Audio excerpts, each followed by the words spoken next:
So that elemental life form came all the way here on its own and spent a long time by itself? Wouldn't it already have become the Withering like the others? There is a chance that it could avoid that end, using the power of something here. I'm referring to what was used to fight against the Abyss. It once repaired the rifts of Teyvat long ago. It has the ability to purify and stabilize powers that shouldn't exist in Teyvat. Forbidden knowledge that its light has shone upon is kept here forever in a different form. Yep, it's just like soap bubbles that rise to the water surface. Another strange metaphor, but Paimon somehow gets this one. What the Lord of Dendro means is that the apocalypse was altered by the power of the giant spike and hidden within the oozing filth. Yes, and it shouldn't be far from here. Let's go and take a look.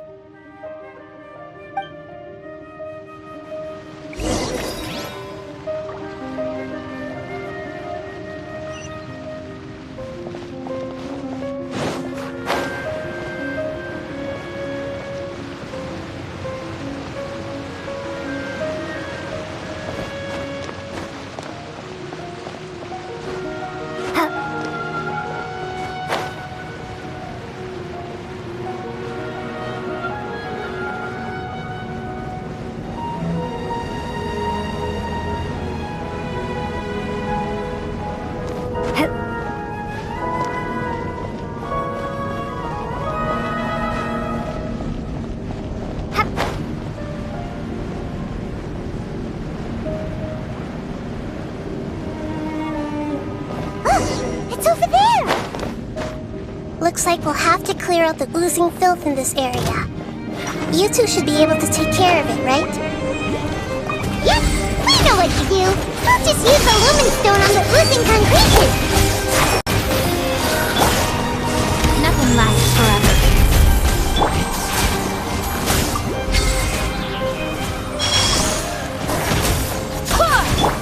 I'll uproot you! One with the forest.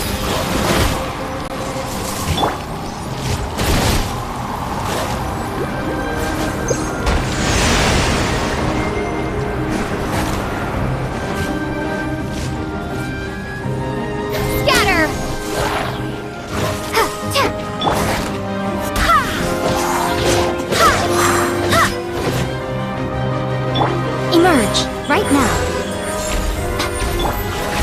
Can't see?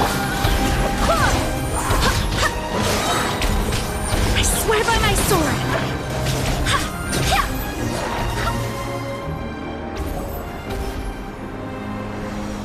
Oh, we finally managed to rescue it.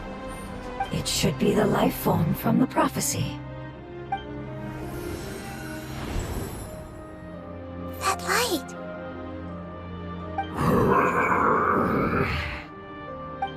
Wait, something dark is coming out. Something's not right. What's going on? Didn't Nahida say it was purified? Maybe it's because such a long amount of time has passed. Although the power of the oozing filth is more stable than that of the apocalypse, it is still a form of dangerous power.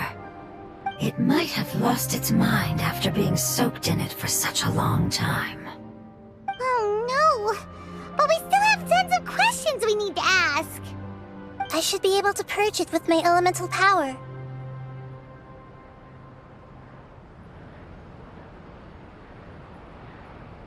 But this is our only chance.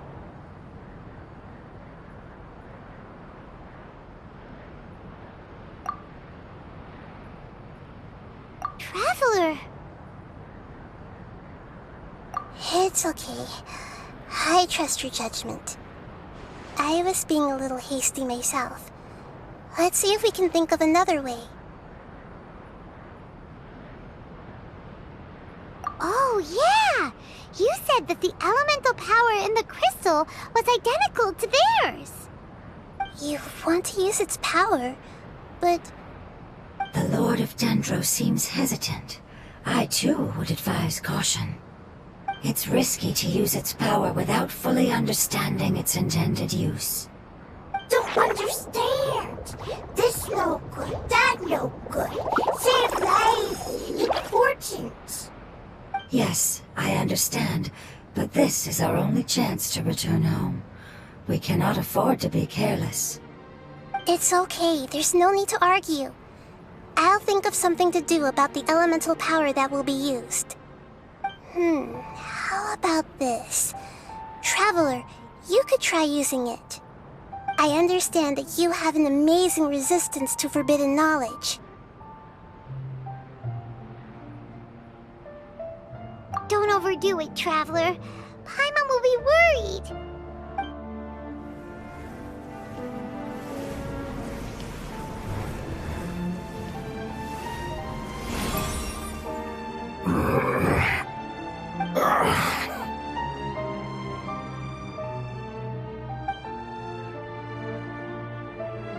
Lord of Dendro, and you others, how long have I been waiting here? Yay! Looks like it worked! Lord of Dendro, here in person. Does that mean the apocalypse has come to an end? Wait, did you get smaller again? I'm sorry, that portion of my memory is highly unreliable at the moment. I can't seem to remember who you are. That sounds about right. After all, the purpose of my existence is precisely for those unreliable memories you speak of. You once said that the apocalypse will be completely eradicated, and that relevant memories will become unstable. Even you couldn't promise that you'd remember our agreement after those events take place. However, you are definitely someone who stays true to your word. My sacrifice is nothing compared to your resolve. You and I made the agreement? Yes, you used your power to protect me. That is the reason why I was able to survive here. To be honest, I'm nearing my end. I had thought I'd be stronger than this. No one can withstand the power of the apocalypse. In order to preserve a somewhat stable memory, I had to change the power of the apocalypse into a different form. Only the giant spike that fell from the sky was capable of doing something like that. But the moment I chose to go through with it is the moment I lost my chance of being rescued by the Lord of Dendro. But enough about me.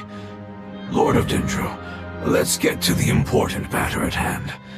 As you can see, I won't last much longer. I understand, and I'm sorry, but... Can you please tell me what this is?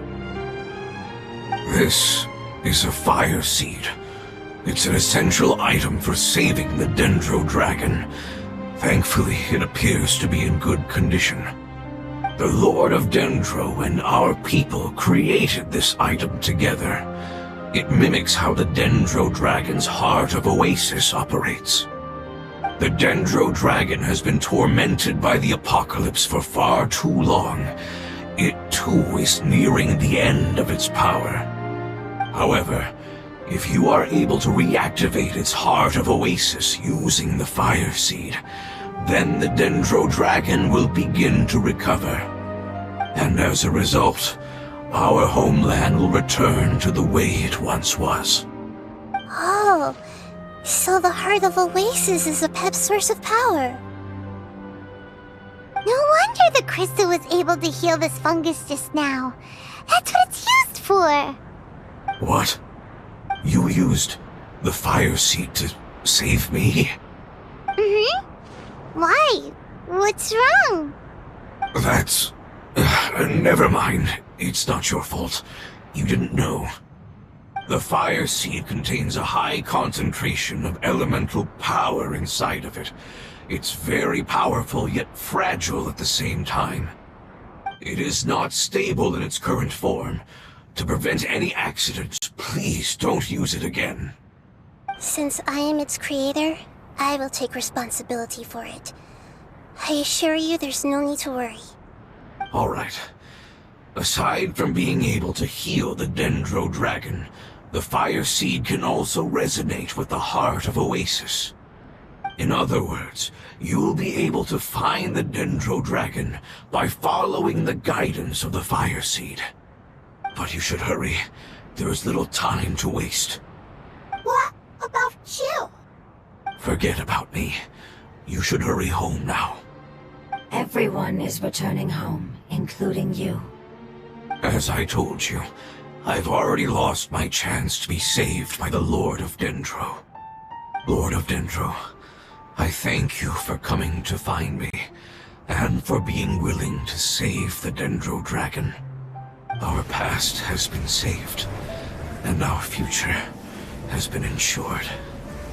It's enough for me, just knowing that they will return home. Hey! Wait! It turned into oozing filth. Can you use the Lumen Stone once more? I can still feel its elemental power. Please, of all of us, it deserves the chance to return home the most.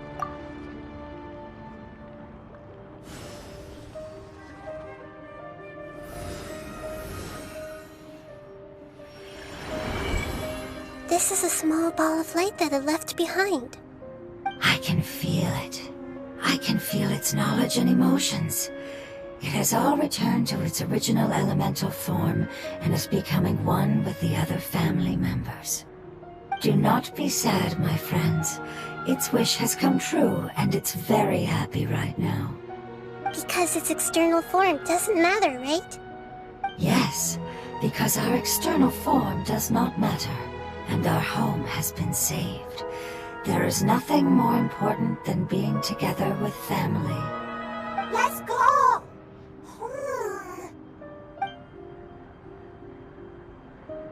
Home.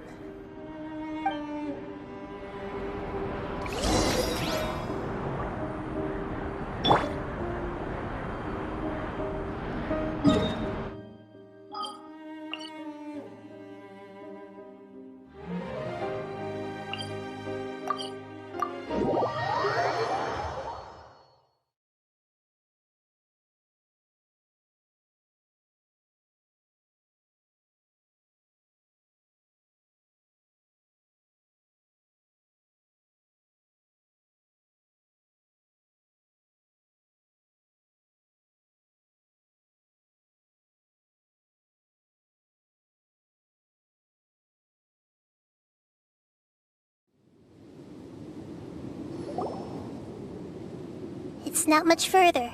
Follow me, we're close now.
Its power lingering and shifting around us.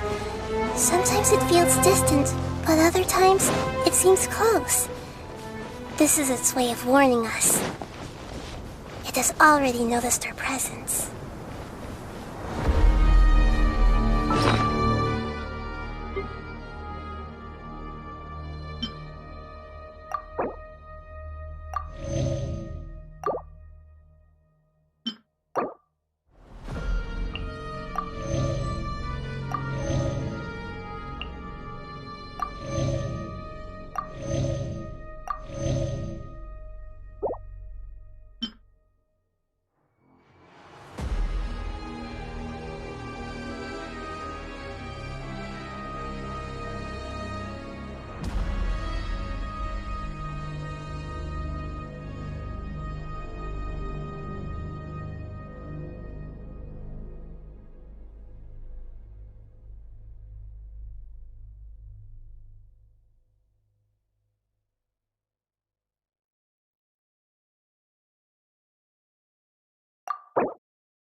everything! And one thing after another! Propagate!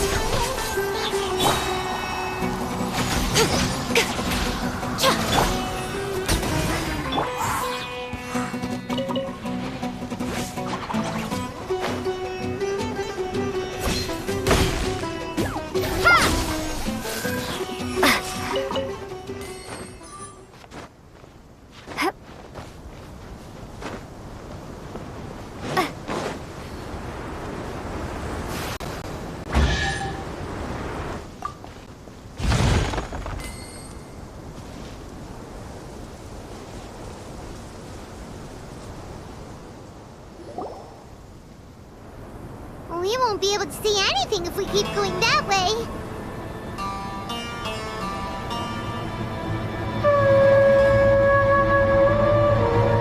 Hey, look! Something's over there!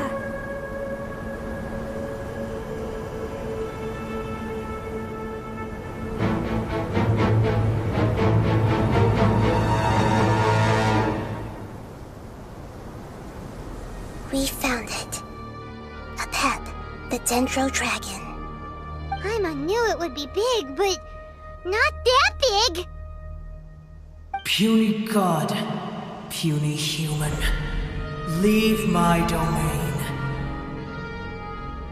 Frail life forms like you cannot survive in the endless sands of the desert. A pep, we're here to save you. I do not need saving, especially not by you, Boor.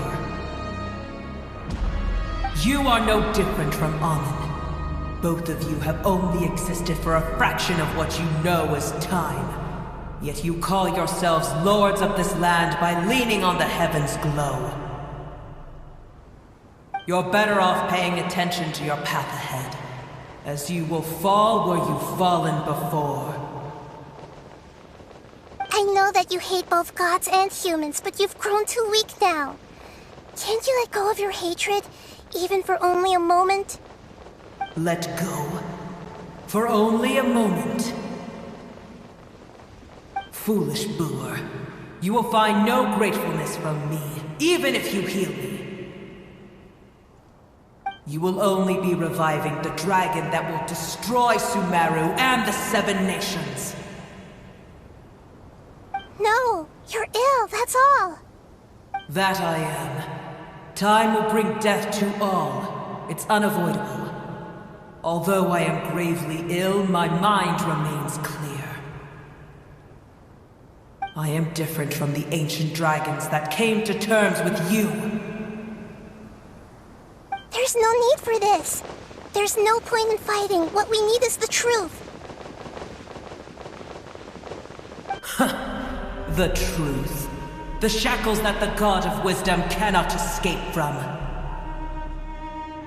I have paid dearly for the truth, and you shall do the same soon enough. Hey! Don't leave! Careful! Something's coming! Ah! What is that?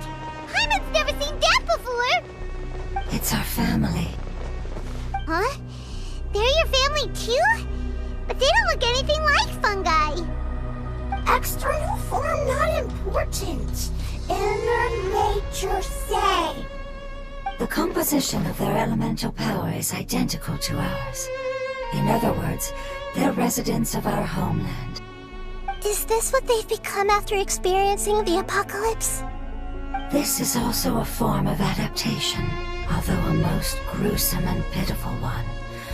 Many of our family members never made it out of the Dendro Dragon. They've gradually taken this form in order to survive the apocalypse. Is there any way to avoid fighting them? Hey! Can you guys talk? We're here to rescue you!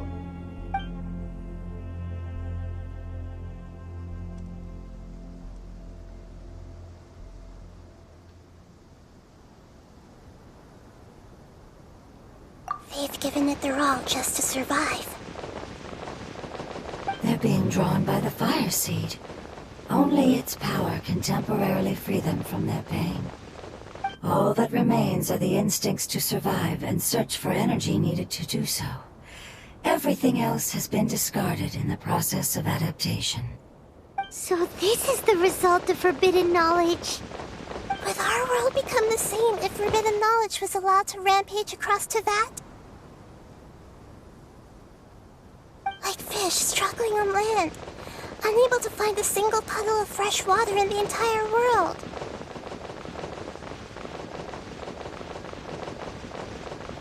Yes, but please try to be gentle with them. They are not evil in nature. All they want to do is survive.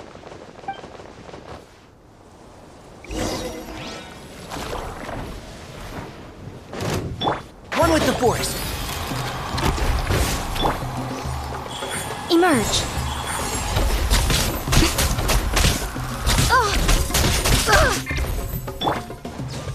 Scatter. Spring forth.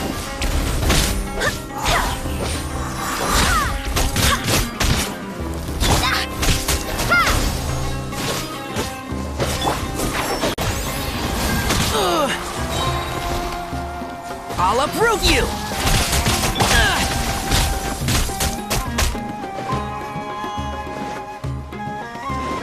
Propagate.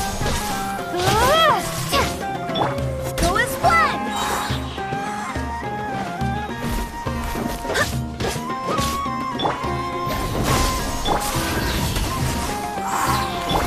Enshroud!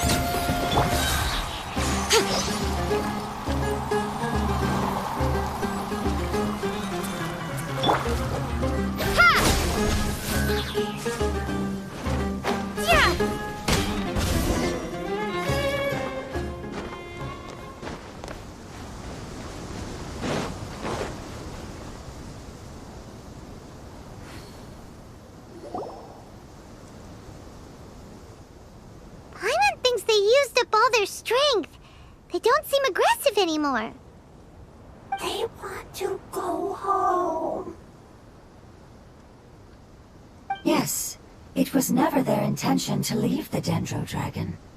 Is there a way to make them revert to their elemental form? Years of torment is what turned them into their current state. Their external form has become their shackles. It seems only the Fire Seed or Apep's Heart of Oasis can save them. But it'll be risky if we use the Fire Seed again. Correct. We cannot use the Fire Seed again. Everyone goes home, not just us. This is becoming quite the dilemma. Let me think for a second. It's fine. Let's use the power of the Fire Seed. I can't bear leaving them in the desert like this. Don't worry, the decision is on me. I'll take responsibility for whatever happens.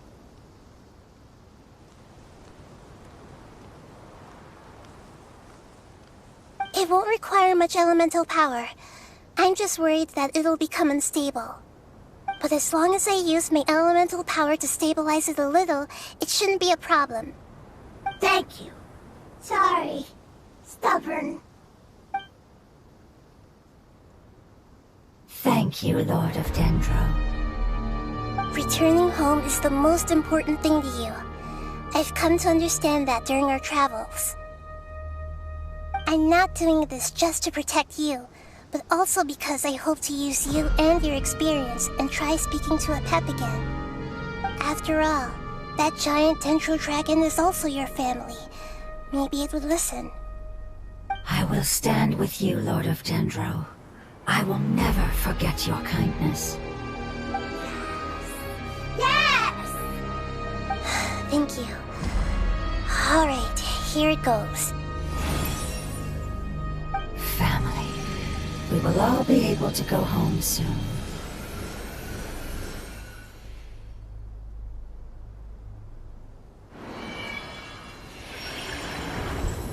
Whoa, it's shining now. Endless amounts of knowledge and emotions are moving inside of me. They're all very excited. To imagine such growth could be achieved in such a short period of time. It's because you're carrying everyone's hopes and dreams. Yes, finally, we can go home. This is the last part. Let's go.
cave is huge.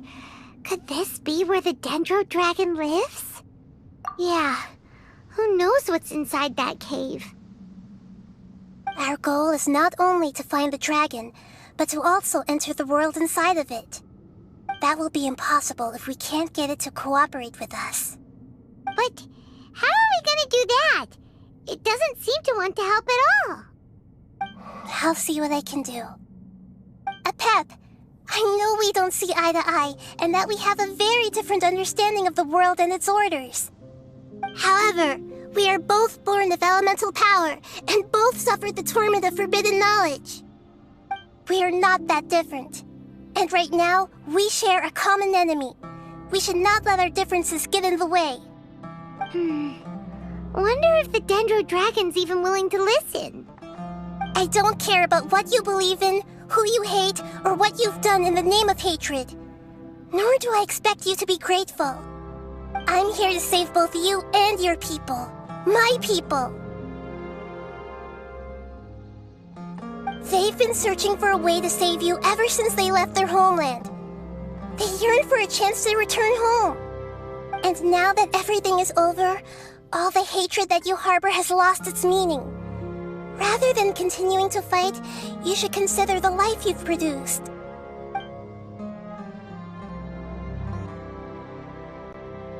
No response. Your eagerness to survive means that you haven't given up on that world yet. If you claim to know so much more than I, then why don't you truly think about why you want to survive? And why you're so vengeful?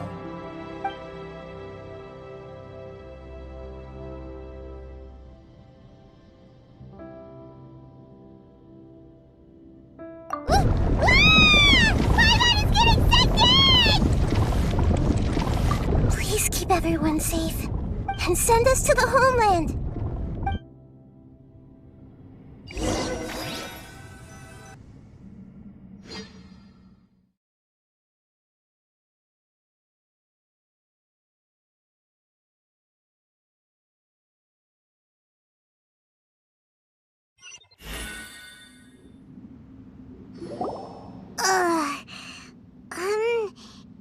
Nahida, where are we?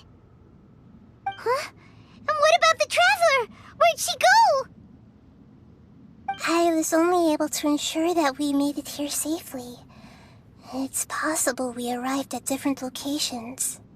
Well, then let's go have a look up ahead. Paimon's feeling really worried. Yep, let's go. I wouldn't worry too much. The Traveler's no pushover. Paimon knows that. It's just that Paimon isn't used to not having the Traveler around. Let's hurry. She might be just up ahead.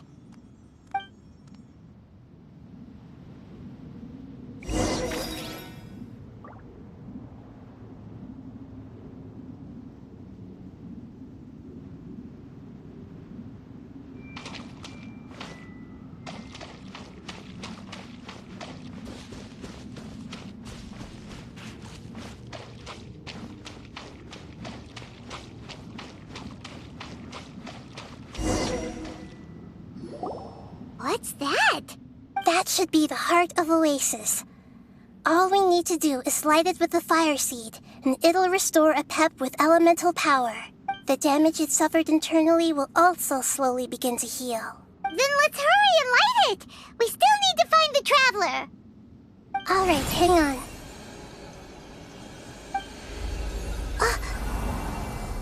Wait! The fire seed! It shattered! It was even more unstable than I expected. But why? We barely used it! I'm not sure. Perhaps the fire seed was only capable of protecting one person? But if I didn't use its power on everyone, there's no way of knowing where you could have been sucked into. And even if that's the case, there's no reason for it to simply shatter, unless... Unless what? Unless I was already in a weakened state when I created this fire seed, which would be when we had first saved the desert. Oh no. Wait, let's put that aside for... If the fire seed has shattered, wouldn't that mean we can't... Oh... Do you know what we should do? Don't worry, Paimon. This is my responsibility. The fire seed is technically just a ball of highly concentrated. Although my elemental power is slightly different than that of elemental life forms, I gained a better understanding of it when I turned into a fungus. So, all I have to do is imitate that power, while adding some of my own. And I'll be able to do what the fire seed was supposed to. You're gonna become the fire seed? Yes. It'll take a lot of power from me, but it still won't be anything compared to when I was in the desert. I might, however, become even smaller. What happens if you... I'll become a blade of grass or a twig. I will be able to unleash power beyond my limits if I can reverse the process of growth. But you'll lose everything. You'll not only lose your appearance, but you'll lose your emotions, memories. That's all right. None of that matters compared to the... No, wait! There has to be another way. Besides, what will Sumeru do if you turn into a twig? Maybe you and the Traveler can plant me in the soil of Sumeru once it is all over. I can still communicate with the world through the forest. It's just that you won't be able to see me for some time. You can't be serious. If the Traveler were here, she definitely wouldn't let you go through with it. If we knew this was how you were going to take responsibility, then we never would have agreed in the first place! I'm sorry, Paimon, but we're out of options. Not all eagles who have fallen to the ground can soar in the sky once again. But if no risks are taken, then the eagle will be grounded forever. No.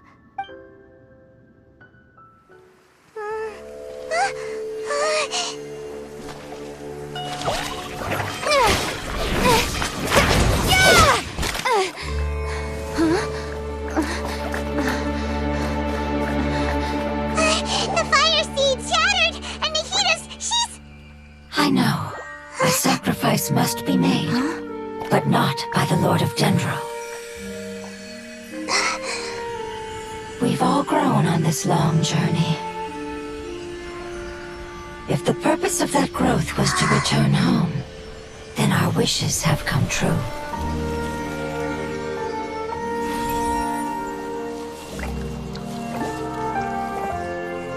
Would you lend us your power? You knew it would come to this. All the knowledge, language, and emotions that you have learned will be reverted into pure elemental energy. In your new homeland, nothing of who you were will remain. You won't be remembered by anyone. Is that truly the return you've always dreamed of? Lord of Dendro, don't be sad. This is not your home. We go home. Lord of Dendro should also go home.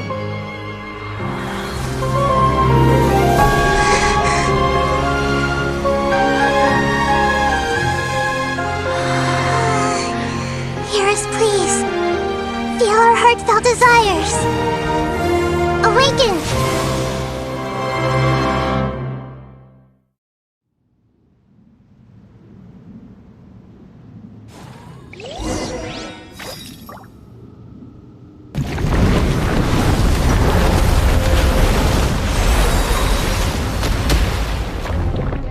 To imagine such growth could be achieved in such It's because you're carrying everyone's hopes and dreams. Yes. We can go home.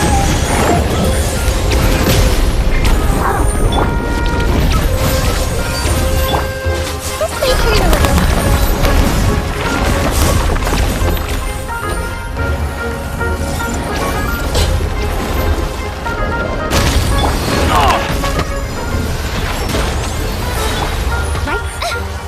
Emerge, right here. I hear everything. Symbol of wisdom. Propagate.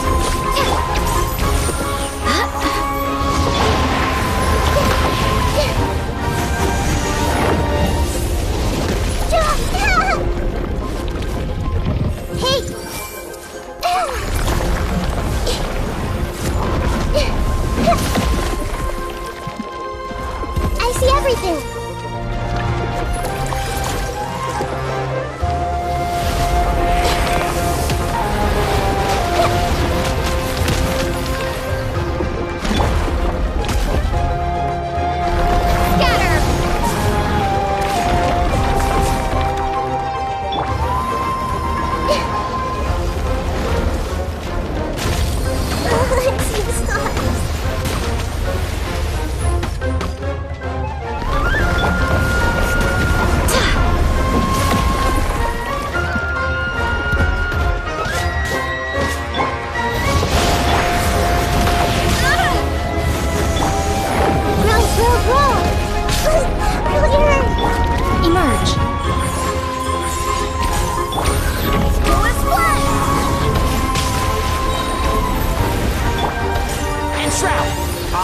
You!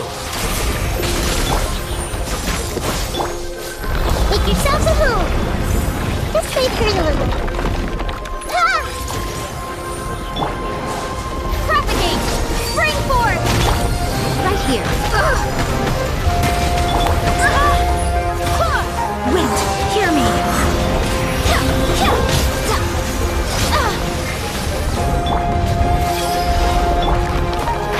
Can't see?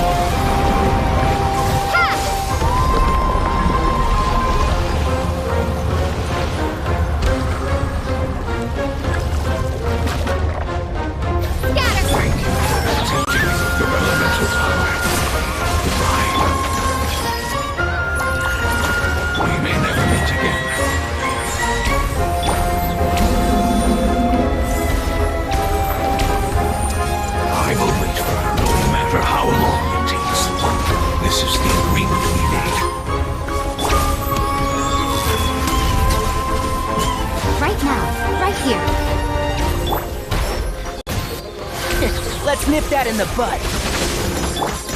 Everyone hold hands. Ha! Ha! Yeah! Go as one! Take! Propagate!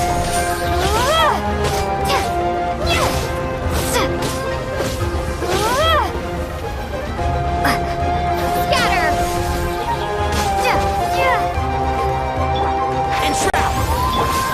Everyone hold hands. Ha! I'll uproot you!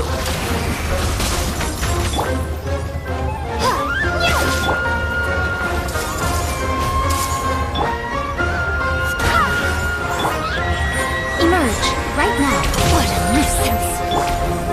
The Temple of Wisdom. Committed to memory. Scatter!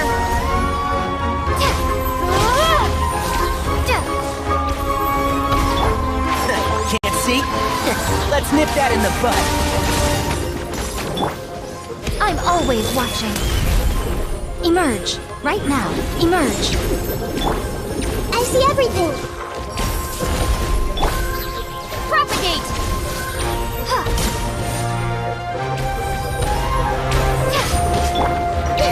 Everyone hold hands. Scatter! One with the force. I'll uproot you!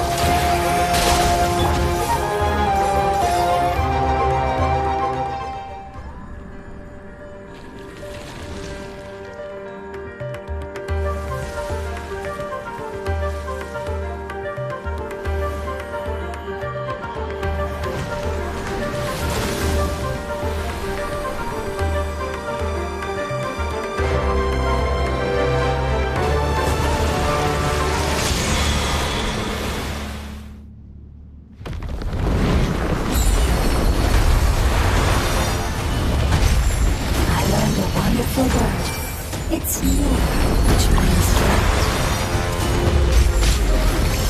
It will be your name from now on.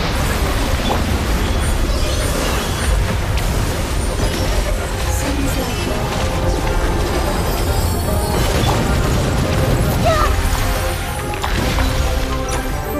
I see everything.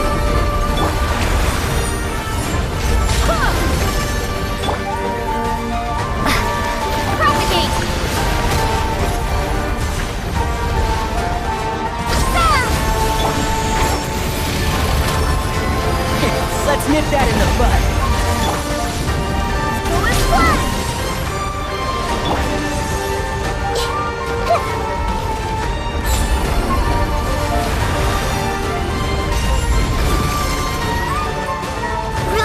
Roll! Right here, right now, right here.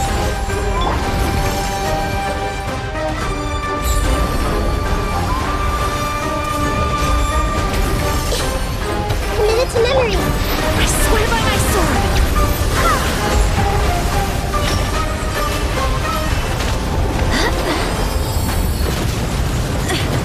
My companions need me.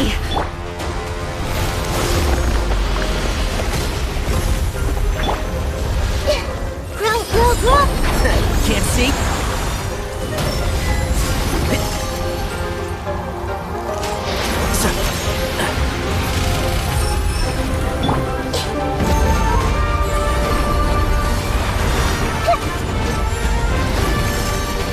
Let's play turn a little. Scatter!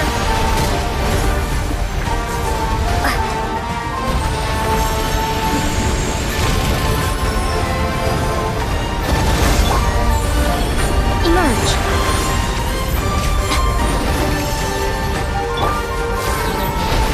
Committed to memory.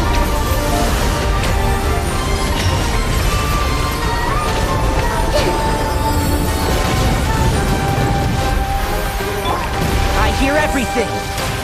Enshroud! The Temple of Wisdom.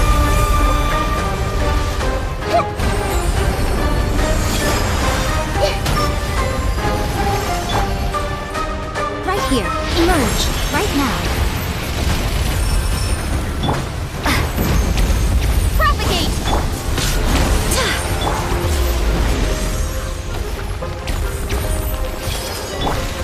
Can't see?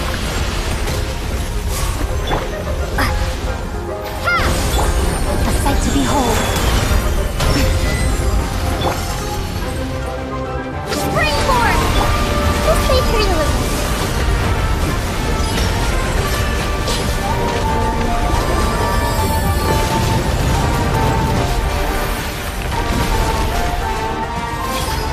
Come on out. Right here. Right now.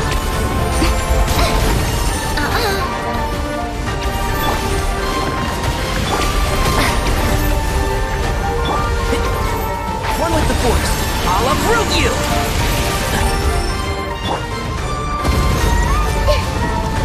Share my knowledge.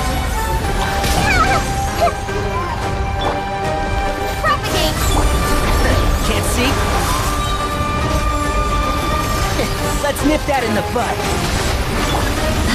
Wait, hear me.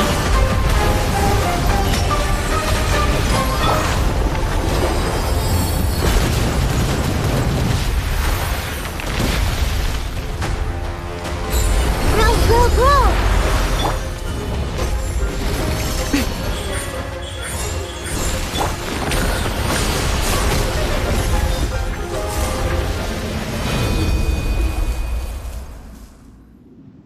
Hey! Can you hear Paimon? Say something! You fungi said that your form didn't matter, right?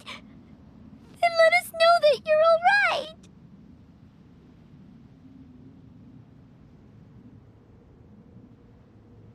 Their knowledge, memories, and emotions have been reverted to elemental power and released. They are no longer able to respond to you. The guardians that have accompanied me for countless eras have also transformed into my elemental power, just as they did. They will be born once again now that they're one. There's nothing to be sad about. But that's different! They won't ever be the same. Paimon, we will never understand it, and it will never understand us. That's how it's destined to be. But as long as you can be healthy again, then nothing else matters to me, Apep. Samara will be free from threat as long as your health is maintained.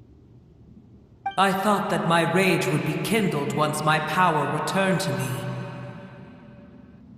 However, What I feel now is a feeling that has long eluded me. The feeling of peace. The forbidden knowledge influenced you ever since you were contaminated, greatly amplifying your hatred and rage. Yes, there's no denying that. Although my hatred for that usurper from beyond the heavens still stirs deep within me, destroying you and your people serves me no purpose. Be that as it may, my position still stands, and I will have nothing to do with you. When you inevitably perish due to your ever-expanding curiosity, I will still sneer and mock you in my heart. Yeesh, who can put up with you? I respect your decision, and with time, I will prove to you that we will not repeat our mistakes. Before you begin resting, there is one last thing I would like to know. How did you become affected by forbidden knowledge? It's a long story. We all once believed in the distant past that only forbidden knowledge could give us enough power to defeat the heavenly principles.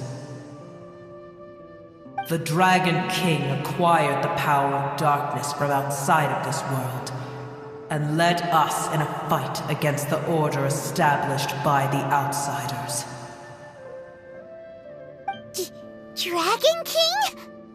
An unimaginable war took place into that, causing destruction on an unprecedented scale. The world itself was on the verge of collapse. In war, the victor would inherit the right to shape the world, while the losers must turn into ash.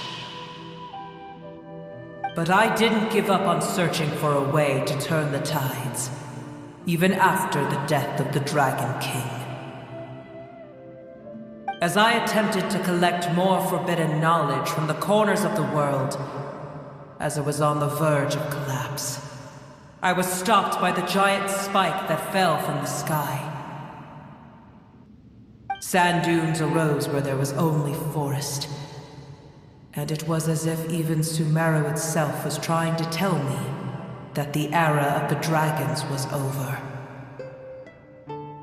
But you still didn't give up, did you? Because of Amun al-Ahmar. Yes. Al-Ahmar eventually obtained this power with the help of Nabu Malikata. His ambitions continued to grow, and he planned to establish a powerful kingdom in my domain. Although I didn't think much of him, I allowed his actions under one condition. The condition was that after his death, all the knowledge he came to accumulate would belong to me. At that time, I still harbored deep regrets. By the time the Dragon King finally returned, the world had irrevocably changed. Some of the dragons have grown close to your kind, and have forgotten all about our hatred from when the world was taken from us. And some died, leaving behind nothing but their bones, while others chose to flee after experiencing pain and agony. But for me, the scales and will of the Dragon King still shine bright in my heart, even to this day. I will follow it until the end of my time. You really are insane.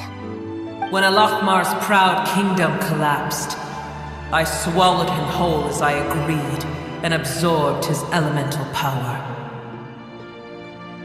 However, what I gained was no benefit. No. I gained the apocalypse. I used up all my strength just trying to keep the pain under control. I had no energy to analyze the knowledge he had accumulated. But even then, I still believed that his insanity was far greater than that of my own. So that's how the apocalypse started. I admit that I fell for his trap. I was like a final failsafe in his plan. Tiny Booer, and the rest of you, continue forward. I shall keep a watchful eye. How far will a life so dear and precious to the heavenly principles be able to go? I wonder.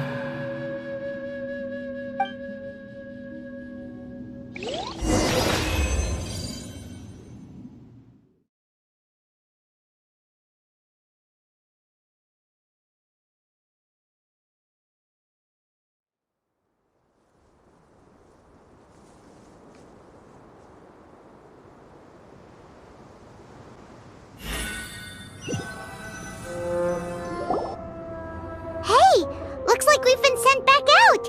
Still in one piece, too! The dragon will need to rest for a very long time before it is fully healthy again. It's not as ruthless as it was before. Curing the dragon of its illness has seemingly made it more open to reason. Nobody's in a good mood when they're feeling sick. Even though we accomplished something really important, Paimon still doesn't feel happy for some reason.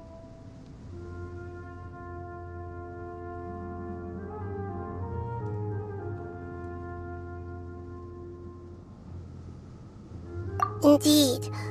Although they'll still have the chance to be born again, they've lost their memories of their journey and their feelings for their homeland. Each opportunity for growth is unique in its own way. Perhaps the immense power we released was the pouring out of all these irreplaceable emotions that had built up over time. Can you really call a place with no family your home? Family. Right! The hydrofungus left behind its family. Those two fungi might be waiting for it to return. Oh, yeah! Let's hurry and go take a look! How are we going to explain all the complicated things that happened?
Waiting here all this time?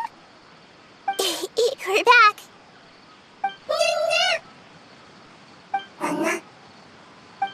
I'm sorry. I really am. But it's gone home and won't be able to return for a very long time. Don't be sad. It did it to protect you. Your happiness is more important to it than anything else in the world. It's said that Newer is its most important family member. That's your name, isn't it?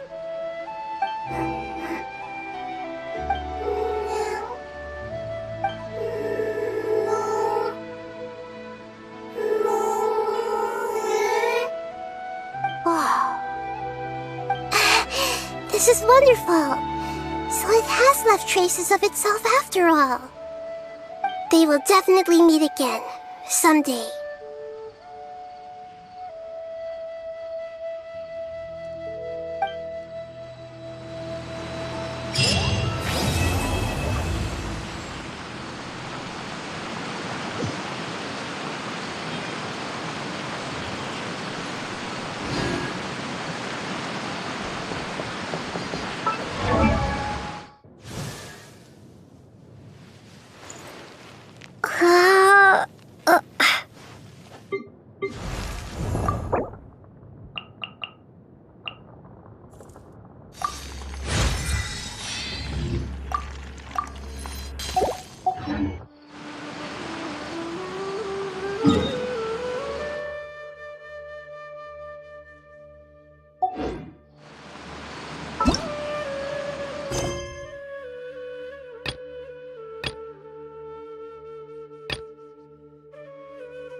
The correct semantic field for these ancient ruins.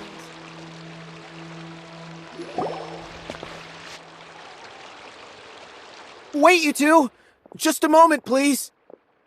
You're the Traveler in Paimon, right? I thought you two looked familiar. People have been talking all about you. It's a pleasure to meet you. Do you have a moment? There's something I'd like to discuss with you.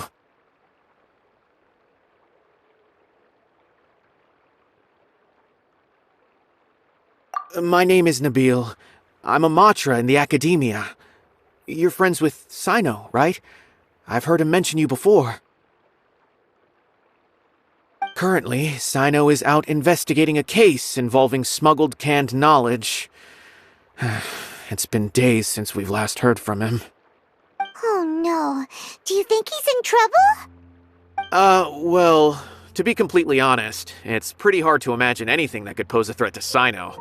But since we haven't heard from him, we're starting to suspect that the case might be more complicated than we had originally thought. Word has it that you two are brave, smart, and extremely capable adventurers. Do you think you could lend us a hand and help investigate the smuggling? Alright, since you asked so nicely, we'll help.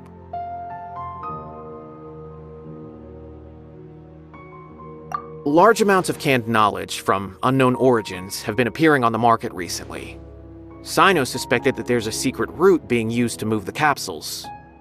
According to some research, using large amounts of canned knowledge could lead to some serious consequences, and unfortunately, most people have yet to realize that. Rumors also have it that some particularly dangerous canned knowledge has made its way into the market. Regardless of whether the rumors are true or not, this case calls for urgent action. Last we heard from Cyno, he was investigating somewhere outside Sumeru City. It seems that he had found some leads at the time, but we haven't heard from him since. Sounds like we better go look for him. Come on!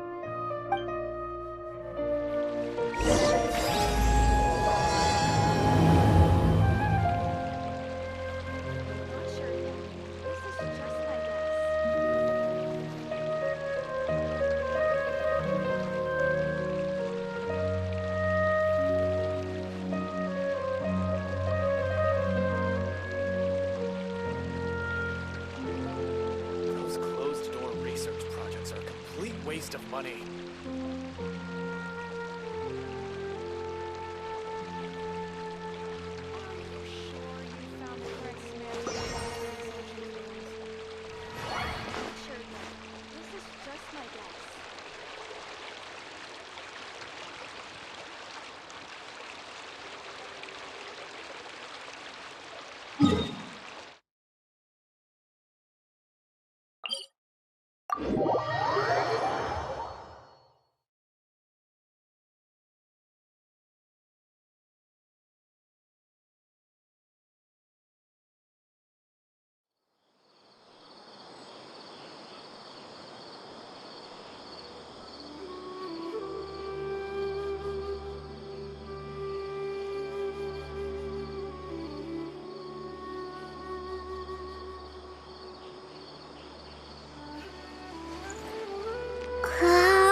Cyno! There you are! We finally found you!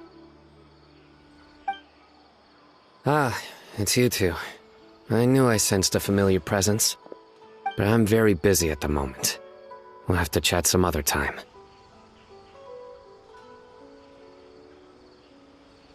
That's right! Nabil asked us to come and check on the situation. So Nabil told you about this? Divulging my location without authorization.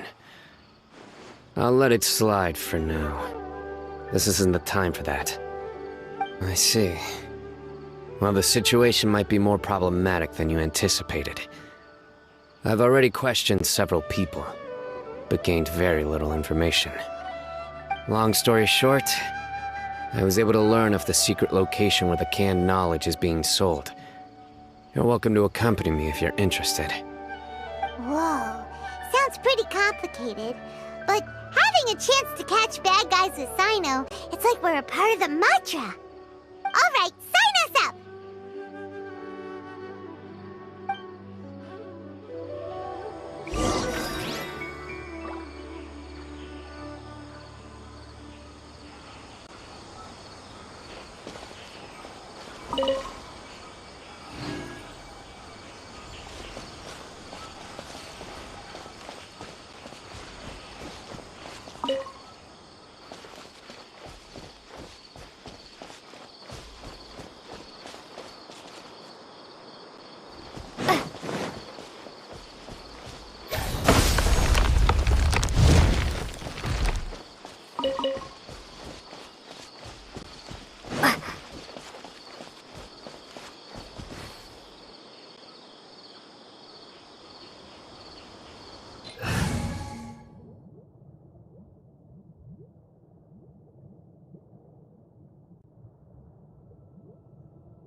Amber, reporting.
I feel like running.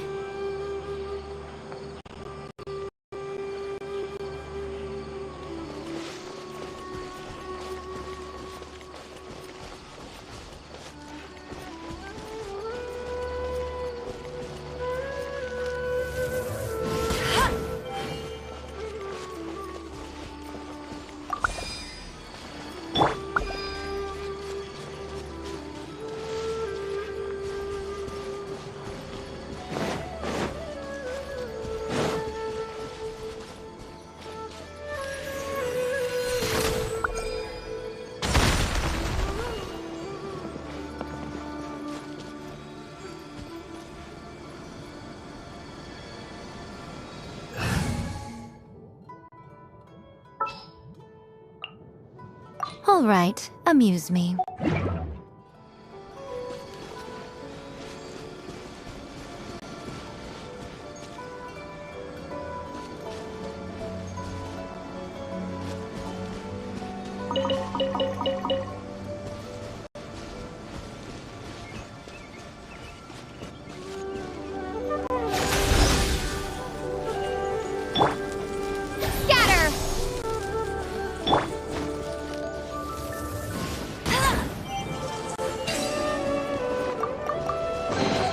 Another target tracked down by Outrider Amber.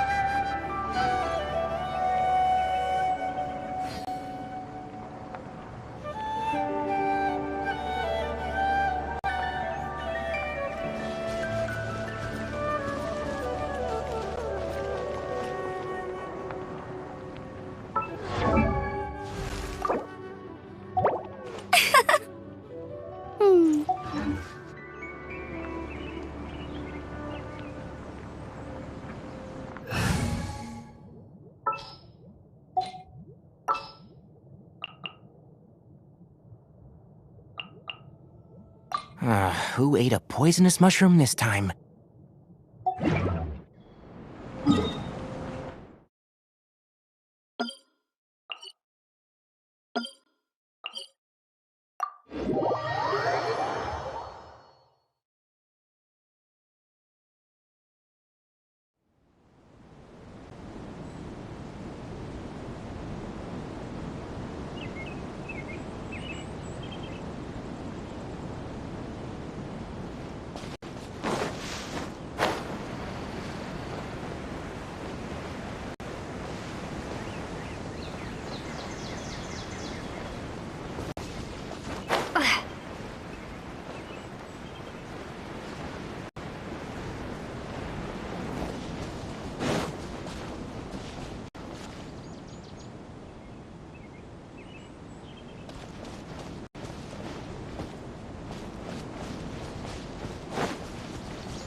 Is this all you got? Seems even less than last time. What difference does it make? If you see something you like, buy it. If not, then keep walking. They've been cracking down on us lately, so we don't have much on hand. If you see something that catches your eye, then now's your chance. There's no telling when we'll have more. What does the Academia think they're doing? Alright, I'll take these here. Let me see what else you have.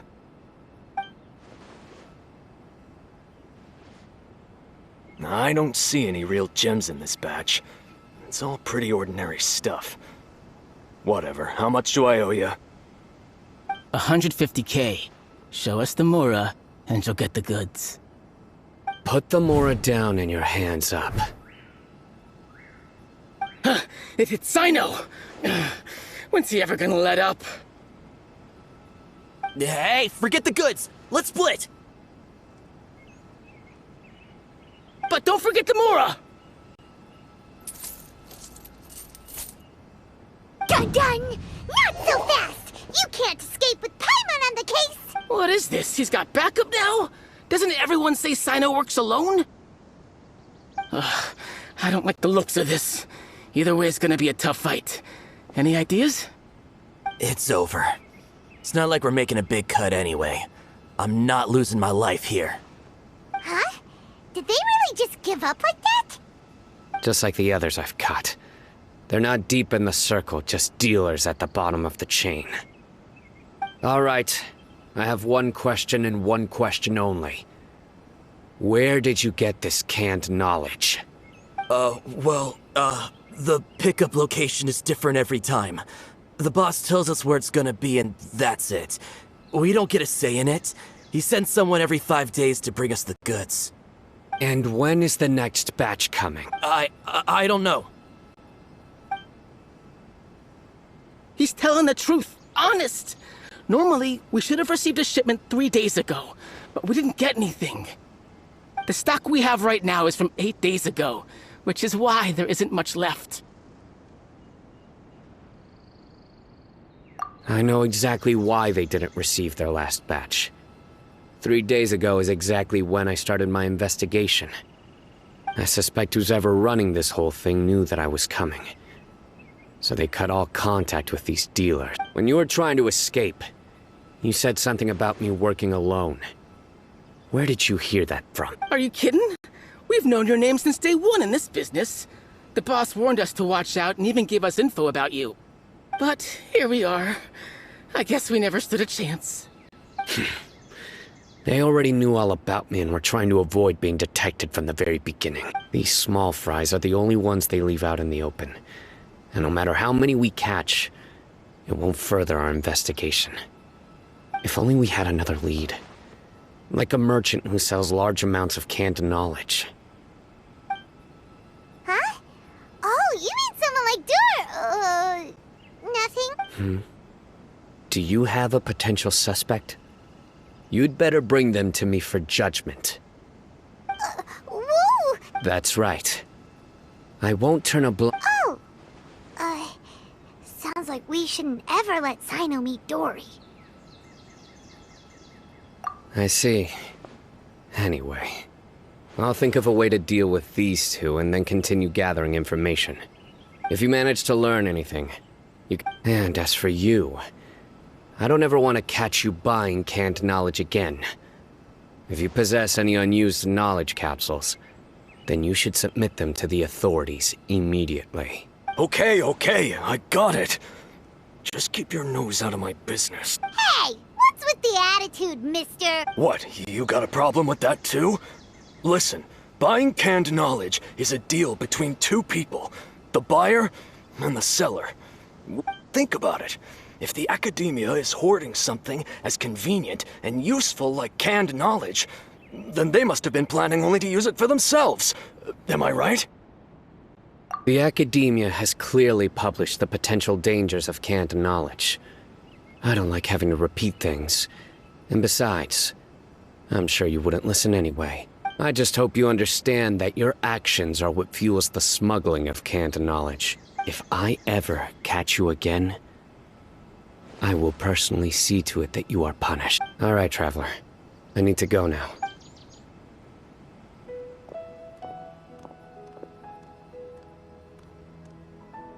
Ha! You... Traveler, why don't we go talk to Dory? She's got loads of connections and might be able to tell us something about all this. If Paimon remembers correctly, she's usually at the Palace of Alcazar's array. Let's go!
I see. So that's the latest scoop. Good thing you didn't rat me out. Otherwise, who knows where I'd have to be hiding to avoid attention. No idea. Sorry. I've already cashed out of the canned knowledge business. Huh? You mean you stopped selling it? That's right. With so much canned knowledge flooding the market, it was becoming impossible to fetch decent prices anymore. Besides, it seems that group of smugglers has practically taken over the market. It's a little rule of mine to never fight for a share of someone else's market. If I'm gonna make Mora, it's gonna be the lion's share.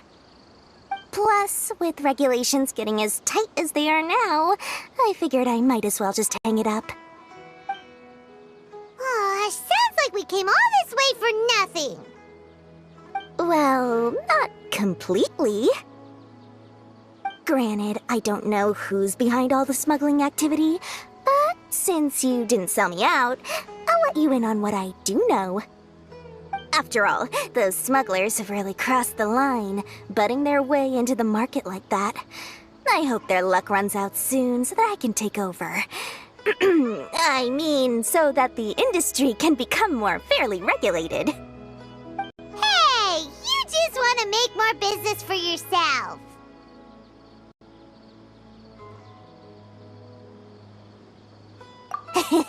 Don't underestimate its value. Think about it. You can gain all sorts of knowledge while bypassing the troublesome process of studying. Naturally, that makes it a product worth a high price. Of course, not everyone needs that kind of knowledge, but in a market as big as Sumeru, there is plenty of demand. Plus, the cost of production is relatively low, so even if dealers have to cover transportation costs, there's still an enormous profit to be made. Then why does the academia prohibit selling canned knowledge? Being able to gain complex knowledge and become a scholar with the snap of your fingers does sound like a dream, doesn't it? But everything in the world comes at a price, right? Gaining knowledge is a complicated process. It requires learning, thinking, and practice. Even when it comes to my own business, I have to go through a lot of preparation before I put anything out for sale. But with canned knowledge, one may simply skip all the hassle and get whatever they need to know immediately. That inherently leads to at least two potential problems. First, you'll accept the knowledge as factual without a second thought, and you'll find it very hard to forget. This means that if the knowledge is flawed, then it'll be very difficult to correct. And second, excess use of knowledge capsules over an extended time diminishes your ability to think. You'll end up becoming like a library that can only store knowledge. Oh, that does sound pretty dangerous. Traveler, you used canned knowledge before. Did you feel any negative effects? Of course, using it sparingly is not an issue, which is exactly why I used to sell it. It's just like how medicine can be used to cure diseases, but can also do harm when overused. It all comes down to balancing the right amount. Anyway, back to the point. There'll be consequences if the sale of canned knowledge by those smugglers is left unchecked. And what's worse, you're playing right into their hands by focusing only on the canned knowledge that's made its way into the market. As far as I know, their real purpose is to distribute information about the Court of Desolation. That's where the real business opportunity is. The Court of Desolation? What's that? A rumor has it that it's a site of ruins from the age of King Deshret. It's said that with the treasures inside, one can see beyond life and death. But any research of the ruins is strictly banned by the academia. Word on the street is that there'll be an auction taking place in the desert. They're auctioning rare canned knowledge, some of which is related to the Court of Desolation. Once I heard about the auction, I began to suspect that all the canned knowledge popping up on the market is just a diversion. I'd wager that their real target is the Court of Desolation.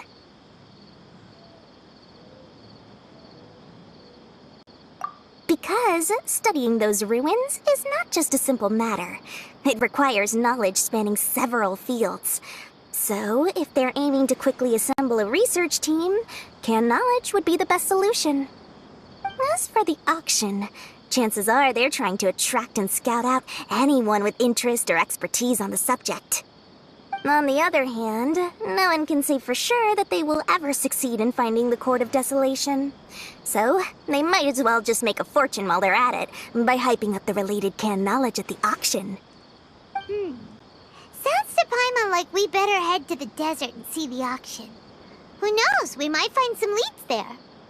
That's right. And now that I've shared all that valuable info with you, it's time to introduce our limited edition desert travel kit. It comes complete with a map straight to the auction location. As I said, I also have to make preparations before I sell things, right? Now, let me consider how much I should sell this for. I've got it! 500,000 mora per kit! That's quite the bargain. We'll even offer a 50% discount for little Paimon's travel kit. Only 250,000 mora. What? That's super expensive! No need to worry, little one. Cyno's the one heading this investigation, isn't he? I'll be sure to bill all the expenses to him. All you'll need to do is tell him to go to the Merchants Guild and pay the bill once the mission is completed. Just, be sure to not send him directly here, though, okay? That would leave me completely in the open. I'm sure the General Mahamatra of the Academia would never leave any debt unpaid, and I can only imagine the funds he's allocated for investigations. Oh, maybe I should charge him more. We'd better get going. If Dora keeps at it, we'll be out of mora.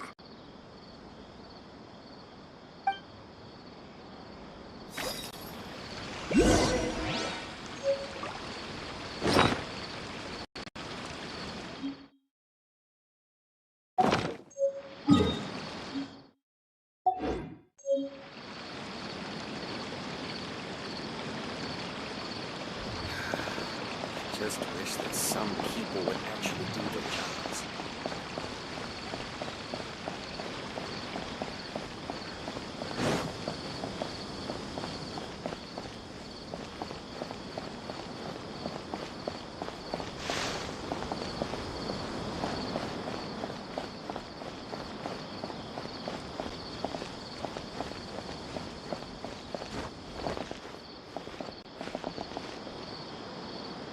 Most unfortunately, the boss isn't in today.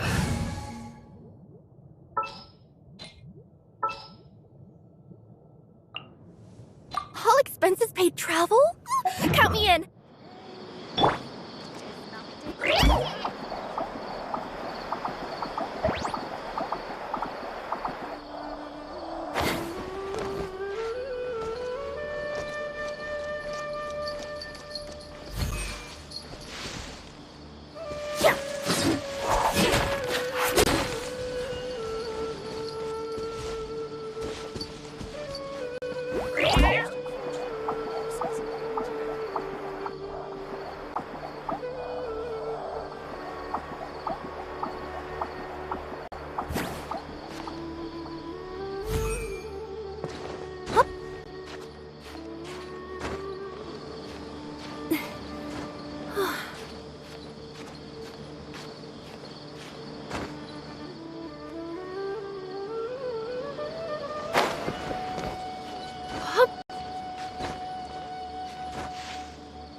I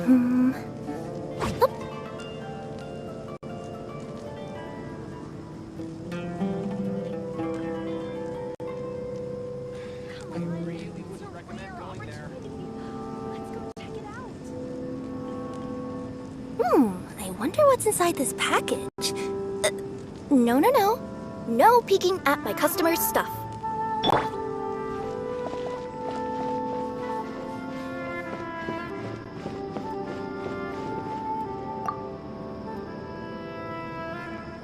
Cyno! We got news for you. What the smugglers are really after is a chance to research the Court of Desolation. They are hosting an auction in the desert to sell canned knowledge about those ruins. The Court of Desolation. I won't ask how you came by this intel, but is it reliable?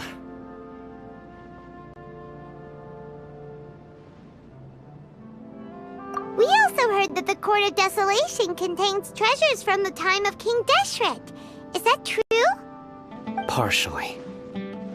It was a secret place built by a dark sect from the age of King Deshret. The ruins do contain treasures, but the place is also rife with unknown dangers.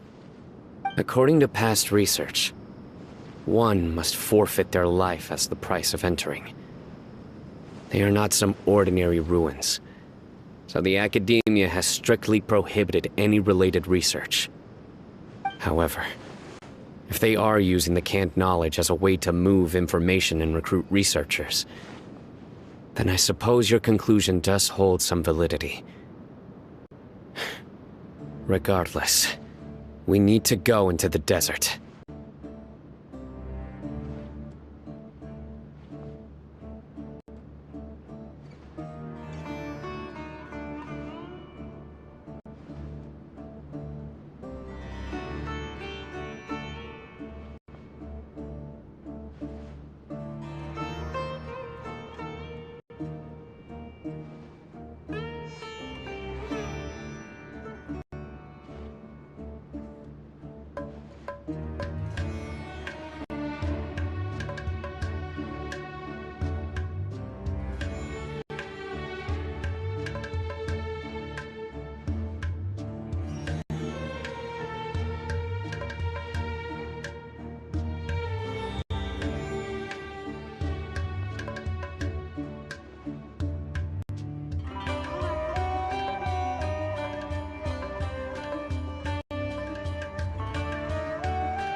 Less in recent years, but there are always those who attempt to do so, both inside and outside the Academia. After all, legends claim that whoever obtains the treasures inside can see beyond life and death, or even resurrect the dead. Death is often the greatest grievance for many people. Though they're fully aware that the chance of these rumors being true are slim, they hold tight to such fantasies and pursue them regardless. That's why some continue to research it, regardless of it being a restricted subject. On top of that, it's hard to track the source of information contained in canned knowledge. Do you know where the auction is taking place? Good. We'll go investigate. But before that, we'll have to get rid of these people tailing us. Huh? People tail? That's right. Let's begin to leave town and see what happened. Don't worry. I'll make short work of them. That's Cyno for ya. But we can lend a hand too, you know.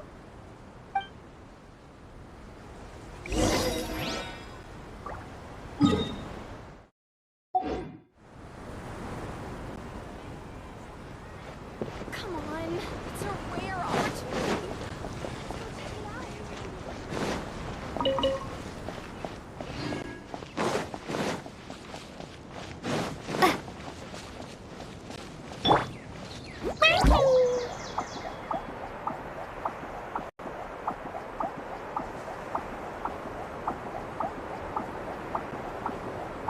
Ah!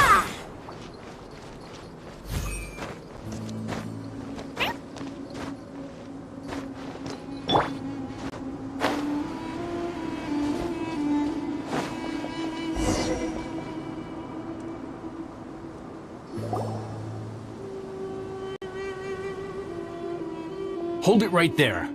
Heading to the desert, are we? I would think twice if I were you. Huh? Who are you? That doesn't matter. All you need to know is that someone wishes to inform you that it's not too late to turn back. You must be Cyno. I've heard a lot about you. You've got quite a reputation. But this time you're in over your head. Unless you turn around right now, I'm afraid that even you won't return unscathed. And as for you two, why bother sticking your noses in trouble that doesn't even concern you?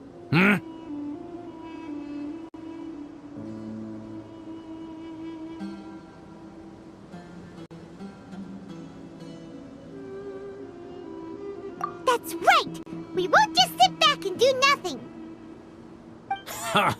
Have you really thought it through? You're not just doing this for recognition, are you, Cyno? My employer said that he's willing to compromise as long as you just walk away. He could, for example, reduce the amount of canned knowledge on the market. I'm sure that would help your investigation appear to be successful enough. On top of that, he's willing to give you a cut of the profit. So you see, you get both Mora and a boost to your reputation. I can't think of a reason why you would pass that up. Is that so? Well, I can't think of a reason why I'd accept. I've heard enough.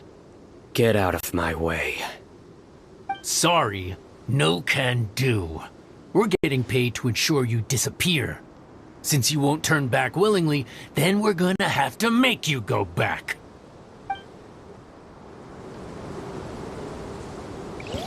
Happy to oblige. That's close enough. A new punching bag. One with the force.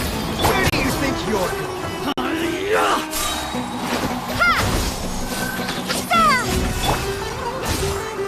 Down here, please!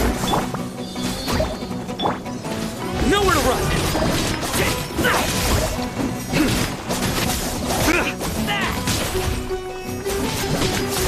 Surrender! And shroud! I'll uproot you! Scatter! Take that! Long chunk! I'll take... Surrender!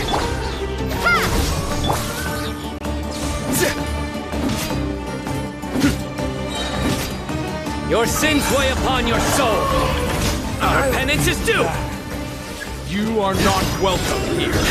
You stand condemned. Your penance is due.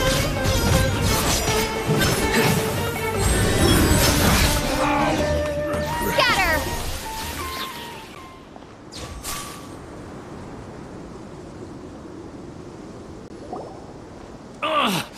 This doesn't change anything. You're in over your head, Cyno. There will be others coming for you. You'll regret it. Let's get out of here.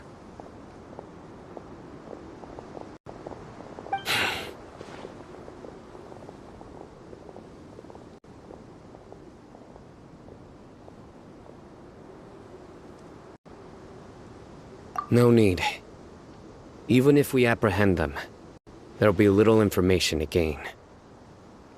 Besides, it might also be a trap. I apologize for bringing you into this dangerous mess. Just being associated with me will inevitably cause you to become targets as well. You should be careful from now on. Sleep with one eye open.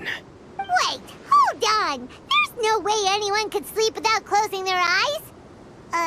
Right? You'd be surprised. Anyway, just be careful. Mercenaries are never quick to forget. In their line of work, even a single failure is bad for reputation. They may even stay hidden in some dark corner for a very long time, waiting for the right moment to ambush you. They'll do anything to keep their prestige intact.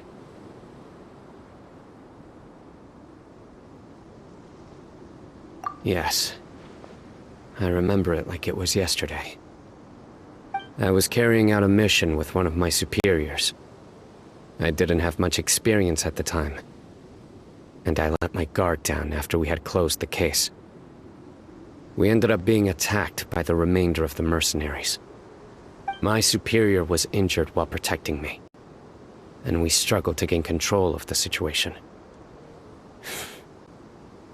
I've become more vigilant ever since, staying alert even while I sleep. Whoa! Who could have seen that coming? Was he okay? He survived with a fractured wrist. It took 2 months for him to recover, but luckily, there weren't any further complications. Last year, he transferred to an administrative role for personal reasons, and no longer participates in live missions. His name is Taj Radkani, a very well-respected Matra. You'll have the chance to meet him someday. Anyway, our mission will be dangerous. I'm already used to such grueling conditions, but I don't want to see you two get hurt. Don't worry, Paimon will stay alert. We'll see danger coming a mile away!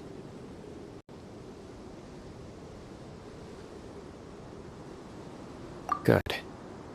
Don't worry. It won't be long till we're at the bottom of this. And once this is all over, I'll sweep away any other hidden dangers.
We still have a long way to go, so you'll need to hang in there for a while longer.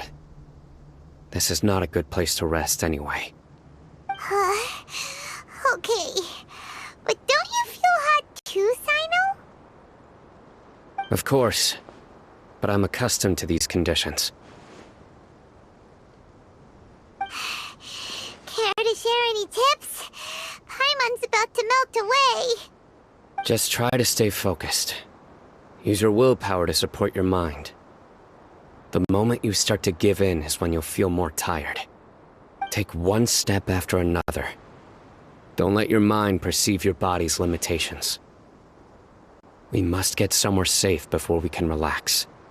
Okay, if you say so. But where would be a more safe place to rest? Paimon thinks this is a perfectly safe place to stop. Just look around, it's just sand and desert. There aren't any monsters for miles around. Whoa! Where did these scorpions come from? Watch out. Something's not right about them.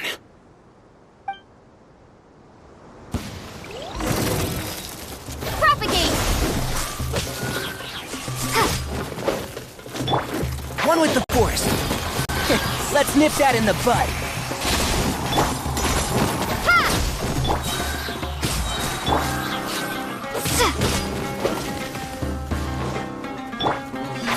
Can't see?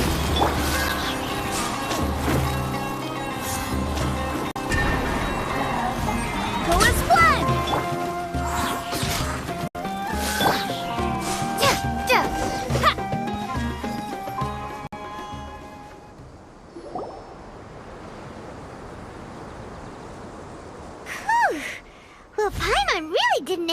see those here.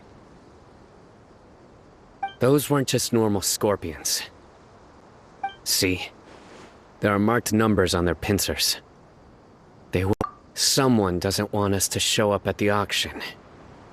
These scorpions were sent to keep us away. We are surrounded by desert as far as the eye can see. If we were killed out here, nobody would ever know. This place is super dangerous. Good thing we didn't let our guard down. Something's not right. There are no roads in the desert, so how could they know where we are? Stay still. Here's the answer. They must have planted this on you. Huh? What is it? A miniature tracking device made by the Ksharawar. They can use this to discern your approximate location. But this device wasn't licensed for mass production. Where did they get it? Could someone from the Ksharawar also be involved? But that doesn't seem right. Whoa! Paimon never knew that kind of thing even existed! Why would it be on her? They probably planted it on the Traveler during our fight with the mercenaries earlier. It was a frantic fight. It's only natural you didn't notice the device. Well, good thing you were able to find it, Cyno. Now let's get rid of it. No. Hold on to it for now. It might still be useful for us. Let's keep heading to the auction. It would be dangerous to linger here any longer.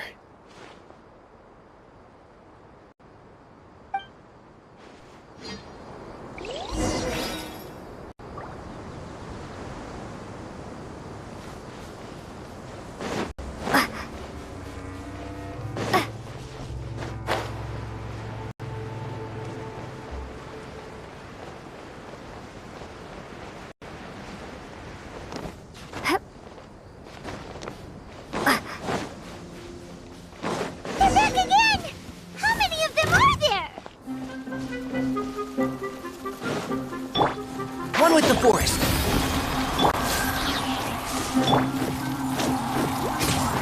Share this with a smile!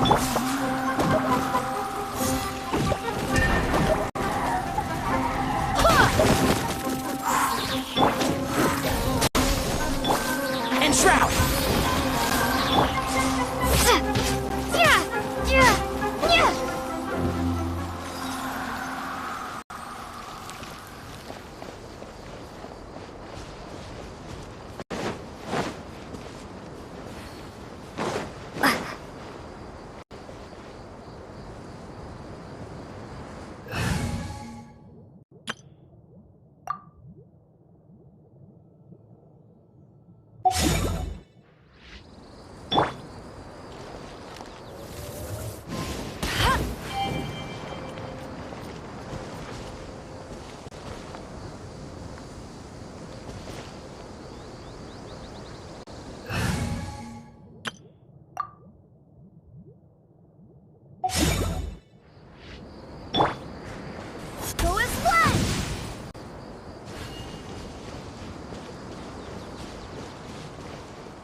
Leave it to me!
Don't tell me they did it again.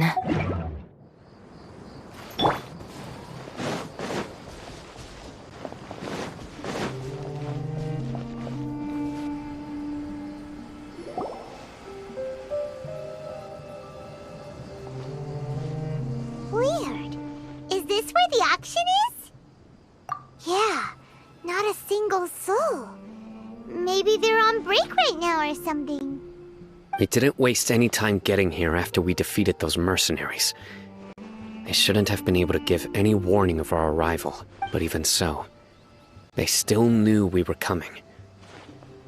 Someone here must have been watching the tracker, and warned everyone to clear out. Aw, what should we do now? We searched the area. They couldn't have moved all the knowledge capsules so quickly. There might still be something left. Alright, let's take a good look around the area.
Did you find anything?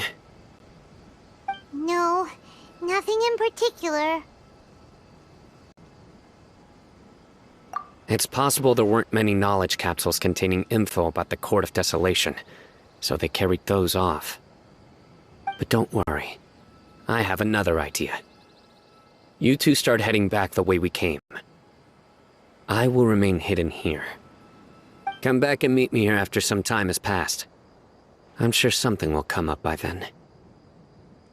They packed up in a hurry and didn't have time to carry off all their goods. They won't just leave them here.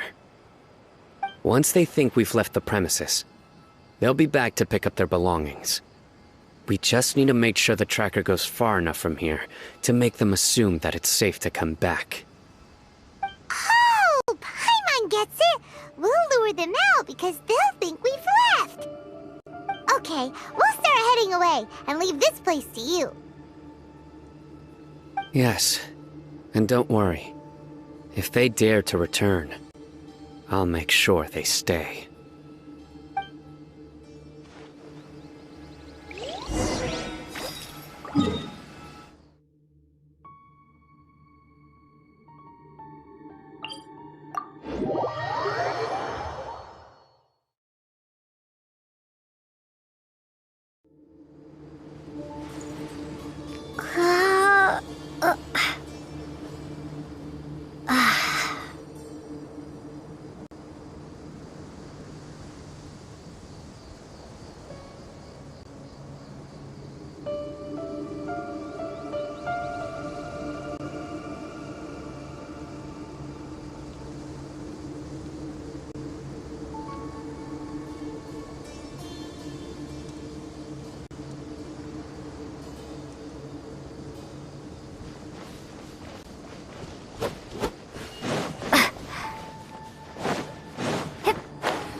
Ugh, so tired. We've probably gone far. Oh, yay. Let's rest for a little.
So you're the bad guy behind all this, aren't ya? Alright, tell Paimon on everything you know!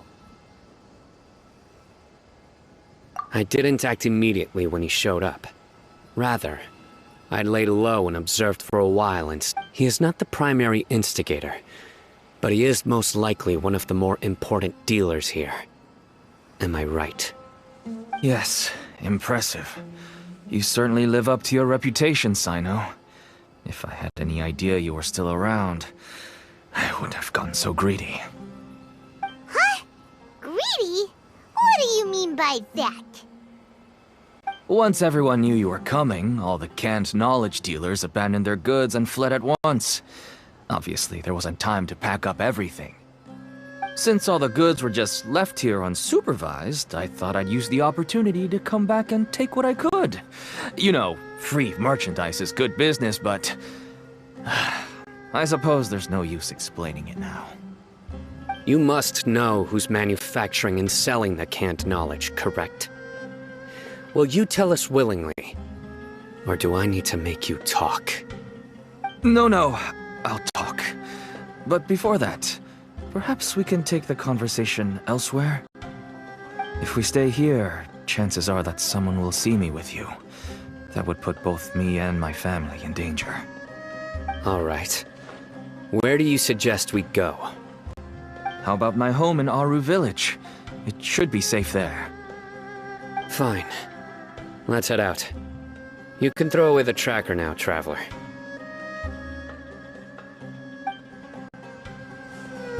Listen, buddy, you better not try to trick us!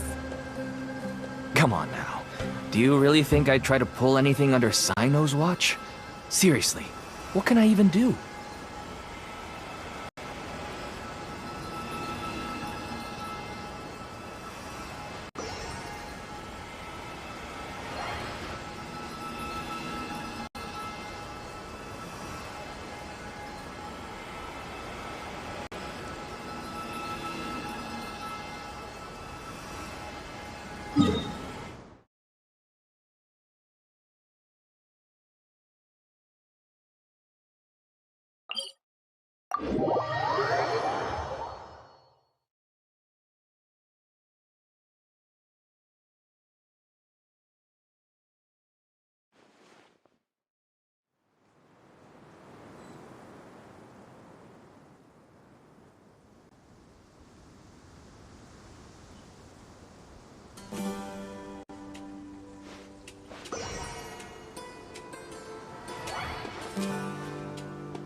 not going back there at my age.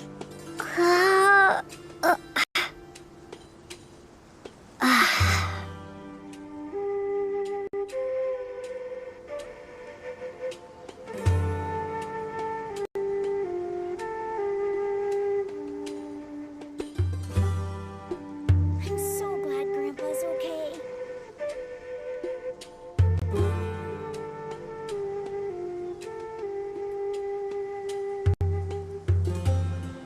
I'm not going back there at my age.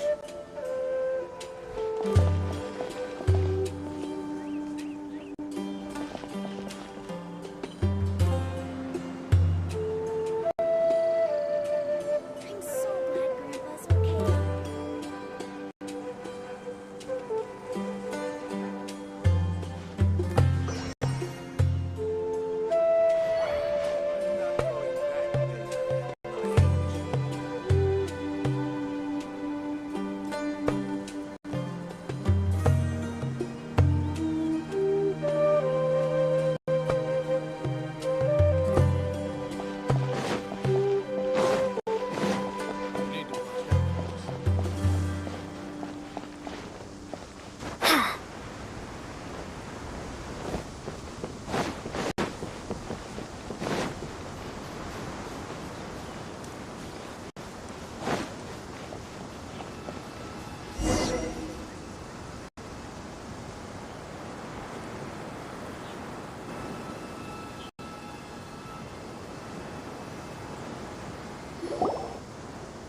Dad, you're back!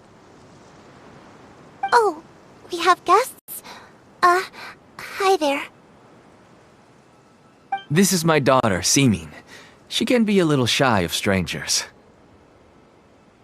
Why don't you run along now, dear? Dad needs to talk with our guests. Oh, okay.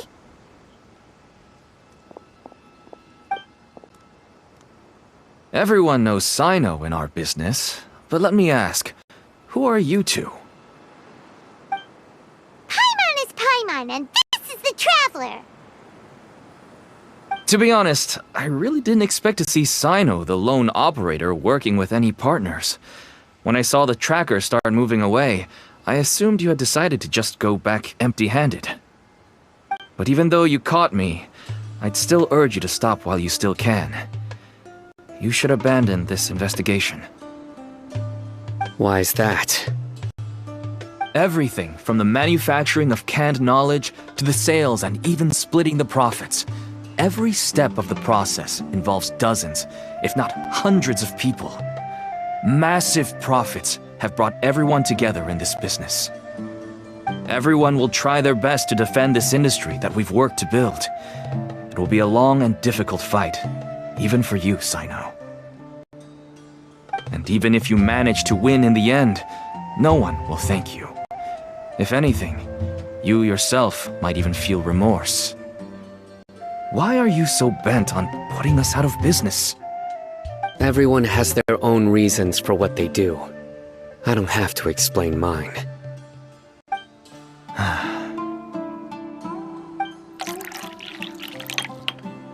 Here's some tea, Dad. And for the guests, too. Right. I forgot to offer tea to our guests. Thank you. Don't mention it. And, I should tell you that our tea tastes kind of bitter, but I put some sugar in to make it a little tastier. That's my girl. Do we still have any sugar left? If not, I'll buy some more next time. Yes, we do. Okay. I'm gonna go have a rest now. Didn't you say that everyone's in it for the massive profits? That sure doesn't seem to be the case for you. Actually, that's what I wanted to talk to you about. I was hoping to ask you for a favor. My daughter was born with a chronic disease, so she has a relatively weak heart and lungs. Even slightly strenuous exercise can cause her to faint and prove to be a life-threatening risk.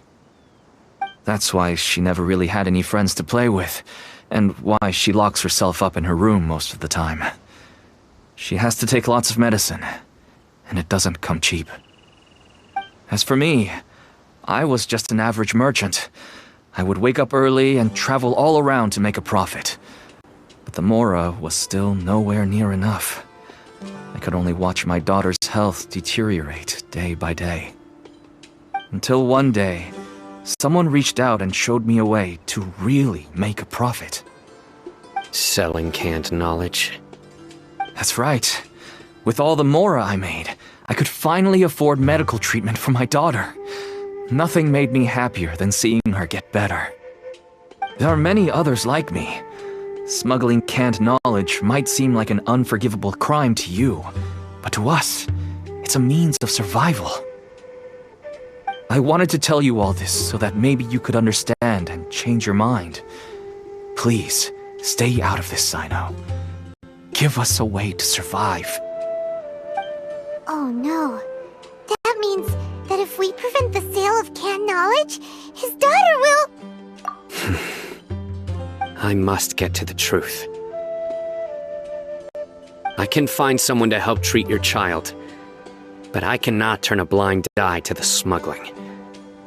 These are two completely different issues. I somehow knew you would say that, but having your word to help my daughter is enough for me. Since you insist on continuing the investigation, you should have a look around the back of my home. You'll find some goods I received just recently. I think everything will become clear to you once you see them.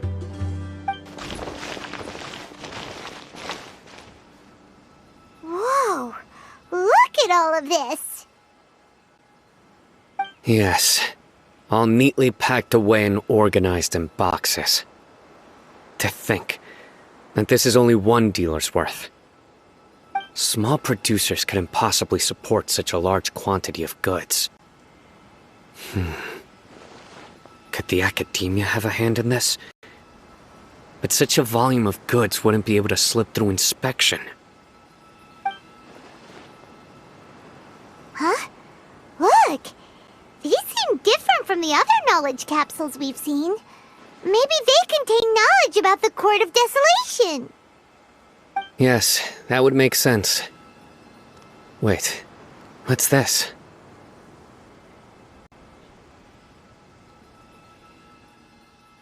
Yes, it's a Matra seal, indicating that the goods have passed Matra inspection.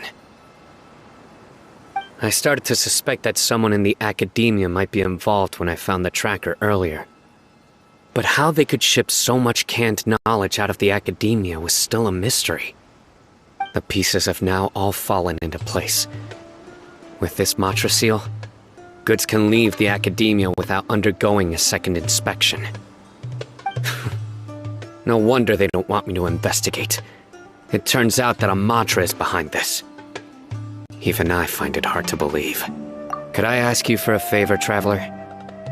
Since all this canned knowledge came from the Academia, then it's highly likely that the knowledge regarding the Court of Desolation originated from research files stored within the Academia.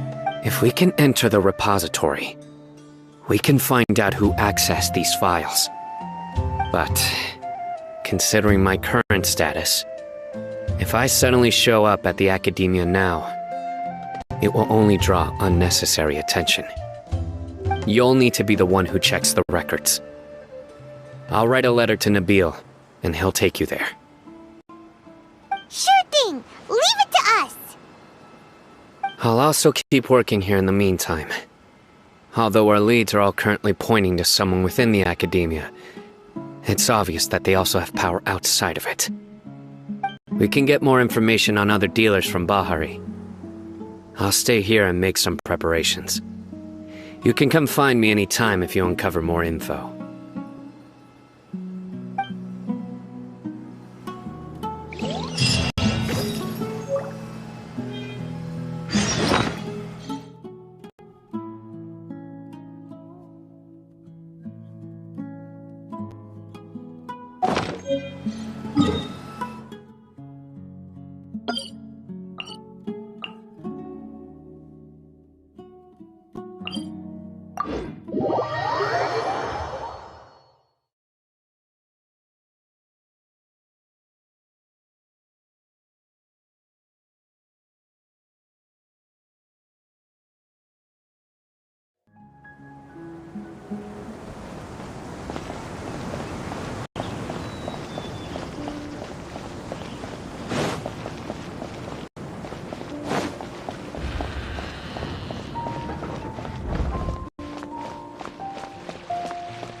Hello, we meet again. Have you managed to find Cyno? If so, how's he doing?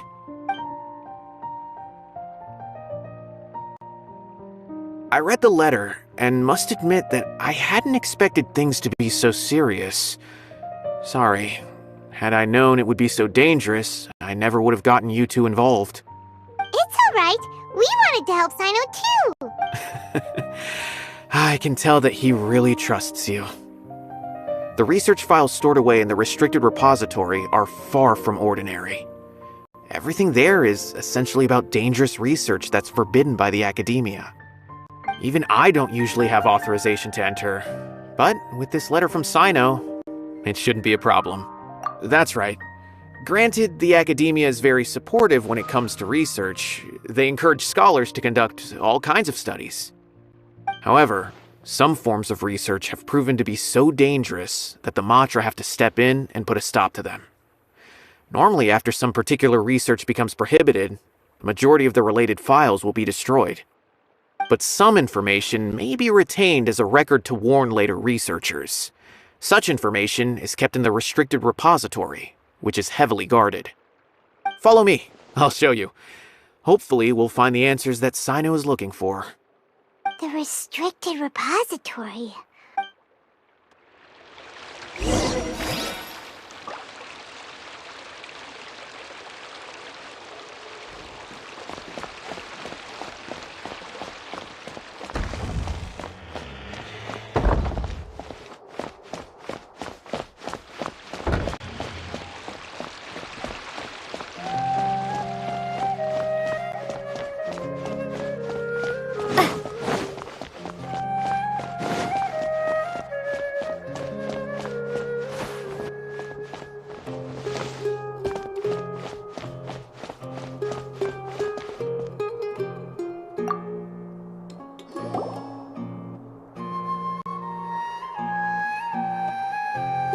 Okay, I understand.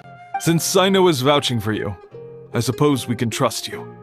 You may browse the information regarding the Court of Desolation. Ask me if you have any questions, but I'd suggest avoiding any other research files. Sometimes the less you know, the better.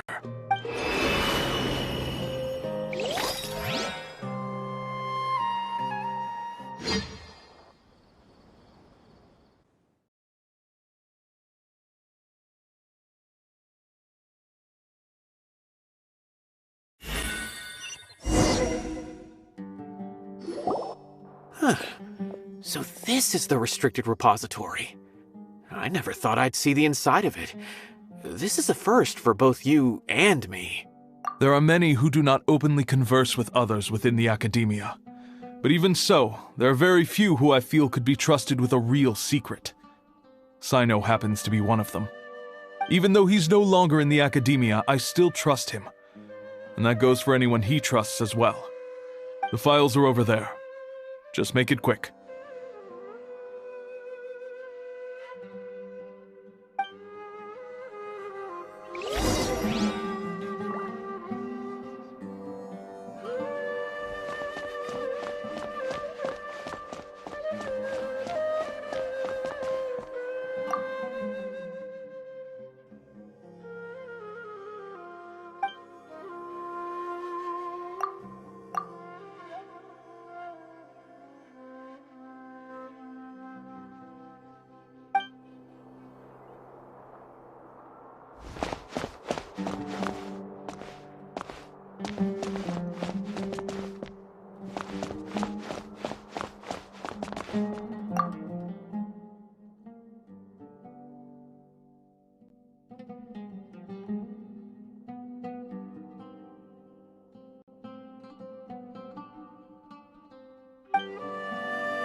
Whoa, there's a lot to read here.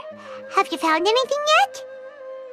Huh, it reminds Paimon of Cyno's former partner. His former partner? That would be Taj Radkani. But you're not far off.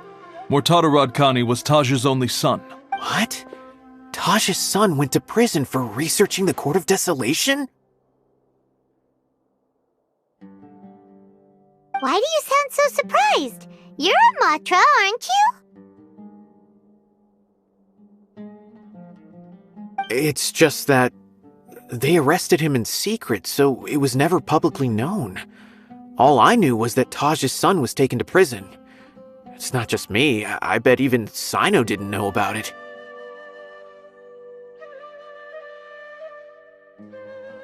No. Unfortunately, there isn't. He took his own life not long after he went to prison. You've heard about Taj, right? I know Nabil has. Every Matra knows him. I would say he's probably pushing 50 this year, which makes him one of the most experienced Matra. He is a man of integrity and honesty, and has made countless achievements. His reputation goes back a long way now.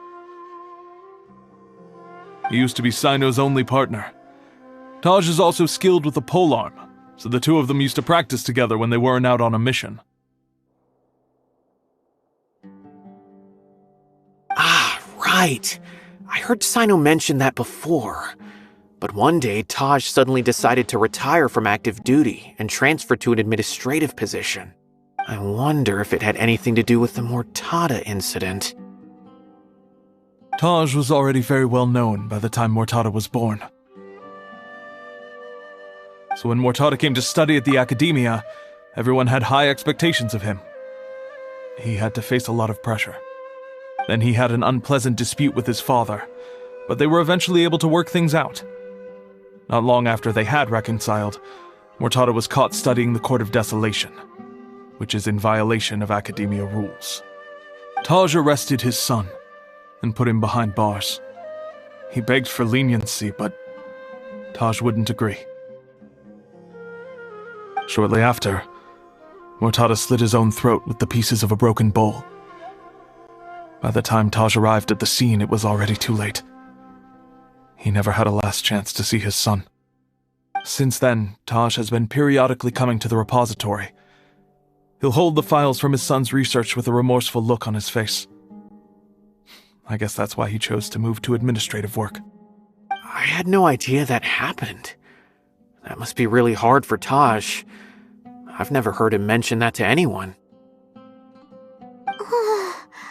That's awful. Paimon feels terrible now. Are you okay, Traveler? Wait, don't tell me you're starting to suspect Taj now. Impossible. Taj would never do that. I mean, yes, he does have a big reputation and has access to such research, but this is Taj we're talking about. He would never do anything against regulations. Never. But if you claim that the canned knowledge was originating from the Academia, then Taj is indeed a suspect.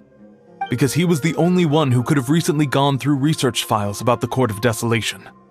There are so many files about those ruins that it would be difficult to restart any research, since the 7 original researchers were put behind bars.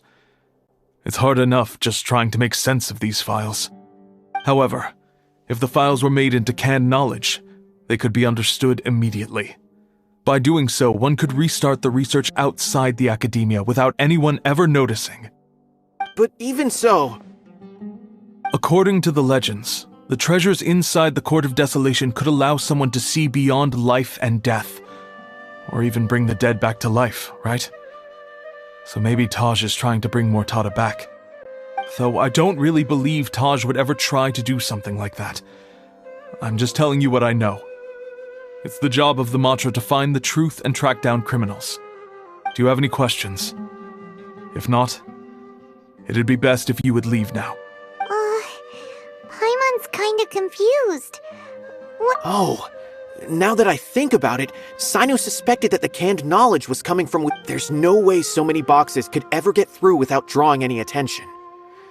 Maybe we could try asking people around the gate of the Academia and see what we can find. Don't worry, Tosh. I won't... Alrighty then, let's...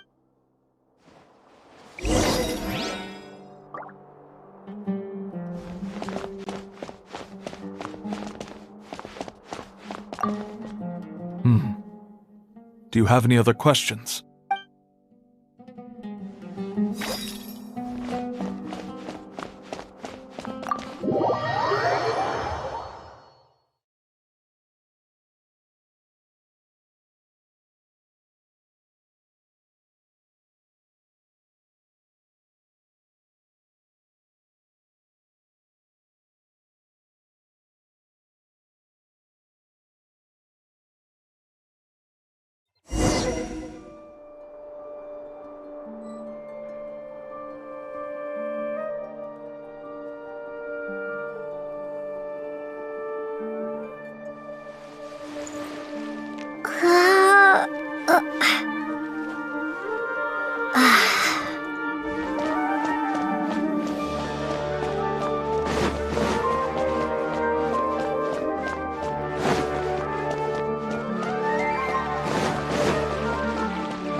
Excuse me. Have you seen any large shipments of goods leaving the Academia recently? Huh. Well, yes, but isn't that pretty normal? The Academia consumes so many resources each day. Everything from cooking ingredients, raw materials, even equipment for experiments. It's normal for goods to be coming in and out. Right, but we're looking for shipments with a Mantra seal. Have you seen any like that? That I'm not too sure of. I normally wouldn't notice whether the goods have any seals or not. Maybe you should ask someone else.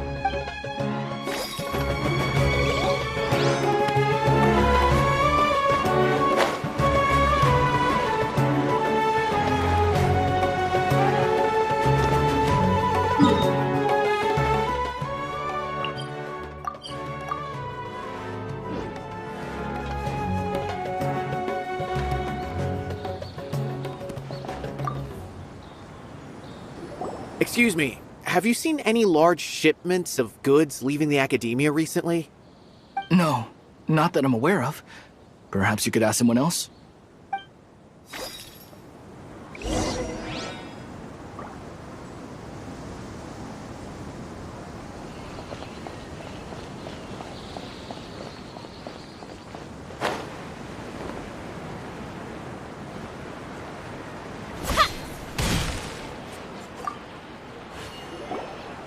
Excuse me, have you seen any large shipments of goods leaving the academia recently?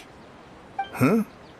Why do you ask? I'm just checking to ensure nothing unusual has happened. Well, I can't say it's unusual, but I did notice something.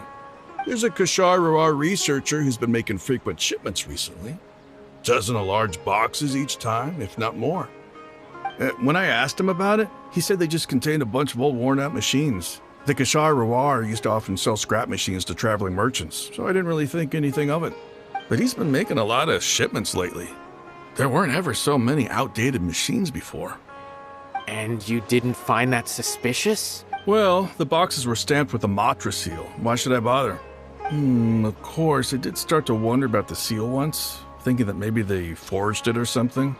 But you know what happened? A man named Taj came here and told me that he'd already inspected the goods personally and ordered me to leave the researcher alone. I couldn't question his word, could I? Possible. There must be some sort of mistake. There's no way Taj would ever... No, I won't believe it. Taj is an honorable man. Someone must be trying to frame him.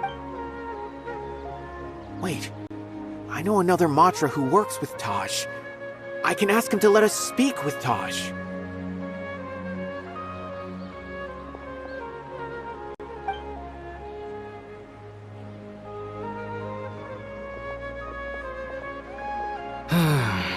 As I've already told you, I don't have any way to contact Taj. A few Eremites showed up looking for Taj yesterday, and he met with them in his office. I was standing outside of the door, and I vaguely heard them say, "Found it." Before I realized it, the door opened, and Taj left with the group of them. I noticed that he had also changed into Eremite attire.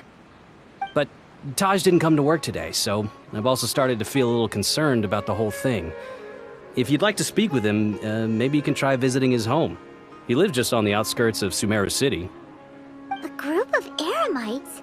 Could Taj really be the one making all the canned knowledge? No way. Taj is just like Cyno. They're considered heroes among the Matra. There's no way that he would... Fine. Looks like there's no other choice. Hey, don't let it get to you just yet. We'll get to the bottom of this once and for all.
So, this is Taj's place.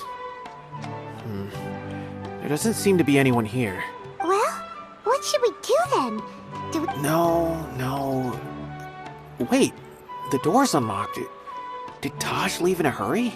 Well, anyway, we're still not sure if he's the real culprit. Probably not a good idea to go in without permission.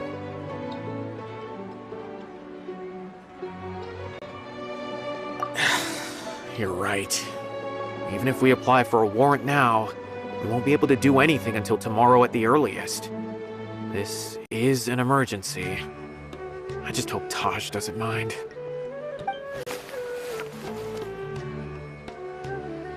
What's this? It's a paper full of names written on it. Oh, and a map. Yes. This is definitely Taj's handwriting. These are the transactions between Taj and some other people. From the look of the numbers, the scale of this smuggling case is absolutely massive. The whole operation involves more than 300 people, including dozens of celebrities. These are famous scholars, merchants, mercenaries. I have a feeling that Cyno might be unaware of what he's up against. There's no way anyone could face such a large organization on their own. You're right, that's just who... As for the map, it appears to indicate the location of the Court of Desolation. Let's take it to Cyno and let him decide how to proceed.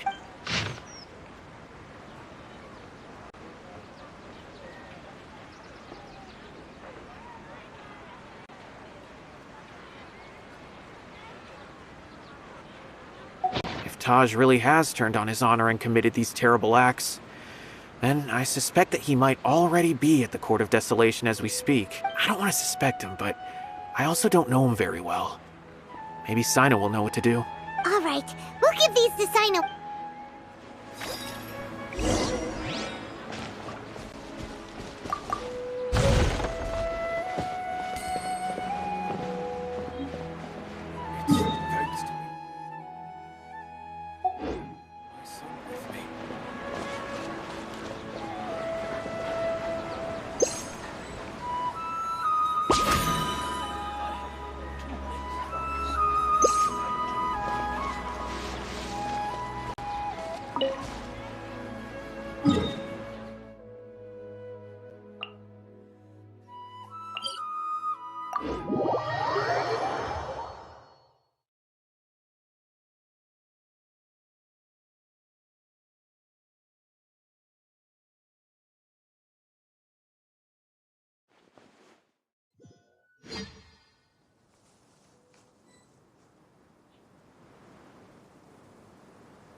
I'm so glad Grandpa's okay.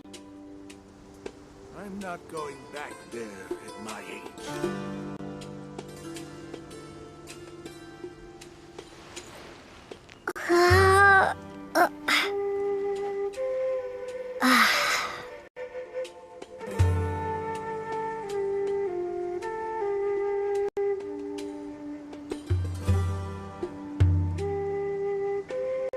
I'm so glad Grandpa's okay.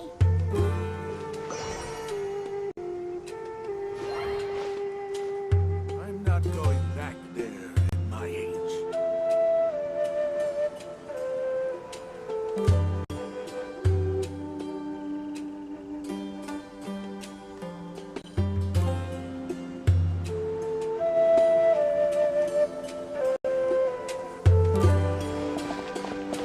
I'm so glad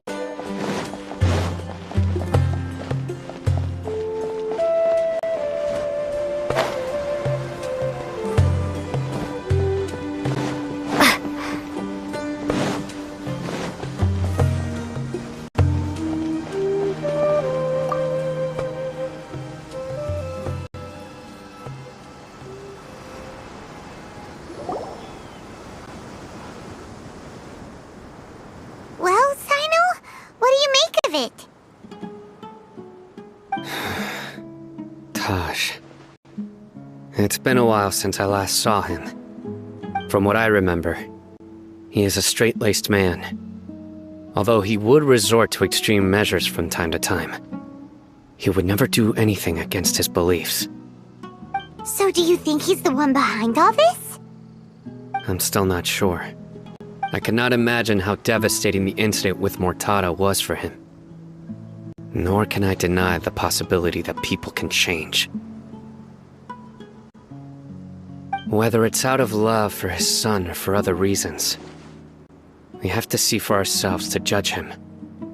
Or rather, the person he's become.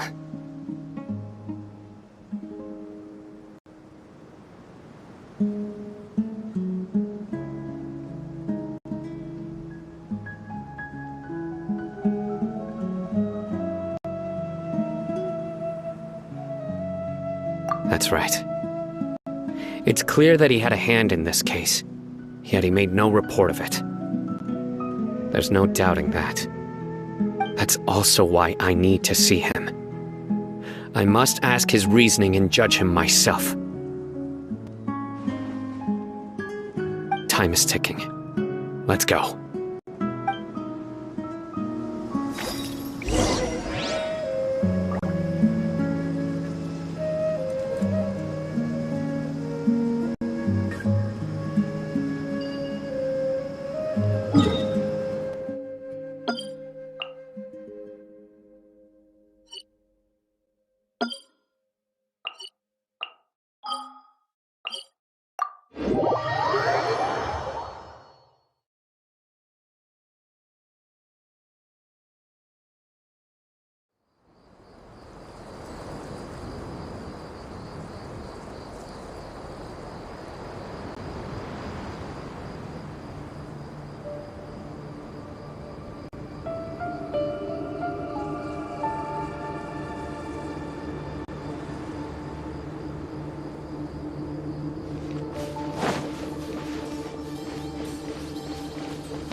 We can do this!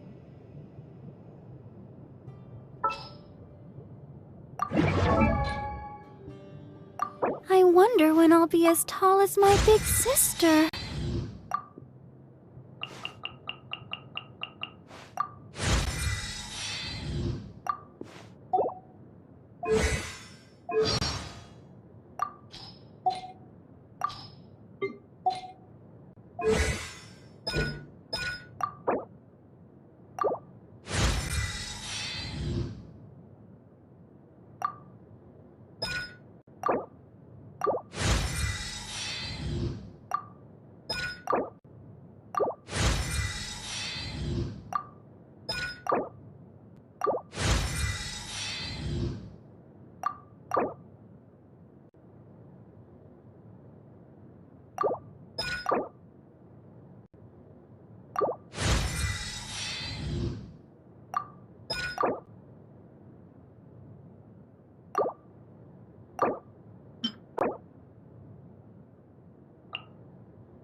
Need a hand?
Our bond is strong! Ha! Ha! I swear by my sword! Scanning!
Come at me!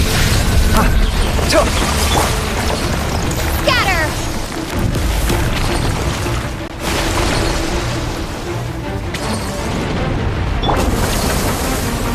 Scanning! Our bond is strong! Go as one!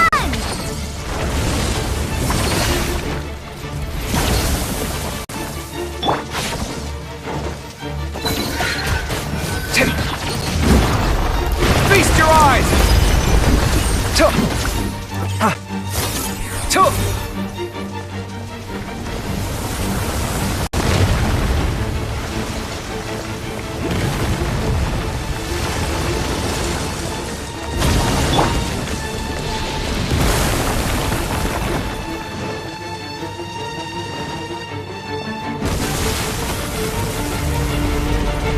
Propagate!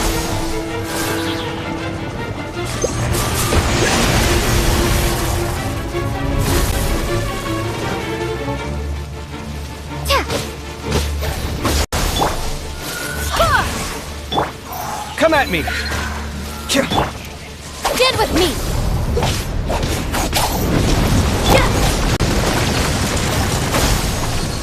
Spring force!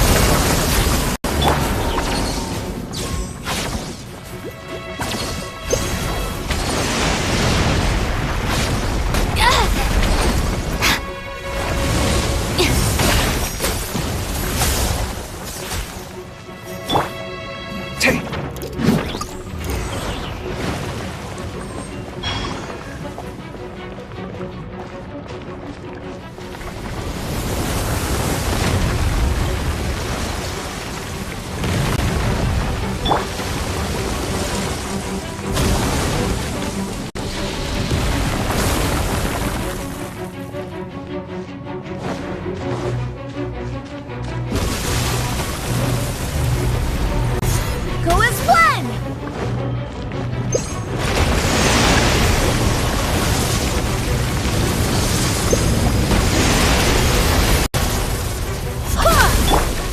Scatter! Scanning! Dissipate!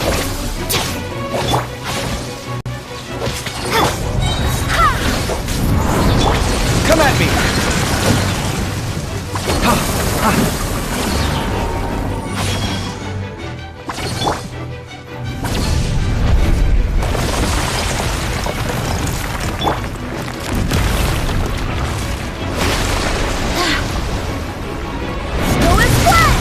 Barbados! Guide us! Our bond is strong! Sight clear! Propagate!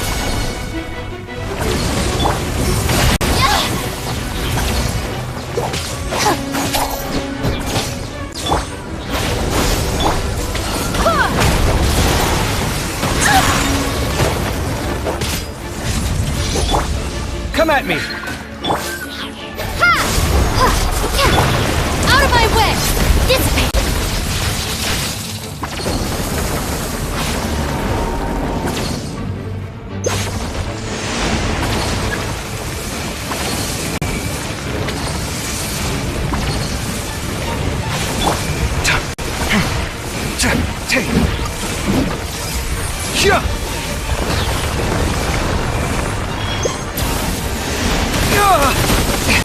How annoying!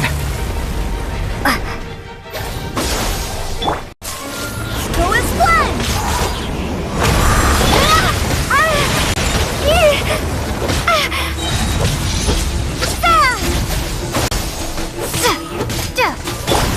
Our bond is strong!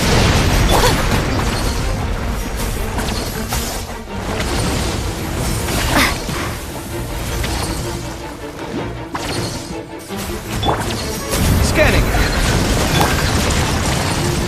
Scatter!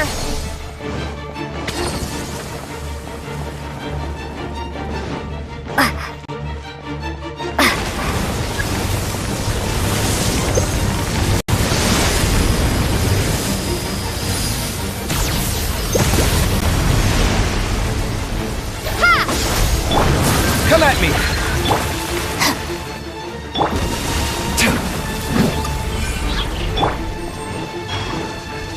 Propagate!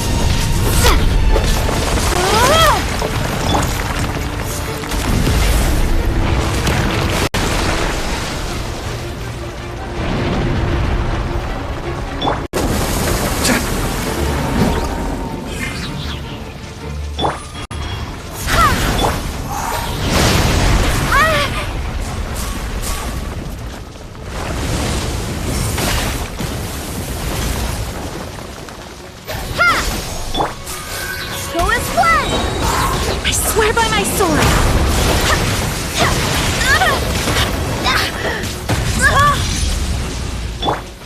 Propagate! Dissipate! Sight clear!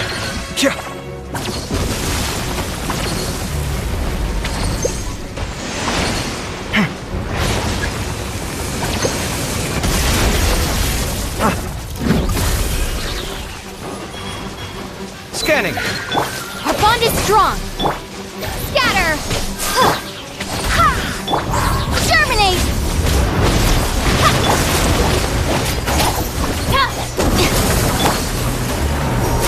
Come at me!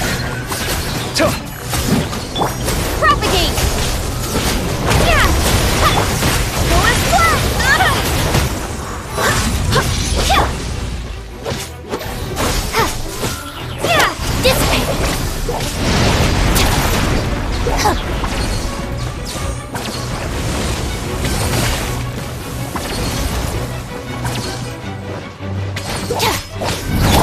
Scanning!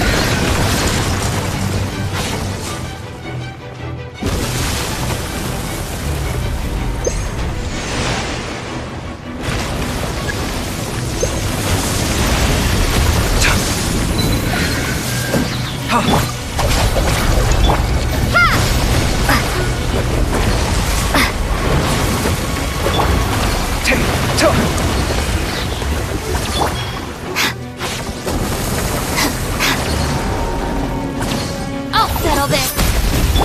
Watch and learn!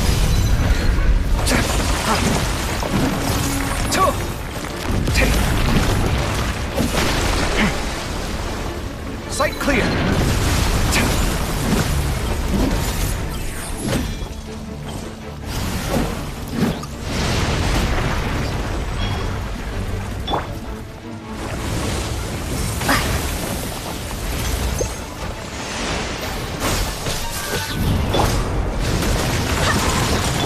Our bond is strong!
Leave it to me.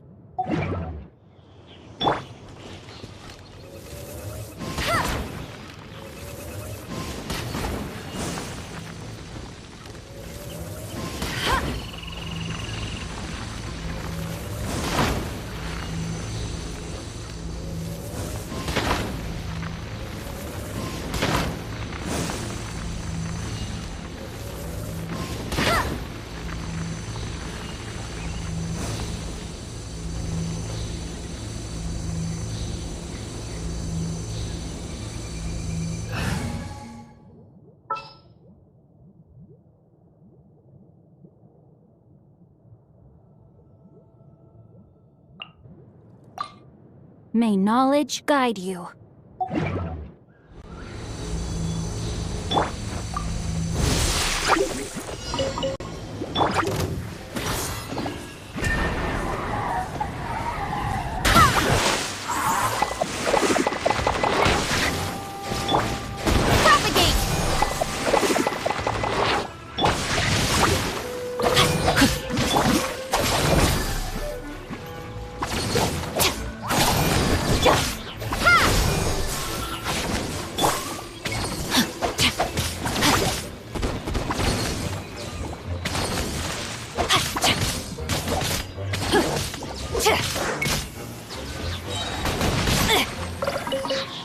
Let me weave you a verse.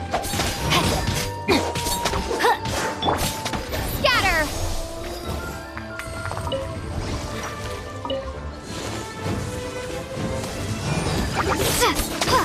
Propagate!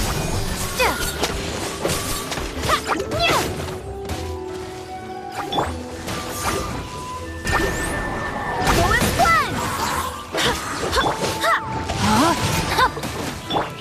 Out of my way!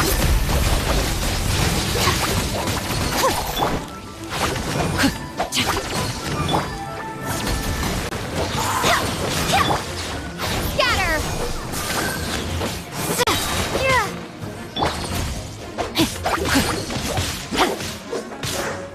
Rain outlines your fate.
sword!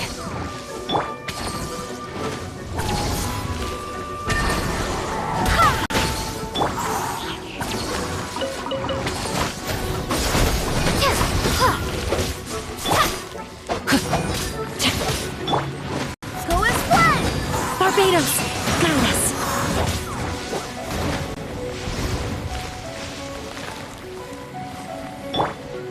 Propagate!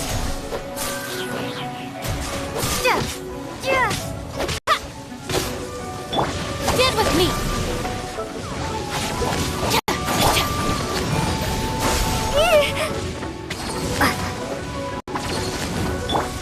Rain outlines your fate.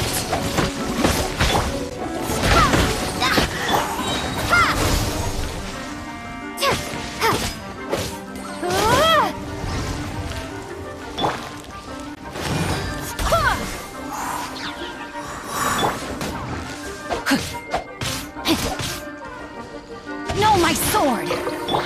Propagate!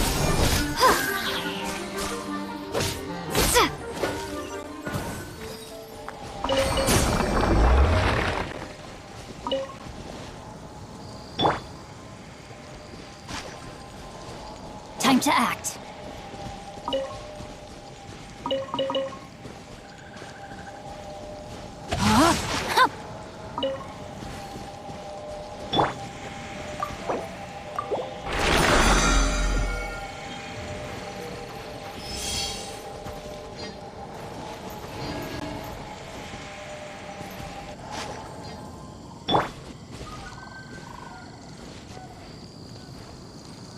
No, my sword!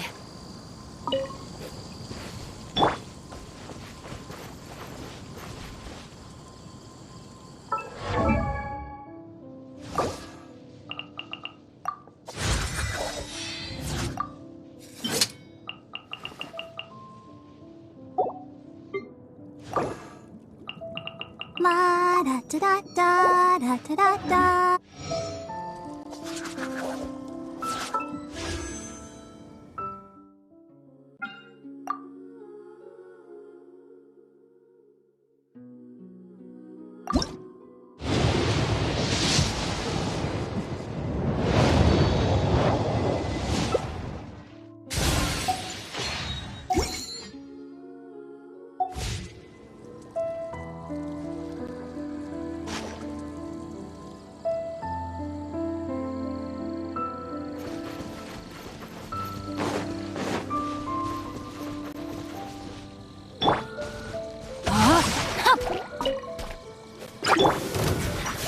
Scatter! Our bond is strong!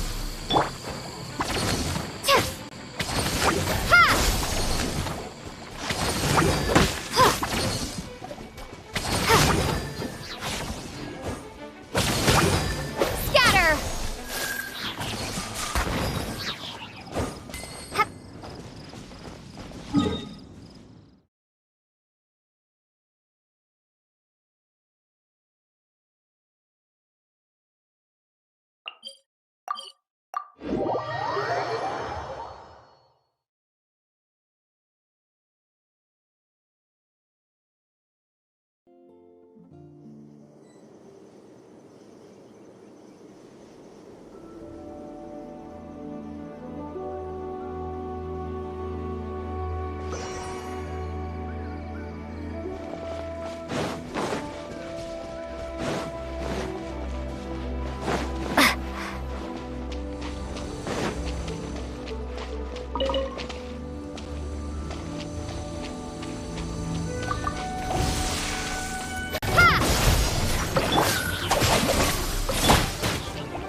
Witness the power of Gugwa!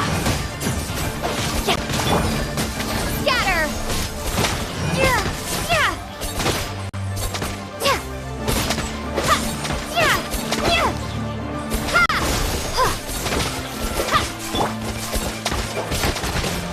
Go as one!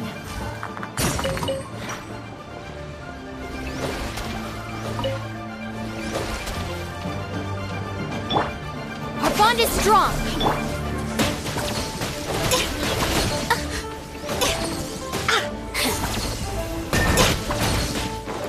Over here! Hear me! Rain outlines your fate. Lightning terrified! Scatter! Let me amuse myself a little.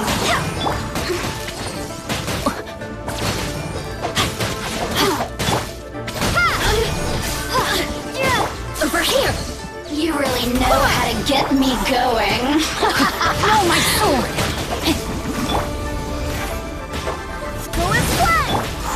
Propagate! Germinate!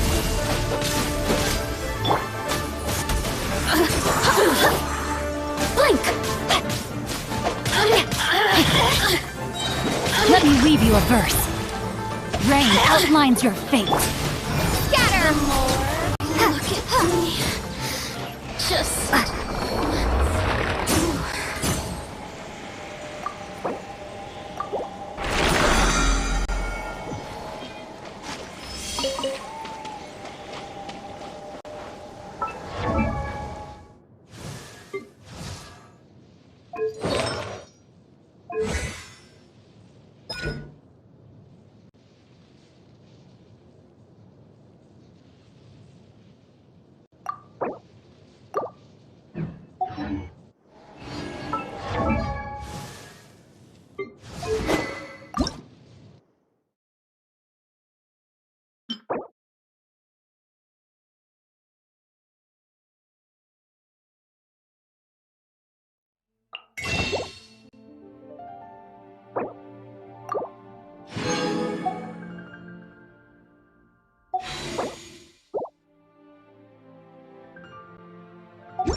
It was on a dessert.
I swear by my sword!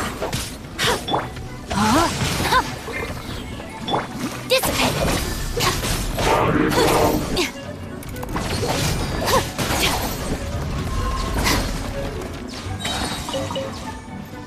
I'll settle this!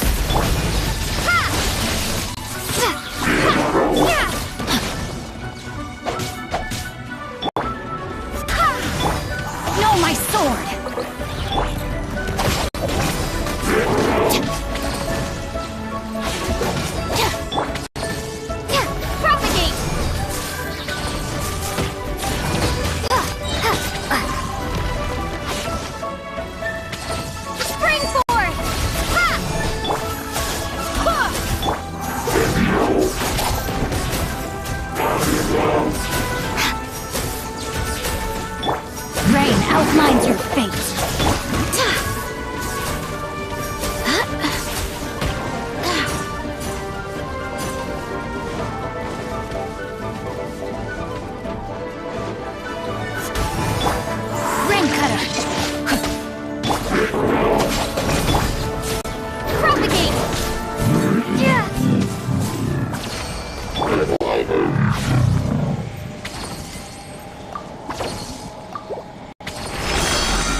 La da da da da da da da da da.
No, my sword!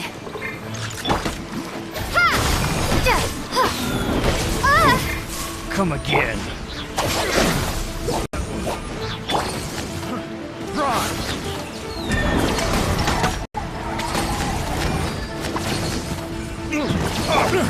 Out of my way!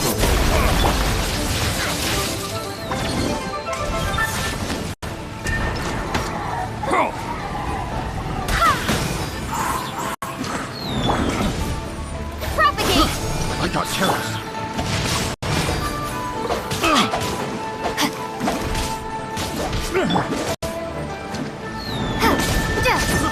I got terrors.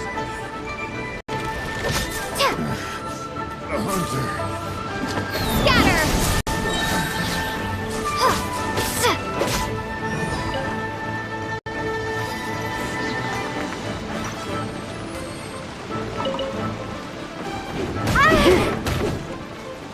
You're open.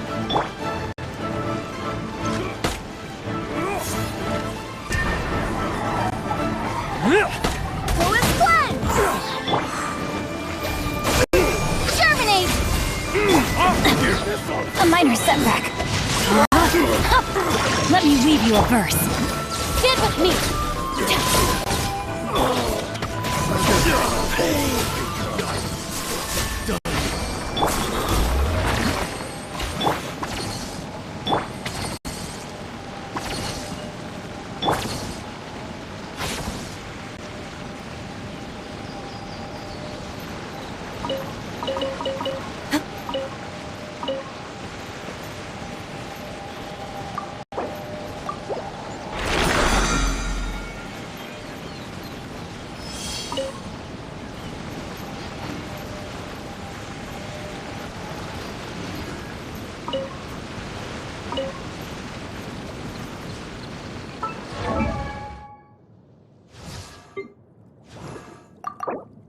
I wonder when I'll be as...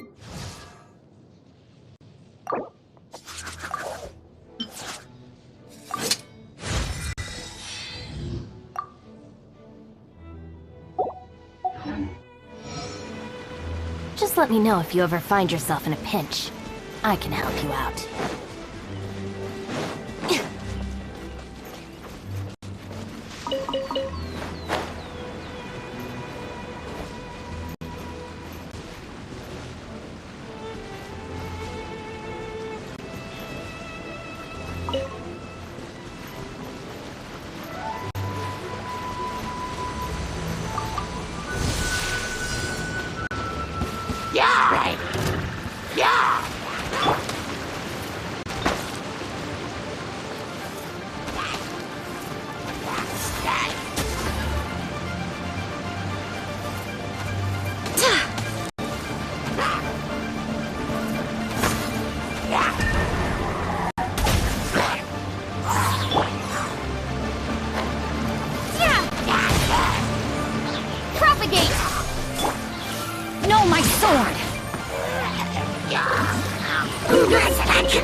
Lightning terrified!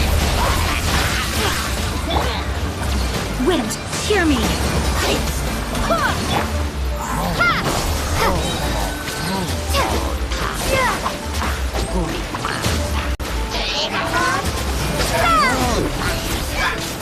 Propagate! Rain cutter!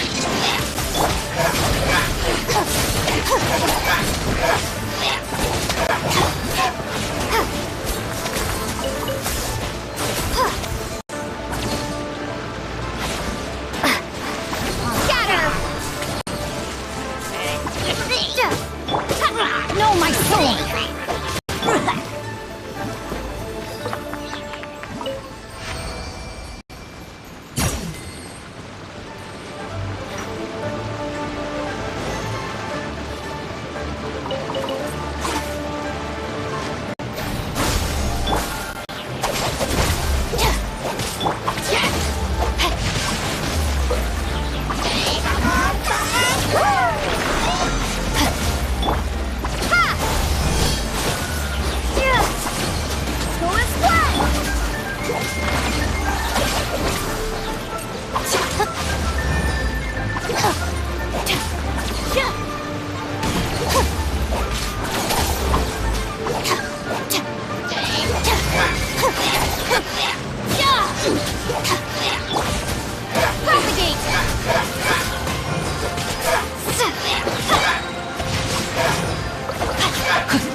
Outlines your fate. Witness the power of Gugwa. I'll settle this.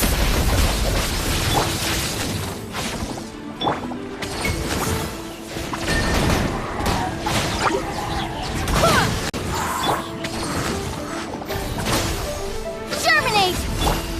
I swear by my sword. Go as one. No, my sword.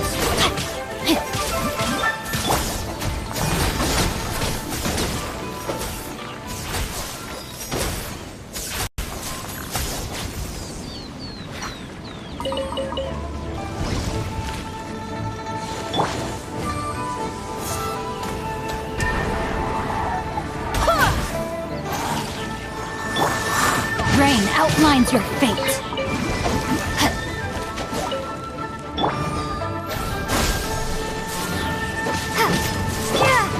Our bond is strong.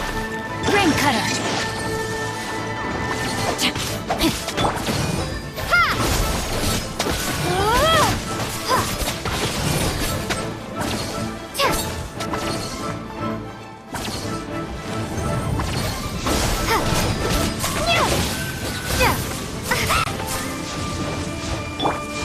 my sword!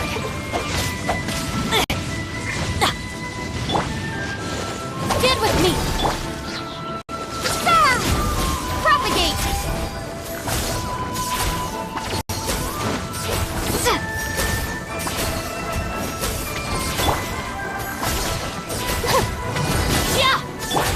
Rain outlines your fate.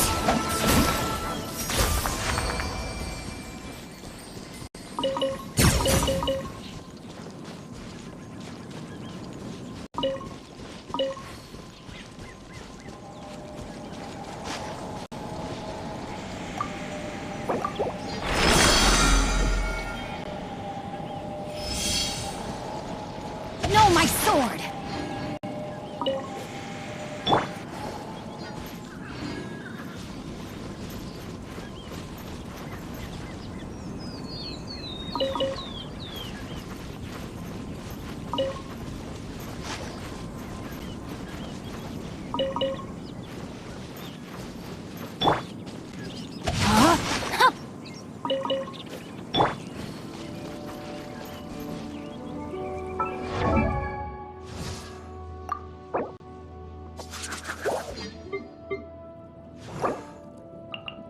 I wonder when I'll be as tall as my big sister.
outlines your fate. Witness the power of Guwa.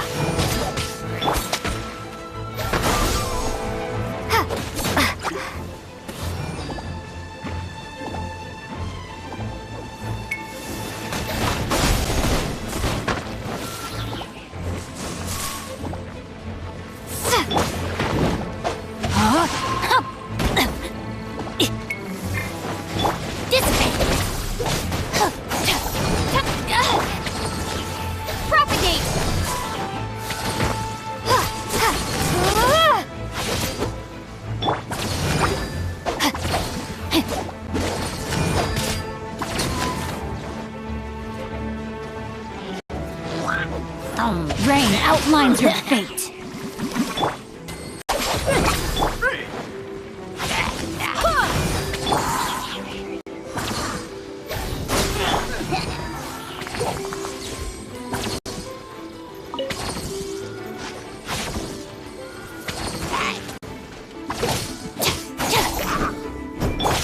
No, my sword!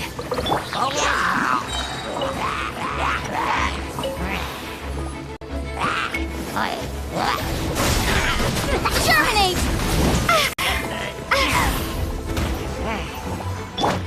Wind, hear me!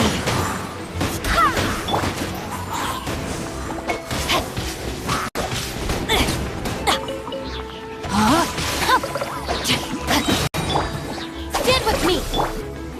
Rain cutter!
If the Arataki gang stirs up any trouble, I'll drag every last one of them back to apologize.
The others find some.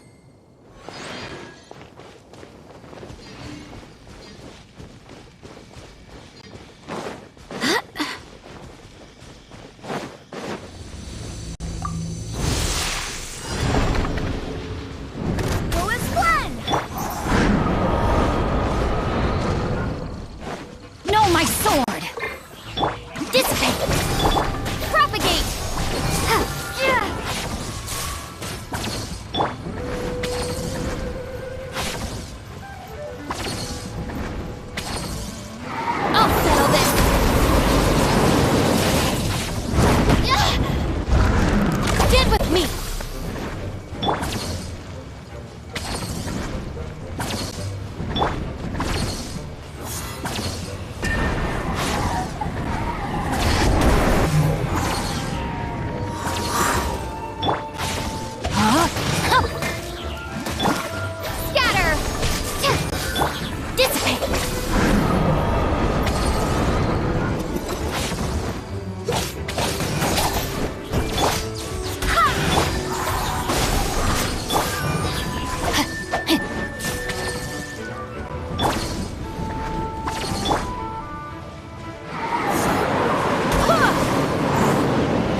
to act. No, my sword!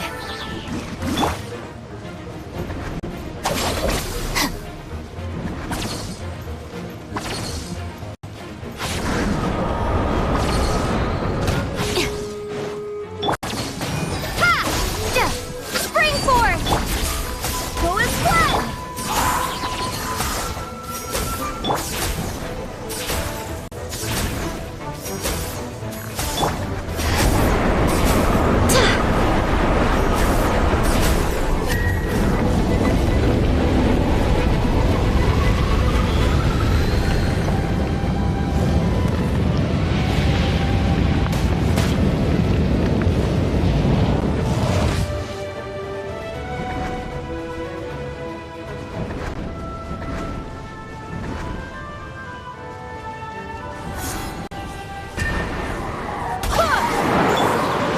Outlines your fate.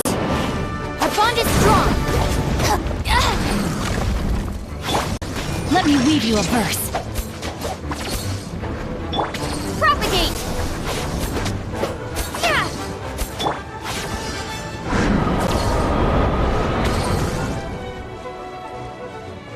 Go as planned! I swear by my sword! Stand with me!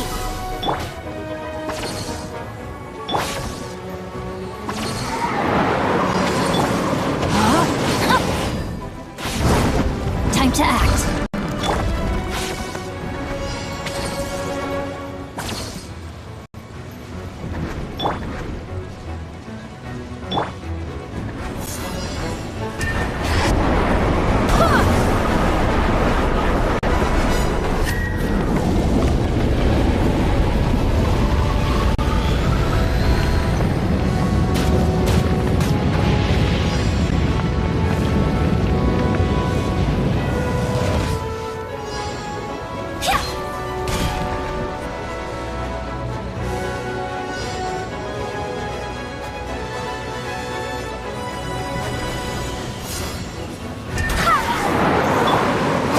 Strong!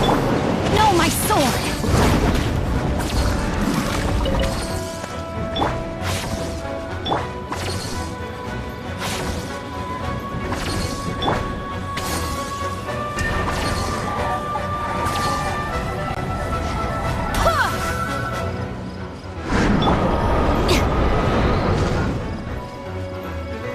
Dissipate!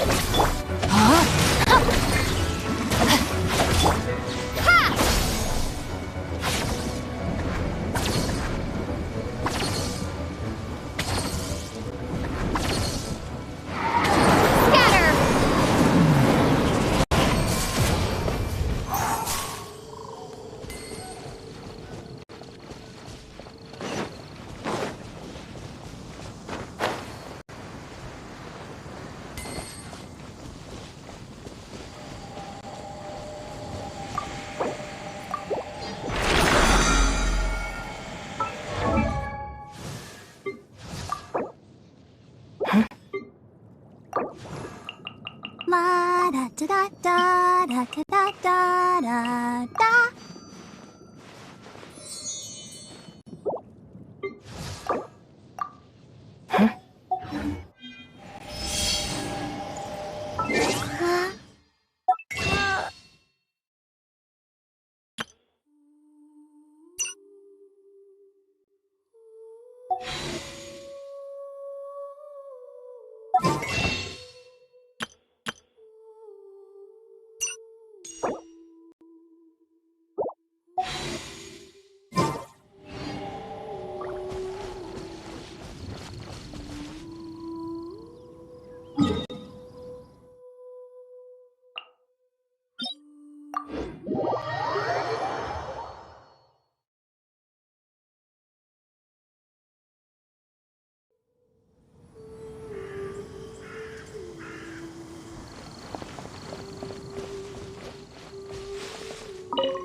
open!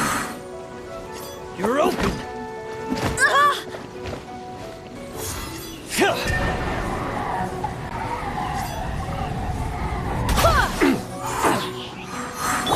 You're open!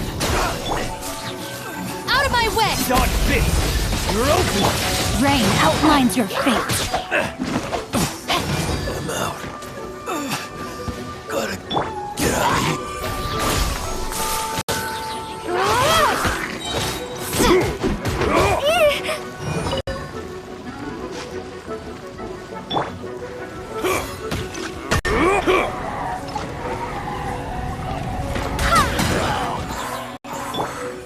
Witness the power of Gugwa. Our bond is strong. Propagate.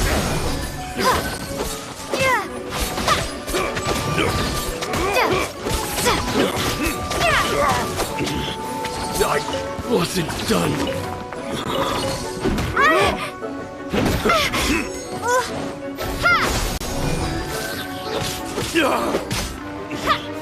I wasn't done.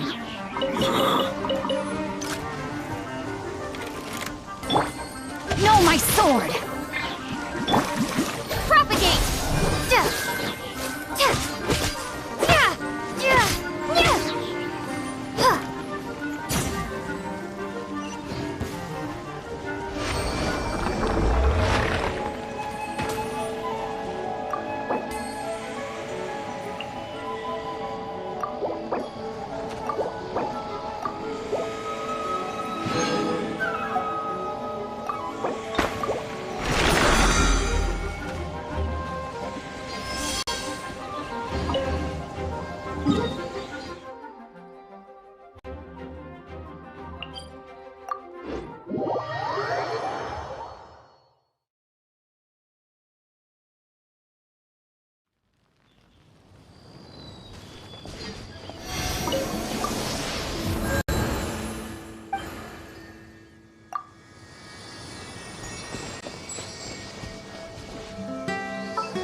I wonder when I'll be as tall as my big sister.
Thank you for choosing Komania Express.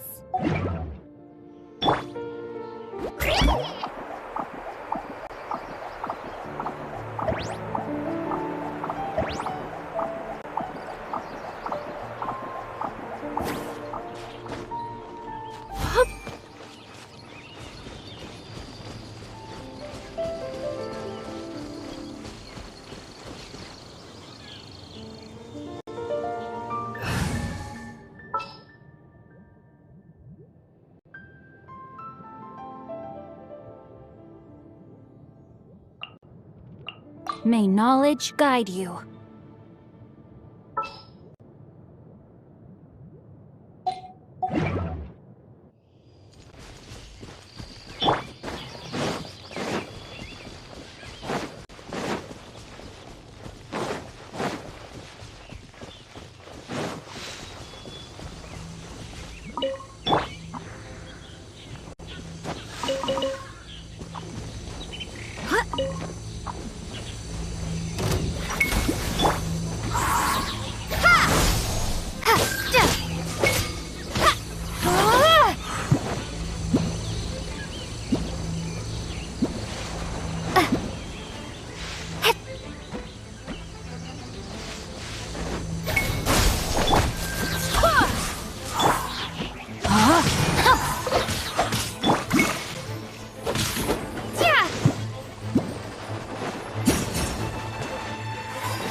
My sword!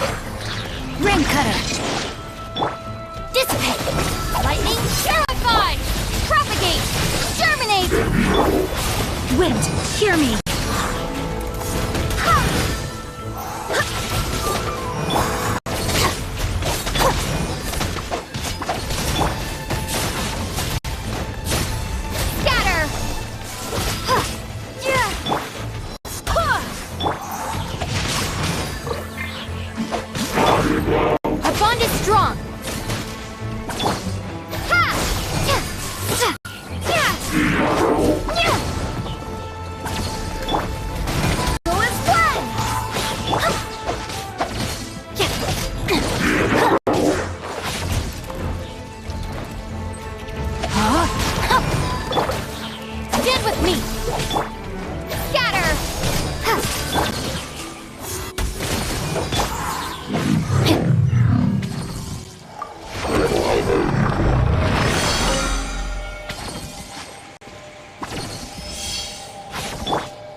Let me weave you a verse.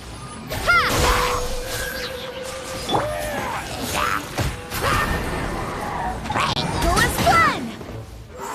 Our bond is strong!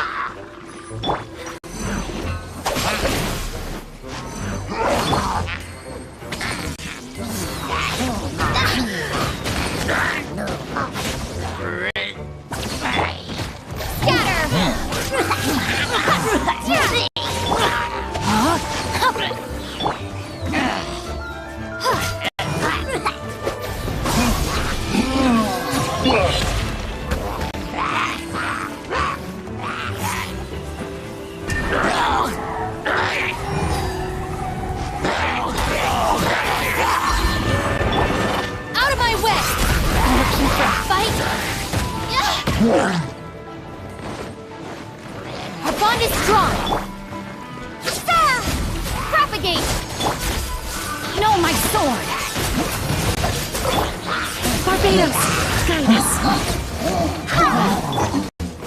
Scatter!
Rain outlines your fate.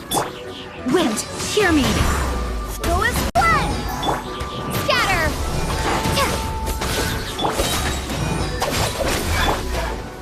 Germinate!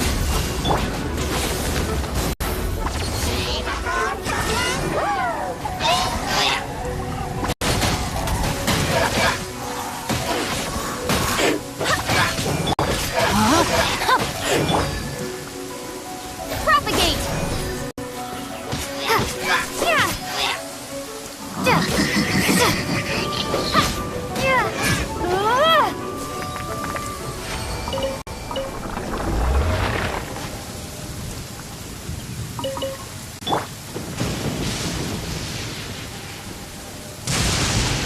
Rain outlines your fate. Be careful. No one wants to get struck by lightning.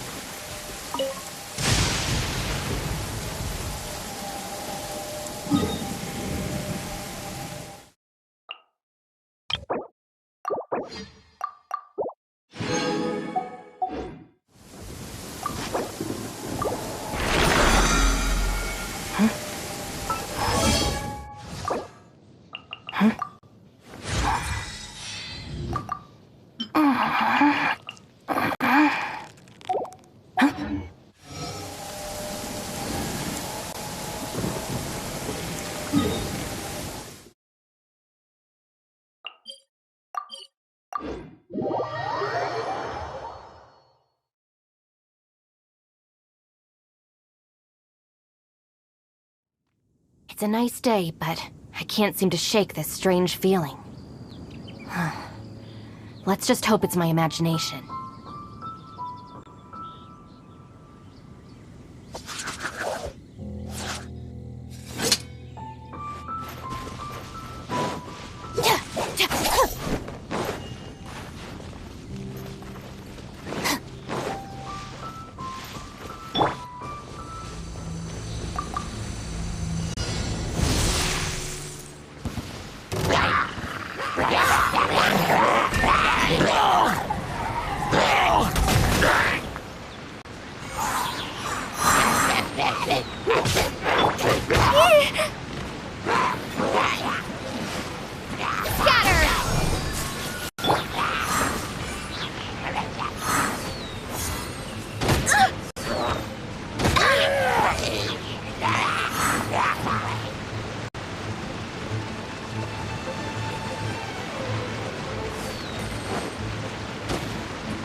Propagate!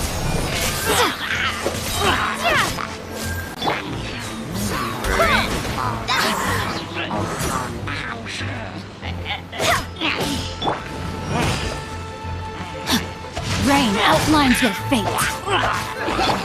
Our bond is strong.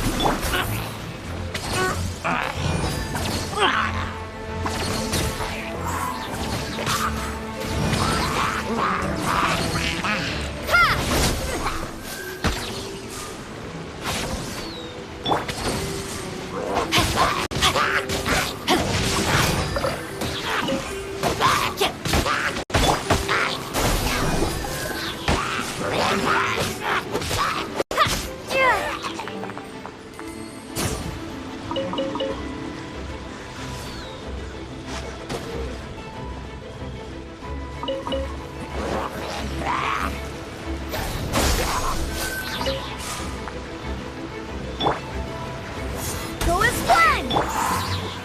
No, my sword! Scatter!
We can do this!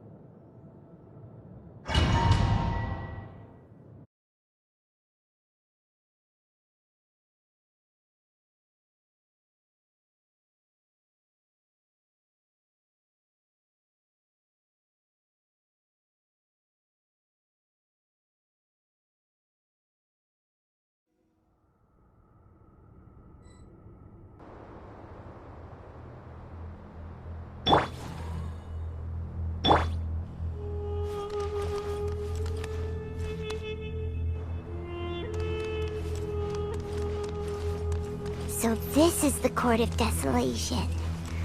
Are there really any treasures buried here? Oh, Paimon's kinda nervous. Could it be dangerous? Don't worry. You'll be safe with me.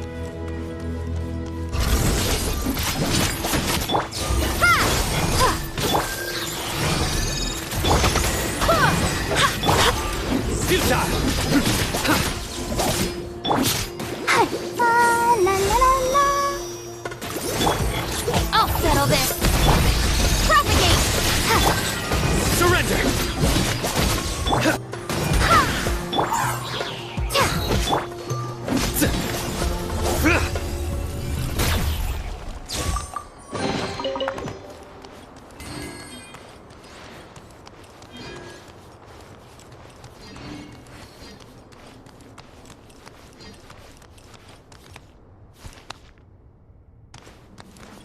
Look!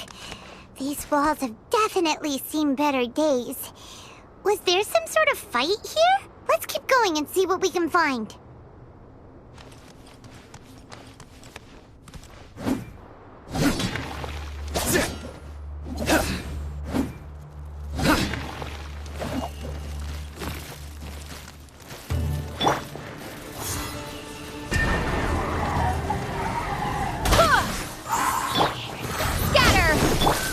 Nowhere to run!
You stay condemned!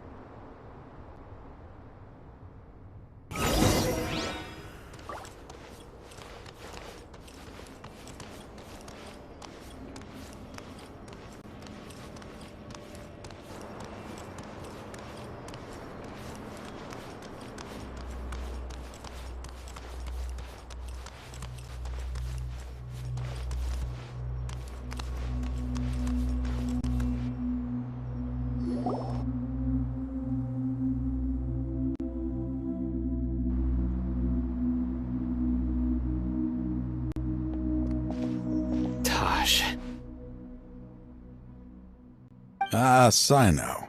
It's been some time since I've seen you last. I trust you are doing well.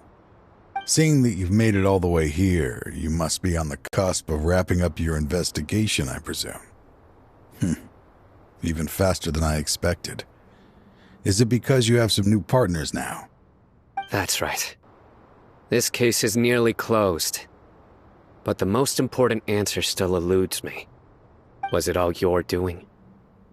Smuggling the canned knowledge? The research of the Court of Desolation? Yes, it was me. Then explain why. That's the difficult part. Let's just say I've changed. I've become a selfish coward who only wants to pursue his own interests. I find that hard to believe. Oh, really? Way I see it, every person will end up like me sooner or later. When you're young, you press forward, unattached, living solely for the justice in your heart. But as you begin to age, you start to become more cautious. You know many things are wrong, but still turn a blind eye to them. I was the same. I never questioned my actions until Murtada died.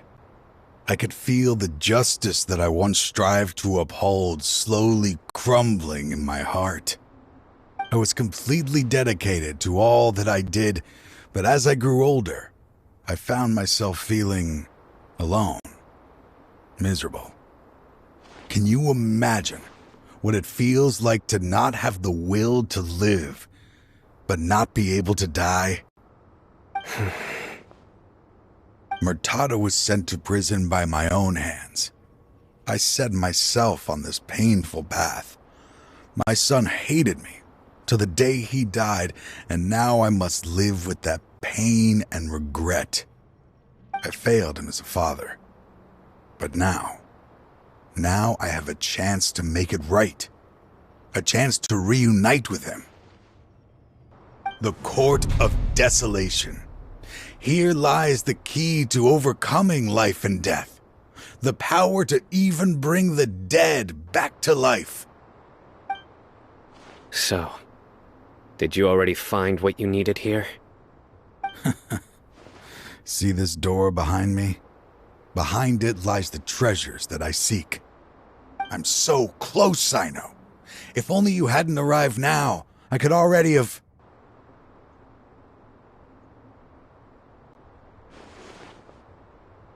Enough conjecture. What has happened is already part of the past. You cannot bring the dead back to life. In the end, the treasures you seek are nothing but myths and legend. Since you're so sure, why don't you just let me open the door and see then? No. I sense danger behind that door.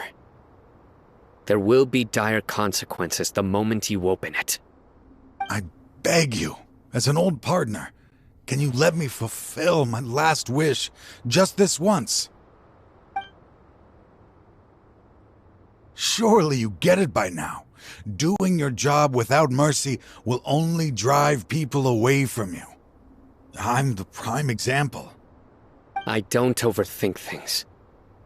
If there is only one way for me to defend my principles, then that is the path I will take. Seems there's no convincing you. All right then. Let's see if your polearm skills have improved at all.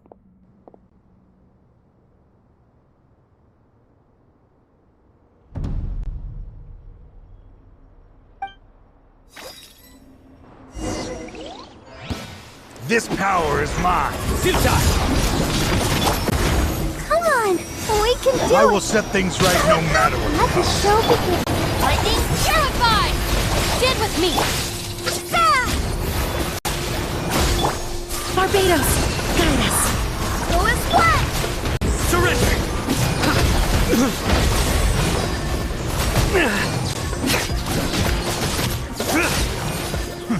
As I thought.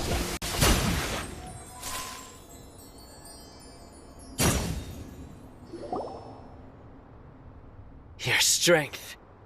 You feel it, don't you? I'm stronger than you remember. I gained new power when I entered the Court of Desolation. This is only a taste of it. Once I open the door behind me, this power will be complete. Even life and death will have no grip on me. Uh-oh. We have to stop this guy! I won't let you open that door. I wouldn't be so sure. I'm afraid it won't be easy to stop me now that you're injured. Or are you ready to sacrifice your life for this? I'll do what I have to. I still remember when we first became partners. You were always charging forward and putting your life on the line, just like now. Even after all this time, you still haven't changed. You haven't changed either. You left that list of names and map in your house on purpose, didn't you? You wanted me to be able to find you here. All of this was just part of the act you were putting on. What happened just now was also part of your plan. You might have fooled those on the list, but you will not fool me. I had my suspicions from the beginning, but I couldn't be sure until we fought. If he really had changed, your fighting style wouldn't be as it was before. Huh? What do you mean, Cyno? He never planned on opening the door. His true intention was... What's happening? Seems our time is running short. Let me make this quick then. After Mortada died, my spirit was crushed. For a long time, I was hoping this reality was just some terrible nightmare. I hoped I would just wake up and be able to see his smiling face again. That is when I was approached by someone who wished to collaborate and find the Court of Desolation together. I did some investigation of my own and discovered they were part of a massive organization. People from every walk of life are involved. They are relentless in their search, pouring countless mora into secret research, even sacrificing lives, in hopes that the Court of Desolation would appear. No wonder banning the research wasn't enough. A full-scale operation was already in motion. I'm a flesh and blood human like anyone else, so I obviously hesitated and considered it. The thought of bringing my son back tugged at my heart, but in the end, I came to my senses. I knew that I could not let myself go down that path. I suddenly came to a realization amidst my suffering. The Court of Desolation, a place that once drove people to tragedy, was still doing so even centuries later. As long as this place exists, people will recklessly seek it out, just as Mortada did, generation after generation, regardless of the cost. Let it be buried beneath the sand forever. Once the Court of Desolation is gone, there will no longer be anyone obsessed with seeking it out.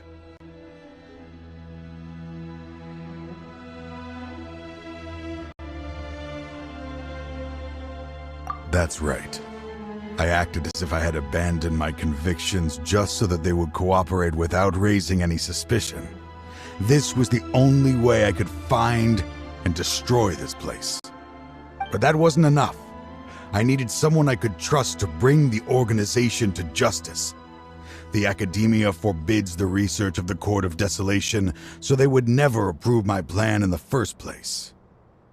To add to the problem, the organization is so powerful that they even have members working within the Academia.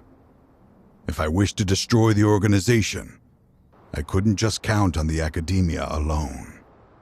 So, you pretended to be the one behind all this, as a test for me. Yes. I'm sorry, but now I am assured. You haven't changed at all. You are still as you always were, fearless, and making no compromise. Anyway, this place is collapsing. You must leave now. Wait! Aren't you leaving too? There are still loads of bad guys to catch outside! His fate is already sealed. There is no life left inside him. He is like a candle with no more wick to burn.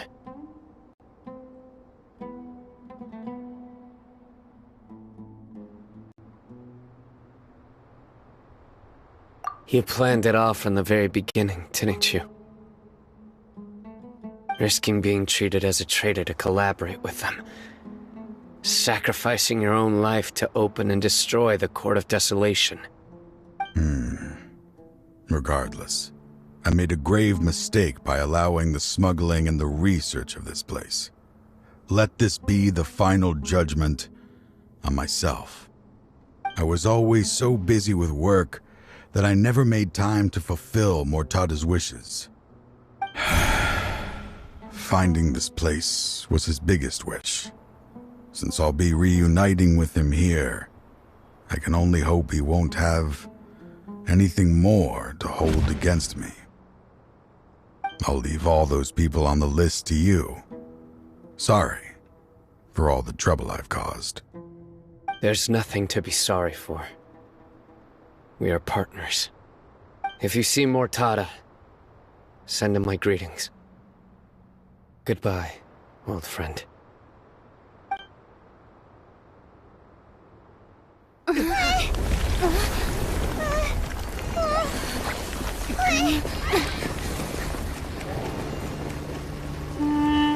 Dad, why are they so strict with me?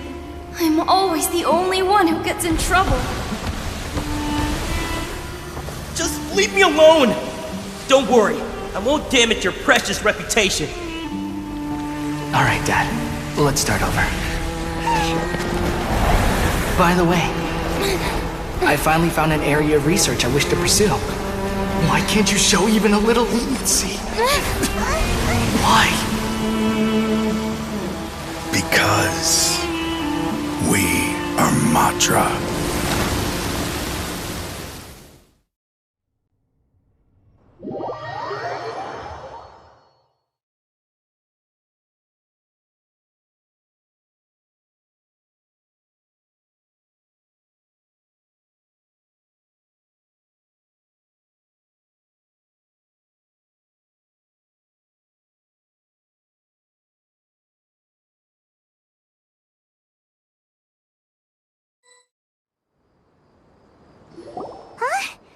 The Court of Desolation has... Just as Taj said, that place had caused too many disasters and tragedies. Being buried in quicksand is its rightful end.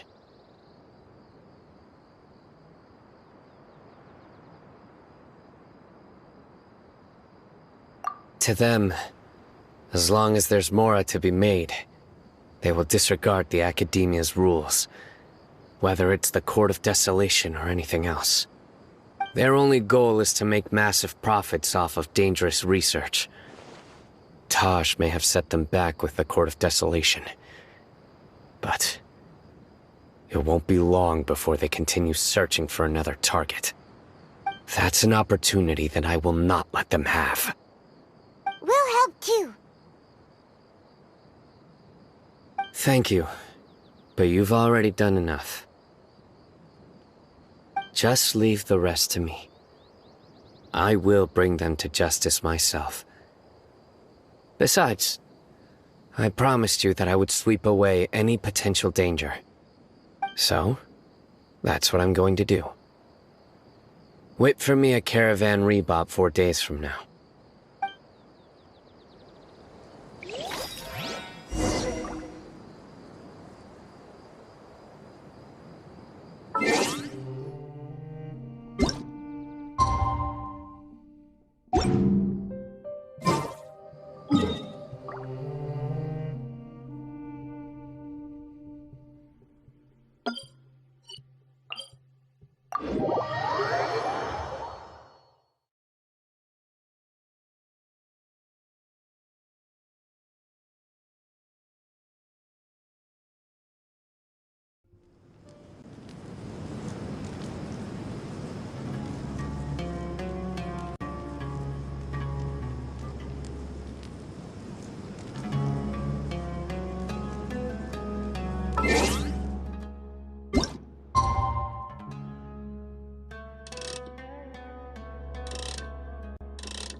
We meet again. Thank you so much for all your help. Nabil, what are you doing here? Convicts from the desert are being escorted through Caravan Rebot, so I'm here to keep an eye on things. This should be the last group of them, so I'll be heading back to the Academia once they're cleared. The last few days have been quite the ride, but fortunately, I can say with confidence that this case is finally coming to an end. At first, the mercenary groups on the list were putting up quite a fight. They made several desperate attempts to cover up the truth. However, Cyno crossed the desert and took out their main camp overnight. After that, people on the list started to put pressure on the higher-ups within the academia. Everyone was on edge, and the case came to a standstill. And? Then what happened? Well, then we received word that Taj Radkani had sacrificed himself on the case. The news really stirred up the members of our ranks. The Matra then moved together against the enemy. We cleared out the traitors from within the academia and arrested all the researchers on the list. Some of them managed to get out of the academia, but still failed to escape. The scattered criminals were captured by Cyno all across Sumeru. I even heard that someone was about to escape to Fontaine, but was still apprehended just at the border. Having more than 300 prisoners apprehended for interrogation has definitely shaken things up recently. Is Cyno alright? He didn't get injured, did he? He seems fine, but nobody knows the real situation. He brought over 300 suspects to judgment all on his own. Among them were even some of our former colleagues. Not just the criminals are afraid of him. Even we start feeling a little nervous when he's around now. But even if we start feeling all self-conscious, thinking if we've done anything wrong, we're still always honored to have Cyno around. By the way, are you guys here to see Cyno? I think I just saw him walking in that direction when I was on watch nearby. He was walking with someone I didn't recognize, and then before I knew it, they were nowhere to be seen. If you happen to see him, please send my regards. Sure thing, Nabil. You be careful too. Don't let any of those bad guys escape. Don't worry about me. If anything happens, you can find me at the Academia anytime. Farewell then.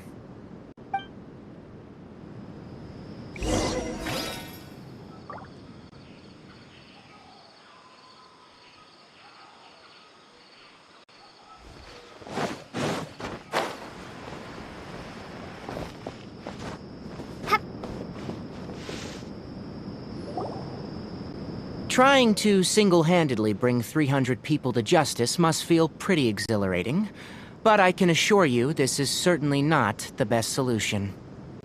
I'm aware. However, I learned something unexpected during interrogation. Apparently, someone had enticed Murtada Radkani into becoming interested in researching the Court of Desolation. Murtada had lived in his father's shadow all his life. Naturally, he wanted to conduct research that would seem groundbreaking and significant. After Murtada died, the organization tried to use Taj's shame regarding his son to add him to their ranks, toying with others' minds, treating lives like dirt, and doing anything for their own interests. This makes me angry.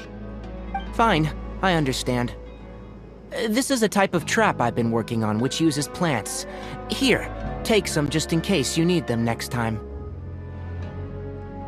If thrown into the mud, the trap will grow rapidly and disperse a pollen that has a paralyzing effect. I don't have much use for the traps these days, but maybe you will, and can help me collect more testing data. Cyno! Tighnari! Oh, so Tighnari must be who Nabil saw earlier! Are you also here to see Cyno? That's right. Cyno asked me to collect some medicinal herbs to treat a girl named Simin. I also dropped by just to check for any injuries. He seems to be fine physically, but he looks a little more lonely than I remember. And Cyno, relax. You don't always have to look so serious, you know.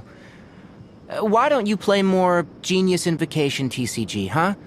Childe has always been a little wary of you, and your stern expression certainly isn't helping. How is Childe these days? She's grown a bit taller, but her grades could use some improvement. She still made many mistakes on her last test, even after I had marked all the important content in the book for her. After some time, I plan on having her go outside more. It just so happens that I have something she can help me with. Huh? You mean Childe is Avidia Forest? What happened? I've asked her to host some ad hoc lectures to teach the dangers of canned knowledge, as well as how to use it safely. Although we've apprehended all the criminals behind the recent smuggling case, there are many people who are still curious and seek canned knowledge. So, I decided to ask her to work on increasing knowledge and awareness on the topic. Please be sure to keep an eye on her. I will. If anything else happens, the three of you can find me in the Avidia Forest. Take care. I've already caught those who were preparing to attack you in secret. Even if some criminals did slip through our fingers, they wouldn't know that you were involved in the case. So you can relax. But what about you, Cyno? It's still not time for me to rest yet. Those who died have fulfilled their wishes, but those who are alive must continue pressing forward. I've been thinking about what Taj said in the Court of Desolation these last few days. His words were not empty. People do change, and no belief can completely resist the erosion of time. I just hope my own change will come slowly, so that I can press on a little further. That way, those who see me as their superior, and those who are following in my footsteps, will learn courage from my example, just as I gained courage from my own superiors, and my partner. I'll be fine. I'm also enjoying my chat with you right now, you know. There are many things I feel better about once I start to talk about them. Many people want to go to the desert to offer condolences for Taj. But I didn't share details with anyone. I'd prefer to avoid revealing the location of the Court of Desolation. One day, I'll gather some flowers that grow in arid desert conditions. And then, I was hoping you'd join me in planting them on the remains of the Court of Desolation.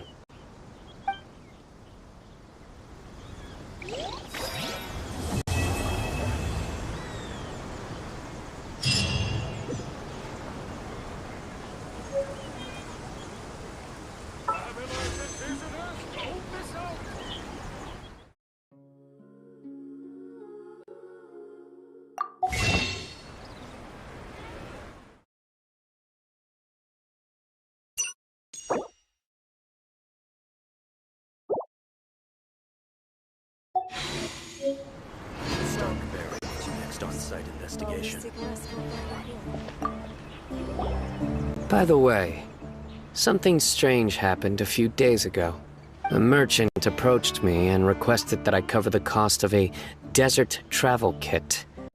1,250,000 mora. I didn't remember owing anyone mora, especially not that kind of amount. So I arrested the merchant on charges of provocation and disturbing the peace. Do you know anything about this? Nope.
Surely that little girl must be leaving soon. How many Rubishava mushrooms do I need to sell before I can finally buy a property in town?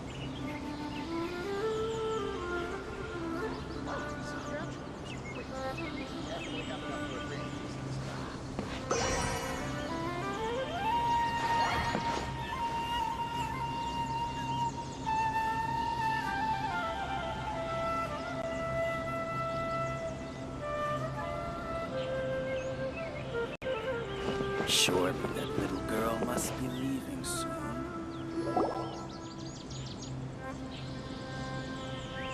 This is where you've been, Tighnari? That's... Shh! Keep your voice down. Tighnari, everything's spinning. Am I going to die? Tell Mom that I should have listened to her. And tell Suna that I'm sorry for breaking her toy.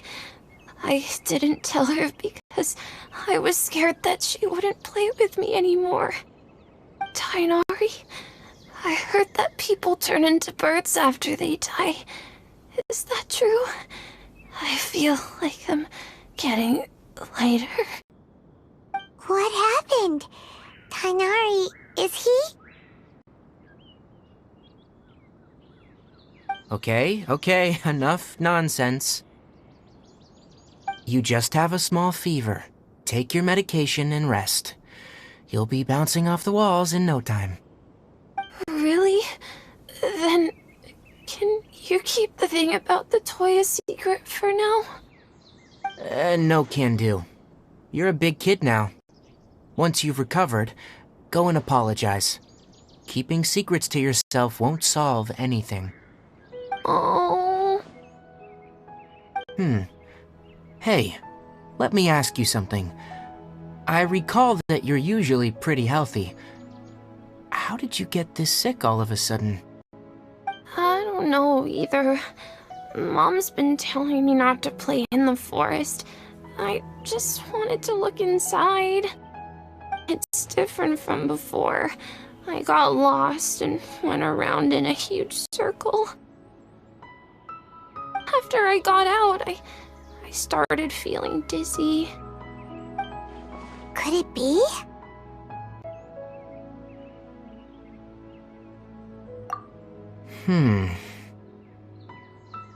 So that's how this whole mess happened.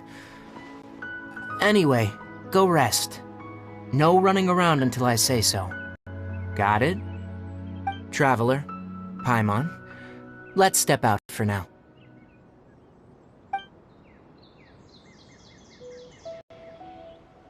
Mr. Forest Watcher, how is my son? I gave him some antipyretics. Let him rest here for a while. I told him that he would feel better after some medicine and rest, but I only said that to comfort him. His symptoms resemble a fever, but something else is causing them. They seem more akin to a disruption in his psyche. Antipyretics won't be of much use. What do we do? Mr. Forest Watcher, you have to help him. If memory serves, a plant called Vasanti grass can help soothe the mind. A small number grow in arid deserts. They usually look like shriveled weeds, but can be revitalized with a splash of water. They're expensive and unable to grow in the Avidia forest's climate, so I don't have any on hand. I'll ask the caravans. Go find Kale. Have her prepare medicinal tools and a set of traveling gear for me. All right. Thank you. Contaminated region. Is that why you two are also here? Yep. Is it a new withering zone? Doesn't seem like one. Whether you look at scale, internal conditions, or resultant effects, they're completely different. The only thing they have in common is that they aren't welcome. This nuisance made itself home in the Avidia forest, so I can't turn a blind eye. the same way. Alright, let's contact the caravans first and purchase some Vasanti grass. We can also ask about the contaminated region. There's no time to waste. We have to move quickly. Let's go.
Excuse me, I'd like to purchase some Vasanti grass. Do you have any? I'm sorry, Mr. Forest Watcher, but we've been closed for the past few days. Closed? Now that's odd. It's my first time hearing you say something like that. It's a long story. Some of our goods were stolen recently. They were mechanical parts that we got from the academia. Although they're old models, they still fetch a good price on the market. Our caravans had to pull together Mora to afford those parts. Now that they've been lost, we'll likely come up short this trip. All the merchants talked it over, and we decided to raise the prices of our remaining inventory. Until this plan takes effect, none of us can privately sell anything. I don't get it. If these goods are so important, then why not think of a way to get them back? Raising prices won't solve anything. At best, you're shoving the consequences of the robbery onto your customers. Mr. Forest Watcher, it's not that we don't want to. It's just the thief disappeared into the deepest parts of the forest. We asked around, and apparently the forest has been very unusual as of late. Anyone who goes in experiences mental anomalies. We can't keep waiting out here for the thief to come out. All we could do is come up with another solution. So the bandit hid in the contaminated region after stealing those mechanical parts? How many people were there in total? Were they not affected by the contaminated region? That crook came from the contaminated region.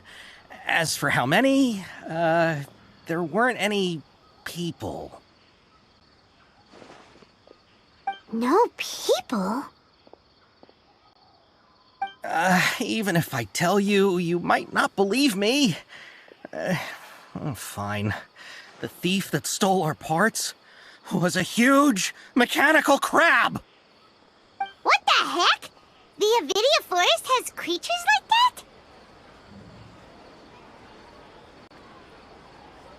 that? To be honest, I'd rather not think about it.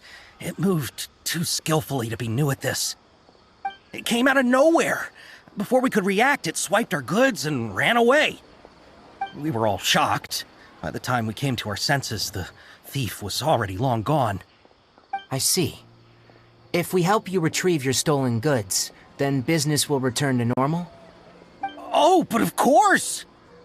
Not only that, but you'll become one of our caravan's VIPs on all future purchases of any... Enough. Tell me something that's actually useful. Any leads on that mechanical crab? Maybe one. After our goods were stolen, we specifically got someone to assess the situation.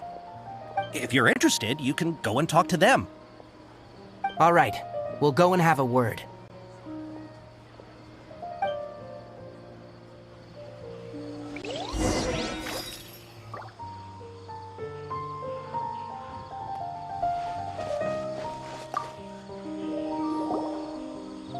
After the goods were stolen, I made multiple inquiries with nearby caravans and residents.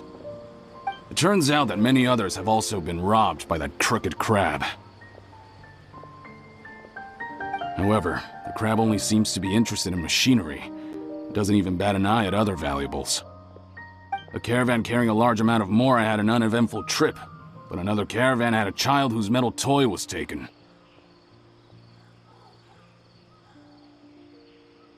Whatever the case, that thing is a scourge. We'll eventually think of a way to get rid of it.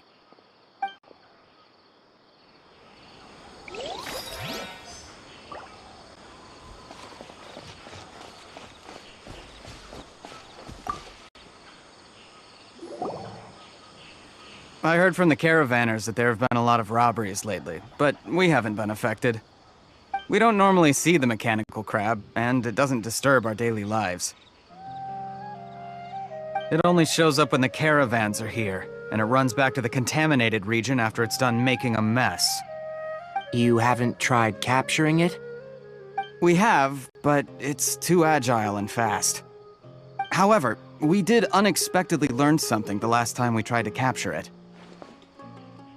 It apparently lives in the deepest part of the forest, so instead of immediately moving its spoils, it first hides them nearby. Once its stash grows large enough, it moves everything in one go. You'll have to move fast if you want those goods back.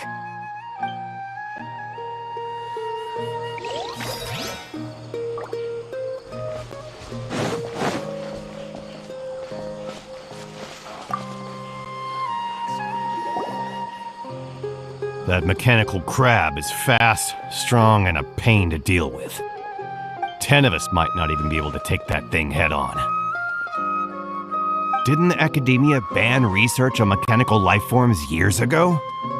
Where did that thing come from? Our salaries even got slashed because of it. Who would have thought that that robber wasn't a human, but a mechanical crab? This is rough.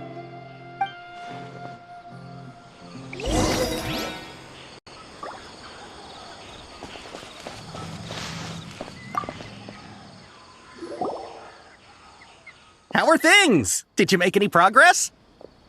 We learned of its behaviors, but much still remains unclear. Assuming normal operational status, mechanical constructs generally act according to their given commands. If I were its owner, I'd command it to steal more valuable things, or the Mora you made. That would be the most efficient method. But it only goes after mechanical components. This doesn't make any sense. Right. It's really weird. So, you all found a way to retrieve our goods? Do you have any more mechanical parts with you? Yes, I still have a small bag of samples. They weren't taken since I keep them on me at all times. Oh, are you planning to... Under constant external conditions, organisms rarely initiate changes in their habits. Here's what we know so far. It has a mechanical composition, it lives in the contaminated region, and it comes out to steal mechanical components. If we have said components, we can lure it out, capture it, and then make observations for further conclusions. Well, chatting like this won't get us anywhere. We're only wasting time. You're right. We don't have any other options right now. This bag of samples is all yours, Mr. Forest Watcher. If you can get our goods back, the caravans will reward you generously. We don't need anything in return, but I'll be keeping this bag. I may have other uses for it later. We'll also need to borrow a sumpter beast. Our act has to be convincing if we want the crab to fall for it. Oh yeah, no problem at all. If it means getting our things back, you can even borrow me to do whatever you need. I'll have to decline that offer. Anyway, we'll use the mechanical components and sumpter beast to pose as a transiting caravan and lure out the crab. Once it appears, capture it. I leave the timing to you. Don't worry, we're professionals.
Looking at the trade routes and the contaminated region's current perimeter, the goods were likely stolen somewhere around here.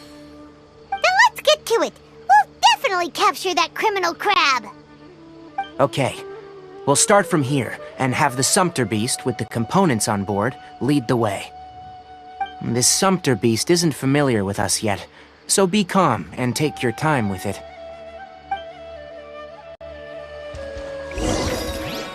The sumpter beast went ahead. Let's keep up with it.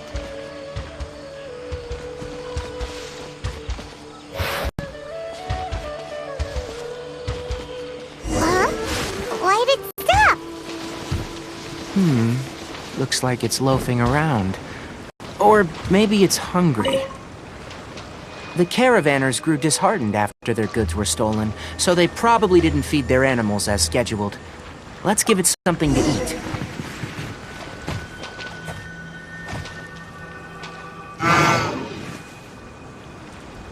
Alright, it's moving again.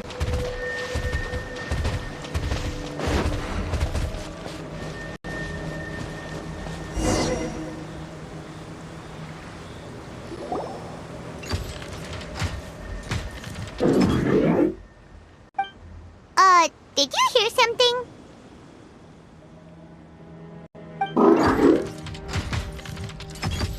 Ah! Is that the mechanical crab the caravan was talking about? It's charging straight at us! It looks strong. Be careful.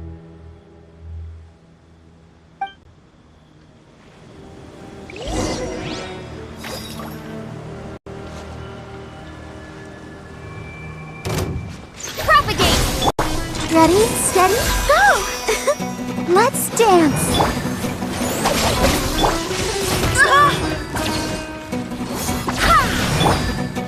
Scatter!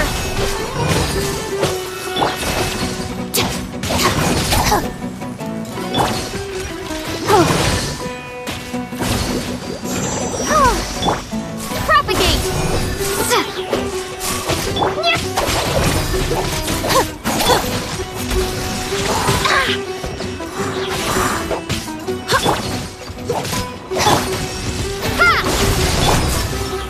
Let the show begin.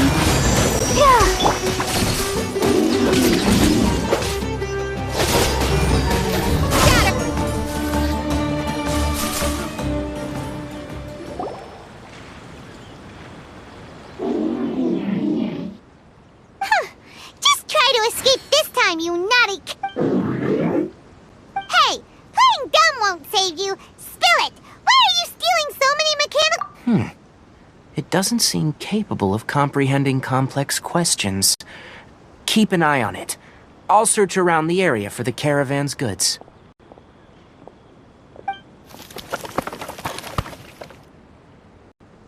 I don't know why you're stealing mechanical parts, but they don't belong to you.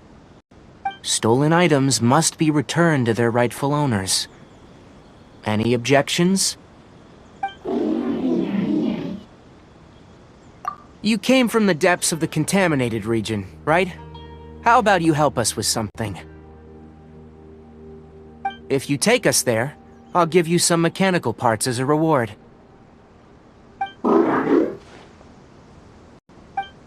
It reacted!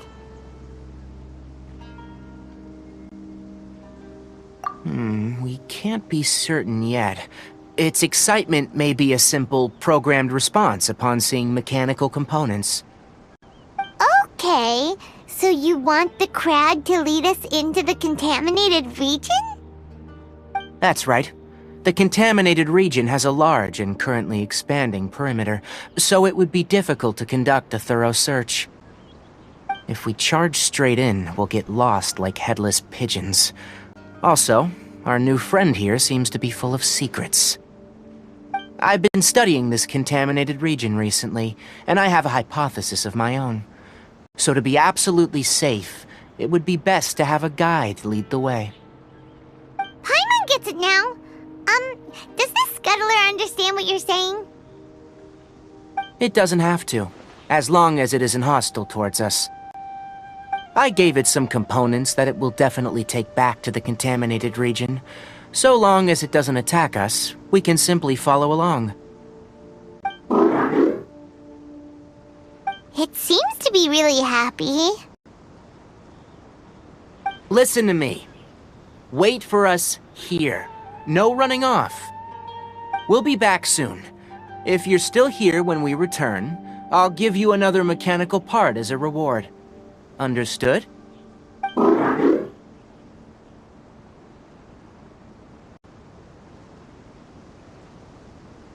not sure. But our priorities are to retrieve the mechanical components, and to purchase Vasanti grass to make medicine with. We should return. But before we do, we need to set up a few traps. Can't have that crab escaping.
Mechanical parts that were stolen!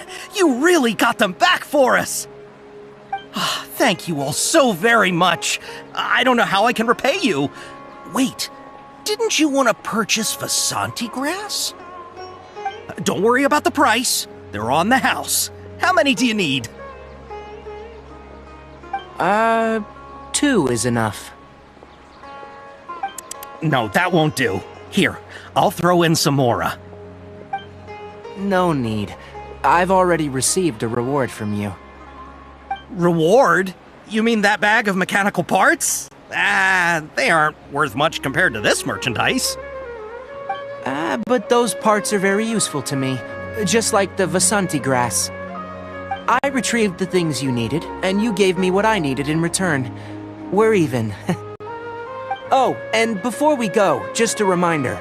The forest has an intricate and biodiverse ecosystem. Even if there were no mechanical crabs, other dangers are still present. Take caution on this route. Noted. Thank you all ever so much. Let's return to the village.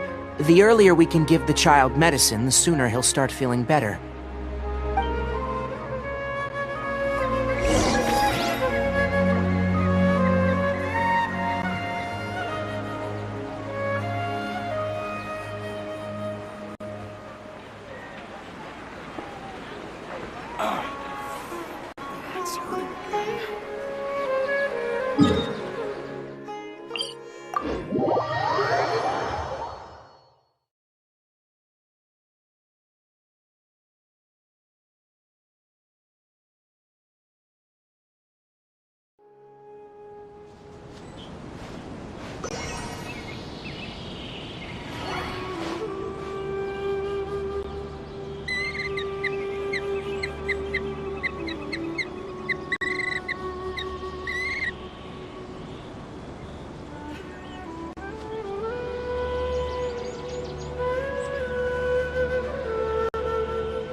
Traveler and Paimon.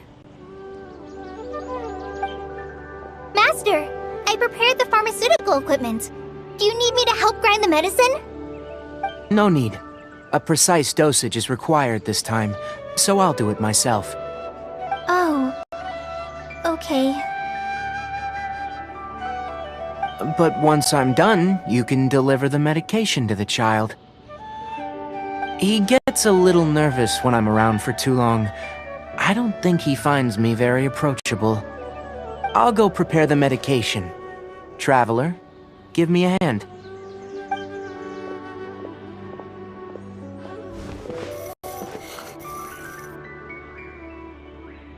How is he? Doing any better? I feel like he's doing a lot better, and his temperature is returning to normal. That's wonderful! Oh yeah, he asked me to tell you that Suna came by earlier, and he told her everything about the toy. Suna didn't get mad, so he wanted to thank you. Can I ask what happened? It's nothing. Did you prepare the traveling gear that I asked you to? Of course I did! Are you going somewhere far away? Yes, we're going to the contaminated region. Judging by its size, we will likely have to stay overnight. I'm leaving everything to you while I'm gone. Huh? But I can't even begin to compare to you. Many things are learned by doing, and once they've been done, you'll realize that they weren't as difficult as you once thought they were. Deal with problems as you yourself see fit. You don't have to emulate me. That's right! You'll do great, Kale. Alright, then I'll do my best. Master, Traveler, Paimon, take care of yourselves.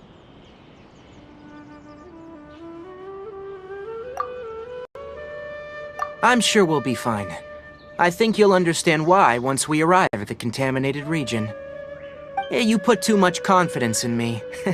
Anyway, like you said, things will likely be uneventful. Let's return and find that crab.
Who ate a poisonous mushroom this time?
The traps weren't triggered, so it should...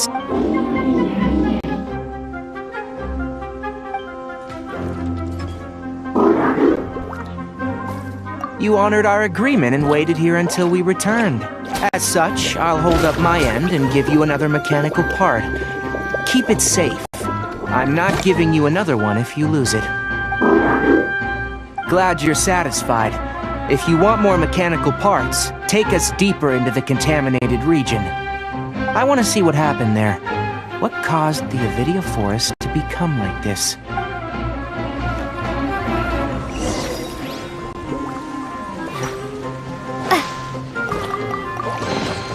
Is this an answer from this world? One with the forest!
So this is the contaminated region that everyone's been talking about. Oh, it definitely looks different from normal. It's like really creepy and suffocating. Do you feel unwell at all? Good. It's as I predicted. Elemental power confers a degree of resistance against the contaminated region's influence. How do you know that? Well, I haven't entered the contaminated region for a proper investigation, but I've conducted quite a few controlled experiments. My observations during our time here have all but confirmed my hypothesis. Look at these flowers. How are they different from normal?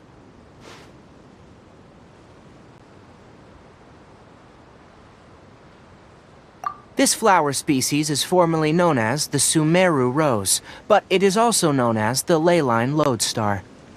They're sensitive to ley lines and emit varying amounts of light in response. Excessive brightness indicates a dangerous level of leyline activity in the surrounding area. From the looks of things, the ley lines around here are already out of control. You're saying the contamination here is coming from ley lines? I can't confirm that right now, but I think that is the case. Let's take another look around and see if we can discover more clues.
animals this entire time.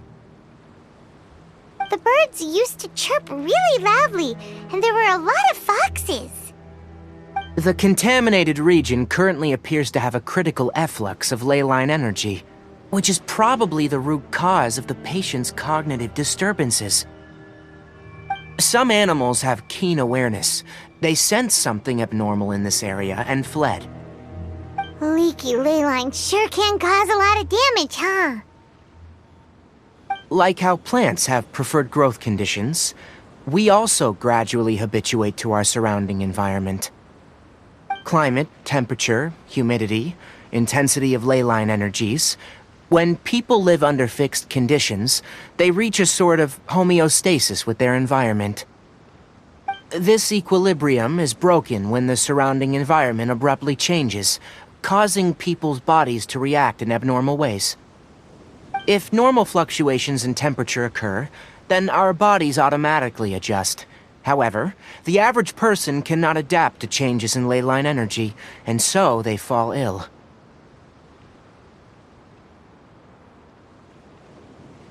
Then why are we okay?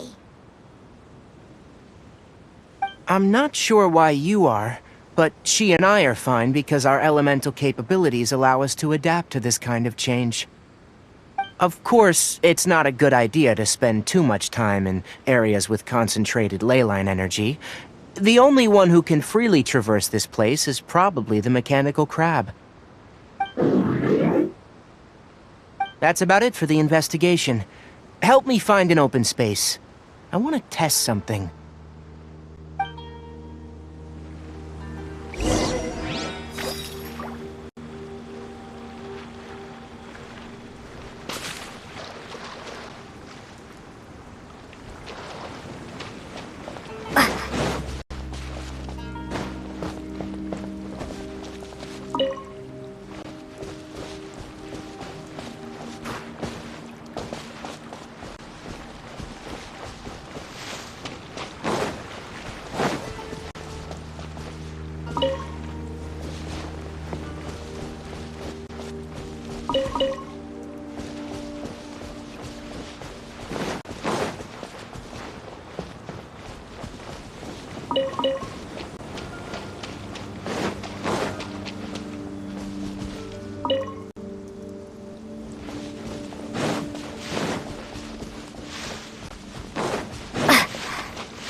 I think we can forego the lost and found report.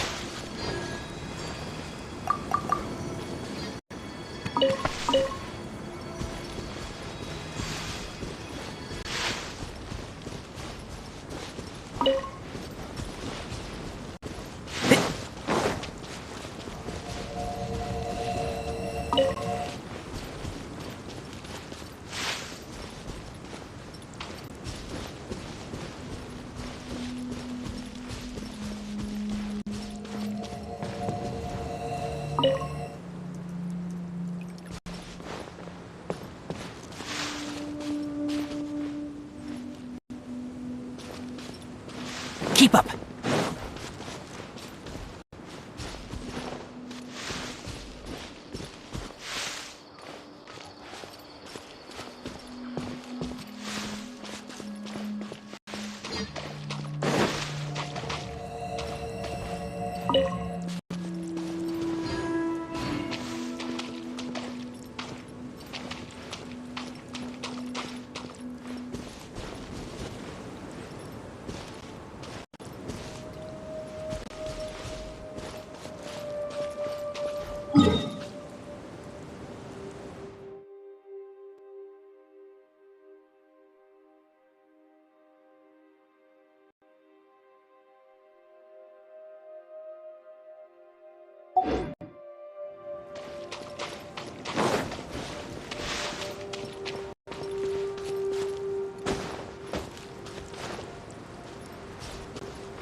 Environment.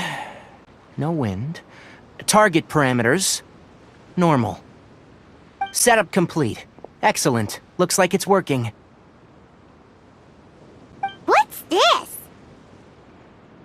A purification device I made. It can absorb excess ley line energy and temporarily stabilize an area. What a neat thing! Let's set up more and cover the entire region! I wouldn't mind if that would actually work. Unfortunately, once this contamination is present, it isn't something that a few purification devices can fix. The purification devices have their limits. At best, they can only prevent the contaminated region from expanding temporarily. If we want to permanently eradicate the contamination from the ley line effluents, we'll need to tackle the source. That's right.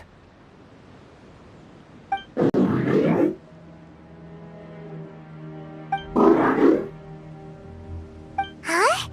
The mechanical crab is acting a little strange. Something's approaching.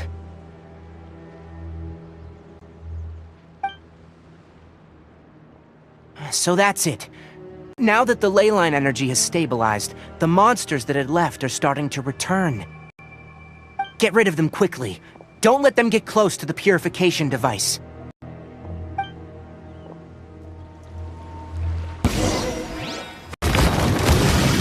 Propagate! Enshroud! I'll uproot you!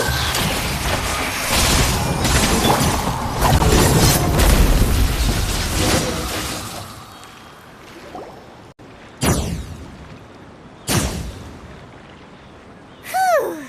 That's all of them!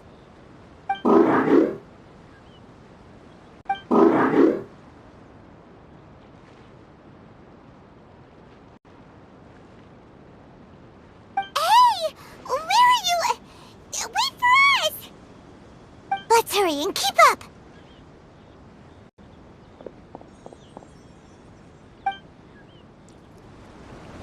The mechanical crab went that way! Let's keep up!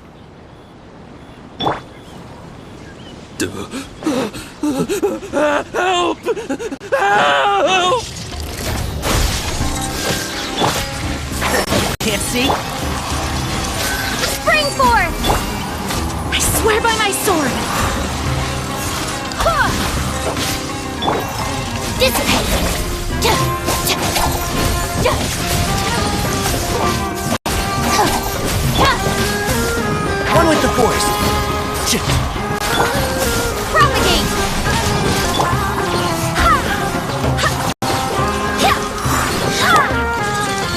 everything! Scatter! Can't see? Stand with me!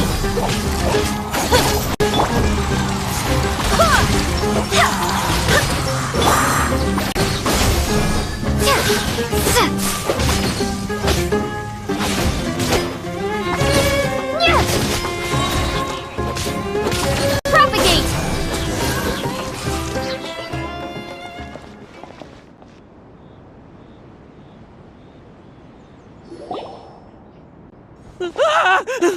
Spare me!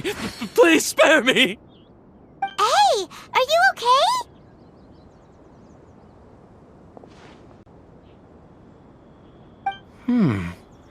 These injuries are superficial. Don't move. I'll patch you up.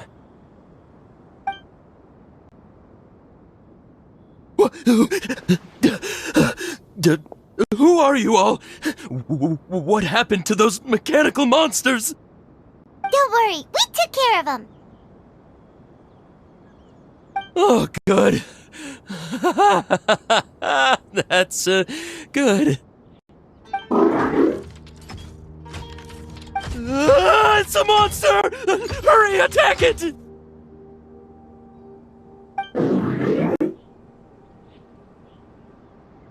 do we explain this? Krabby here isn't a bad guy. It heard you shouting for help and brought us here to rescue you. It's faking it. It has to be! Maybe it's gonna partner up with the other mechanical monsters and kill me! Do you know what's inside the forest? It's all crawling with mechanical freaks! I just came here to pick herbs, but I accidentally went into the contaminated region and almost died. I gotta get out of here. Ah, yes. Yes. I have to escape. Be careful. These mechanical life forms are up to no good. It'd be best if you stayed far, far away from them. No wonder the Academia wanted to completely ban the existence of mechanical life forms. Those things should be annihilated! Are you okay? His inarticulate speech and bodily tremors indicate psyche disruption. He's been inside the contaminated region for too long. We've purified the ley line energy over there. Follow this path out and you'll soon see the village.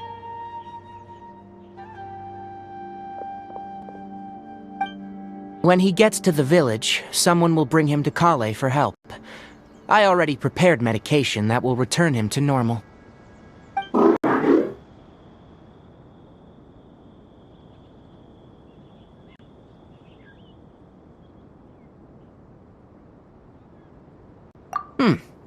So, you think you did a good job and want a part as your reward, huh? It's so hard to understand. Alright. Regardless of what you're thinking, you did some real good this time. That's why I'll give you another mechanical part. Need any help with it? Guess not. Well, make sure to hang on to it. What was going through your owner's mind when he made you? I wonder. You're like a giant mechanical crab on the outside and a fluffy little hamster on the inside. And also, how do you feel about that person saying that you're as evil as the other mechanical life forms? Okay, it definitely doesn't understand you. It seems like it possesses limited understanding, only towards matters related to mechanical components. Help others to get parts, that's probably its thought process. As for why it, rather, its owner, is collecting so many components, I'm not sure. It's getting late. Let's set up camp for the night. We'll explore further tomorrow after a night's rest.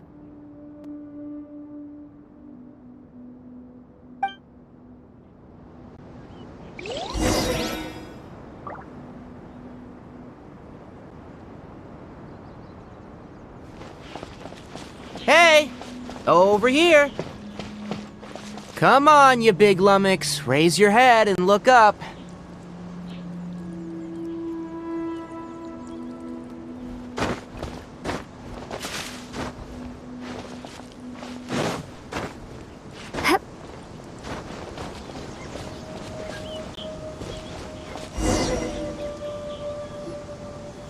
Let's set up camp here.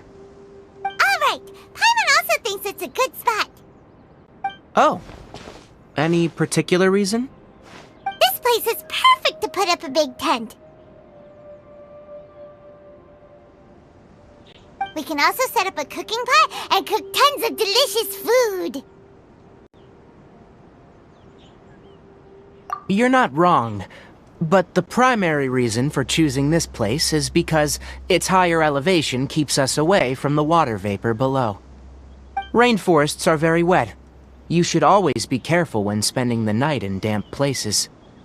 For the next tasks at hand, let's divide and conquer. I'll set up the tent. You'll be in charge of making the fire, and Paimon will forage for edibles nearby. Leave it to Paimon. Paimon's a pro. I'm not expecting that much. Just do what you can.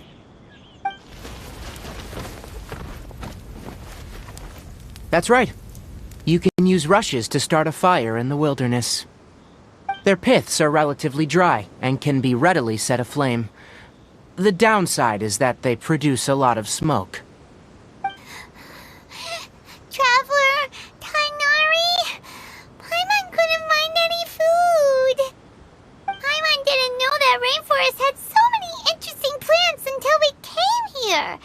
There were all sort of weird-looking mushrooms, but Paimon didn't know which ones were edible. Paimon also saw wild berries on the ground, and Paimon was gonna fly over and pick them up, but the dead leaves on top suddenly started moving. It freaked Paimon out. Those were probably dead leaf butterflies. They camouflage as dead leaves to evade predators. My guess is that they mistook you for a bird when you flew over, so they fled. Little did they know that you were more scared than they were. Never mind. The tent's up, so you two go rest. I'll forage for food. Oh, you found some already.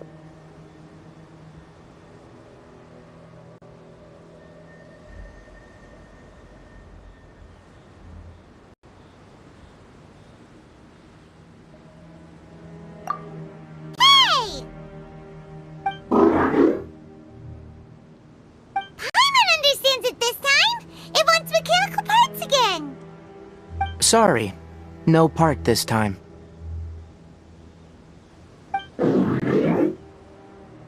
That task wasn't important enough. If every little thing resulted in a reward, then it might start to take advantage of the system. I'll note little things like this, and give a cumulative reward at a later time.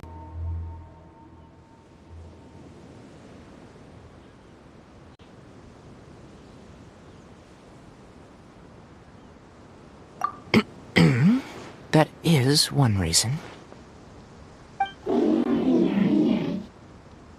It looks really sad. After some further thought, it might come up with some weird misunderstanding if I don't give it something. All right, here's another for you. I'm off to prepare dinner. We'll take shifts on lookout duty tonight. You two can sleep first. I'll wake you up later. We need lookouts? Yes. Even though most animals fled because of the ley lines, we can't completely let down our guard. It's settled then. I'll set up some pest-repelling devices so, poisonous insects don't come crawling into the tent. Have a good night. Not too good, though.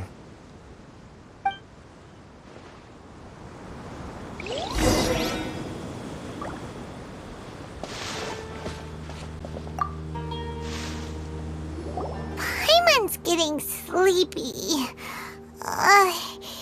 Is this because of the ley lines? It's been a while since we camped outside like this. This feels like when we just started adventuring together.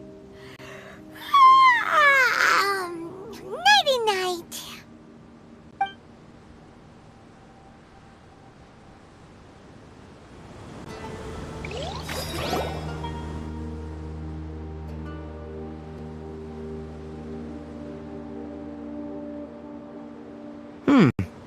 You're awake earlier than I expected. Did you sleep well? You have to maintain constant vigilance in dangerous places like this. Yawning all the time like that is no good. If you can't stay awake, it's okay. Go sleep some more. I'm not tired yet.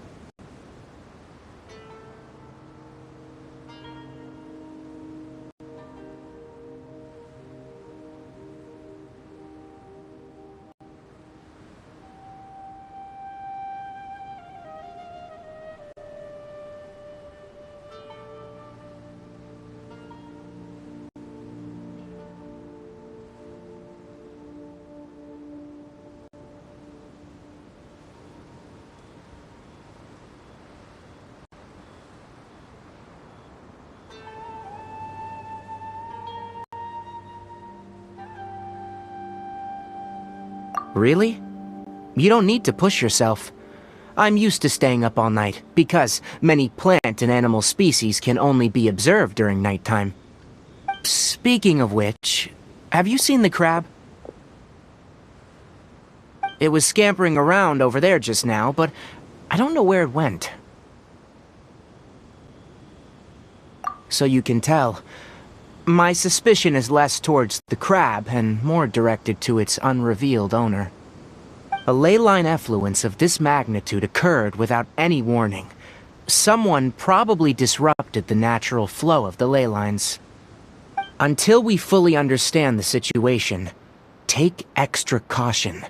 The academia has banned mechanical lifeform research for years, so the origin of these creatures is very suspect.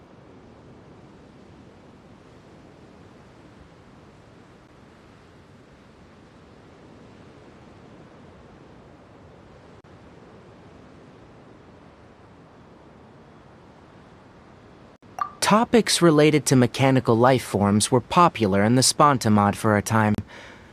Some of my juniors had also thrown themselves into such research. They proposed an intriguing idea. Use our knowledge to create a new and practical lifeform that could help humanity conquer nature. However, no matter which modules or parts are installed, a machine is innately a construct that receives and executes commands.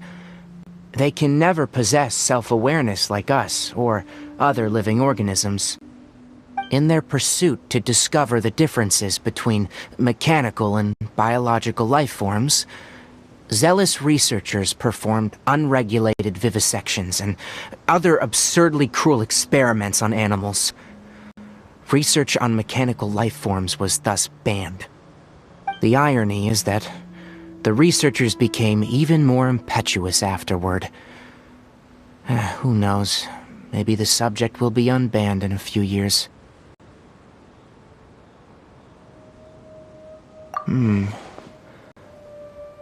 That's a difficult question to answer.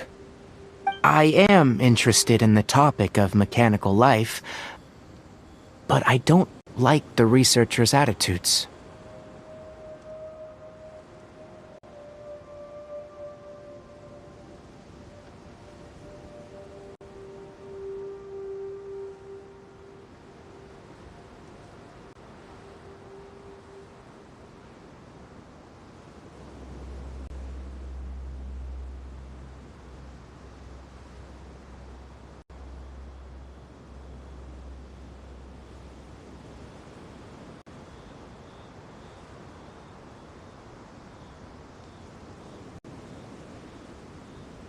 It's just my personal opinion.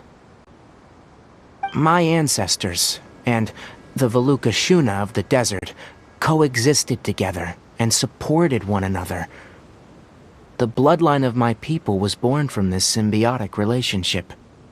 So to me, all life is important. To understand life, you must first respect it. Life is not an expendable commodity, and knowledge should not be wielded like a scepter.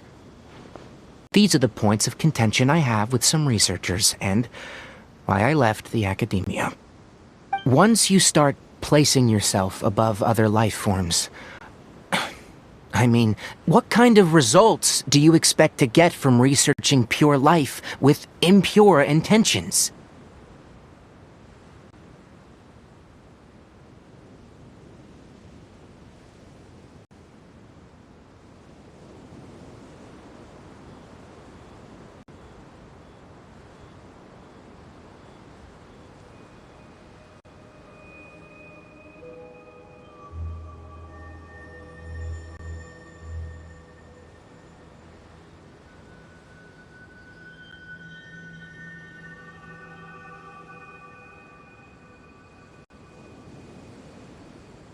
Really? Well, I'm glad to hear it.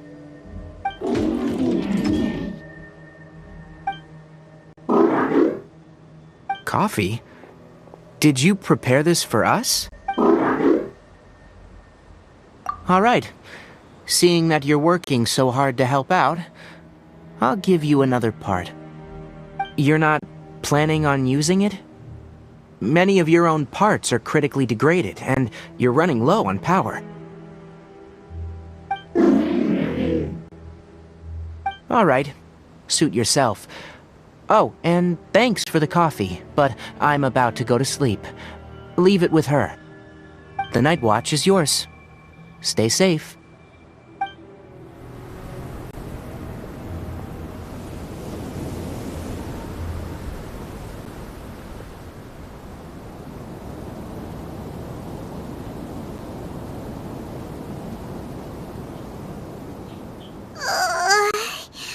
Sorry. Paimon slept through the entire night.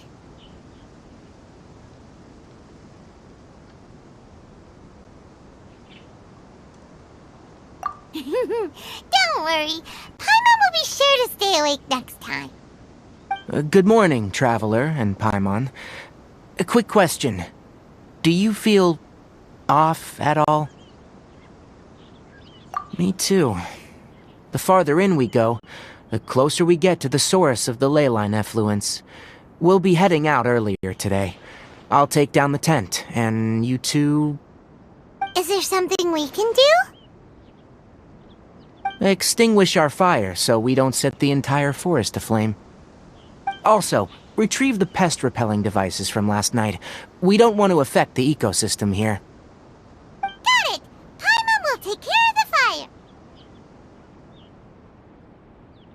Alright, let's meet back here later.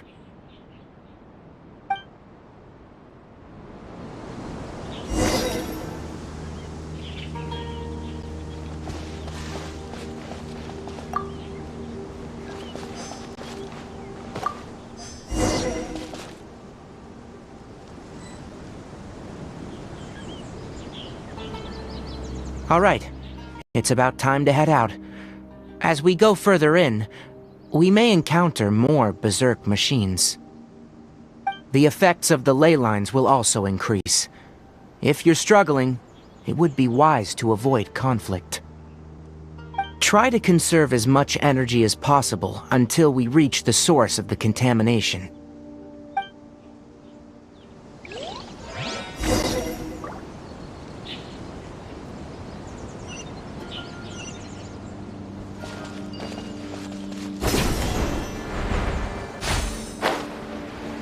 As I thought, the closer we get to the contamination source, the more mechanical monsters that appear.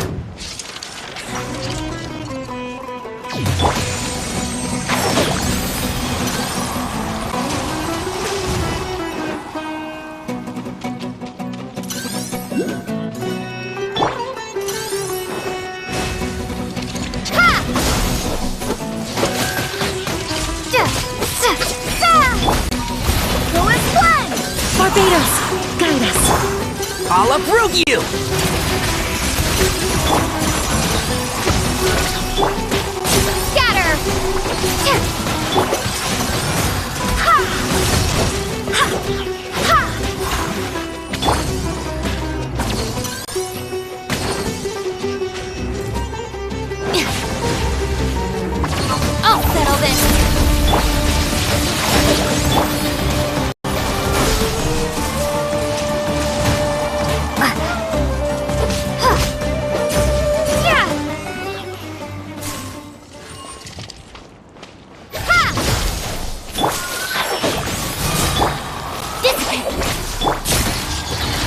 Let's nip that in the bud. Propagate!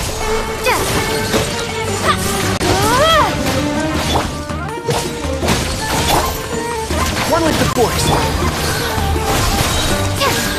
Spring form! I swear by my sword!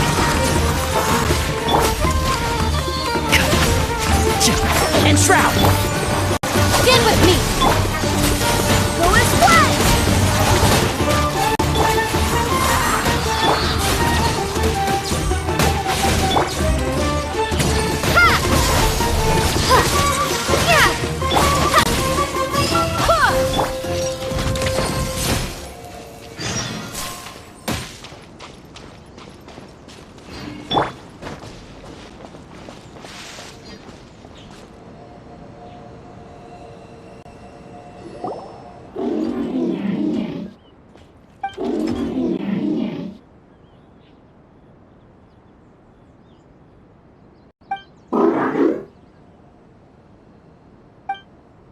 It stopped here!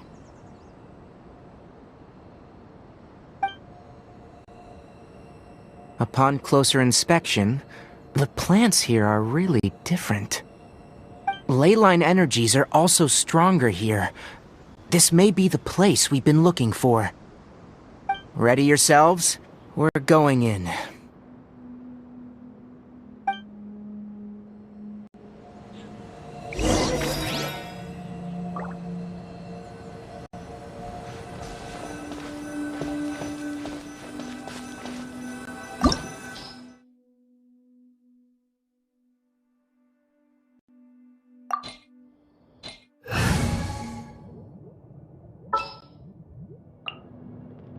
I'll bring my seasonings! We can do this!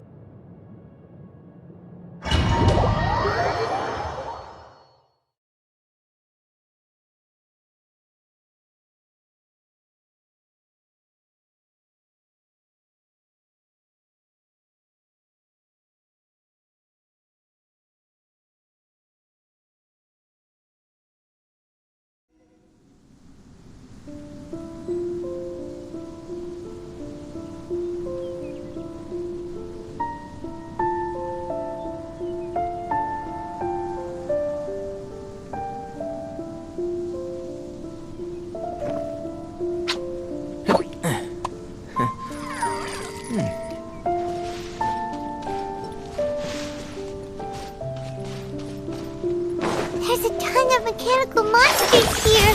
They made this place their lair. Looks like there's no way to sneak by. Let's take care of them quickly. Scatter! Can't see?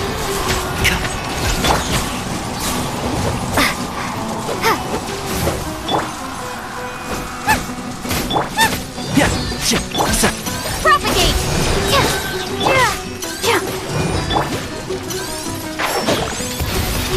I hear everything!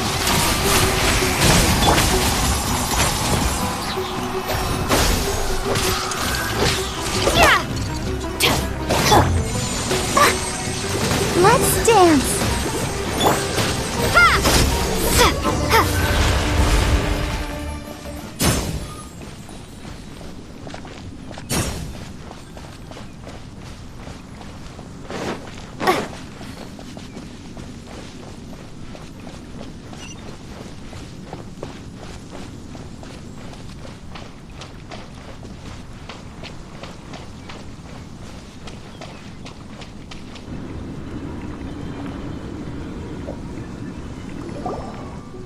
What is this?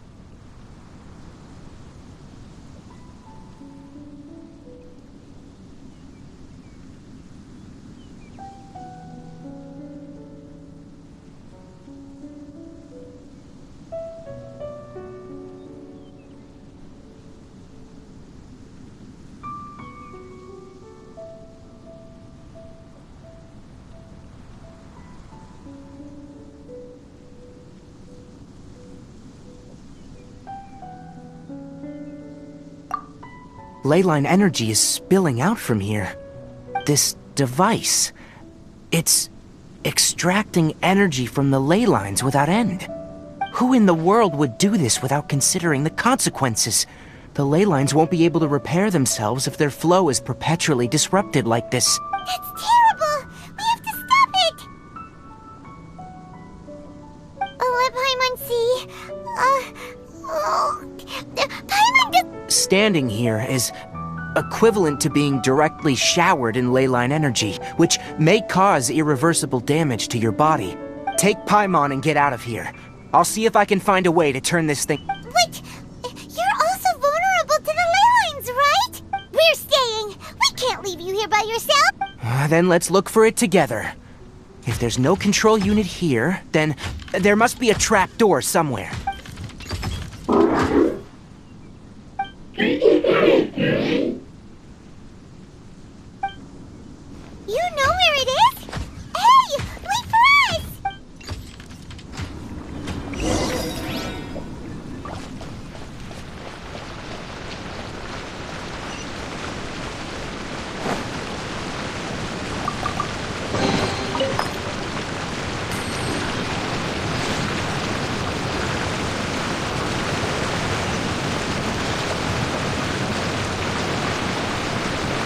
What's this? It'll only show up if you step on it? Be careful and watch your step.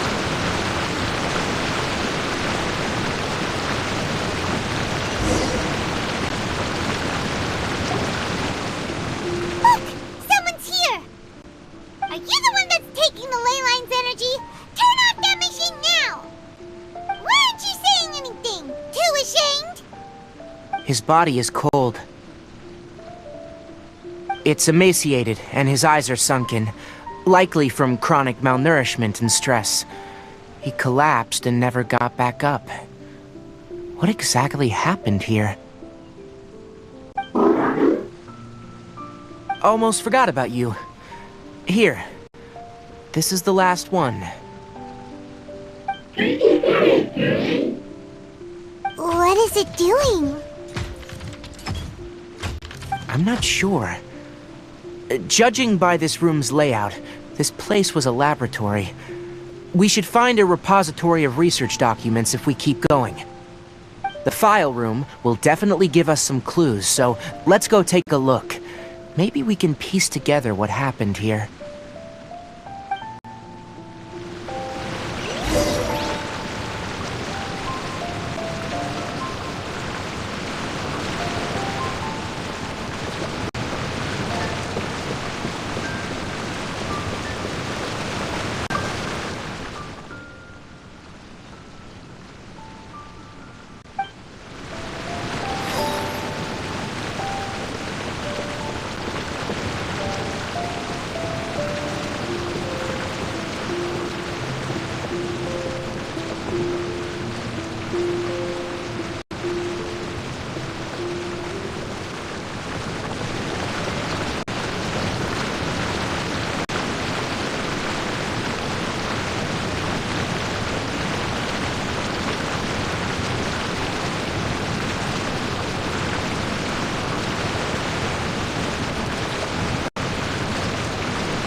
This place is very secluded. It's a natural hiding spot. The pipes continue further. Let's head in. Did you two find anything? There are a lot of lab notes, but it would take way too long to read through them all. I found a tape recording used for an experiment, and based on its serial number, it's from 2 years ago.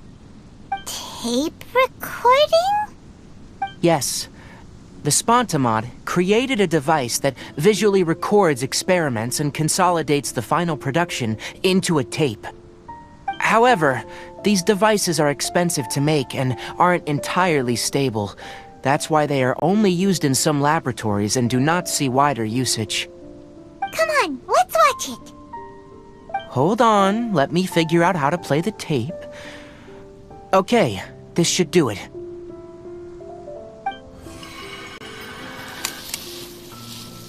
Carcata? Carcata? Seriously, I look away for 1 second and you're gone?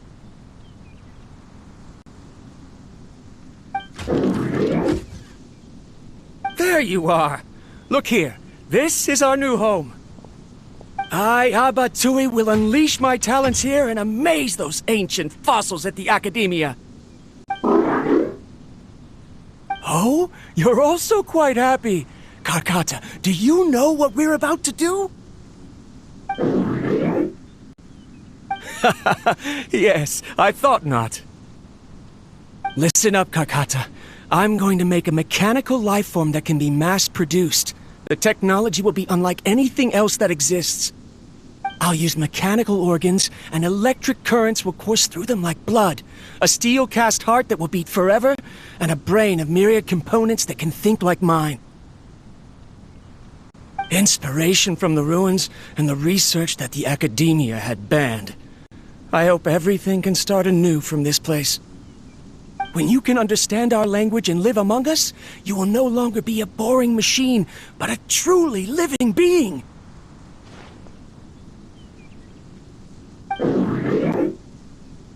It's fine. You will understand. One day, you will understand me.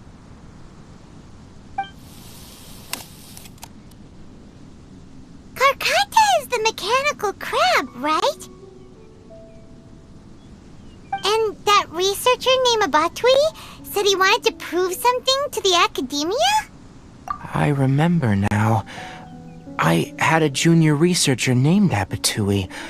He was expelled from the Academia for researching mechanical life forms. Junior researcher? Yeah? What's wrong? Nothing. Paimon was just wondering, doesn't Abatui look older than you? He is, but academic progression isn't tied to age. I finished my studies a while ago, so subsequent students generally considered me as their senior. Oh! Of course, age can be an issue. For a while, people, always dragged me into pictures. I felt like some kind of animal on display. That isn't important. Let's go and see if we can find other tape recordings.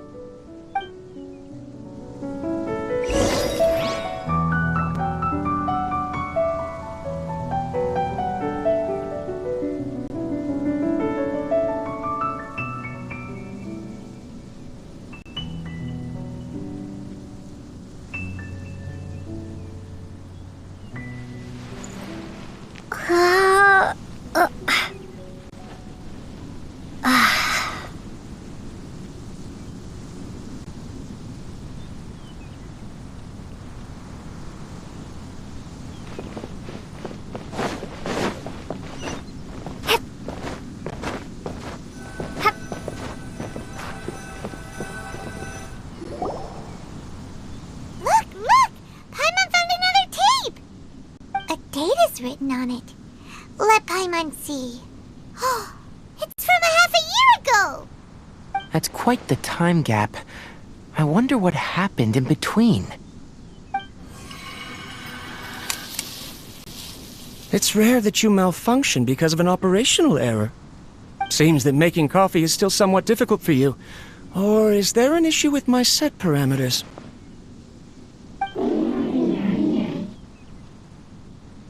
All right, there you go. Water entered the chela and caused it to short-circuit, so it couldn't receive signals from the ganglion. Look at me, talking to you like this. You can't understand me anyway, can you? It's fine. I swapped in some new parts, so you should be all right now. Try moving around. Everything in working order? Be more careful next time. We're tight on money right now, so we don't have a lot of parts or power to spare. I'm glad. Karkata, did you know? Yesterday, I dreamed that you could talk.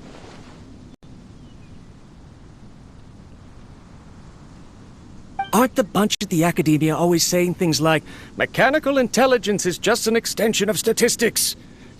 They were blown away when they saw us talking with each other. Too bad it was just a dream. Forget holding a conversation with me. You're so simple that you probably wouldn't even notice if I died. Never mind. I should probably be worrying about next month's power. After Abatui left the Academia, everyone lost contact with him. I thought he was so despondent that he gave up on researching mechanical life forms. Instead, he had holed up here and continued his experiments. Paimon doesn't feel like he's a bad person. He even changed out Karkata's broken parts. Why would he mess with ley lines?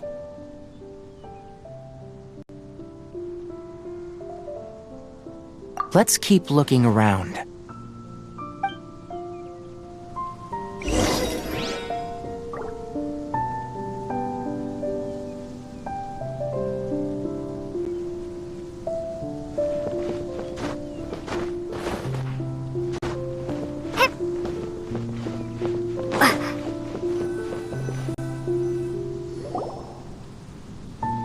Following the serial numbers, the next recording should be here. The writing is sloppy. Perhaps his state of mind had changed. There's also an undated tape in the wrong spot. It doesn't seem like Abatui put it there. Maybe Karkata helped him with sorting. It's hard to say.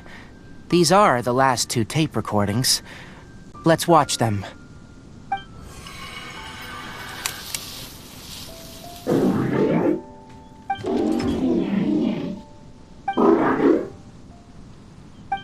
Sorry, Karkata. I was just thinking about something. Today might become a special day.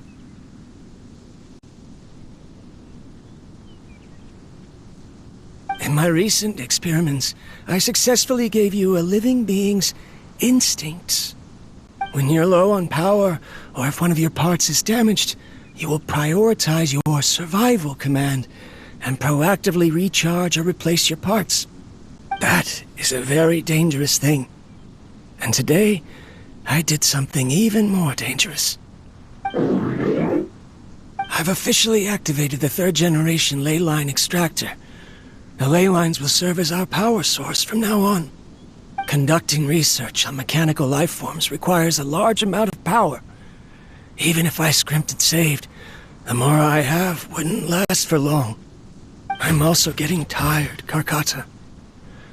I don't know what's driving me to continue with this research anymore. They say that even if it simulates the operation of a living creature's organs, a machine is still an ice-cold tool. I want to prove them wrong. I want to turn you into a living, breathing, and talking being. I'm not talking about anything cheerful, Karkata. Modules for language, emotion, and movement. I've been working my absolute hardest to augment and refine your functionalities, but I've never seen an effective response. You are my finest success, but even you can't understand me. All you can do is execute limited responses based on preset commands or keywords. Karkata, I wish you could speak to me, even just once.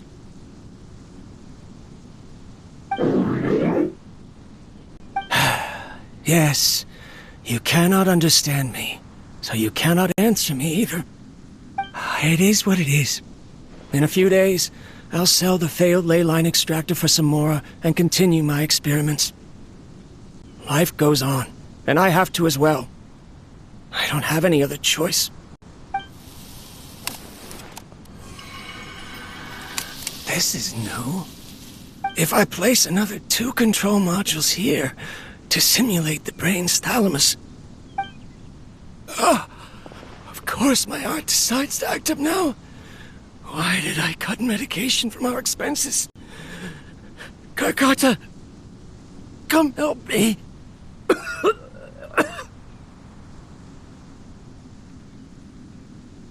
Strange. I feel weak. Oh no, I have to shut down the extractor. Shut it off. If we let them recharge indefinitely, they'll go out of control.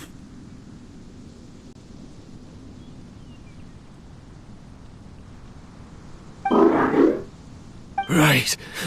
I never input a command to shut down the extractor, so you don't understand what I'm saying. In the end, it's just like the Academia said. Mechanical life forms only bring danger. My research... Was there any point to it at all?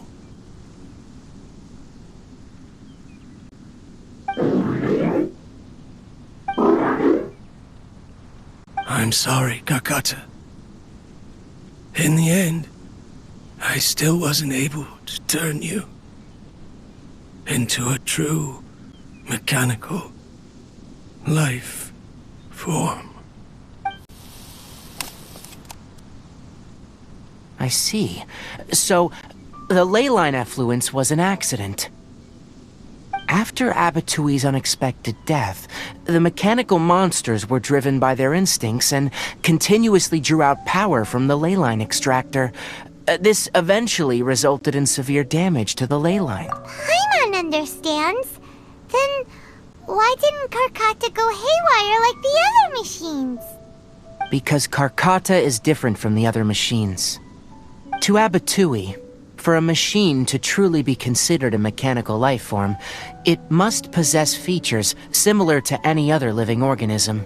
It should be structured similarly, it must be able to cry and laugh, and it must have the capacity for independent thought.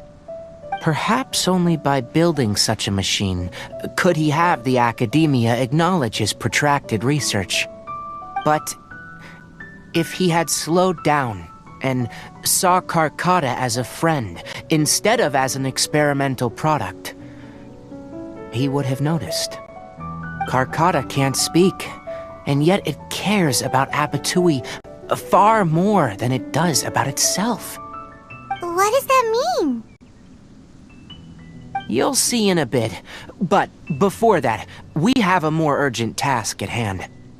First, let's find the control unit for the ley line extractor and shut it down.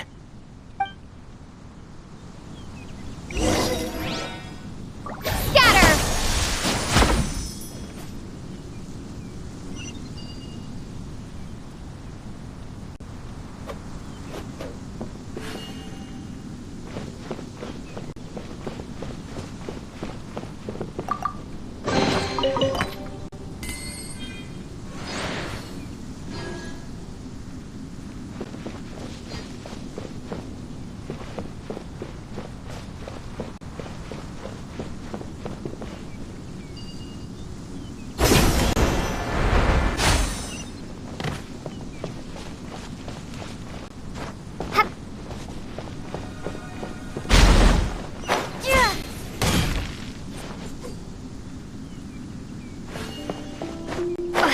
More of this transparent flooring.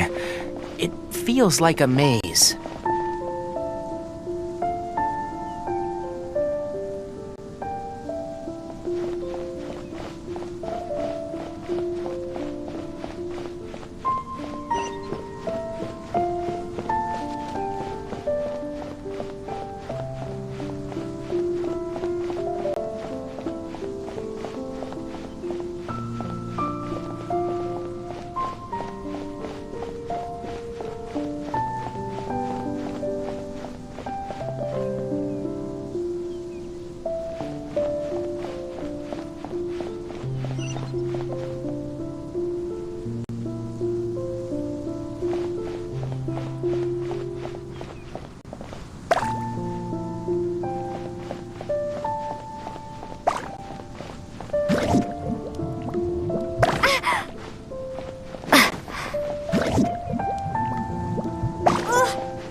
Below us is the final room.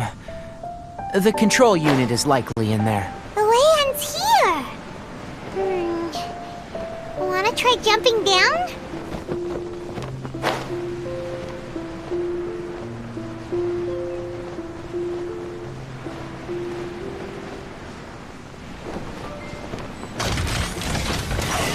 Propagate! One with the forest. I'll protect us. Out of the frying pan, into the fire!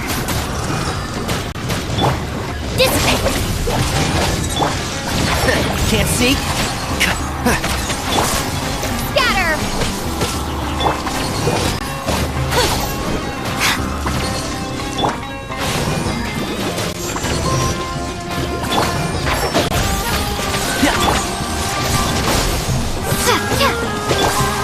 I'll uproot you! Let's dance! Our bond is strong! Nice and spicy! Propagate!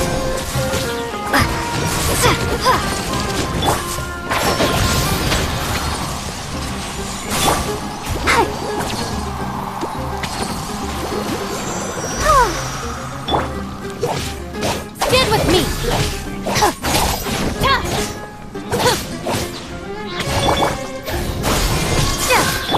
And Shroud! I hear everything!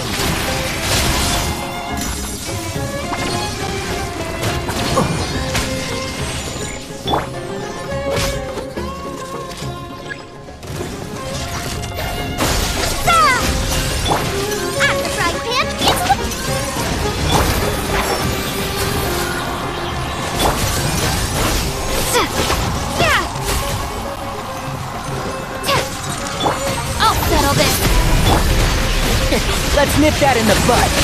One with the forest.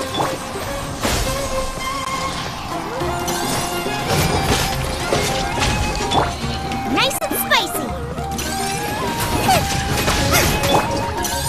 And Shroud!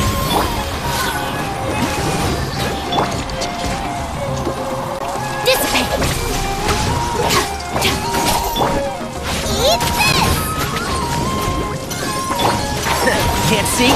I'll protect us. Yeah.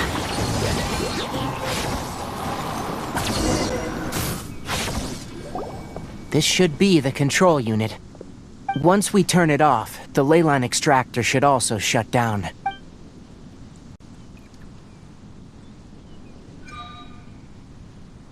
Without an external force damaging the ley lines, they should start to slowly repair themselves. Oh, but I bet you two are more worried about Carcata. Let's head back.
Carcata has been collecting parts because it thinks doing so will fix its owner? Carcata is unable to understand the concept of death. However, it probably remembers when Abatui replaced its parts when it malfunctioned, and how that restored it to an operational state. It's true that Carcata isn't able to think or understand many topics, but it is like a small child that imitates what adults do. So that's why it kept stealing mechanical parts. But it can't repair its owner, no matter how hard it tries. Yes, but the important thing is that it formed the thought of wanting to repair Abatui. Who knows how this thought came to be, but it has even suppressed the instincts that Abatui had installed. If it really is as we've predicted, this research truly will make waves in the academia. It might have been possible to achieve this with ancient technology, but no one has been able to do the same with modern tools. Carcata? Carcata? Can you hear Paimon? Tighnari says you're awesome! It reached its limit. It hasn't recharged this entire time, nor has it replaced its severely damaged parts. It's truly a miracle that it managed to hang on for so long. I'm gonna go confirm that the ley line extractor has shut down. Come with me. Let them be alone for a while.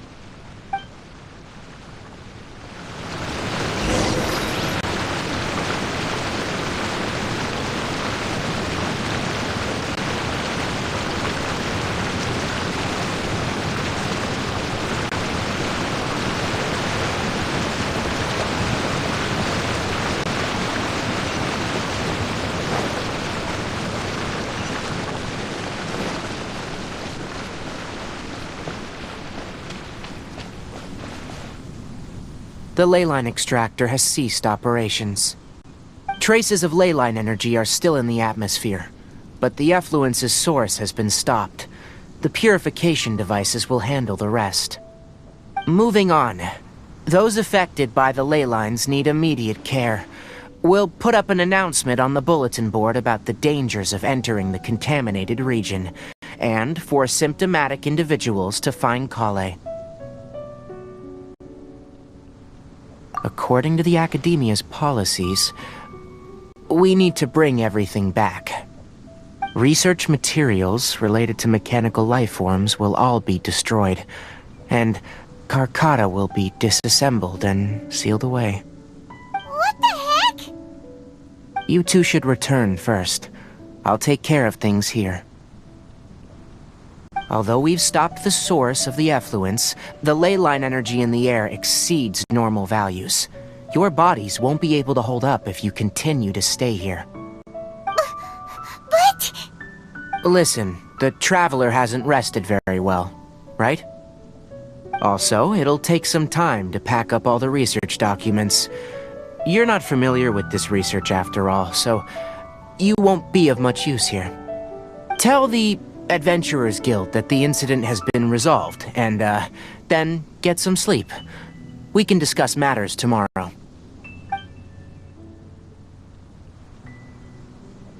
Oh, and don't talk about Abatui. The fewer that know about mechanical lifeform research, the better. Alright. Then, let's go back to Catherine.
Anyway, so the contaminated region turned out to be a ley line effluence deep in the forest.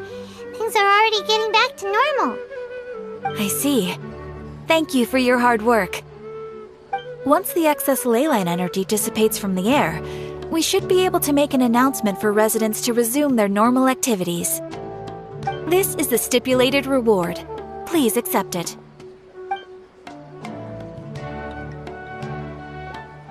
Is Karkata going to be sent back to the academia? It's already damaged, but Paimon feels sad thinking about it getting disassembled.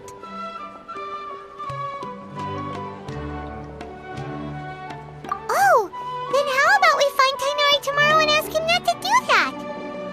Paimon really wants to go right now, but Tighnari said that we would discuss matters tomorrow. We'll probably make him mad if we go now, huh? Alright then, we'll find Tighnari tomorrow and tell him not to disassemble Karkata.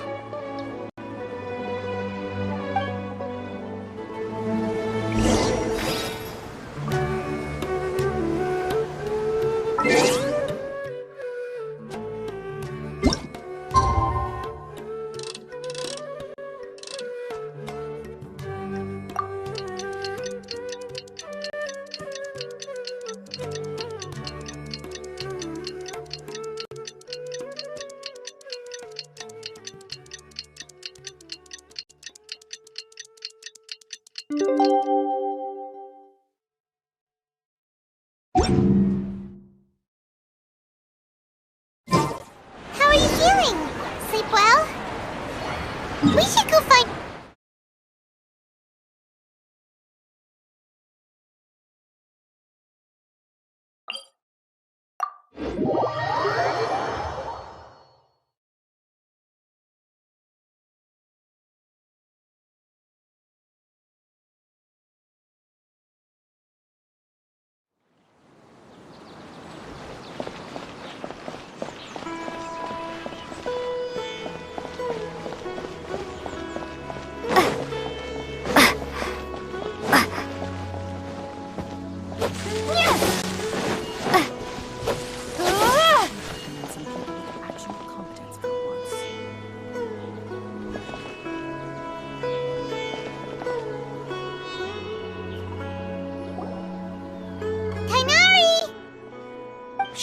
Keep your voice down.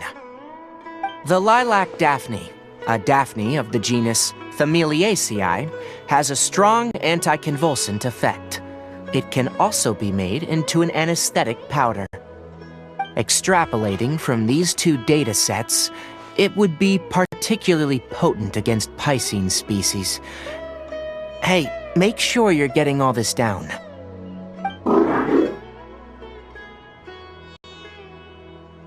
Karkata?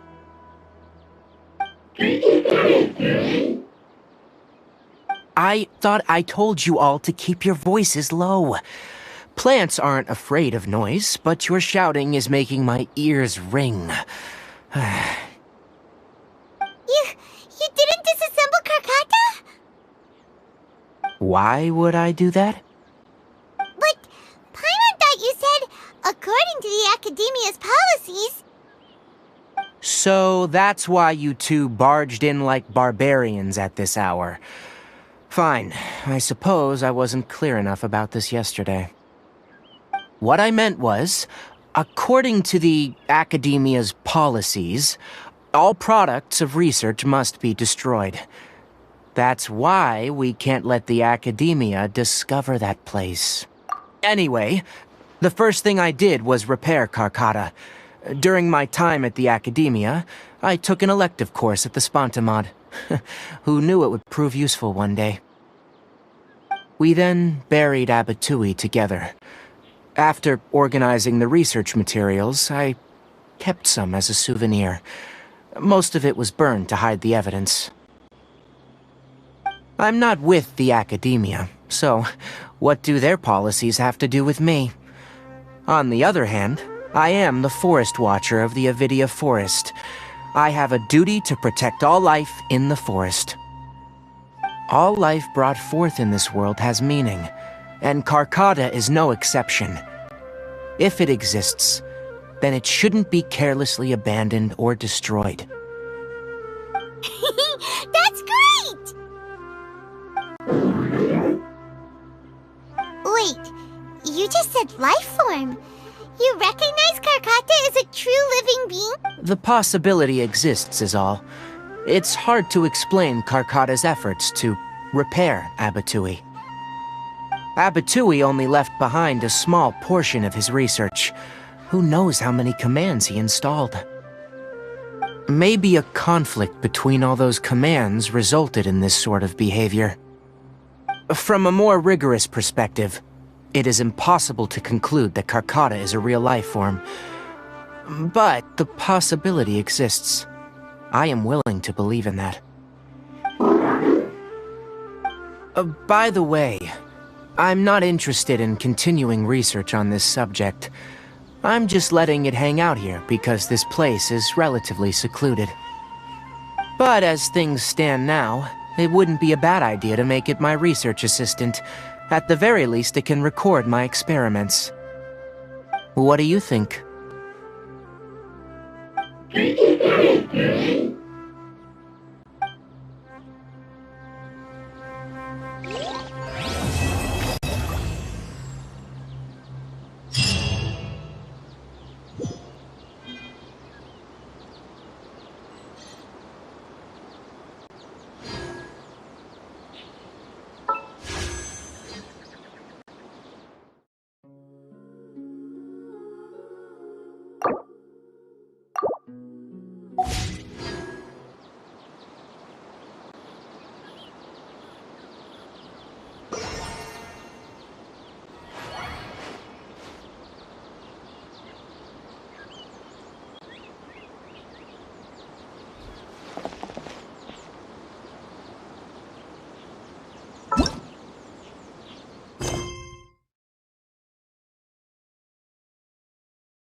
Be on your guard, traveler.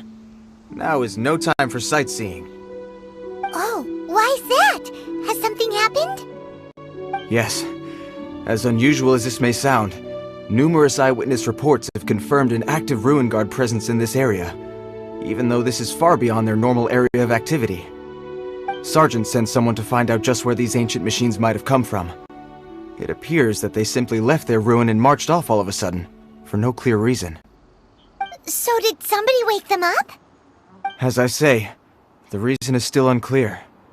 We have very little intelligence at present. Moreover, the ruin in question is of the especially spooky variety. Strange noises are often heard coming from within.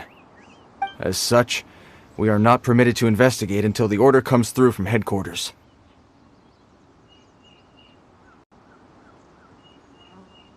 Sorry? Did you say something? Was that supposed to be your impression of Master Diluc talking about the Knights of Favonius? In any case, the only sensible strategy in the meantime is to increase Millilith patrols.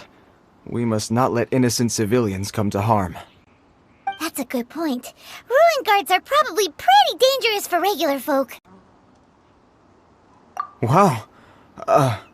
I'm very grateful indeed for the offer, but it just wouldn't be worth the risk. Oh, don't worry about that. This one beats up ruin guards for breakfast.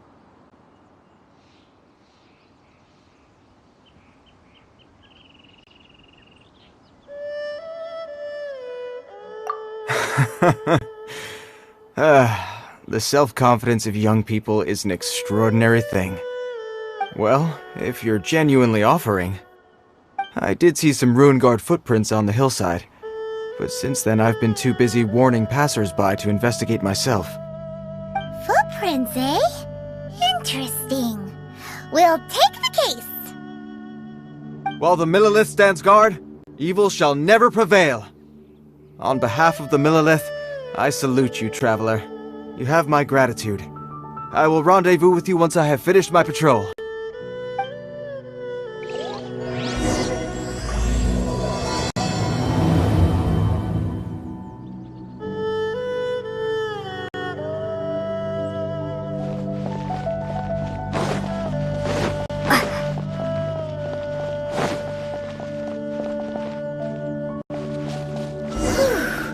This footprint is huge! It has to be the one that guy was talking about. And here's another one. Yep, seems the ruin guards did come out for a walk. The trail of ruin guard footprints leads us here to... Ah! A ruin guard! Over there!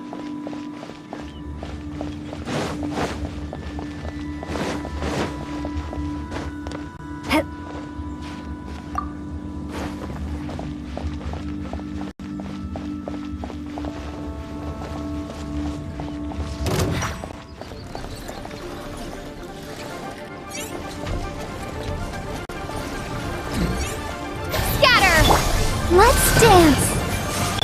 Out of the frying pan, into the dissipate! Propagate!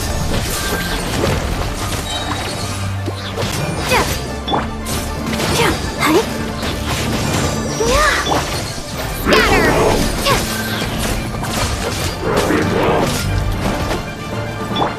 Our bond is strong! Ready, steady, go! Propagate! Lightning, Sherlock bomb!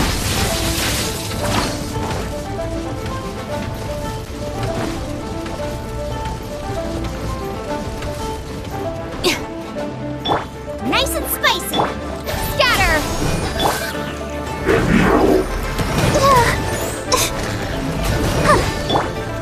Dissipate!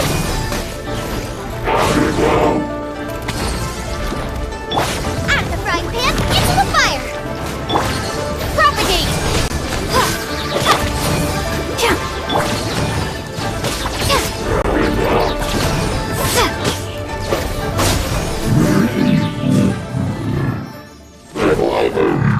Well, that's one down.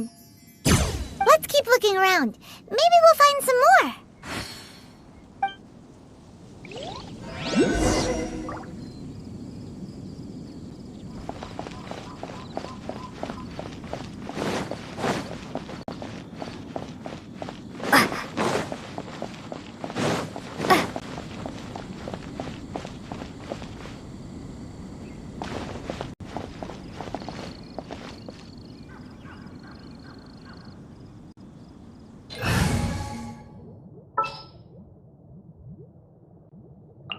Thank you for choosing Komania Express.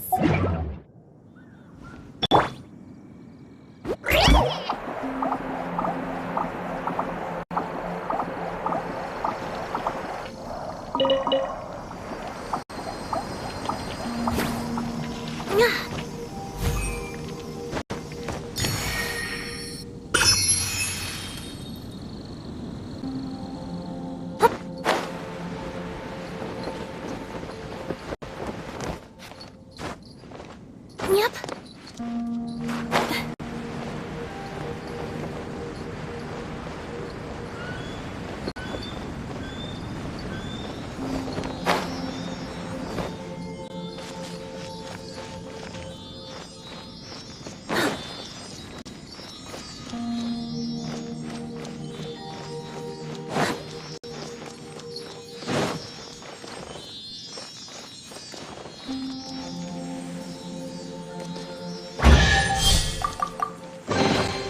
someone drop their package?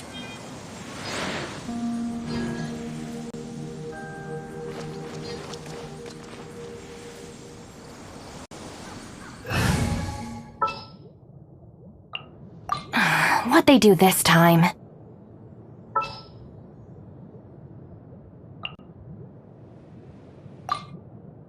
Let the wind lead.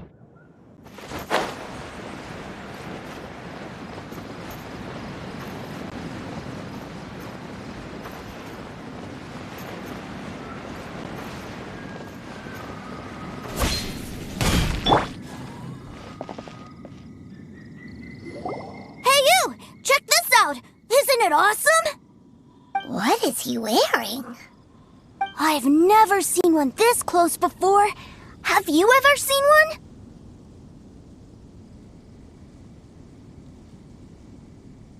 one? Excuse me. His name is Mr. Cyclops, actually. What sort of dumb name is Ruin Guard? Mr. Cyclops? Aw, that's cute. Wait, what? Do people seriously call them that? Yep, my brother said so. And he's the best toy seller in the whole world. It's his job to sell this kind of stuff. Right now, he's at the Institute for Toy Research in Liyue. That's where Mr. Cyclops has come from. It's always nice to meet someone else who likes toys. So tell me, where'd you get your toy from? Must be a pretty new kind, huh? I've never seen one that can fly and talk before. Hey! Just 'cause you get to play with Paimon all the time does not mean that Paimon's a toy! Greetings! Have you found anything? Oh. A child? What's the situation here? We just, found him. You shouldn't be out here, boy. There are killing machines in the area. It's extremely dangerous. Killing machines? You mean ones that look like this? Precisely. And including this one. It's not moving now, but if it were to wake up, the consequences would be... You take that back! Mr. Cyclops is not a killing machine! He's one of the good guys! Mr. Cyclops? We shouldn't be talking to this guy. If he's saying mean things about Mr. Cyclops, he's definitely a bad man.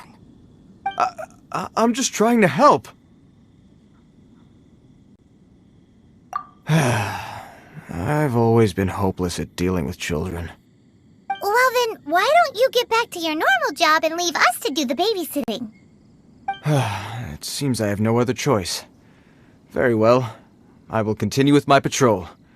Please escort the child to somewhere safe. It's much too dangerous here.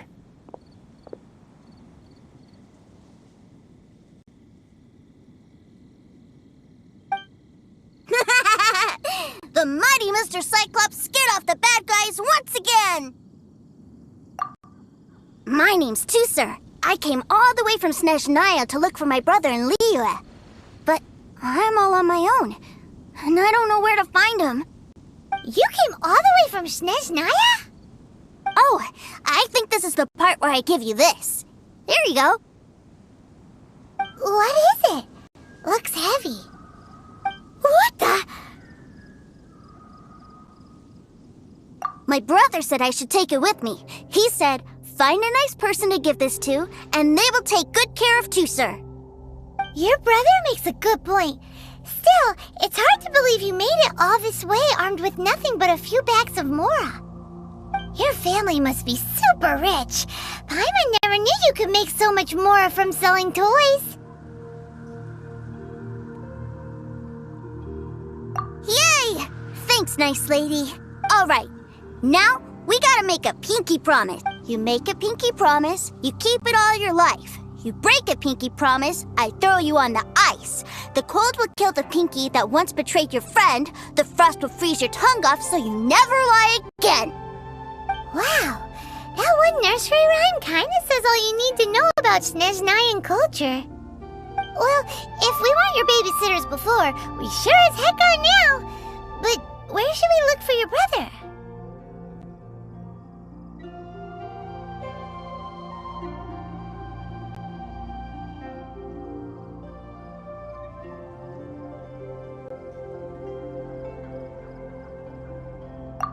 idea! Alright, off we go! Oh, right! Finally, now I get to see my brother!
What should I put in my letter?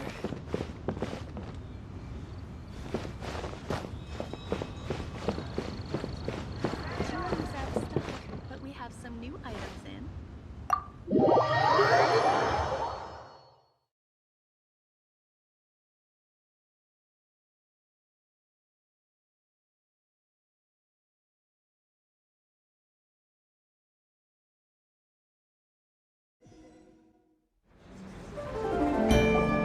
That seems a little inappropriate, don't you think, sir? How can you... Relax. Once in a while can't hurt. It'll be fine. Huh? What is he doing here? Yay, my brother! I found you! I know that voice. Why, if it isn't my little brother Tooser! My goodness! What a nice surprise, Tooser. I thought I would have to wait till I return home before seeing you again. How are the others? Sister Tonia and Brother Anthon? Is everybody keeping well? They miss you a lot. Tonia prays for you every day at dinner. Wait a second. What are you doing here in Liyue, Tooser? How have I not heard anything about this? Well, what happened was, I saw a boat that looked like it was selling toys, so obviously I thought you were on board. And then, when I got off, I just kept walking and walking, and then I found a Mr. Cyclops! Mr. Cyclops scared off a bad guy, and then I found this nice lady to help me come look for you. Cool. Suddenly Paimon doesn't feel so bad about taking Tooser's money. Tooser, what you did was extremely dangerous. I'm so happy to see you, really I am, but please, promise me you won't do anything like this ever again. Okay, I promise. Please don't be mad at me. I'm not mad at you. I just care about your safety, that's all. If you hadn't met these nice people, things could have been a lot more dangerous for you, Tooser. I hope you said a big thank you to them. Yep, I always remember my pleases and thank yous. Oh, so you did notice we were here. You were just ignoring us. Gotcha. Forgive me, it's always family first where I'm from. Don't take it personally. I know we've had our differences up to now, but a few minor quibbles aside, we get on quite well, don't you think? Come on, you know I'm just a pawn and all that, just doing my part. As for who wins, who loses, and how each side deals with the consequences, I prefer to leave all that up to the ones playing the game. I'm much more interested in who wins and who loses when it comes to our little sparring matches. Sounds like you're ready to get your butt kicked again. You're forgetting something about me. I, Tartaglia, spend every second getting stronger. Don't expect to have it quite so easy next time. Whoa. You aren't gonna fight now, are you? Maybe not right now. Not while my kid brother is watching. Why do you want to fight the nice lady? Are you guys enemies? No, not at all. Allow me to formally express my sincerest gratitude for taking care of my darling brother. His safety matters very much to me. So anyway, Paimon has a question. Tuser said something about you being a toy seller. What's that all about? Aren't you supposed to be one of the Fatu... Yes, about that.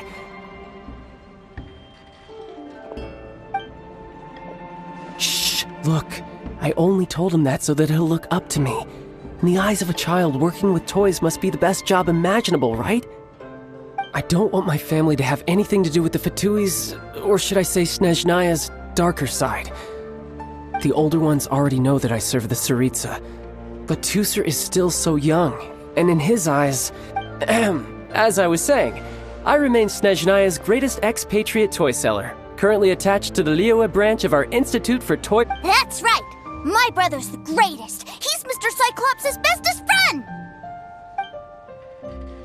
Just humor me in front of Tuser, if you would be so kind.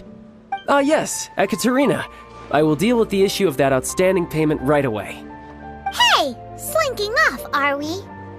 But Master Childe, would it not be a little improper to ask you to deal with debt collection? A bet is a bet, isn't it? And if you lose a bet with an agent, well, you might as well get a little exercise out of it. Are you going off to sell toys now? That's right. As much as I'd love to catch up a little longer, Tuser, duty calls. I'm sure Miss Nice Lady here will be happy to keep you company while I'm out, though. So we still need to keep babysitting for you? Sure! I really like this lady. And anyway, she made a pinky promise to take good care of me. Ah, well, it sounds like Tuser really likes you, and that you've already made a pinky promise to take good care of him anyway.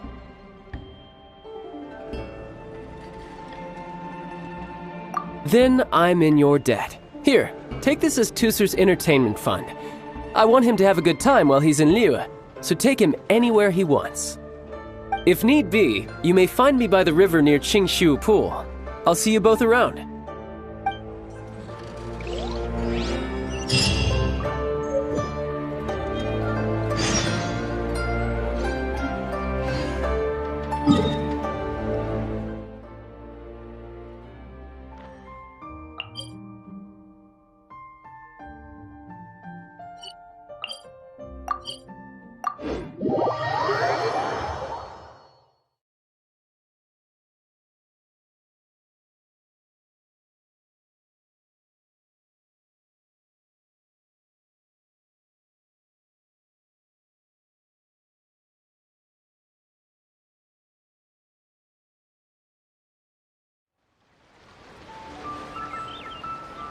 Looks like we'll be hanging out with Childe's kid brother for a while.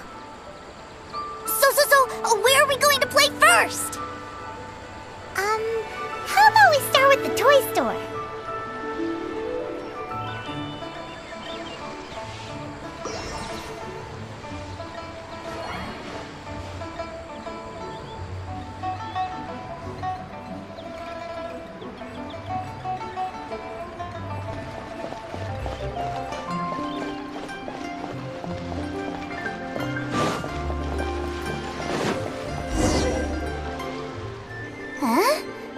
What are those super colorful winged things?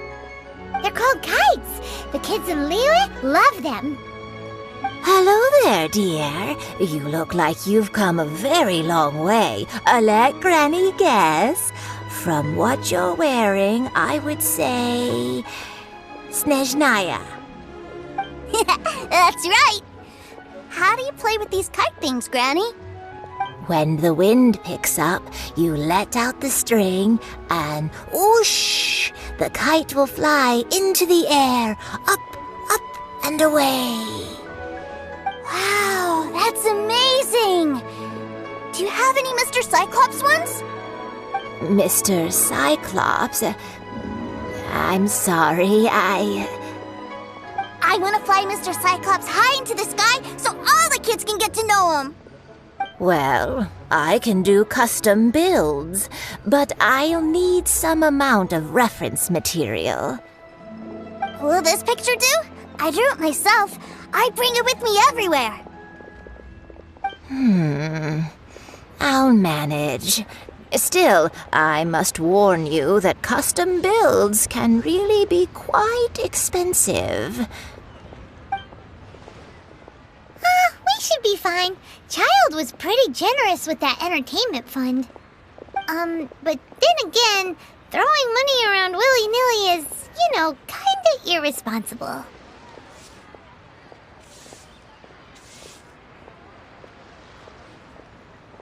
Well, so, yes, technically speaking, these funds are earmarked for Tooser's entertainment.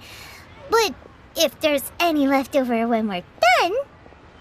Either way, it's time to talk prices.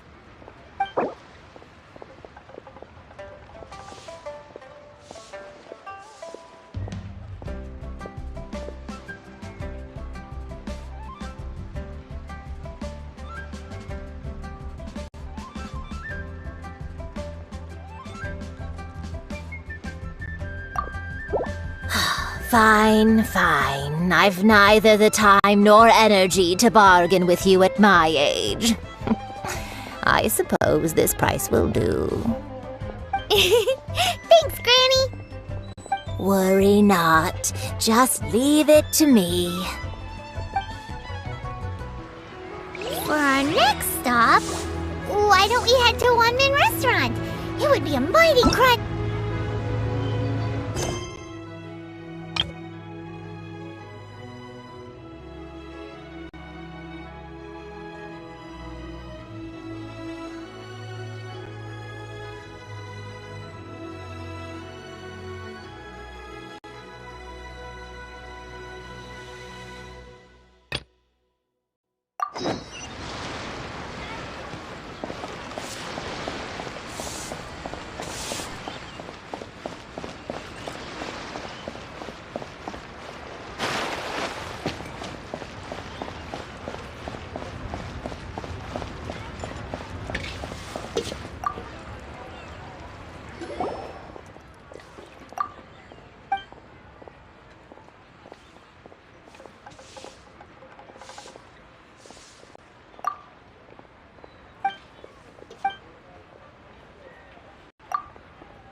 Hello, welcome.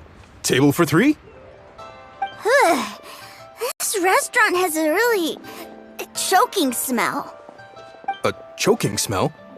Oh, you must be referring to our signature spicy chili scent. Spicy chili? But I can't eat spicy food. Oh, what a pity. A person who can't eat spicy food misses out on half of life's joys. Is it really that bad? My meals have to have lots and lots of sugar, and the oil has to be extra virgin vegetable oil. Wow, we've got a real rich kid on our hands. Looks like Wanman Restaurant's dishes aren't to Tooser's taste. Maybe we should go somewhere else. Will that be all? Any more special requests? What do you mean, Chef now? Giving the people what they want is the very reason Wanmin Restaurant exists. If I thought for 1 second that I couldn't make a dish to satisfy this child's taste, I would have absolutely no business calling myself a chef ever again. Whoa, there seems to be a lot of professional pride riding on this. Then we'll leave it to you, Chef Mao. We'll be eating here after all. Sure. But let me say this first. Special requests are going to cost you more than normal. Of course, we aren't going to demand prices anywhere near as exorbitant as the likes of Lely Pavilion or Sunye Kiosk. Is it just Paimon? Or are premium custom orders in fashion lately? Still, surely there must be a little room for negotiation, right?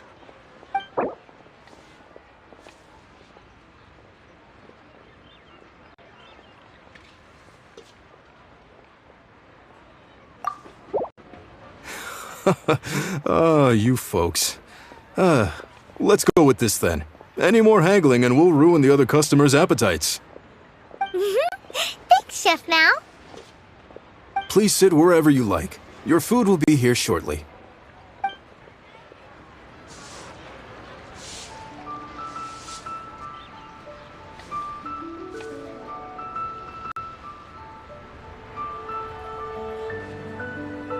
Ugh. It was a little too sweet. I thought it was just right. Almost exactly like how my sister Tonya makes it. But this doesn't feel right somehow.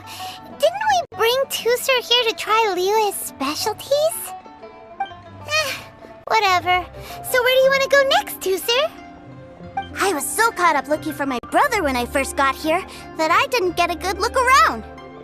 Good idea! The hustle and bustle at the wharf is a specialty of Liyue Harbor, too.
Jade?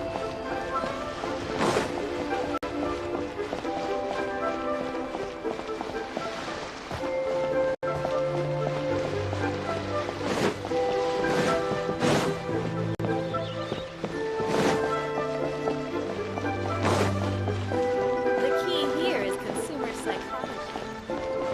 Jewelry's out of stock, but we have some new items in.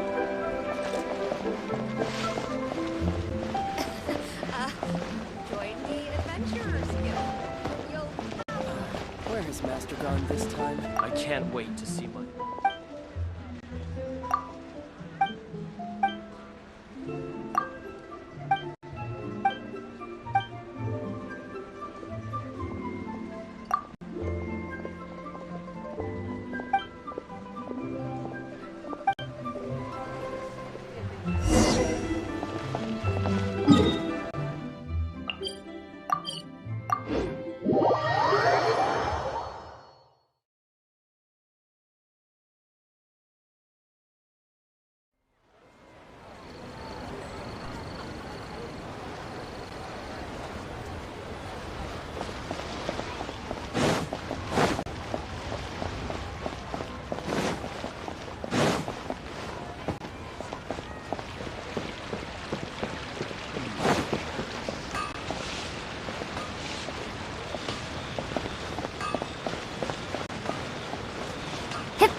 waves here always like this? Don't they ever freeze? Given Liyue's climate, the area around the harbor's mouth probably never gets cold enough to freeze. Paimon is kind of the traveler's exclusive personal tour guide. But since this is a special occasion, Paimon can make an exception to help Tusir get to know the place. This place is Liyue's commercial hub, and it's been the biggest port in the 7 nations ever since it was decided that Liyue would take on the world through trade. Other than merchant vessels, many fishing boats and industrial transports dock here to replenish their, fishery supplies and daily necessities, which, thanks to the immense throughput capacity of the wharf,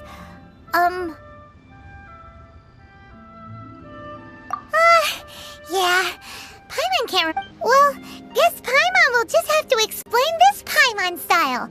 So this harbor is like Tevat's mouth, and it's the biggest mouth. All the nations float their boats over the sea into the mouth. The harbor goes nom nom nom nom. Then Liyue Harbor rubs its big round belly in satisfaction because it's all stuffed full of delicious mora. Hey, what's that big metal hook over there? I want to see. Wait, Toother, don't run off! After all that, he wasn't even listening.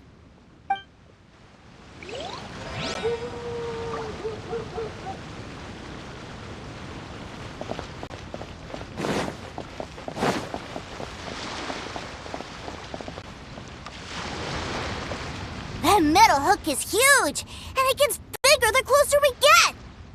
This is an anchor. Docked ships use it to hold themselves in position to stop the wind and waves from blowing them away. An anchor. Got it. But I think I might get it mixed up with Commodore Hook. Commodore Hook? Is this another one of your weird toy names? My brother always sends me a really big toy for my birthday. Commodore Hook, Black Steel Jack, Iron Tony. We keep them all in our backyard.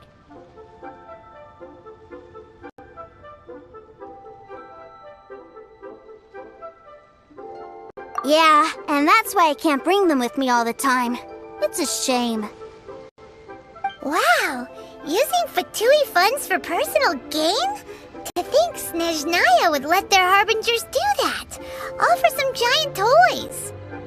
But suddenly, it doesn't seem so strange that Tooser would treat a ruin guard as a giant toy. But my favorite has to be Mr. Cyclops. Even though I mostly came here to see my brother, the other big thing I wanted to do was play with Mr. Cyclops. Oh, are they selling fish over there? Let's have a look. Hey! Quit running off!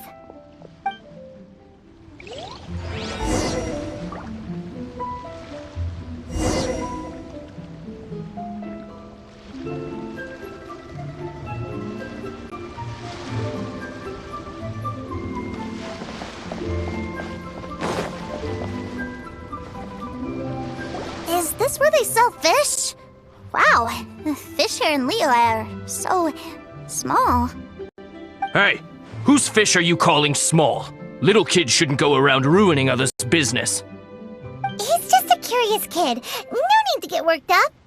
That said, these fish are actually pretty big by Paimon standards. Just how big are the ones you're used to, Tooser? Maybe 200 times your size?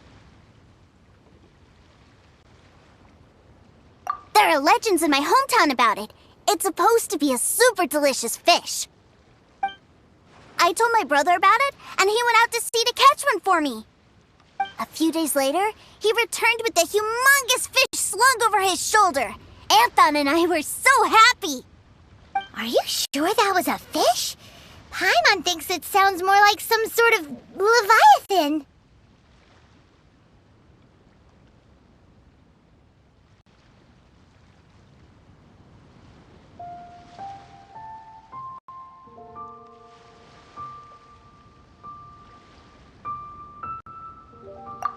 Hey, Miss Nice Lady, let's go over there to see the boats.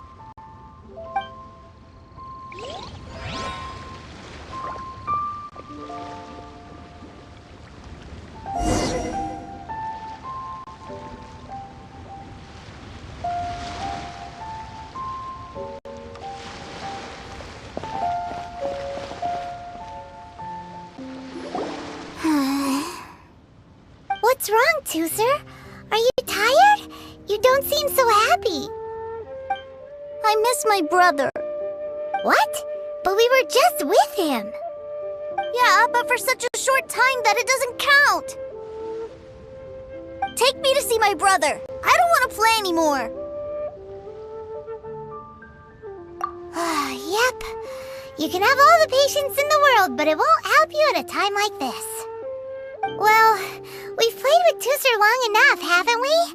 Paimon thinks we've tried our best here. Childe said that he'd be by the river near Qingshu Pool. Why don't we look for him there? Yay! Let's go! Let's go!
Wait, he's talking to... You know what I'm here for, I trust. Oh, you got lip. Making us guess, are you?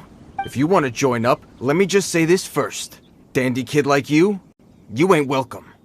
Oh, what a commendable imagination. Well, in the Tsaritsa's name, I suppose I should forgive you country bumpkins for your ignorance. Brother! You're selling them toys, aren't you, brother? That's so cool. Well, why, yes, of course. For I am, the greatest toy salesman in Snezhnaya. So cool. Huh? You playing games, pretty boy? So, will you buy or not? The toys that Toys? And... Wow. Is that what it's gonna cost to fix... Look at that! Spreading joy and laughter to everyone! I'll say it again. Toys from Snezhnaya, 3 months prior, 600,000 mora paid in full. Yeah, no. Sorry, sales boy. The same joke isn't funny twice. Or were you always cruising for a bruising? Alright then. I'll make things a little easier for you. I'll join the treasure hoarders. Would you listen to yourself? You think we just let any old... Well then, why don't you put me to the test, dear seniors? I like to think of myself as quite talented in the field of treasure hunting. Looks like you're not gonna pack it up until someone packs you in. Truth be told, we've set up a shop here because there's a fine little loot cave nearby. But the treasure hasn't been easy to get at. If you think you're up to snuff, why don't you have a crack at it on our behalf? Of course, that means that once you got it, it's ours. Don't try to sneak off. Come on. If we can't do it, do you really think this guy stands... An initiation test, eh? Interesting. It's been a while since I've been assessed by someone else. The loot's on the opposite cliff. We're gonna hang back here and watch the show. Huh, no problem. Don't blink though, or you might miss it.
Is this an...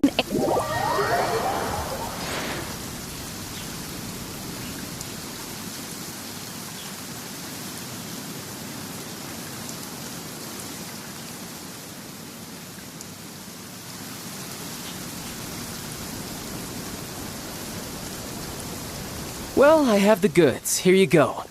So how'd I do? Pretty well, I'd say. Brother, what do we do? This fellow isn't normal. Please, hold on a moment, sir. We need to discuss something amongst ourselves. He ain't here for an initiation. He just wanted to show off. Honestly, we'd be no match for him if he wanted to fight. Guys, do you think that maybe we're being robbed? I don't know. Surely, he wouldn't have come here all dressed up like that if he was only after us. Unless, maybe his words have hidden meaning. Snezhnaya, 3 months, 600,000. Oh, I get it. It was insider talk. I remember that the boss took out a 600,000 more loan from that Snezhnayan bank about 3 months ago, and still hasn't repaid it. So this guy must be the debt collector. But why didn't he just say so? What's with all the toy talk? And that's where you're still green. See, in a lot of professions like this, people speak in code to protect the privacy of their business partners and clients. Makes sense. Owing money is pretty embarrassing. This guy isn't one to mess with, I tell you.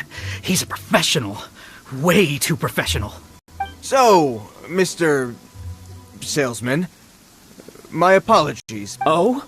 I didn't pass? I must say, I never imagined that the treasure hoarders would have such strict entry requirements. No, it's not that. What we mean is that, but we fully understand the situation with the, toys, sir. We'll fetch that 600,000 for you right away. I see. Well then, it's been a pleasure doing business with you. We get paid, and everyone stays happy. A wonderful outcome, wouldn't you say? Yes. Couldn't agree more, sir. That's my brother for you. Toy sellers are so cool.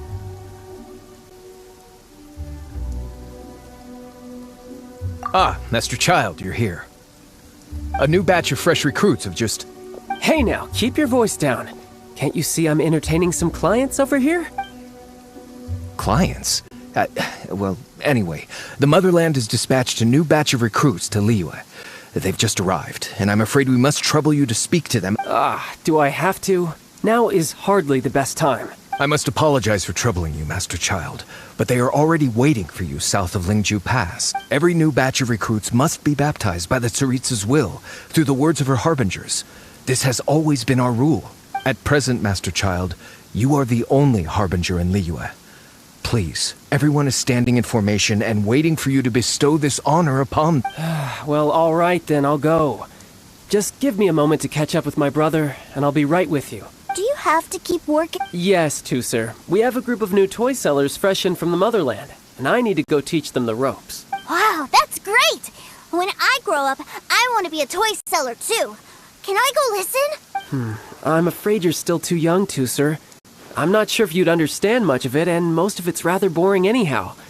Why don't you go play with the Traveler instead? Sound good? But... I really do have to go now, sir. A lot of people are waiting to see me. I'll see you around, all right?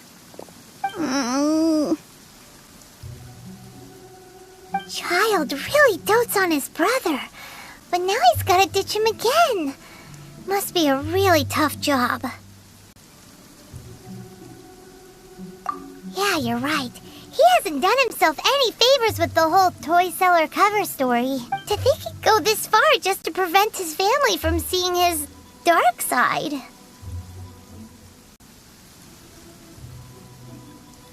Paimon wonders too. But hey, let's at least help him out while we're all in Liyue. Wait, where's Tuser? We were too busy chatting. Where'd he go? Seems likely. Either way, let's head over there.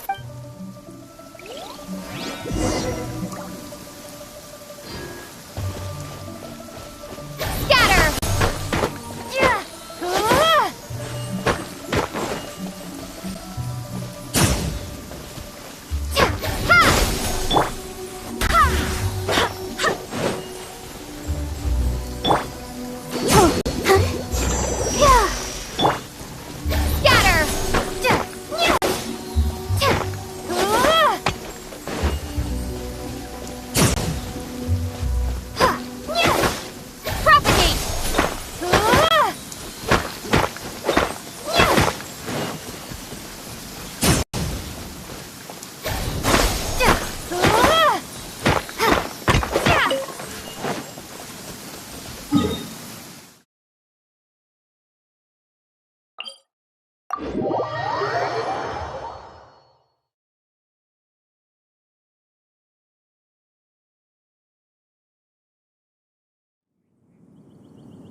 Toozer! So you did come here!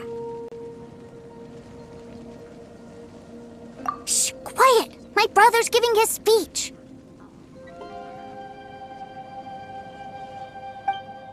From this day forward, you will honor the oaths you have made to Her Majesty the Tsaritsa, and you will stop at nothing to bring Snezhnaya victory. You shall sweep through this land like the icy winds of the furthest north, as strong as the hoarfrost of Zepelyarny Palace. You will chill the very marrow in our enemies' bones. Her Majesty expects of you loyalty, ruthlessness, and meticulousness. For the trials that we face are harsh, and our enemies are like...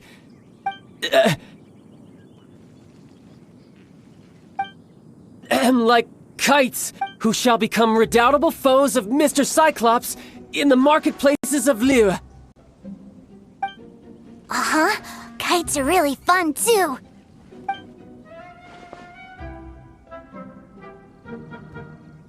This is, of course, an analogy. As they say, the So as your sales manager here in Liyue, I demand that you obey my every order. A refusal shall be considered a betrayal, and the price for betrayal is to be dishonorably discharged from the Liyue Institute of Toy Research. Whoa, that's really strict. Won't people be really sad if they get fired from the Institute? Huh?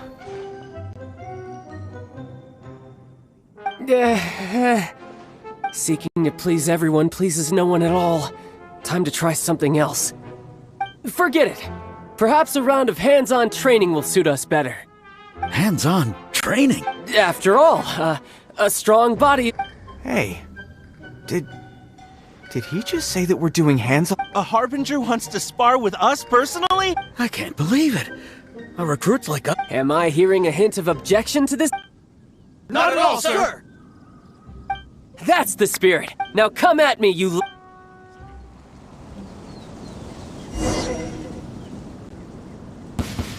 Frozen.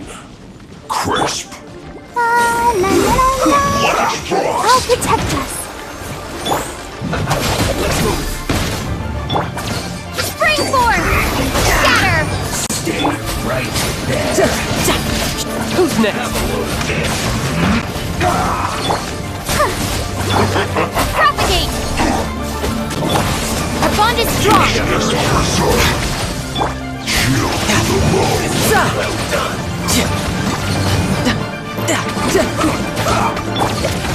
Roasted Yeah!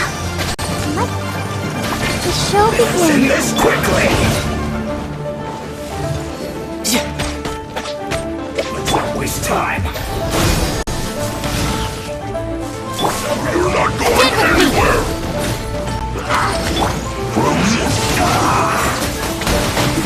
This is bad.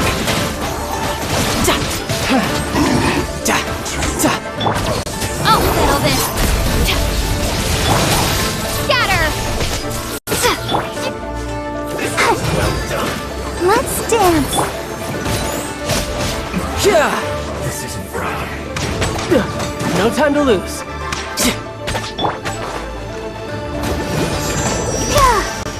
You need to hurry up. Our bond is strong! This one's well done. Go as one! Propagate! Feel slugged. Riptide!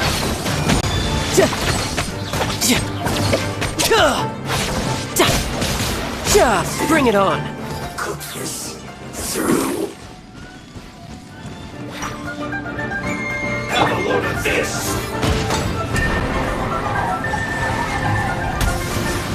Don't be a killjoy. We've only just begun. Yes, who's next?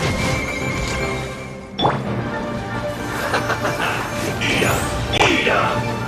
Scatter! Germinate! You need to hurry up. You can't run. Well, this one's well done. Don't be a killjoy. We've only just begun.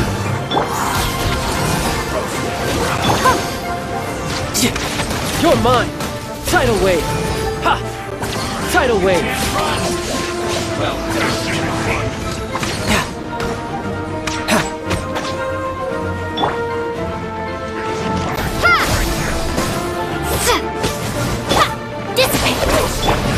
Don't be a killjoy!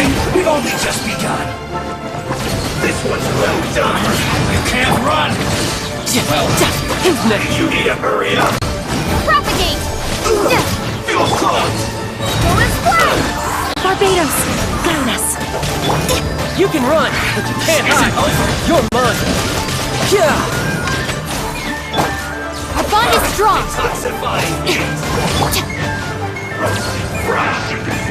Come on!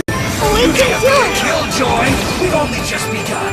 Let's dance! I see through you! Looks like I went too far, but unfortunate fault! Stand with me! Scatter! Tidal wave! Bring it on! Have a load of this!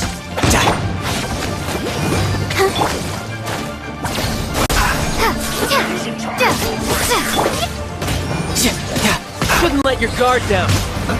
Let's move. Lightning terrified! This is bad!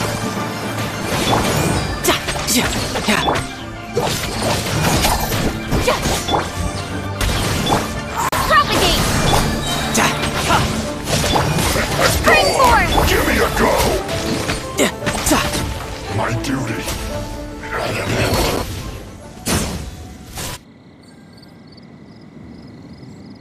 Well then, do you all understand what I said earlier? Yes, sir! Excellent. And you all almost managed to get me limbered up. In other words, you've done well for new recruits. Thank you, Lord Harbinger! All right, hush now. Now then, I wish you all glorious victory for Snezhnaya, for Her Majesty the Tsaritsa, and for yourselves. Dismissed! Brother! You were amazing! Oh, Tusser, what in the world are you doing here? There I was thinking that the Traveler had taken you to play at Wang Shuin. Yikes, that's some terrible acting.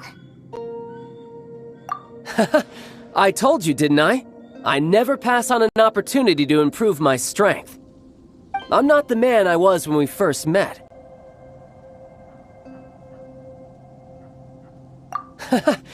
You must mean my foul legacy transformation. It puts a great strain on my body, so it's best saved for crucial moments. I still haven't fully recovered from the injuries I suffered when I used it at the Golden House. Anyway, I'm no Senora. I don't use lethal force against recruits. Come on now. The foul legacy transformation? Does it make you stronger than Mr. Cyclops? You could say that. I want to learn to fight too. I want to be cool like you. Now, Tusser, fighting isn't about looking cool. You can only continue to get stronger if you know the reason why you're fighting. I can teach you, but think carefully first. Why do you want to fight?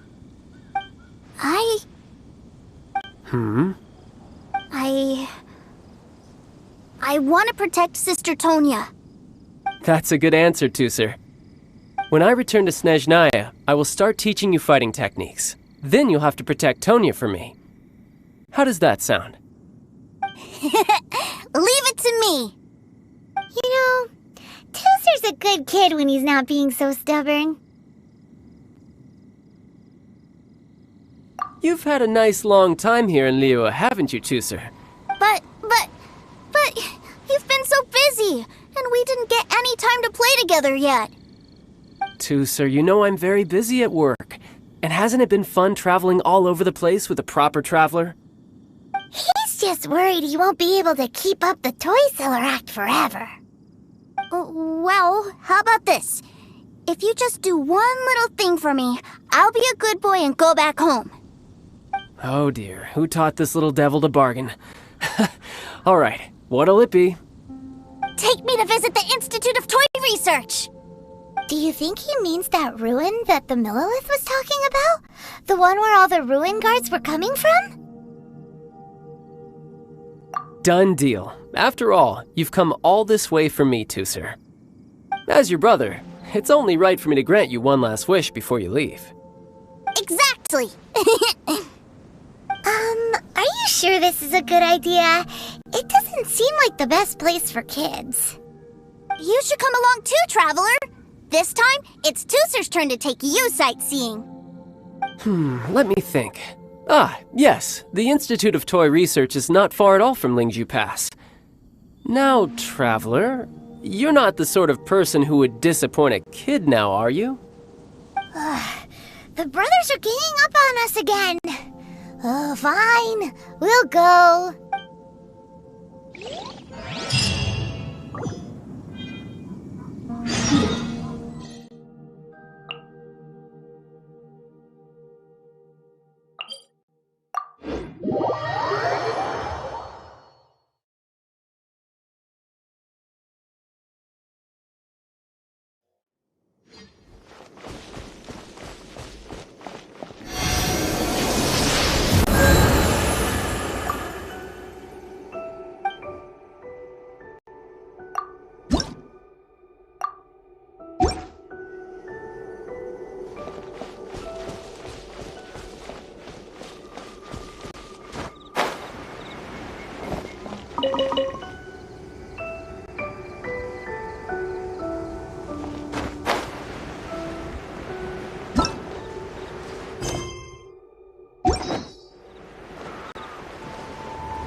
Here we are. Welcome to Liyue's Institute of Toy Research. Yeah, we're here! I can already hear the sounds of machinery inside. Awesome! What is this place? And how do you know about it? Based on my limited understanding, I believe this is one of Dottoro's research facilities. Dottore is another one of the Fatui Harbingers. He loves tinkering with old things. It's a personal passion of his. So, he converted these ruins into a Ruin Guard research lab. Huh? So the ruin guards are built by the Fatui?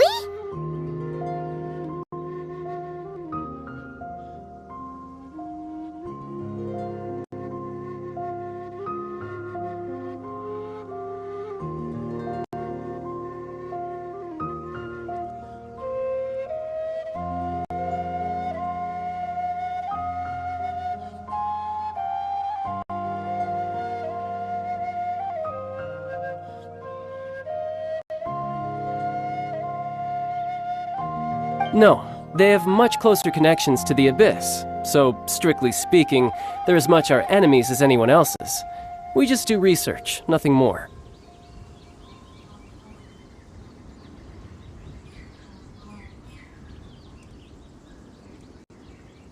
As to why the Ruin Guards have been moving outside of this area recently, I can only imagine that he's gotten bored of playing around with them and has lost interest in this place. Wow, yet another Harbinger with a bad attitude. But at least this explains why you were totally okay with bringing Tusser here. Seems you did your homework ahead of time. Well, I wouldn't go quite that far. I actually have no idea what this place is like on the inside. Wait, so are you or are you not worried about your brother's safety? Of course I am. But no matter what the danger is, I will parry it. Isn't that what any older brother would do? Even Tusser understands that, now that he knows what he's fighting for. It's the very same reason that's been nestled in my own heart for so many years. What are you guys chatting about? Come on, let's go in! All right, follow me.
Who ate a poisonous mushroom this time?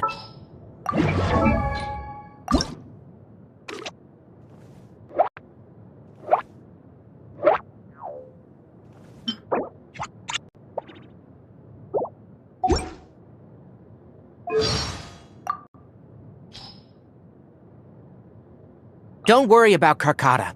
I told the Matra I know that it's my research assistant. If anyone wants to do anything to it, they'll need to go through me.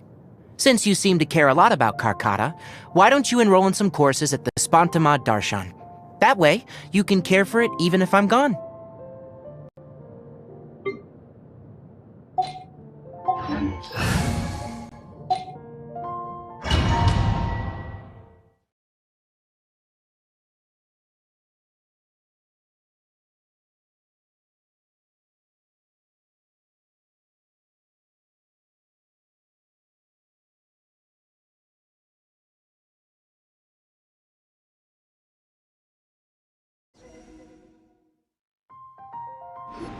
Brother, someone was saying that Mr. Cyclops is a killing machine. Were they now? What a silly thing for them to say. And you shouldn't go repeating it either, Tooser. You're far too young to be talking about such violent topics. Yeah, I knew that they were lying anyways. Mr. Cyclops is here to defeat the bad guys and protect the world. He's my favorite toy. Right. With Mr. Cyclops around, the bad guys won't ever get you. That's right. Okay, I'm going to go play with Mr. Cyclops now. Hey, Tooser, wait up! The door's shut. Will Tooser be alright? There's another path over there. Let's move. No time to lose.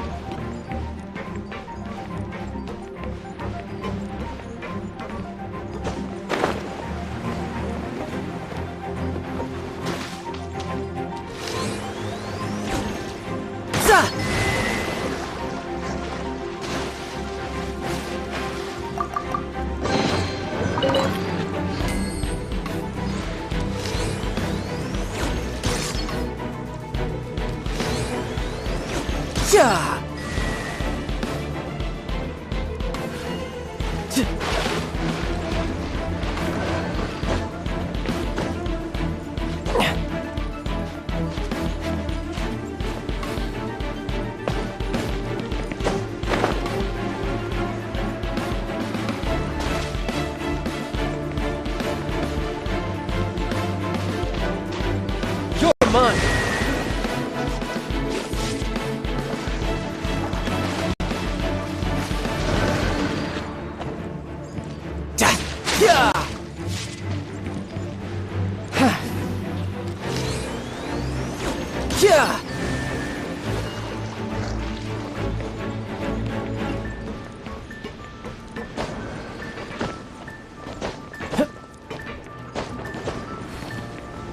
I could get used to this.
Oh, the door opened!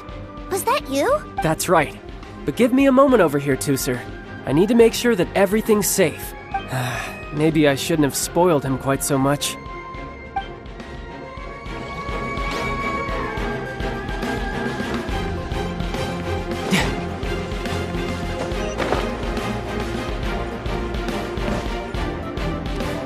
Was ruin guards have all been strung up.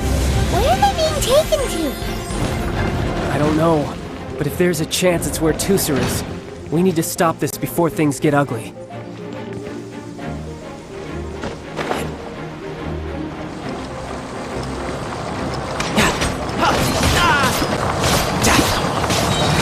Brace yourself! This is gonna hurt!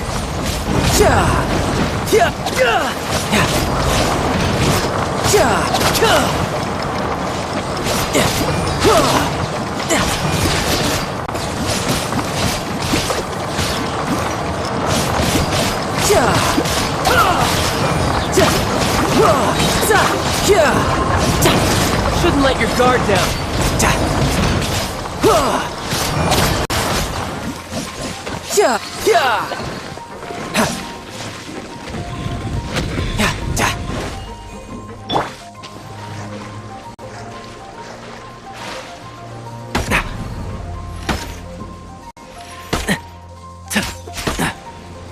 One with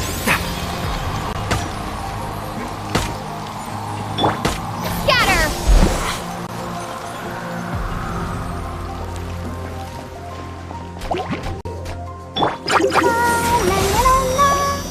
I'll protect us.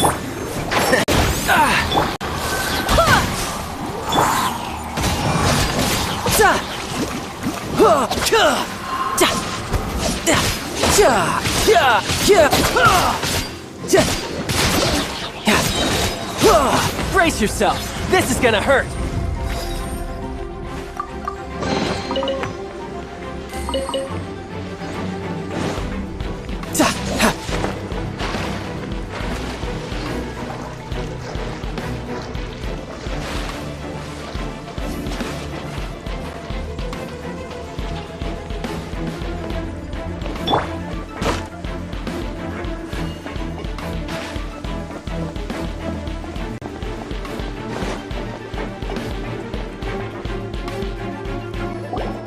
Tusser, see that big stone cube in front of you?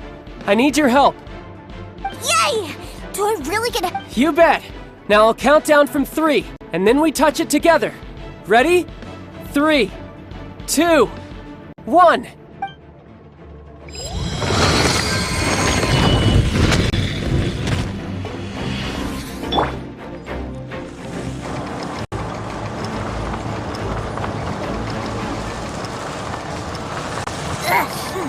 That's bright. What is that? It's a witch ray that will turn you into a little lamb if it hits you. So stay out of its way. That's scary.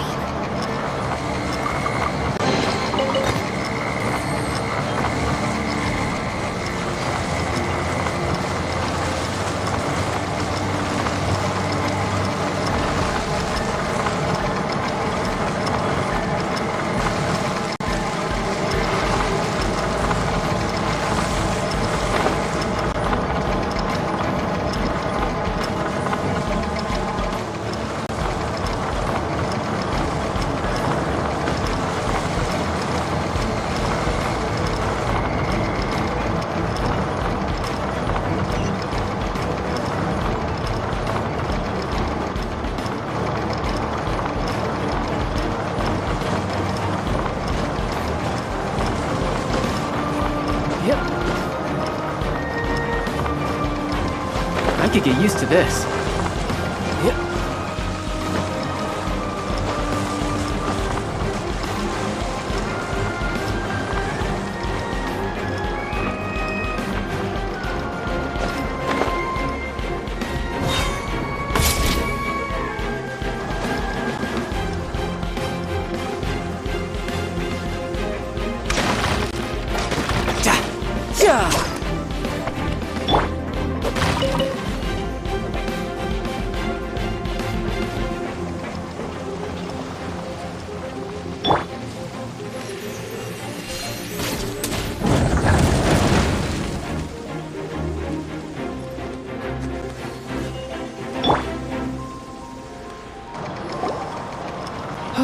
Back together at last. You're not hurt, are you, Tusser? Hurt? No way. This was really fun. Fun for you, maybe. We were all scared to death. What's over there? Wow, this room is huge. huge! Is this where Mr. Cyclops takes his friends when they come to visit? It is. Impressive, isn't it? Now, how about a little game of hide and seek? Huh? Now? I have a surprise for you, you know. A surprise? Oh, what sort of surprise? Don't worry, you'll have the chance to look for it later. But before that, you have to close your eyes, turn around, and count down from 60. Okay. 60 is a really long time, though.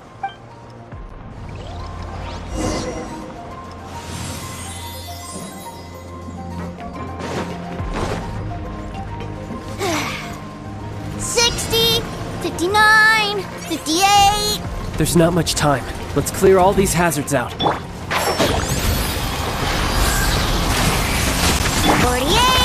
47, 46, 45. Are you guys okay? What's all that crashing and banging? Don't worry, it's all part of the surprise.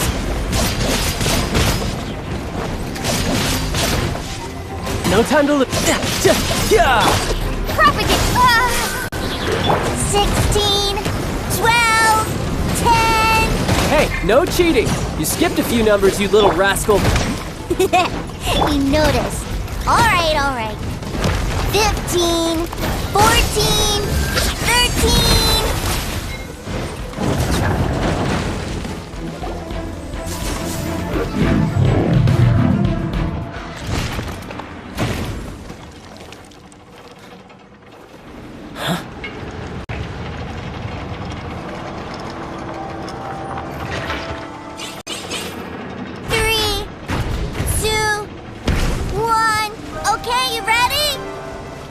Give me another 10 seconds, Tooser. Still hiding. Huh. Now who's the cheater? All right. 10 seconds, that's it.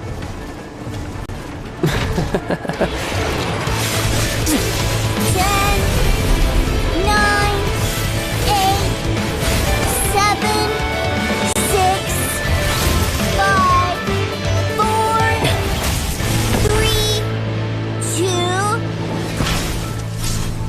1. Coming, ready or not!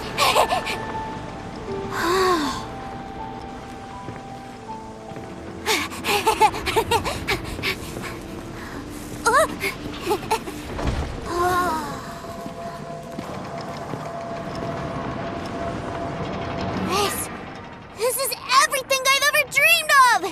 It's Mr. Cyclops' world! Wow, he actually pulled it off. And the way he knocked those ruin guards around was like they really were kids' toys. But Paimon wonders if he'll be alright after using the Valve Legacy transformation again. Awesome! Boy, if these Mr. Cyclopses weren't so big, I'd sure love to take one home. Wait, where'd he go? Where'd my brother go? Aren't you guys supposed to be playing hide and seek? Oh, that's right. I was so excited that I forgot all about our game. Well, let's go look for him together, okay?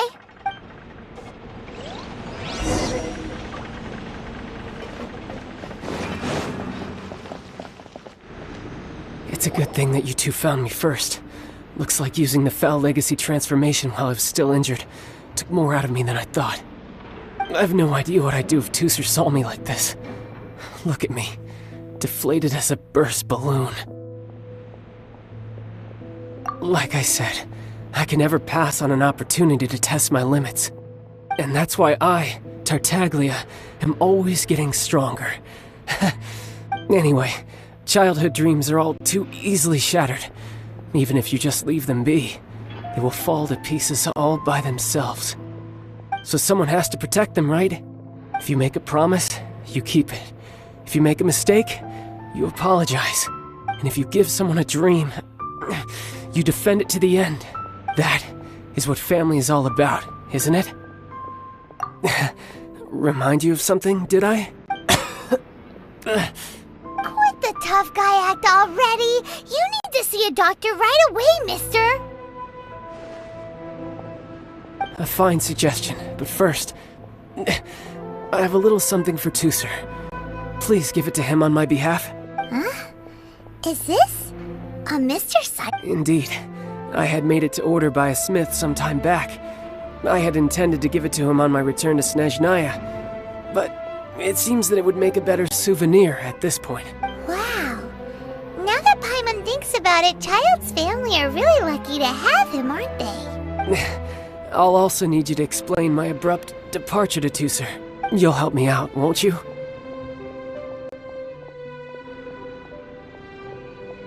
The cold will kill the pinky that once betrayed your friend. The frost will freeze your tongue off so you never lie again. Ah, that nursery rhyme brings back so many delightful memories. Tusser taught you that one, did he? All right. Thank you.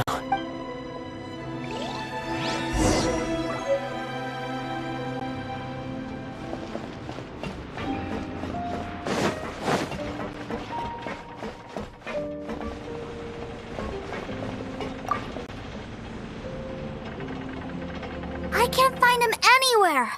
Where did he go? Really? Where is he? Yeah, so he had to leave in a real hurry. He didn't abandon you here on purpose. Oh, that's great. But still, I was kind of hoping we could play here a little longer.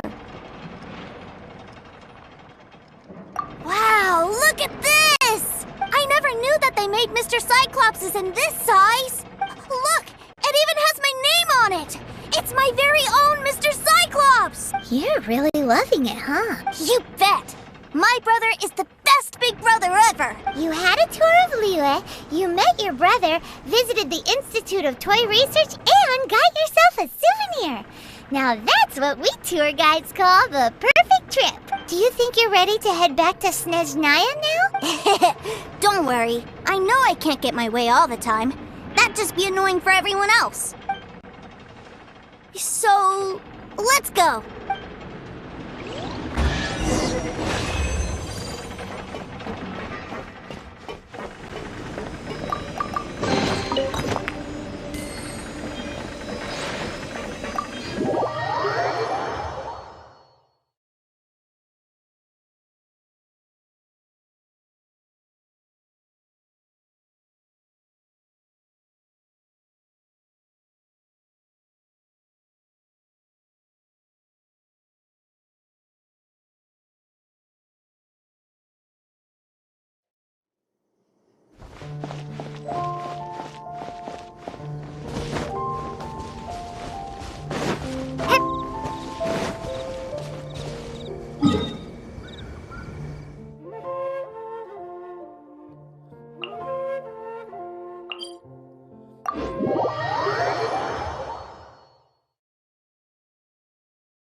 Ma'am, young Master Tusser, I've been waiting for you.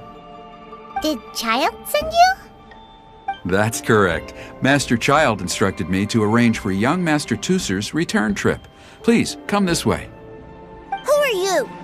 My big brother always tells me never to go off with strangers. But you've been following us around this whole time. Yeah, that's because I've known who you are all along. What? My brother told us all about you in a letter he sent back home. Sister Tonya read it to me. I actually recognized you the moment I saw you. I just couldn't remember your name. What a strange twist of fate! Not at all. In fact, he said that if he ever had the chance, he'd quit his job and join you on your adventures.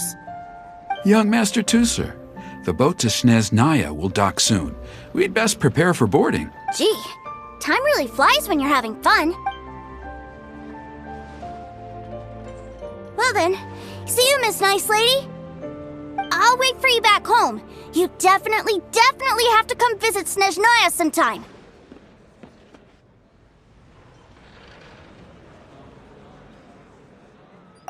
Yeah! Pinky promise, pinky promise! You make a pinky promise, you keep it all your life. You break a pinky promise, Paimon throws you on the ice.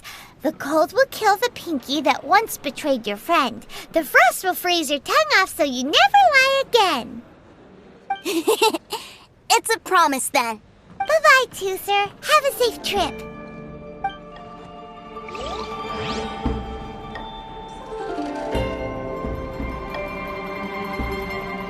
Hey. Child? So you were here this whole time? Partings are special moments. If he spent his final moments in Liyue seeing me all haggard and weak like this, that's not a memory I want him to leave with. Still, it is a shame that I couldn't see him off by myself.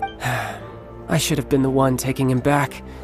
I do have subordinates to escort him, but I still feel a little uneasy. Jeez, don't you think you've spoiled him enough already? I can't quite explain it, but somehow I felt much more at ease leaving him in your care. And to think that not long ago we... Ah, yes, I almost forgot. Remuneration for your services, which I really couldn't have done without this time. Aha! So you do have a heart after all. One other thing. Don't forget our promise now. Let's have a rematch when we get the chance. This time, with my honor as a harbinger on the line. You best go rest up first. Don't come crying to us when you lose all over again. Regardless of who wins or loses our next bout, I'd also like to invite you over to my home. I'll introduce you to my other siblings, Tonya and Anthon. They're great kids, and I'm very proud of them both. We'll take you up on that offer. Mostly because we already made a pinky promise to Tusser. I'm sure that he'll be very excited to see you too. Well, that settles it. I'm looking forward to it. Now, farewell, my friends, till we meet again in Tighnari.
It's shocking how much work there is to do, even for the three of us.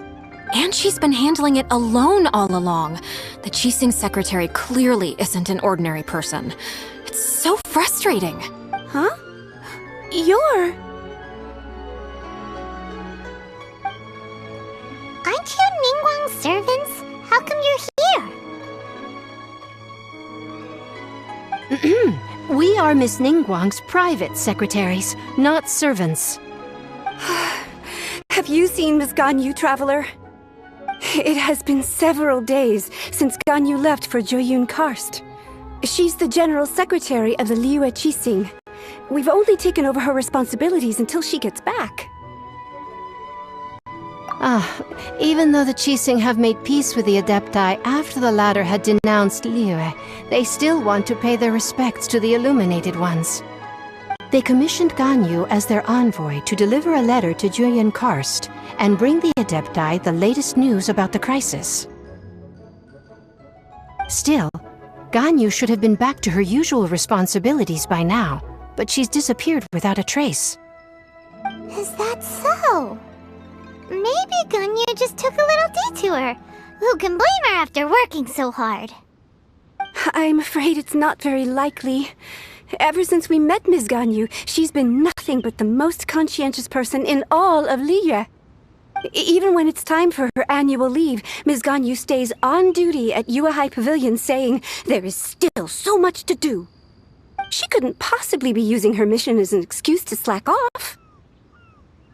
Oh, Paimon sees how it is. But she's half Adeptus. She wouldn't get in trouble, right? Why do you look so upset?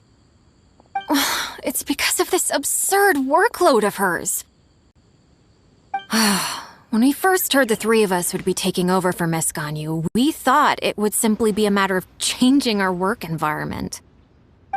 We couldn't have imagined that Miss Ganyu's daily workload far exceeds what the three of us are used to doing.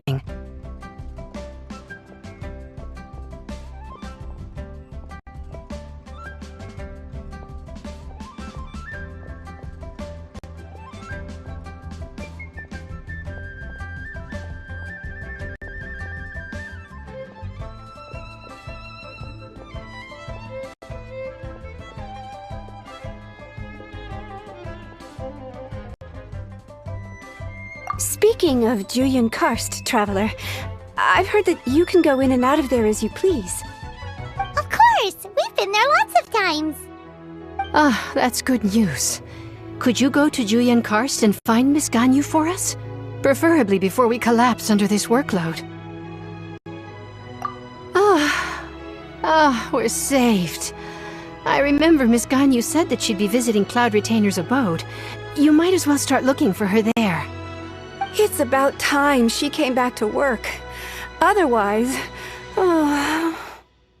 No, perhaps we should go to Lady Ningguang first and bring up our overtime pay again.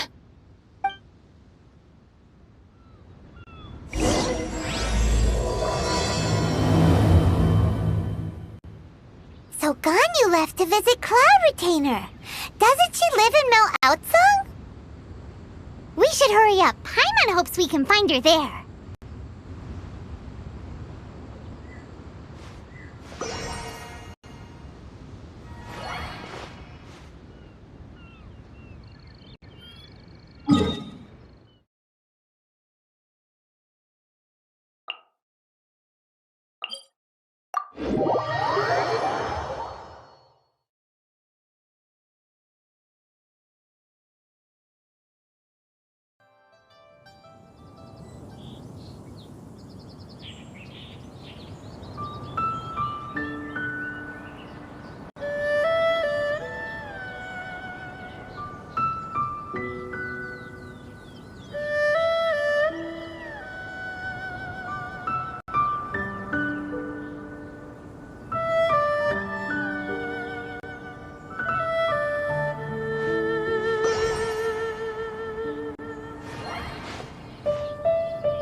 person standing over there. That's Ganyu! We finally found her! Ganyu, here you are! You two. I did not expect to meet you here. Is it official or private affairs that bring you here? I shouldn't. I have left the human world. Please contact the Yua High Pavilion regarding matters concerning the commercial port. Huh? You don't want to be the Qixing secretary anymore? But they're all waiting for you to come back! That's why you're here? You want me to come back? I'm afraid you came here in vain. What? Did something happen? The clouds fold and unfold. The tide ebbs and flows. It was meant to be. When the Adepti entrusted humans with overseeing Liyue, I knew it was only a matter of time until I had to leave. My Adepti blood makes me unwelcome in Liyue Harbor. I delivered the letter and came back to Liyue Harbor, only to discover that I had been replaced by Baiwen, Baishao, and Baishu. Perhaps that mission of mine was just a pretext to remove me. Since the Qixing gave me a chance to leave with dignity, I decided to be tactful as well. I appreciate your kindness, but there's no need. After 1,000 years away, I came back to Juyun Karst. Looking at the clouds floating among the mountains brings me peace of mind. I feel better now. But... Who disturbs the peace of these mountains? Cloud Retainer? We're... One merely jests. One felt your presence the moment you set foot upon this land. Wow! You Adepti... Come here to chat about the old times with Ganyu. It looks like you get along quite well. A matter leaves you at an impasse then. Not to worry. One is exceptional at seeking avenues for conversation. One has been one's own companion in idle talk for many a year. Yes. Since you are Ganyu's friends, tales from her youth shall one apprise you of, perhaps? Oh, Cloud Retainer. Nothing to be ashamed of. You were so cute as a child. One is most certain that your friends would like to hear of it. Oh, Paimon wants to hear it! Little Ganyu loved when the horns on the top of her head were caressed. When one was still taking care of her, one was pestered most often to touch her horns. She was elsewise loath to sleep. Wow! Plump she was back then.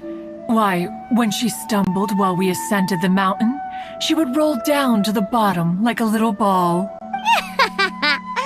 The day Ganyu bumped into a pilgrim was the first time she saw a real human in the flesh. So fearful she was that she hid in a rock's cleft for 2 days and nights. One found her wailing of a monster she had seen. Cloud Retainer? Forget it. It's about time for my training. I will take my leave.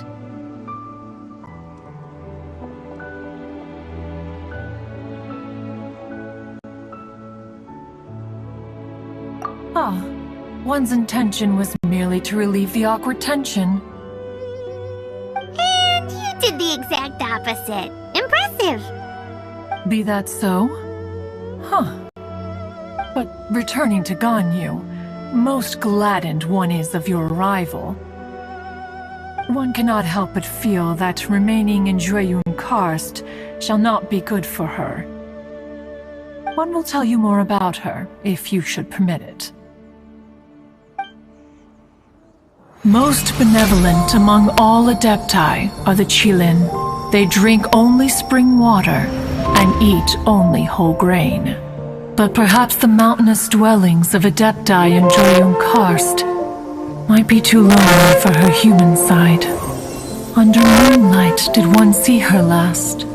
She stood by the precipice's edge, and upon the mist-veiled mountains she gazed. Her thin figure was immersed in the vast sea of clouds. One noticed her loneliness, and sought to convince her to go back to the human world. But just then, She said thus. Liyue Harbor feels even lonelier than Jueyun Karst. When I look at the sea of clouds in Jueyun Karst, I merely feel the loneliness of a solitary cloud gazer. When I step into the sea of people in Liyue, I feel the loneliness of an inhuman that doesn't belong in the human world. One did, by chance, hear this much of Ganyu's thoughts. Alone, she will find her predicament hard to conquer. One hopes that you will accompany her. Oh, Retainer's right. We can't leave Ganyu depressed like that. Besides, Liyue hasn't given up on her. She's got it all wrong. Anyways, what's that training Ganyu was talking about? She has sought to reclaim her Adeptus side since returning to Jueyun Karst. At her behest, one has organized training for her to achieve that end. She should be in the southern part of Mount Aotsong right now, preparing for the trial. Huh, is that so? Let's go take a look then!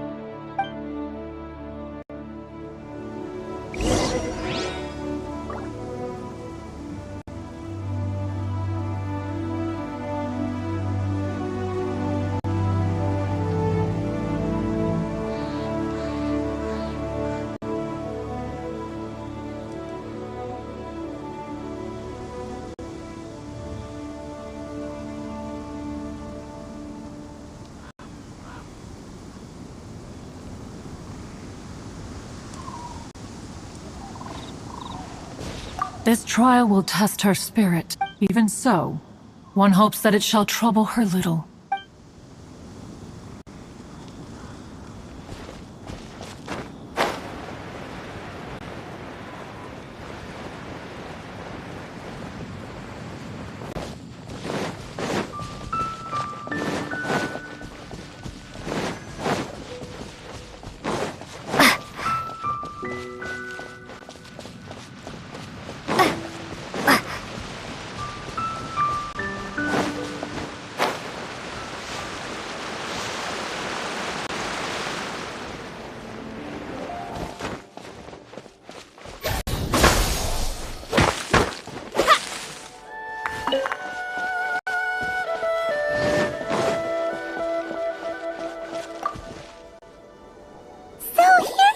Ganyu?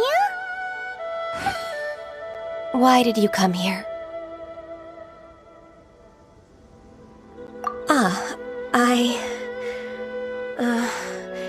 Humans should not remain in the realm of Adepti for too long.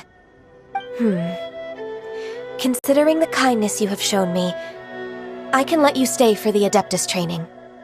Yay! This trial was prepared by Cloud Retainer. Its goal is to help me feel like an Adeptus again. The training is much to her signature style. I hope it won't make it seem like she is too unaware of the abilities of others. Is it difficult? No, I'm aware of your strength, Traveler.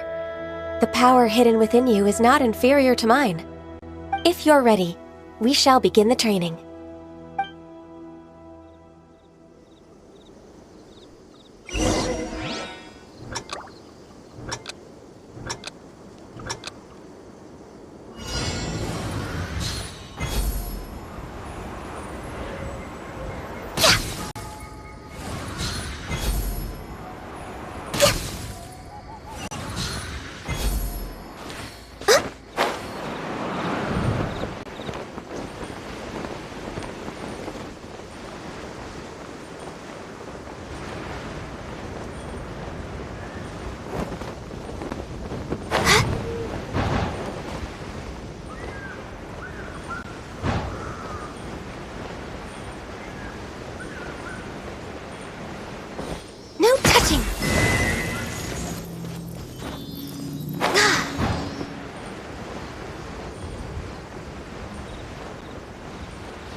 you could see through the eyes of an Adeptus, you wouldn't be so surprised.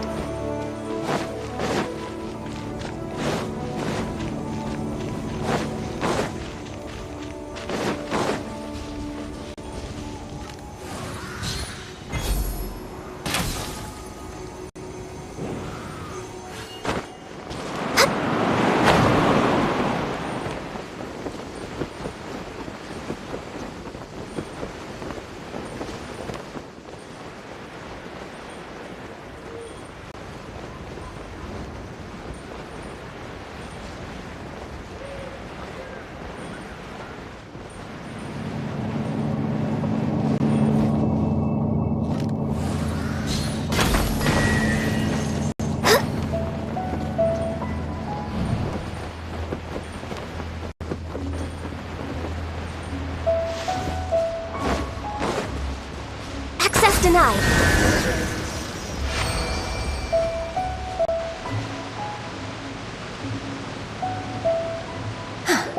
We've completed the task. What do you think? I agree. You possess many qualities similar to those of Adepti, despite having none of their blood. Ganyu, what were you planning to do once your training was over? The training's not over yet. The part prepared by Cloud Retainer is only the first trial. Huh? So there are more trials prepared by other Adepti?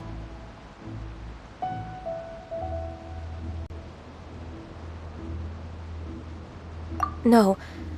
The only Adeptus who can unlock my true potential is... Who is it? Conqueror of Demons. Huh. So it's Xiao. That cold-hearted loner? How come he's prepared a trial for you? I found him unapproachable at first, too. But I believe that being able to face him is an important part of my homecoming. He's already waiting for me. Come along if you're interested. Of course we are! Let's go!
You're half an hour late.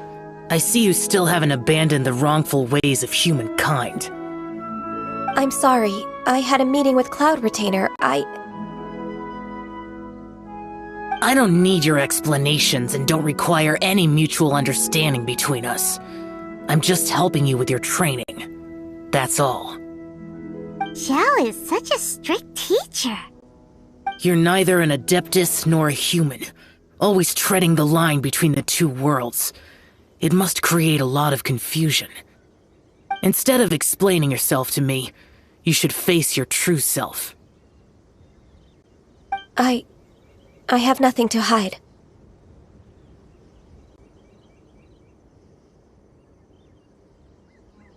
The body and the mind are one. If something worries your mind, your body can help you find a solution. The trial I've prepared for you will explore the true potential of your body. Yes. I'm ready.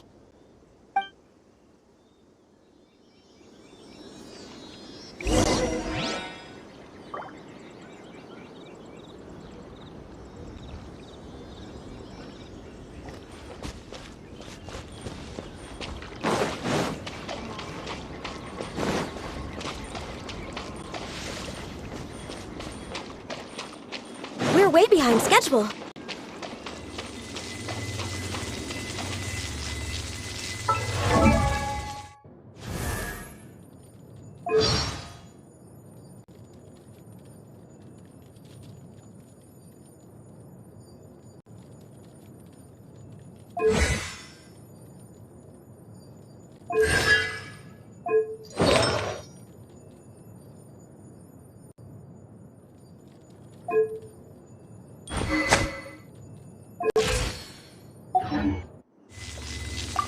The trial's begun! Paimon can feel it in the air. Even the weather's changed. Needed watering. The transport coordinator, born of ice and frost. Can't see? I'll uproot you! Scatter!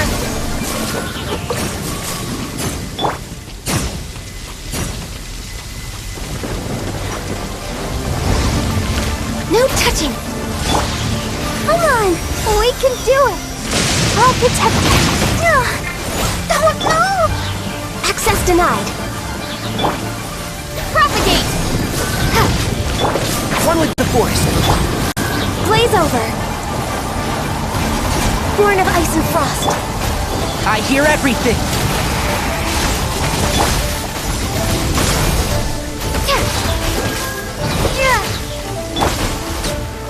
Go as one!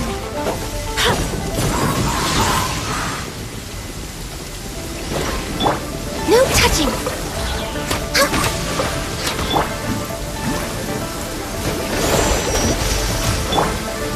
Spring forth! Scatter!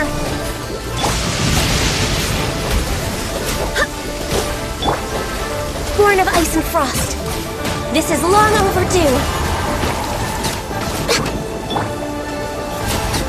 Can't see?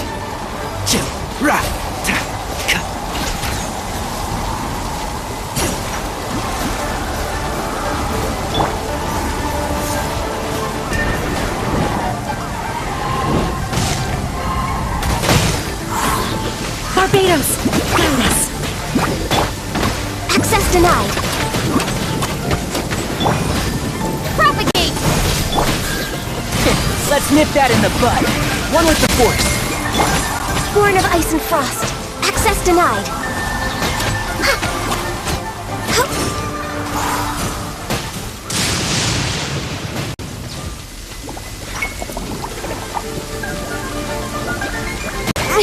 Didn't see that coming.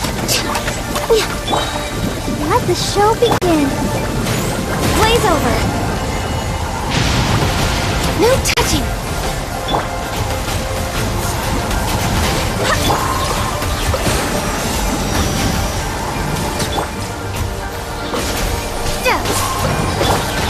And Shroud! I hear everything!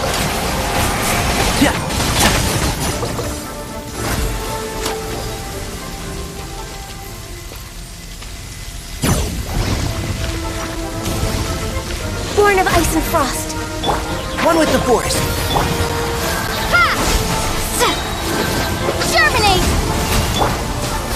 protect us. I swear by my sword!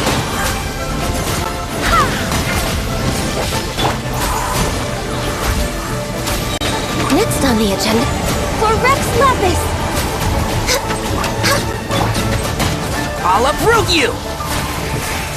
Can't see?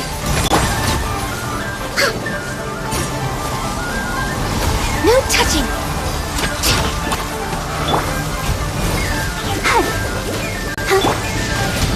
And Shroud! Scatter!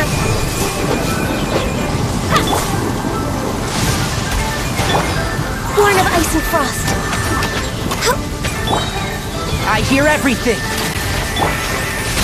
Blaze over!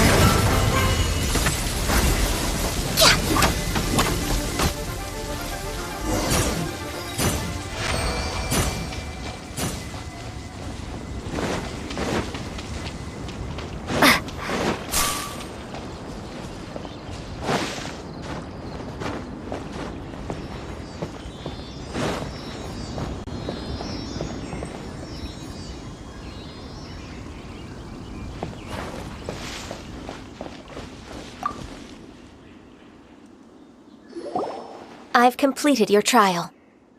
You don't have to report back to me. Seeking other people's validation won't benefit your training. Only you can evaluate the result of this trial. You'll progress faster that way.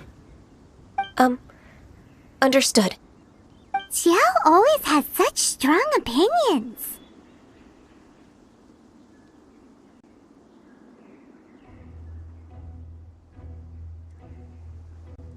From tomorrow on, I'll start raising the difficulty of your training, so you'll have to... Have to do what? Another one of those pesky visitors. I'll leave him to you, Ganyu. It's also a part of your... Pesky visitor? So even here there are those... Oh heavens! Blessed be Rex Lapis! I've finally come... Are all of you the Adepti of this mountain? Great! My name's Sin Chung. I came to ask for your merciful blessings, O Adepti. I beg it... Oh, so it's a pilgrim. Huh. He can handle any battle, but talking to strange humans is a different story. I am also one of the Adepti. Perfect! I didn't come in vain then. Although you sound a bit half-hearted. Doesn't matter. What blessings can you grant me? Wow, straight to the point, huh? Dear Pilgrim, you shouldn't jump to conclusions. Adepti don't help every pilgrim for free. For free? Do you mean that you charge people for the blessings of the... That's not what I meant. What I'm trying to say is that everything should be earned through hard work and earnest living. It would be unfair to other people if you got everything you wanted for no reason. Hold on. I've heard this all before. You're just like my old man, always nagging me. Your father must have experienced it firsthand. The lives of the common folk are riddled with hardships, but are also full of joy. A person of your age should focus on work and family, instead of chasing after fairy tales. Are you a real Adeptus? Why do you speak and behave like us city folk? You sure you're not one of those swindlers who pose as an Adeptus to cheat people out of their money? Ugh, how dare you reprove me? I bet you came here looking for the Adepti yourself. He might sorta have a point. We did come here looking for Ganyu after all. Enough. Doesn't matter if you're a real Adeptus or not. Nobody's stopping you. Ganyu, don't let that guy ruin your mood. It's not his behavior. I thought that coming back to Juyun Karst and devoting myself to training would make me feel like an Adeptus again. But being questioned by him made me realize that But I'm unwelcome in Liyue Harbor. As an Adeptus, It's true! Just believe us! Alright. I'll go with you to Liyue Harbor. That said, if I'm proven right, I'll return to Juyun. It's a step in the right direction.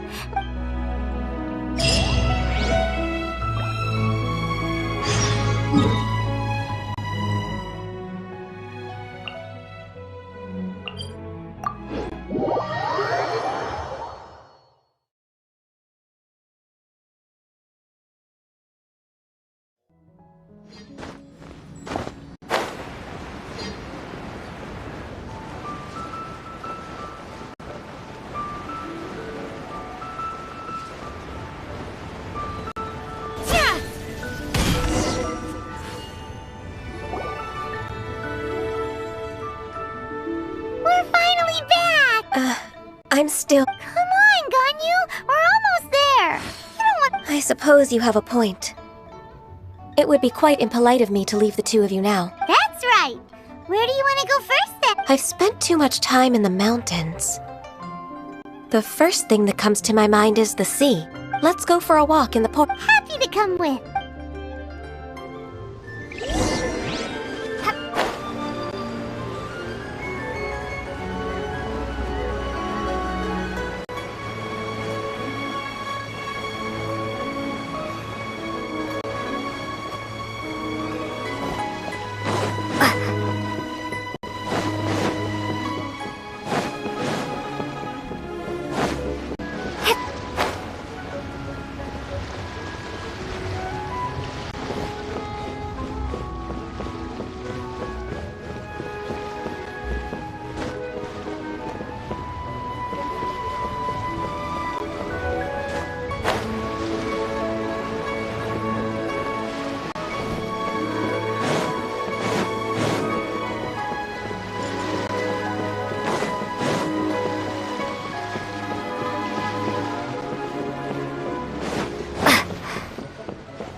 Don't be shy. Is this an answer from this world?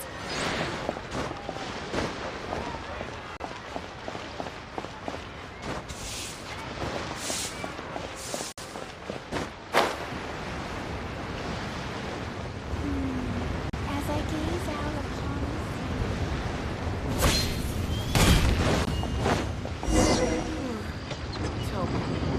Will I find the right girl? The sound of the waves in this familiar port. The smell of the sea breeze makes me nostalgic. Ganyu, you didn't leave Liyue for that long. Why do you look so moved? Well, I used to be so busy. I haven't taken a stroll around here in a long time. Huh, that's true. Well, when I think about my time here, I've spent most of it behind a desk filing documents. It put me in a certain mood, similar to the one I felt during my training in Juyun Kark. Is that... It is! It's Lady Ganyu. I wouldn't have thought I'd meet you here. You were always so terribly busy. Lady Ganyu? Why are you calling her that? Please don't also start calling me that. Allow me to introduce Uncle Tian. He is... That's all right. Just tell them the truth. They have done so much for Liyue after all, and I am the one who has yet to introduce myself. Uncle Tian is a member of the Liyue Qixing, the Tianshu. What? This grandpa is a member of the Qixing? The same rank as Ningguang? Hush now. I must ask for your discretion concerning my identity. Fishing in the port and strolling about are the greatest pleasures of my life. I have no wish to be followed around by those armed guards. In most people's eyes, I'm just a forgetful and wordy old man. Uncle Tian is too modest. He's been around for a long time. There's no one who can replace a person of such noble character.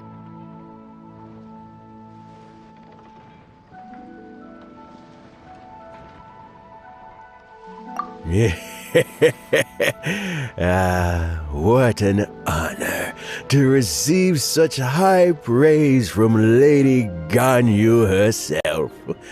I guess I must have done something right over the last, however many decades. Uncle Tian, please. A person of your standing should really stop calling me Lady Ganyu. My apologies. It's not intentional, just a habit from my younger days. Thank you for looking after me when I first ascended to my position in the cheese sing.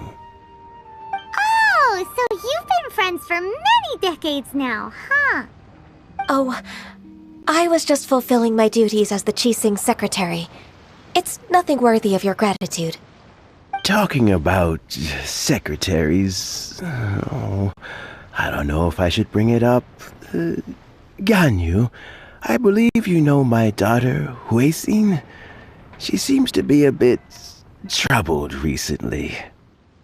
Yes, she works at Yuehai Pavilion and she's my junior. How can I help her? I don't know myself, really. She's all grown up now and doesn't like to ask for my help. May I trouble you to meet her at Yuehai Pavilion? She just needs a bit of guidance. With pleasure. Solving the Chising's problems has always been in my job description. She's back in character, just like that, huh?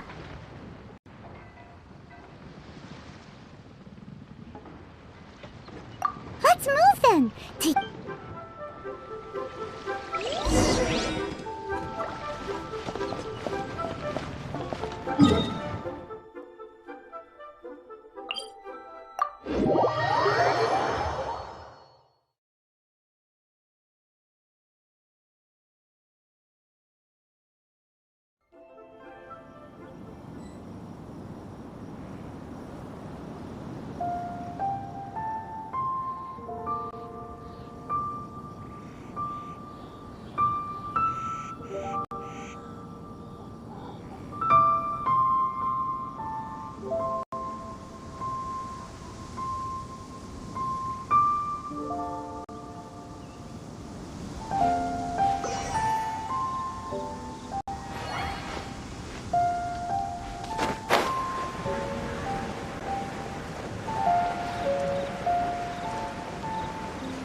Miss Ganyu, it's been too long. I don't know why, but seeing you brings me a sense of peace in these chaotic times. Indeed, it has been a while, Huixin. I'm flattered, but aren't you exaggerating a little? I heard that you've encountered some problems and came to see if I could be of some help. My father asked you to come, didn't he? Abusing his status as a member of the Chising to trouble you. Don't worry. I'm always happy to help a junior colleague from Yuehai Pavilion. Ganyu's not only a competent secretary, but also a great mentor. So, what can you tell me about the problem?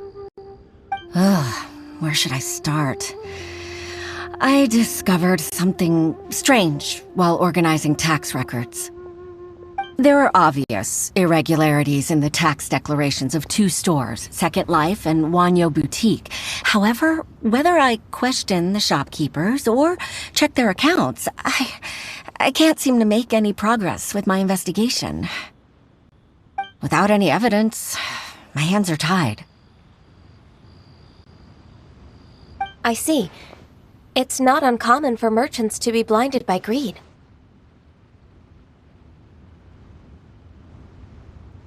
Well, is there any solution you can advise? Naturally. I've dealt with similar issues hundreds of times. Give me a moment to consider the best approach in this scenario.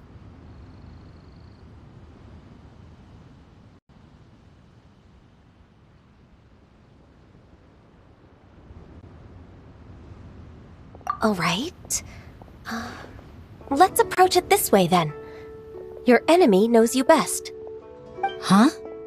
If I remember correctly, Second Life and Wanyo Boutique are old business rivals, competing for market share due to their similar wares. In that case... In that case... Ah! I know what you mean, Miss Ganyu.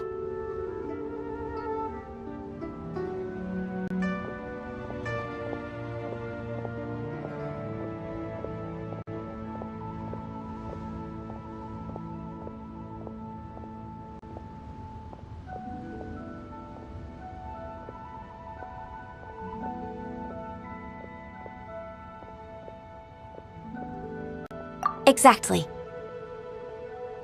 Let's start with Wanyo Boutique. The owner's name is... Bolai, isn't it? Yes, you're right. Follow me, please.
Aha! We meet again, traveler.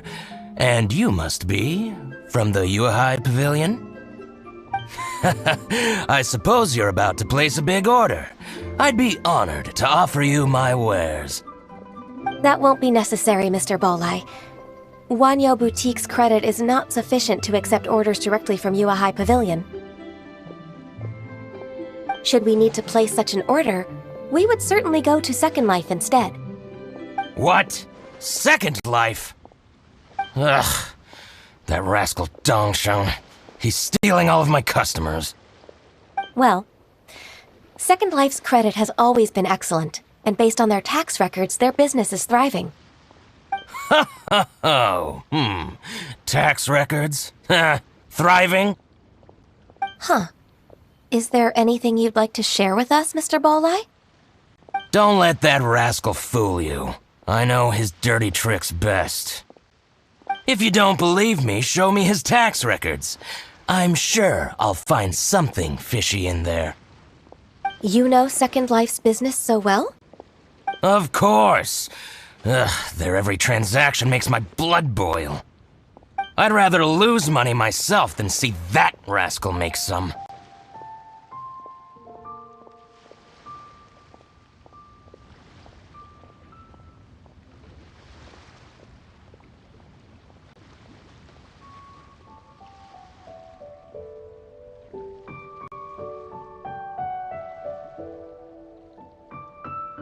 Well then, please look over this tax record. We'll review Second Life's credit based on your observations. Oh, of course. I'll read very, very carefully. Line by line and word by word.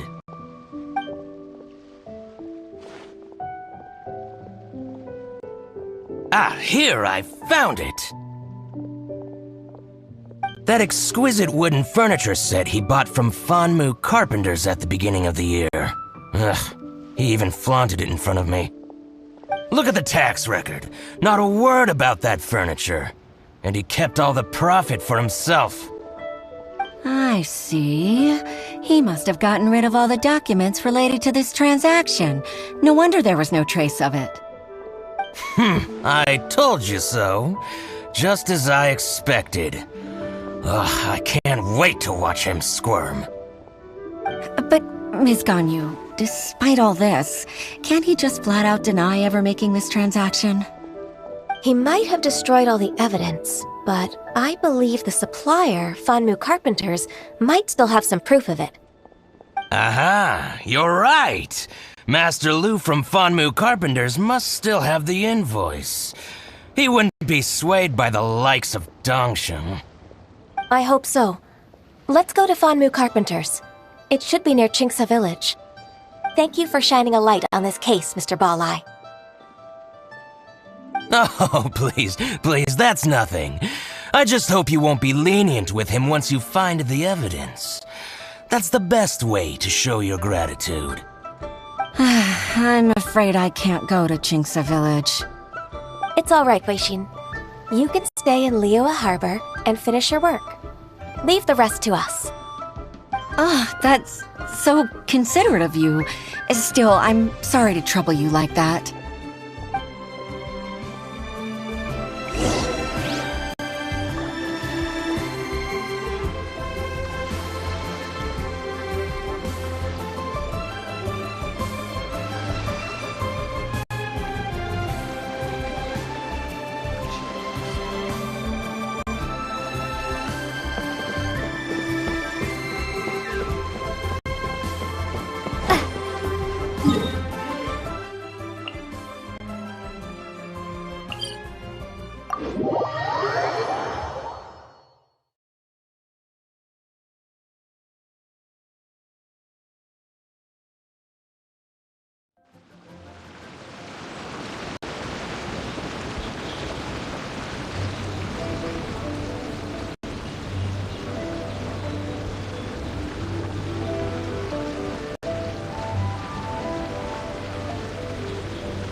Ah, welcome, welcome. How can an old carpenter like me help you?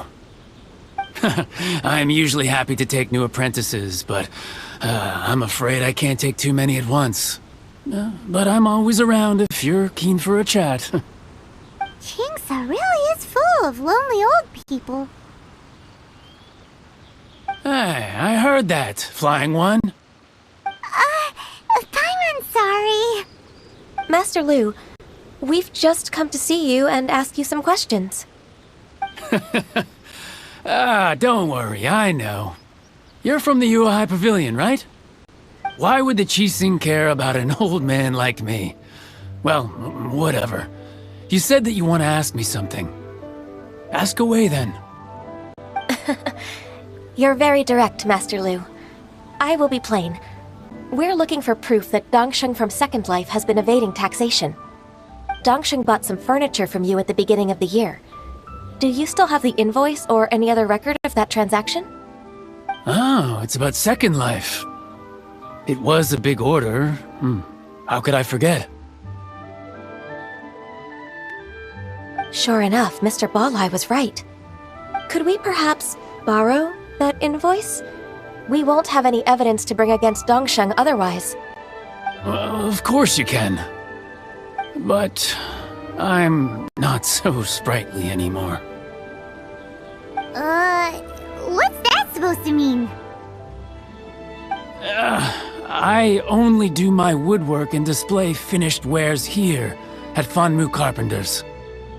As for old documents and such, I keep them all in a warehouse west of here. But some troublemakers have recently moved there, invading my warehouse. I tried to drive them away, but they just wouldn't leave. Since you need that invoice anyway, it may be best to get it from the warehouse yourself. And while you're at it, you can teach those louts a lesson. So that's what happened. I see. I'll leave you to it then. I need to get back to work.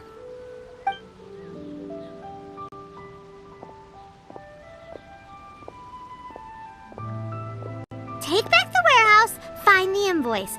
Time for us to show our stuff in a fight. Wait, I think I saw one of those troublemakers. Ah, over there.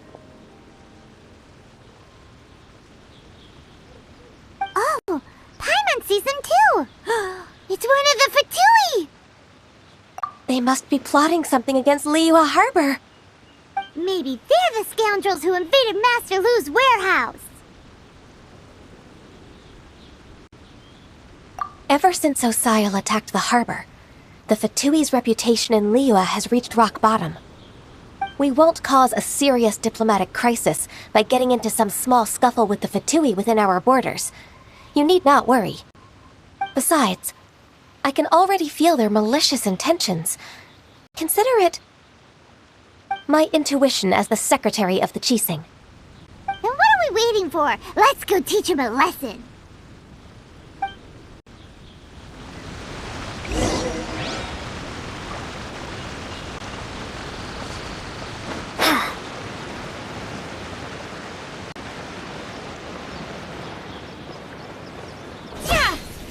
Frozen. Crit, you'll get frostbite.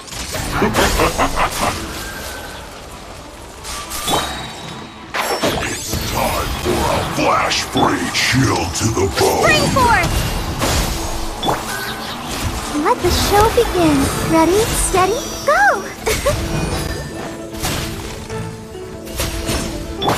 Barbados, guide us. Can't see? Frozen. I'll uproot you!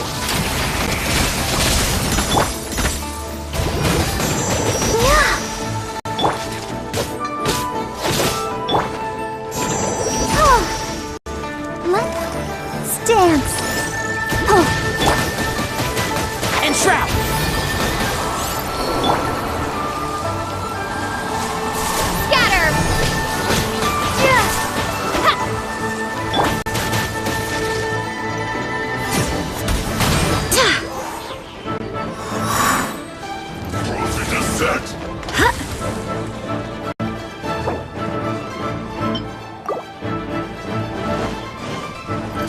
not going anywhere!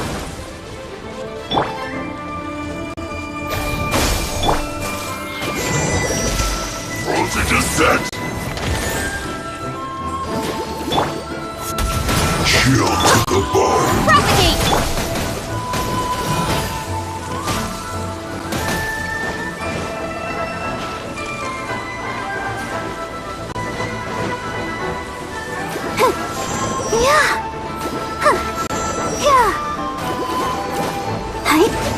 Going anywhere!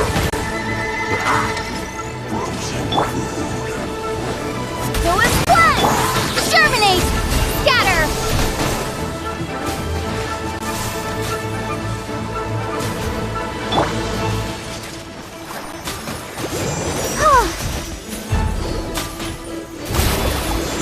Childe to the bone!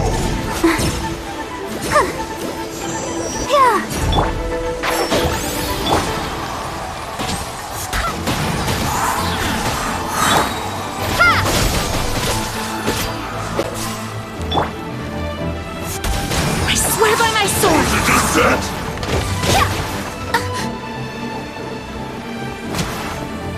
Go as one! Let the show begin! Propagate!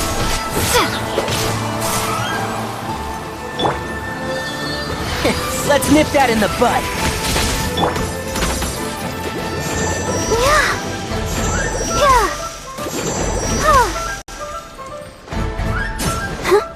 Now you're not going anywhere! Childe to the bone!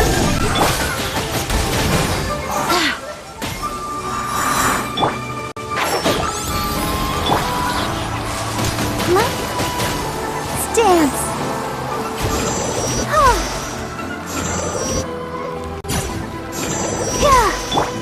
One with the forest. Frozen.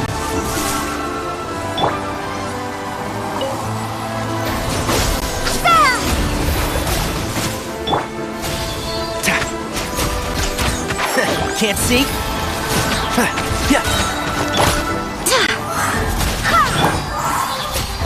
I'll uproot you! I'll protect us. Go as one! One with the forest. Propagate! Wind, hear me.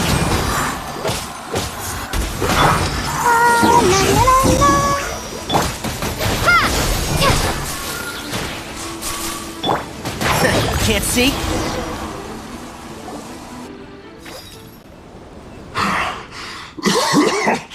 Oh, you scoundrels! I think you've had enough. About time you tell us your plan. No? Plan? What plan?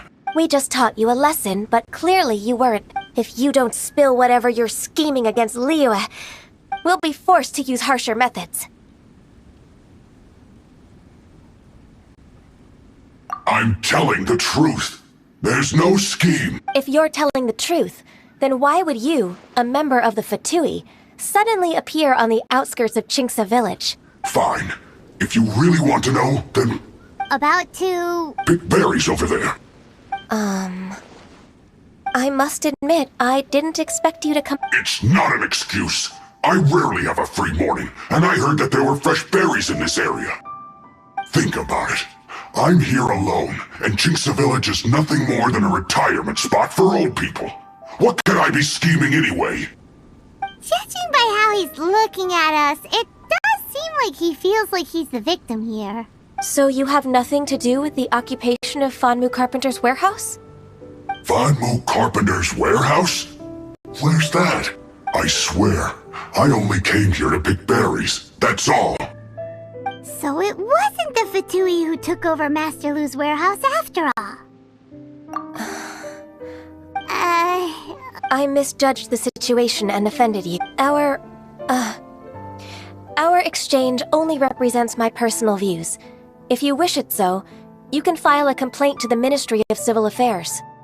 Exchange? This woman, she's clearly aware that the Ministry of Civil Affairs wouldn't side with us Fatui. Yes, precisely.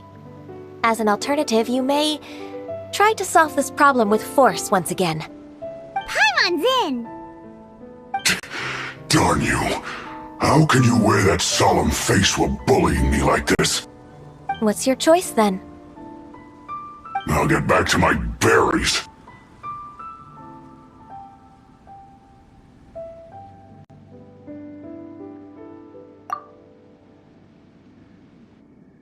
What a bittersweet ending.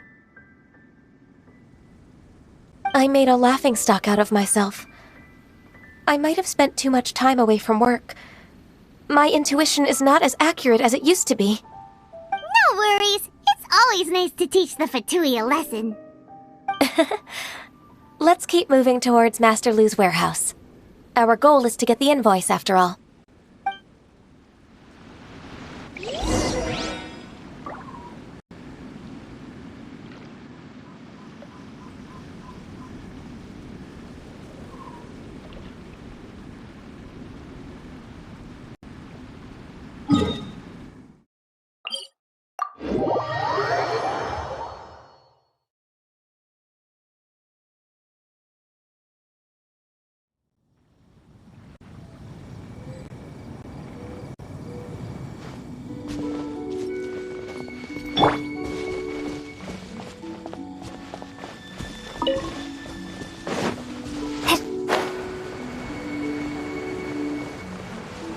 So this is the warehouse. Seems like those troublemakers were nothing more than a few hair churls. Let's show them what we got.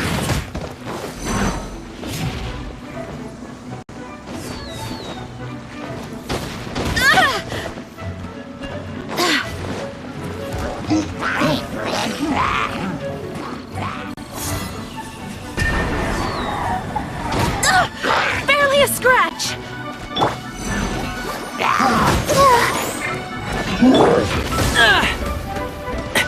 Excuse me? And shroud! Scatter! I hear everything! Can't see?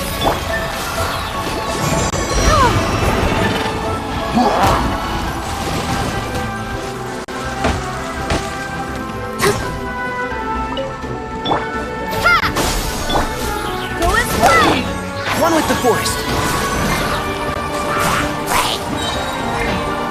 I'll uproot you! Let the show begin. Scatter! Germinate!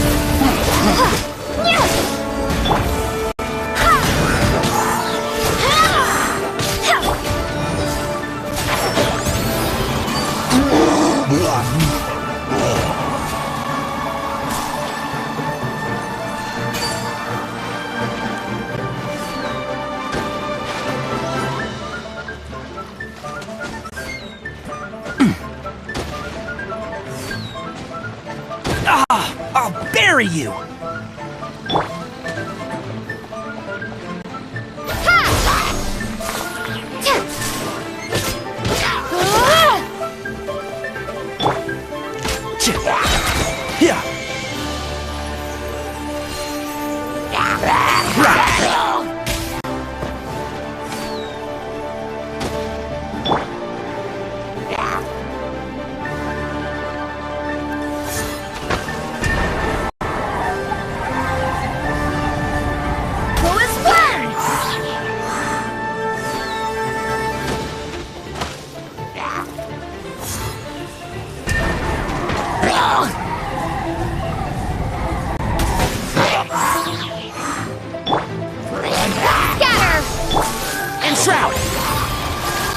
I hear everything!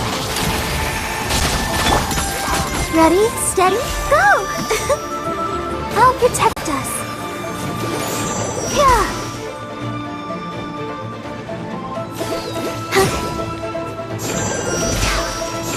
Oh. Yeah.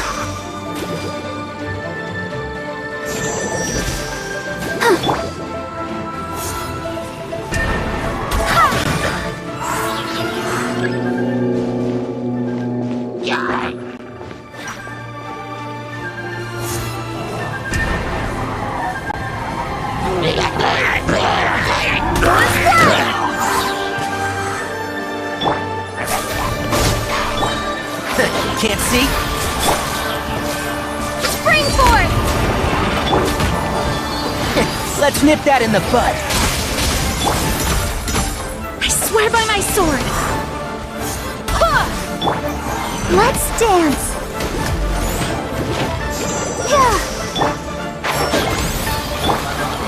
Propagate!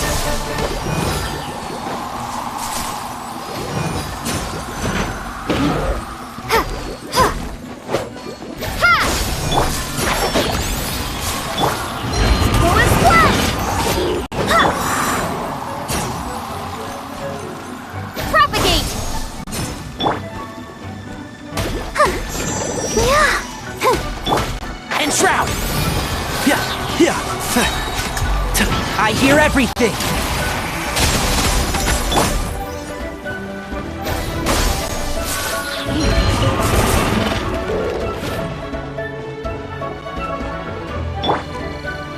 Let the show begin.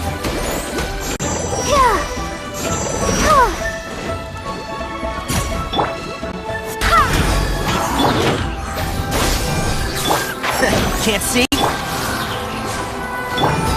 Germinate!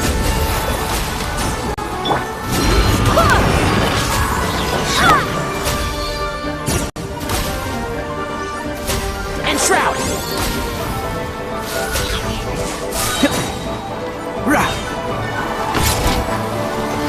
Let's nip that in the bud.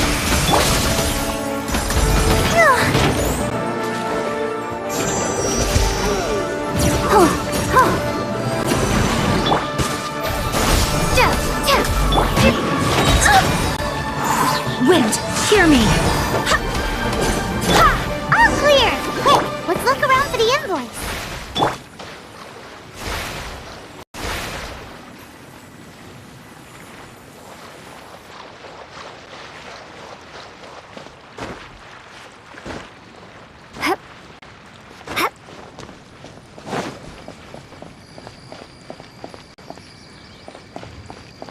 This one is an invoice from One Min Restaurant. Some dining tables and chairs. That's not it.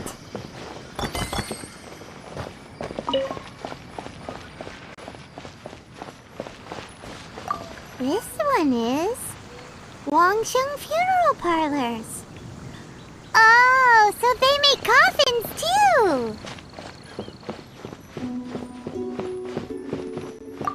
This one is Second Lives! We finally found it!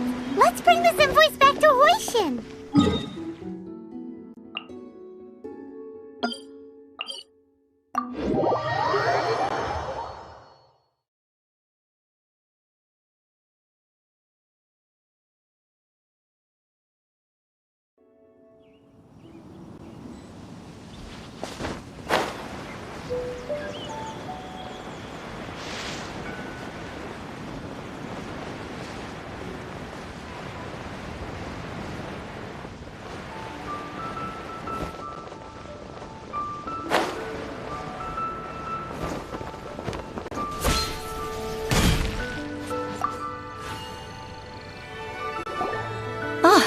Ms. Ganyu, you're back. I hope it wasn't too much trouble rushing about like that. I promise to help you and I'll keep my word. Nothing to worry about. Look, it's the invoice for the transaction between Second Life and Fanmu Carpenters. We've brought it back. Oh, thank you so much. Now we can solve this problem. Agreed. How about we go to Second Life and have a nice chat with the owner?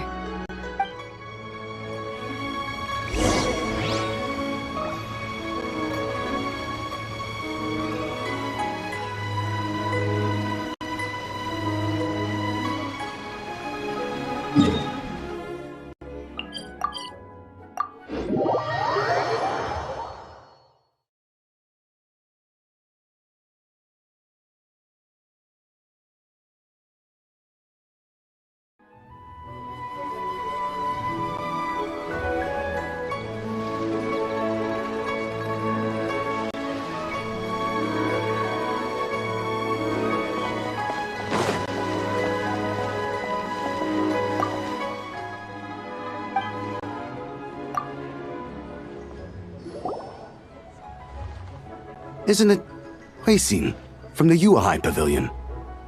I remember you. I told you that all of my transactions are included in the records. My tax declarations are scrupulous as well. I do hope that my business won't be affected by any groundless accusations. Groundless accusations? Mr. Dongsheng, you seem very sure of yourself. But I sincerely advise that you cease this behavior immediately. It is liable to affect the fine you'll need to pay in the end. No. I'm an honest merchant. I would never get involved with any fraudulent sources of profit.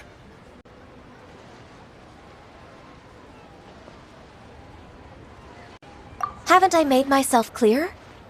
Mr. Dongsheng, you've already been proven guilty of tax evasion. I just came here to see if you'd confess. What? Proven guilty? How come? That's impossible. Absolutely absurd.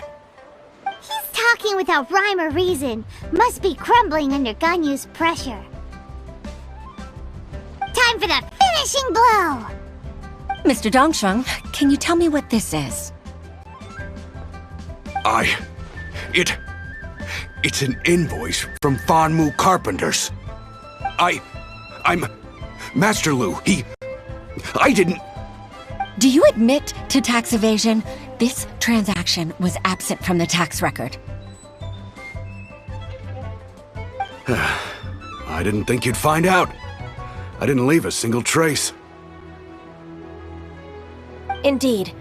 We wouldn't have found out if it weren't for Mr. Boalai's aid. Balai? That imp from Wanyo Boutique? So he told on me behind my back. He's got his own share of dirty laundry. Oh? Mr. Dongsheng, I'd like to hear a little more about this dirty laundry. Would you care to elaborate?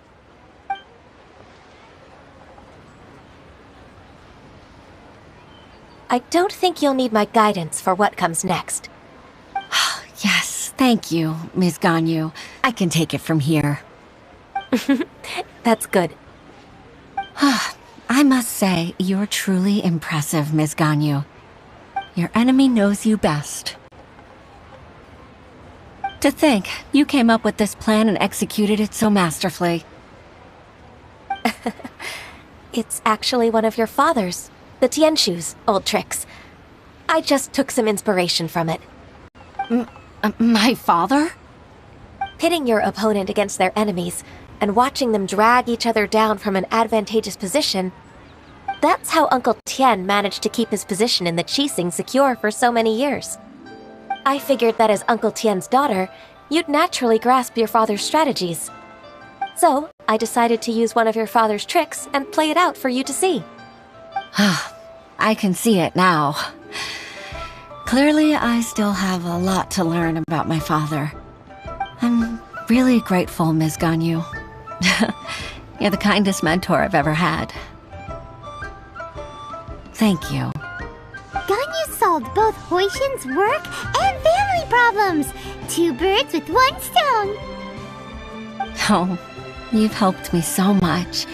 You must allow me to repay your kindness. That's not necessary. No need to be so serious. It was nothing, really. Then let me treat you to a meal. The Traveler and Paimon are invited as well. I appreciate your help. Alright, come on, Ganyu. Just say yes. Let's eat!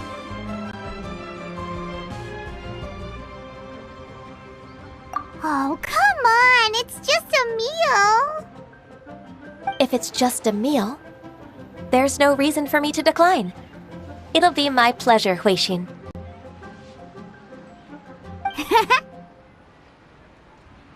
Actually, I've already booked Cyno kiosk. I need a moment to prepare everything first. Let's meet there in a while. All right. We dare not refuse such generosity.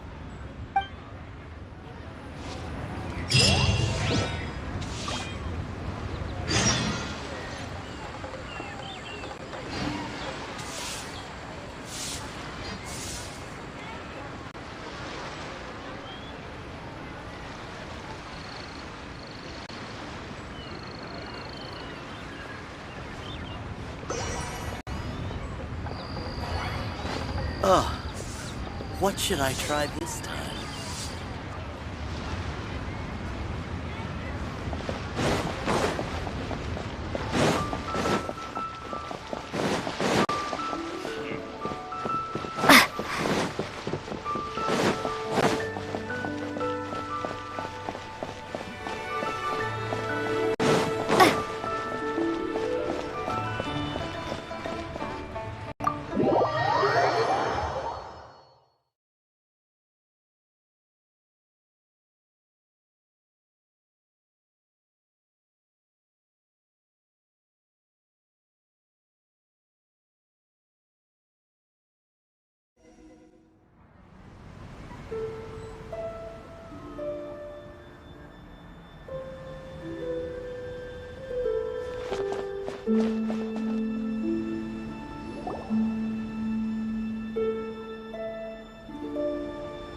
Miss Ganyu, thank you for accepting my invitation. And as for the two of you, your presence is also much appreciated. Sure! That's so kind of you, Huixin. You went to great lengths to organize this. Truth be told, apart from thanking you for all the help, there's something I'd like to tell you. Oh? If there's anything I can help you with, just tell me straight away. No need to hesitate. Oh, no, I don't really need help. Could you just listen for a bit? With pleasure. When I was a little girl, my father used to tell me many stories about you, Miss Ganyu. Even though I have the utmost respect for my father, I always admired how gentle and reliable you are. I've only decided to join the Yuhai Pavilion staff because I've always looked up to you. I didn't know that you think so highly of me. However, in reality, working at the Yuhai Pavilion turned out to be an arduous task. I can't compare myself to such an outstanding secretary like you. I often doubt myself as a result. I disagree. You're a great secretary in your own right. Thank you. Over the years, I became a mother, too. Huh? So Uncle Tian is a grandpa! Influenced by my youthful ideals, she followed my footsteps and came to be a secretary at the Yuhai Pavilion, too. At first, I was worried about her. It's not an easy job, after all. To tell the truth, I'm still unsure if she's capable enough. But after all that happened this time, I've made up my mind to support her choice.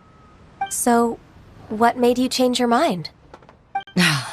The fact that she'll have you, Ms. Ganyu, as her senior colleague. You'll help her, gentle as always, and tell her your mom used to do it like that. It'd be such a beautiful moment. If it's not too much to ask for, she might still need your guidance in 20+ years, too. Huixin, I never thought that I meant so much to you. Just like when you showed me my father's trick. Having you as their witness makes people feel at ease. Witness? It's true that I've witnessed thousands of years of Liyue Harbor's history. All the changes it's gone through, the stories of its people. But I've always regarded it as nothing more than the source of my loneliness. Huixin, you don't know how important those words are to me. You've made me realize that I share another connection with the people of Liyue Harbor, apart from my contract with Rex Lapis. They rely on me, accept me, and long for me to bear witness to their stories. Oh, of course. You're irreplaceable to us. That's right. That's why I can't disappoint you. Hooray! Ganyu's finally cheered up! Even if I've really been supplanted, I wish to fight for my place. I won't let you down. I'm going to fulfill my contract and keep working as the Qixing secretary.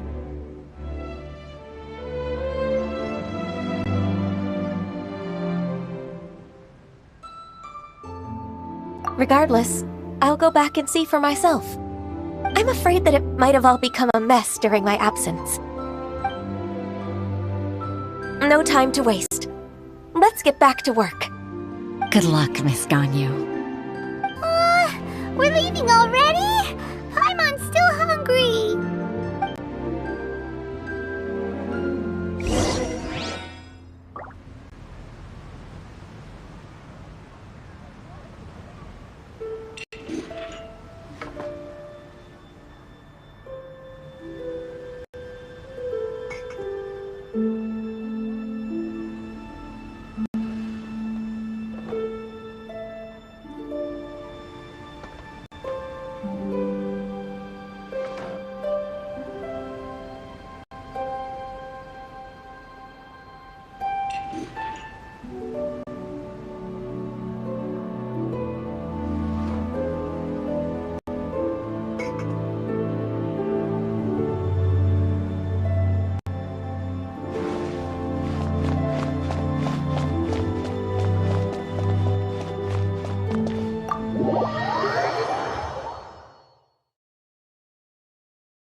Senua Kiosk, the place to go for classic Yua dishes.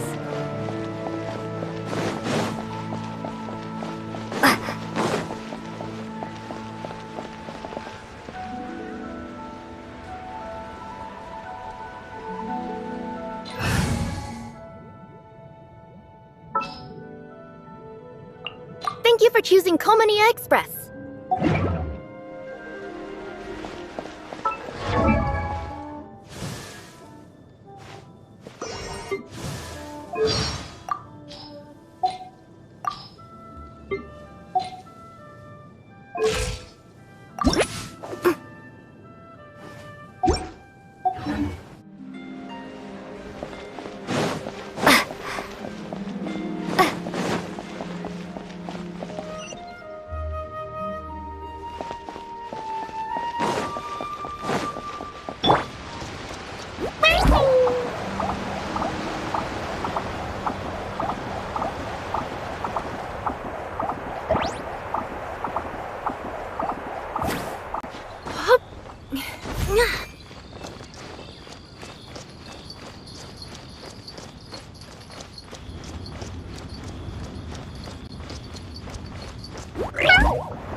Baisha, are you okay? Look who's back. You even have enough time for leisure? It seems you three are a suitable replacement for me after all. Not at all. We've been working for too long. If we didn't take a break, we wouldn't have survived long enough to see you again, Miss Ganyu. Miss Ganyu, we've missed you. That's so kind of you all. Given we've only met once. We've been praying day and night for you to return and take over your duties again. To us, you're like an adeptus coming down to the human world to save all life. Forget all our envious complaints from before. Just free us from this strenuous work, please. All right, I see. Please divide the matters at hand into government affairs, business affairs, and civil affairs. Mark out the tasks that haven't been started, and those that are in progress. I'll take care of the rest. Of course. We'll do it right away. Oh, finally. We're saved. Yes. There's one more thing. I'd like to earnestly thank you, Traveler. If it weren't for your companionship, I would still be embroiled in my inner conflict right now.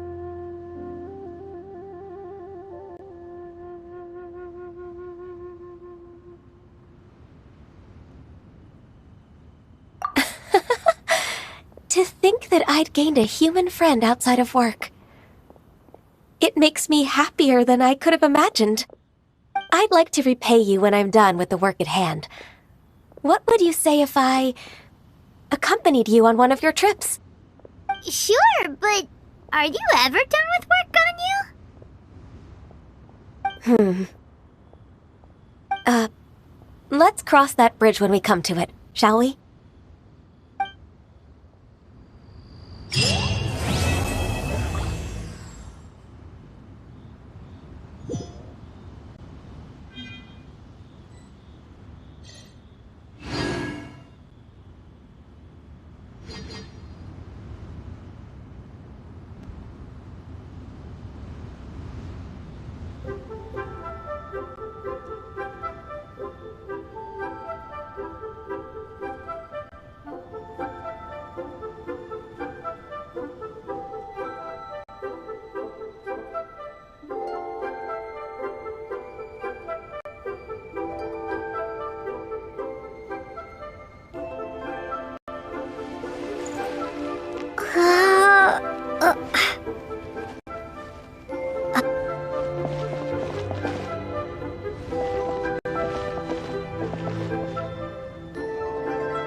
Very good.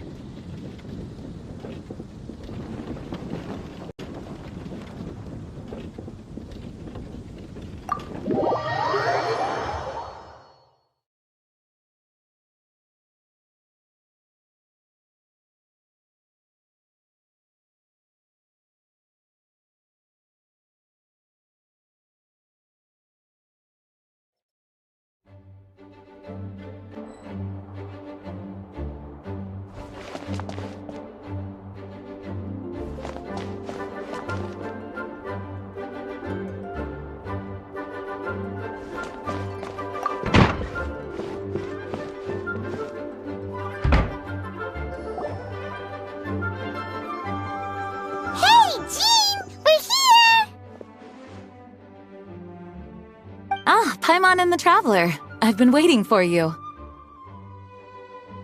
Whoa, looks like Jean wasn't the only one waiting for us. Klee and Kaya are here too. Oh, it's Paimon and Miss Honorary Knight. It's been so long.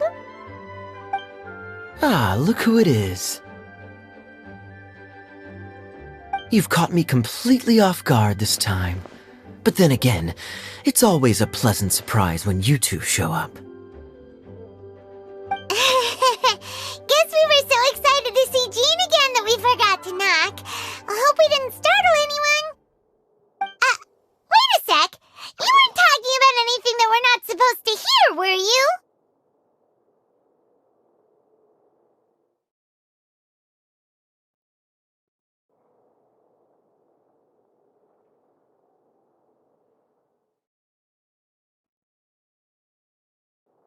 Hey, stop pretending like we're doing food deliveries.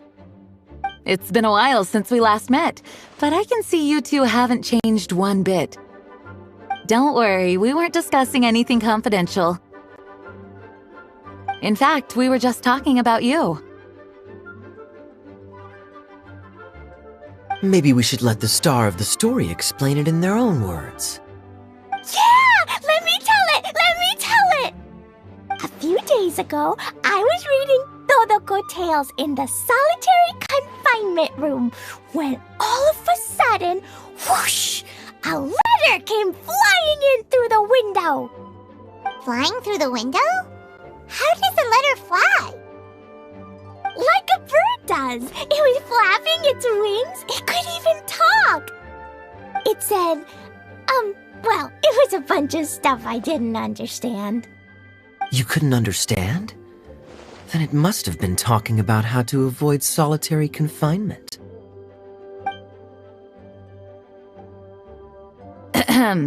Kaya? Just saying. We don't want to let a teachable moment slip by. Okay, I know. Anyway, the letter said, "Oh, Clee, are you behaving? I see you've wound up in the solitary confinement room again." Sorry about that. Mommy is busy these days and can't take you out to play. But there's good news. I have a friend who has very kindly invited you to visit her. Oh, so the letter's from Alice!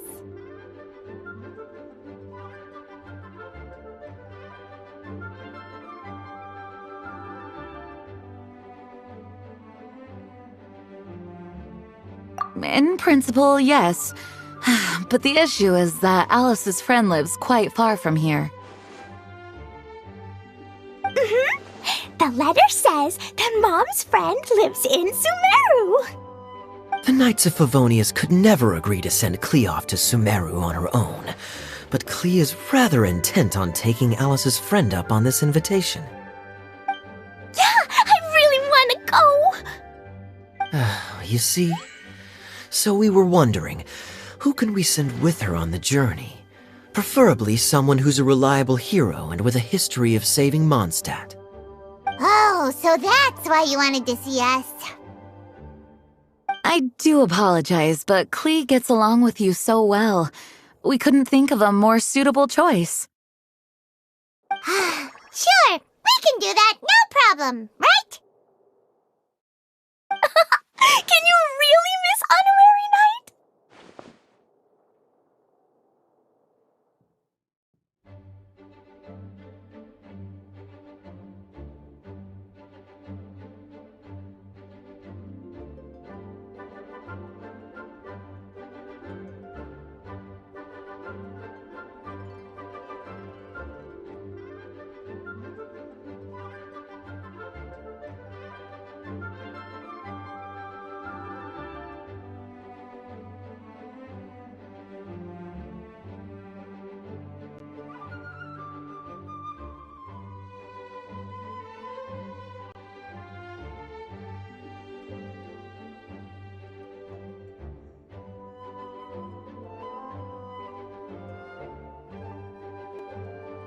Yay!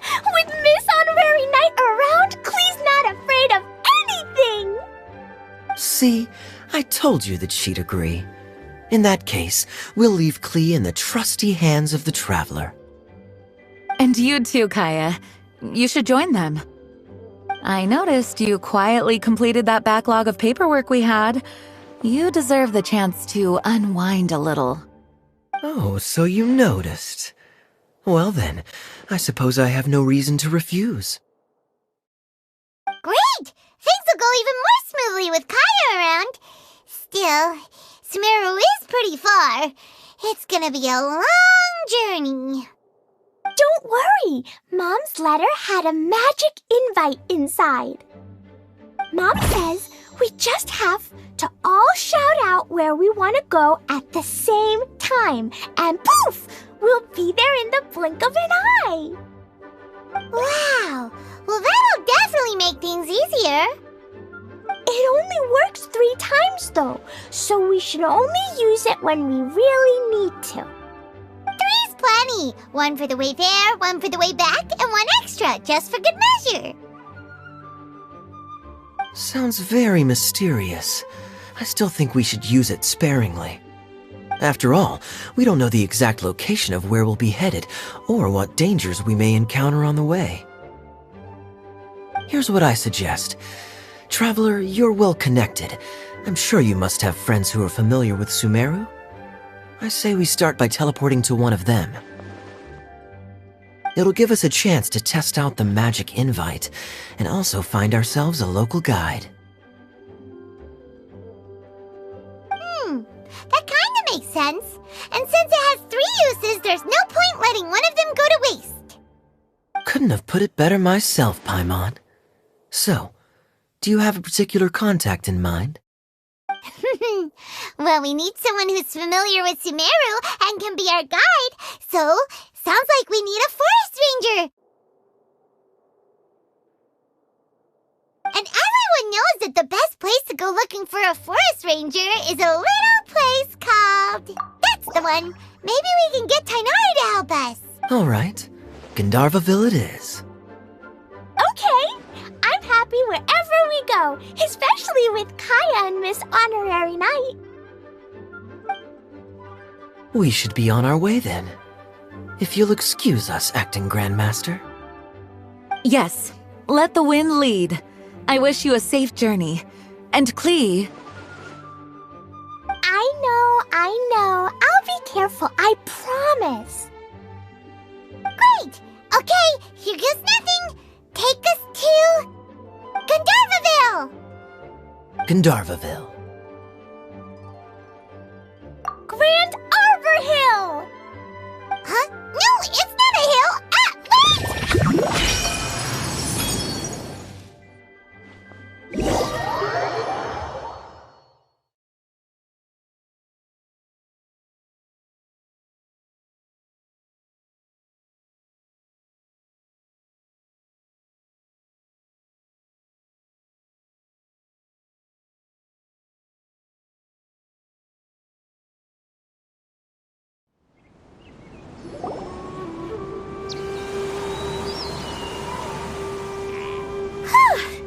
We made it! Paimon was sure we were about to end up someplace super weird. Sorry, it was an accident. It's okay, Klee.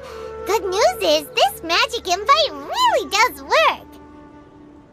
Fascinating.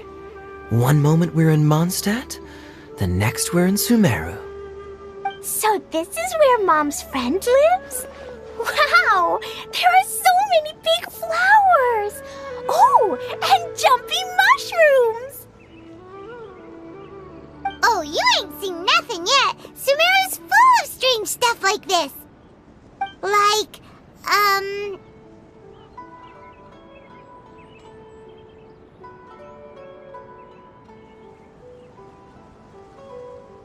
Oh, yeah! Paimon was pretty creeped out the first time we saw one of those. Listen carefully, Klee. Those jumping mushrooms are called fungi. They may look cute, but if you get too close to one, it'll try to hit you with its cap. Really? Okay, well, I'll hit it back with my cap. And then I'll hit it with the hood on my jacket, too. As long as playing with hats doesn't escalate to playing with bombs. But Klee's our friend, so we should be able to convince her to keep this trip explosion-free. Right? Uh-huh. I'll be extra careful not to blow anything up. I mean, I'll try my best. Aw, that's very good of you, Klee. You're being very grown up today. Yep, I'm super grown up. I'm already the Spark Knight. Okay, Spark Knight. Well, keep up the good work, because very soon we'll be introducing you to a friend of ours called Tighnari in Gandharvaville.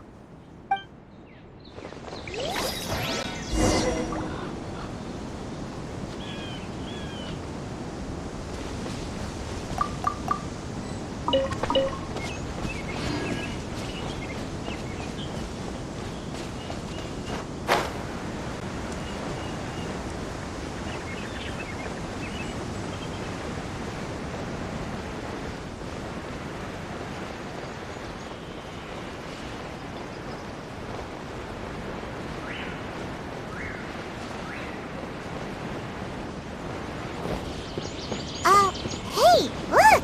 It's Kale! Huh? And is that Eula with her? What's...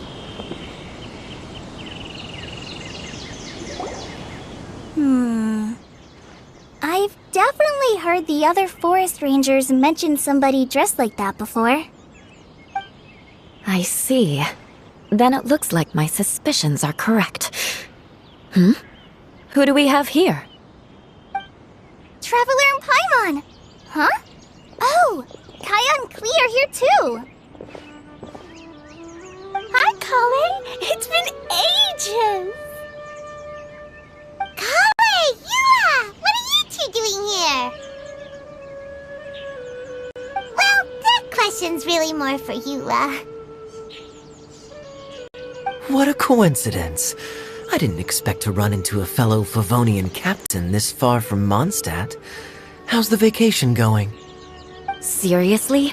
Bring the whole crew, why don't you? Is it just Paimon, or does Eula not look particularly thrilled right now?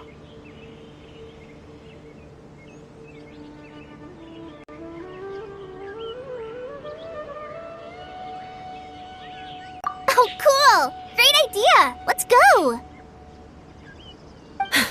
If you're trying to accommodate me, there must be some misunderstanding. I'm fine. There's nothing embarrassing about running into colleagues in the wild. But earlier you were... Great. Well, I'm sure there's a fascinating reason behind why you're all the way out here in Sumeru. Do share it with us.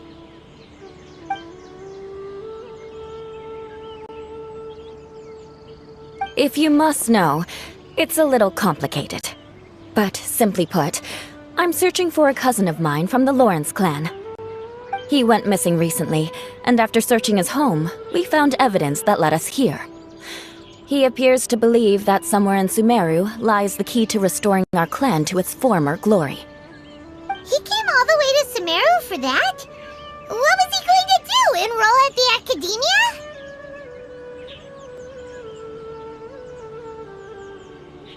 I doubt he came here to learn. He's much too old to start getting a basic education now, and from what I know of him, I doubt he has any interest in intellectual pursuits. All he cares about is restoring his clan's honor. Nothing wrong with that idea in principle, but I'm not certain how fanatical he is about it. So, there's no knowing what lengths he might go to. As a knight and a member of the Lawrence clan, it's my duty to make sure he doesn't bring harm to others. Oh-ho! If this is true, then your cousin is quite a man of action. Traveling alone to Sumeru from Mondstadt is no mean feat. Nor is daring to make me personally concerned about his safety. He has no idea what's coming to him. You know, underneath it all, Paimon thinks Eula's a really caring person. Yeah, she's the best! She brought me some moon pie last time. He is family, after all. Anyway, I will make sure to find him and escort him safely back to Mondstadt. Now, back to you. How and why did you all suddenly show up here? I'm afraid that could be tricky. Master Tighnari is still at Partis the Eye delivering his lectures. He isn't due back for a while. But I think I'll be able to help out. The description in the invitation letter is vague, but I'm pretty sure it's hinting at somewhere in the desert. The desert? Does that mean Mom's friend is from the desert? I guess I'll call her Auntie Desert for now. I remember Mahamatra Cyno once told me a strange rumor about that part of the desert. They say there's a secret domain there that can make all of your wishes come true. Wait. He said I should just call him Cyno. I keep forgetting that.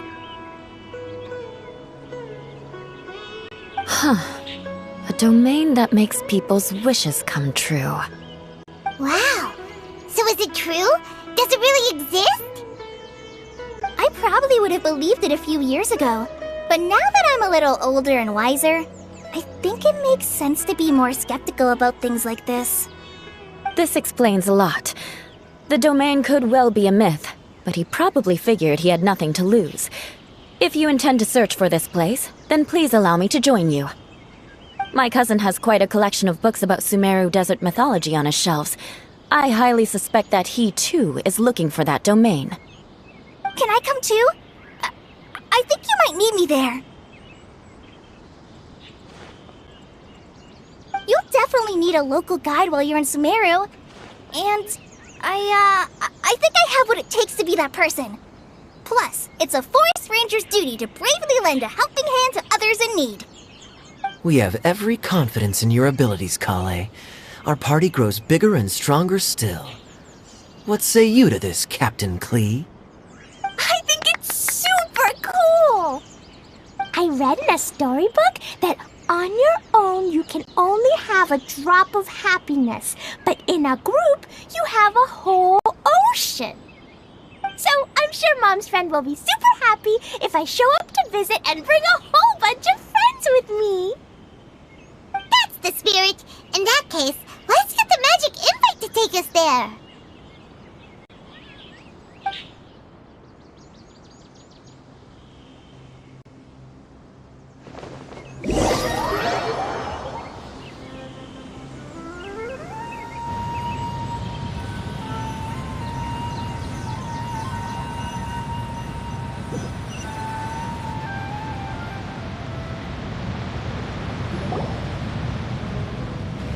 Whoa! This desert is huge!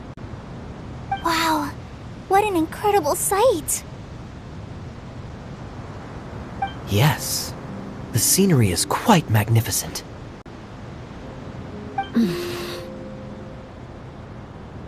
Are you okay, Eula? You don't look so good. I'm fine. Just taking a moment to acclimatize. The air here is much drier than in Mondstadt. This area doesn't look very habitable, and I don't see a domain entrance nearby either. Oh no. I didn't pronounce the destination wrong. Did I? I mean, I don't think I did. Nope, you got it right. It definitely wasn't your fault. I said Gandharvaville wrong earlier, but we still ended up in the right place. Klee's right. We're in the right place. There's no doubt about that. Phew. Maybe the entrance is hidden under a sand dune. Who knows? We'll just have to start by looking around.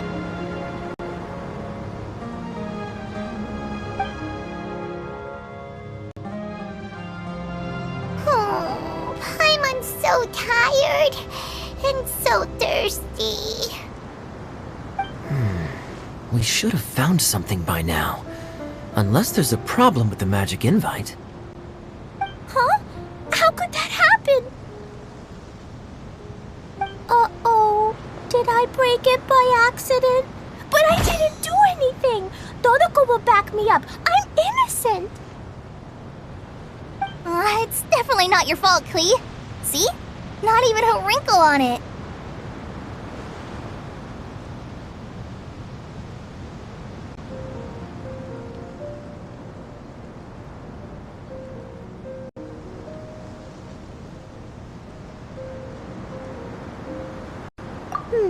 Does Miss Honorary Knight have an idea?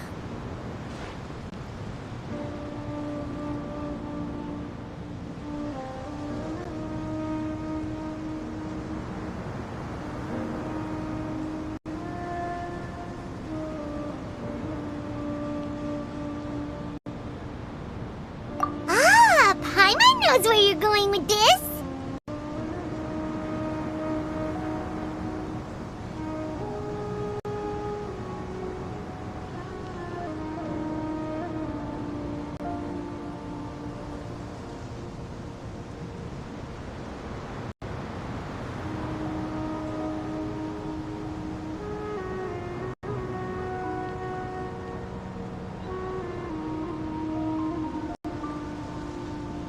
Interesting approach.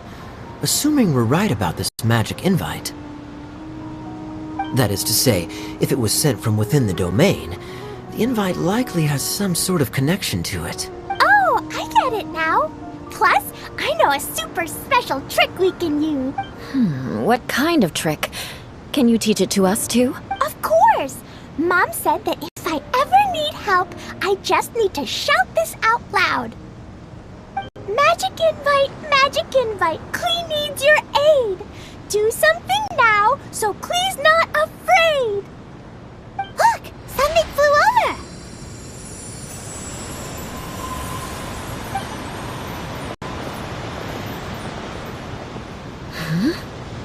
It looks like a bottle. Remarkably effective.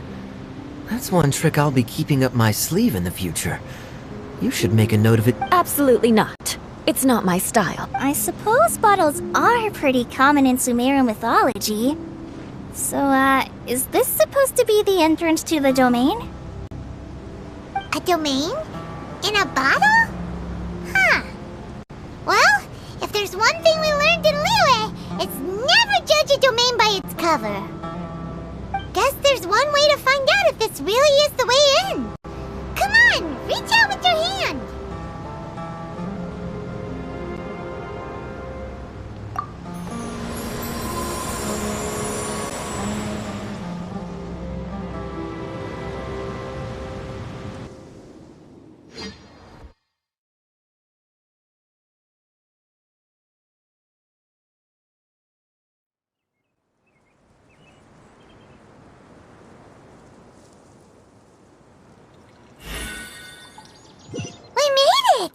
Oh, that answers that question. There's a path! I'm gonna take a look!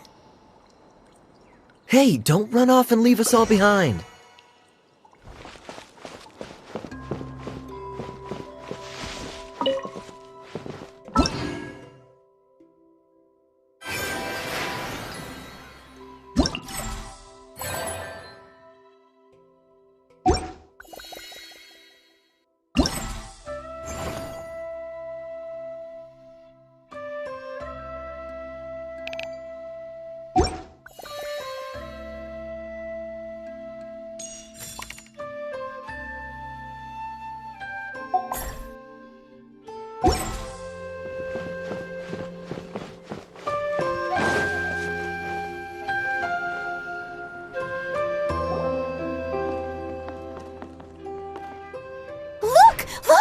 There's a huge garden here!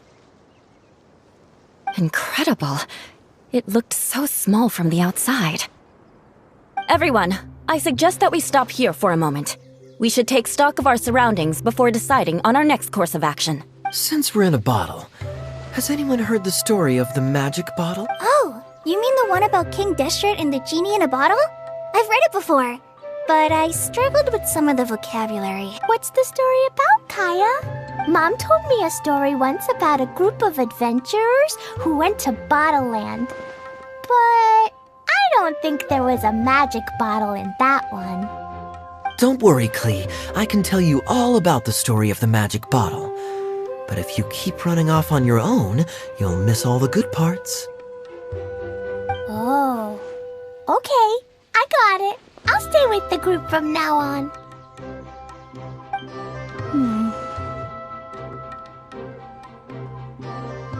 You sense it too, don't you, Kale? Something's not quite right. Yeah, the scenery here is beautiful, but it's too quiet. And there's no sign of Klee's Auntie Desert here anywhere. Maybe Auntie Desert lives way further down inside. This place is super big, just like Fischl's Immer Nachtreich. We still have a long way to go. Guess we won't know until we get there. Let's keep going. Hopefully we'll meet her soon.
Who ate a poisonous mushroom this time?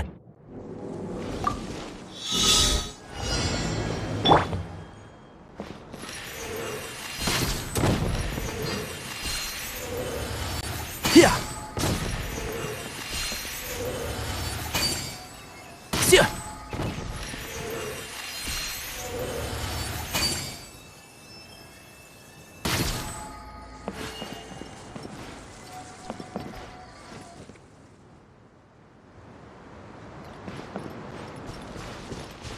Keep up.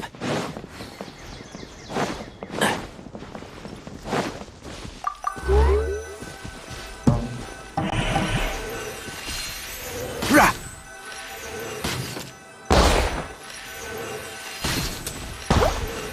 Yeah.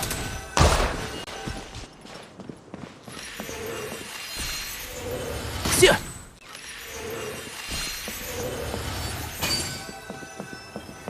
Rah! Yeah. Yeah. Yeah.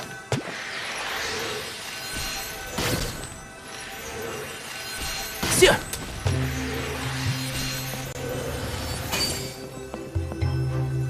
Rah!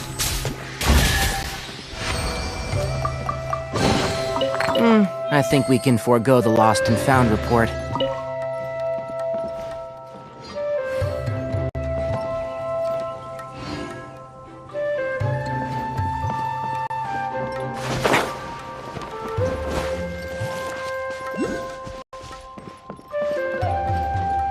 Keep up.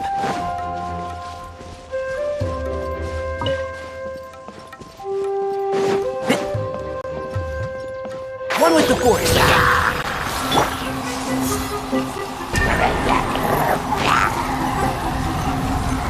Go as one! It looks like no one set foot on this road for quite some time. I agree. And the further we get, the more I feel like this place is a whole lot bigger than we imagined. Hey, there's something strange up ahead. Let's check it out.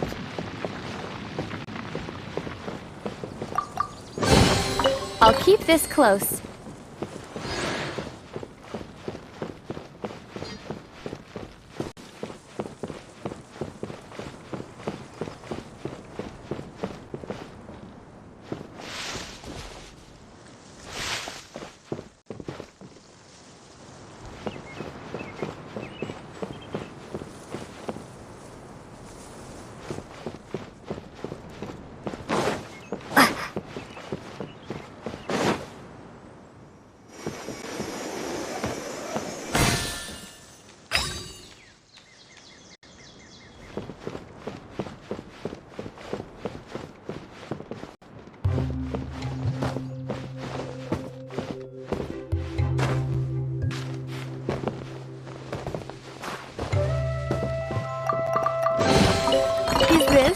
answer from this world?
A reward on the road.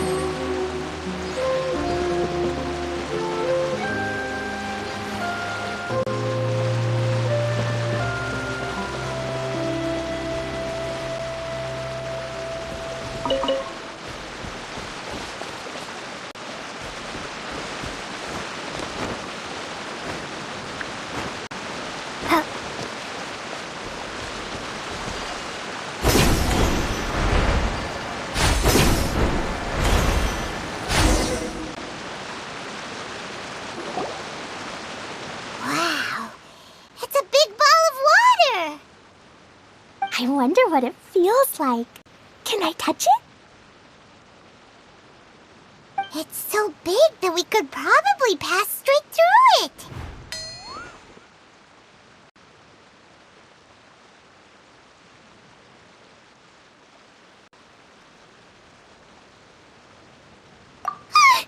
That's so scary! Stop giving Paimon the heebie-jeebies! Let's not touch it for now. We still don't know enough about our environment. But we can't just do nothing at all, because then nothing at all will happen. I have a feeling that this could be the core that sustains this entire bottle domain. In which case, the moment we touch it, this place will instantly revert to its original size, with all of us still inside. Yikes. Okay. Paimon won't touch it. Jeez. Kaya, are we really gonna get squished inside a bottle? Of course not, Klee. I'm sure the real core of this domain is hidden away in a very safe place. Somewhere like... over there, for example.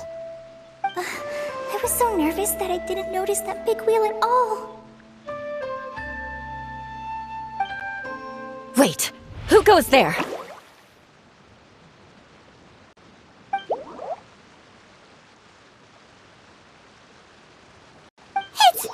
It's the water ball monster! Ah! The water ball monster is real!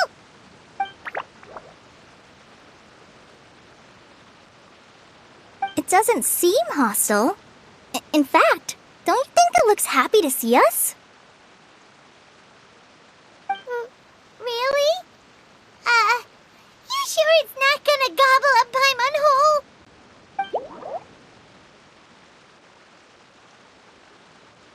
I don't think it's hungry. Are you, water droplet?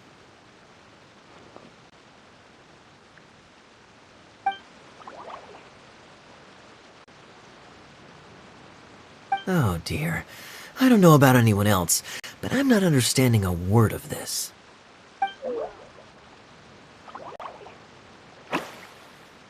Wait! Don't go! Wait for us!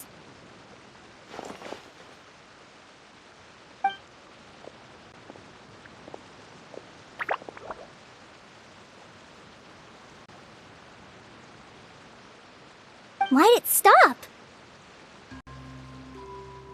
Maybe it can understand us after all. Oh, I get it now. It's leading the way for us, just like the cats in Mondstadt. Like the cats? How so?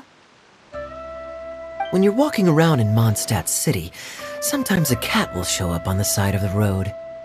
It'll walk ahead of you for a while, and if you're curious enough to follow it, you'll soon find yourself in front of a fine establishment called... Exactly. So let's see where this water droplet takes us. It could be interesting.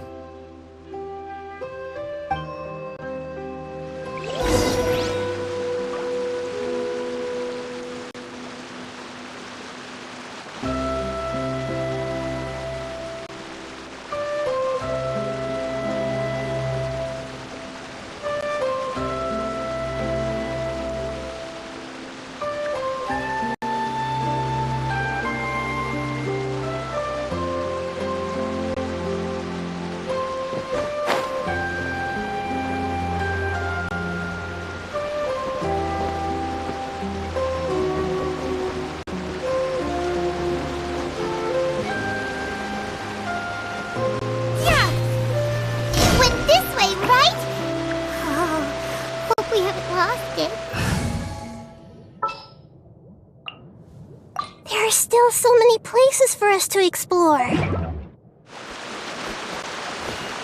the water droplet go into that cave?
I see everything.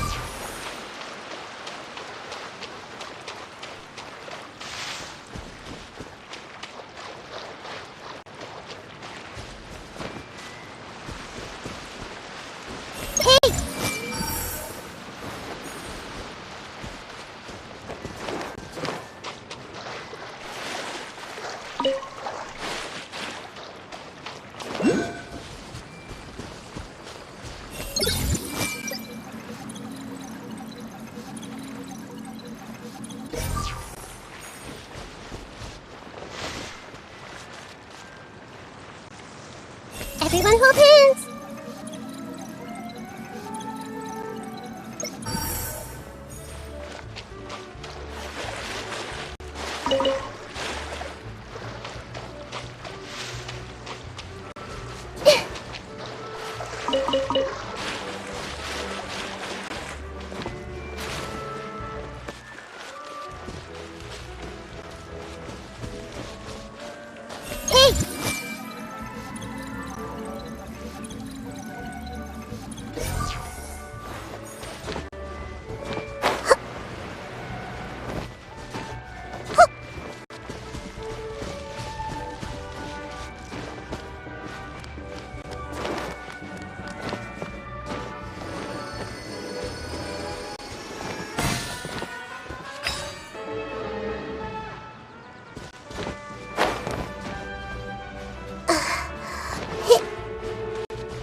can't see?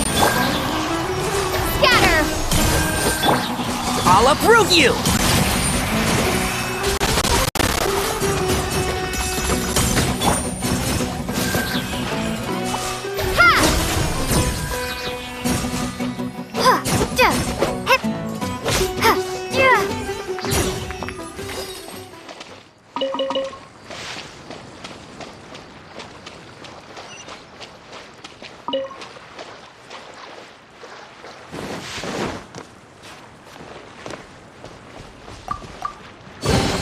Is this an answer from this world?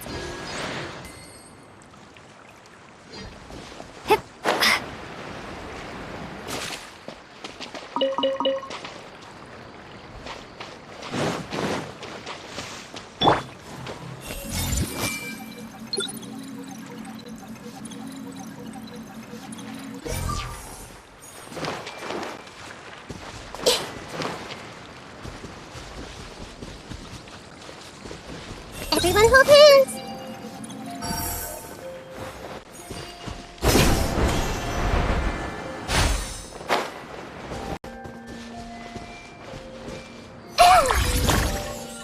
Hey!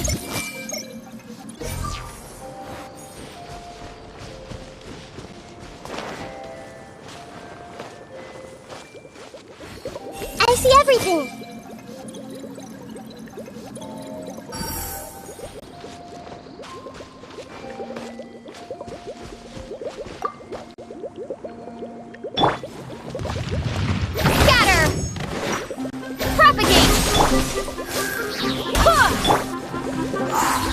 Committed to memory! Enshroud! Scatter! Spring force!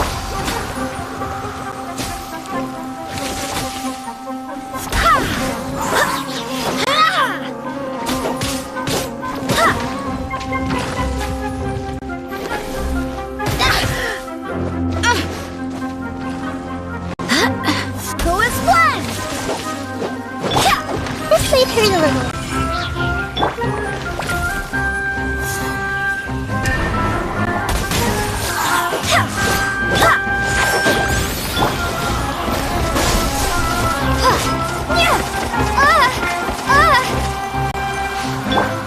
I hear everything!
Wait for my signal. We can do this!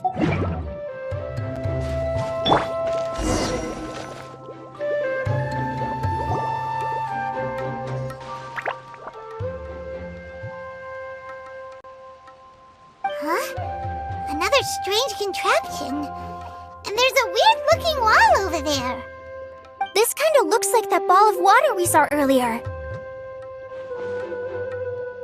Did the water droplet bring us here because it wants our help with something?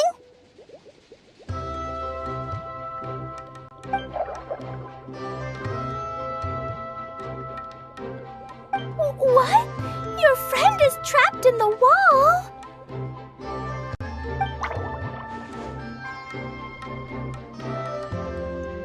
Don't be sad, Water Droplet. We're here now. We'll save your friend. You bet. But how are we gonna save them? Do we have to break down this wall somehow?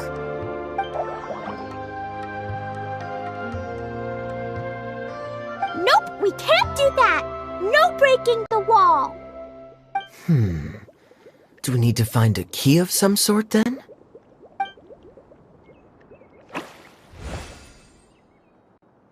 Oh no! Where'd it go? Look, the device has lit up. And it's projecting images onto the wall. A two-dimensional space with objects of the same composition as the device nested inside. Yep, what Kaya said, and that's where its friend is. But how exactly do we enter the image on the wall? Maybe we just copy what the water droplet did? But what does that mean? Hold on, I think Klee's onto something. Since the water droplet appears to be the key that activated the mechanism, we may be able to follow it inside simply by touching the device.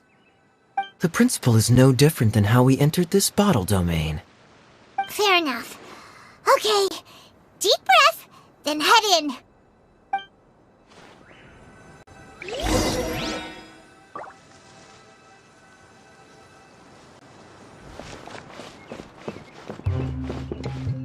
Our bond is strong.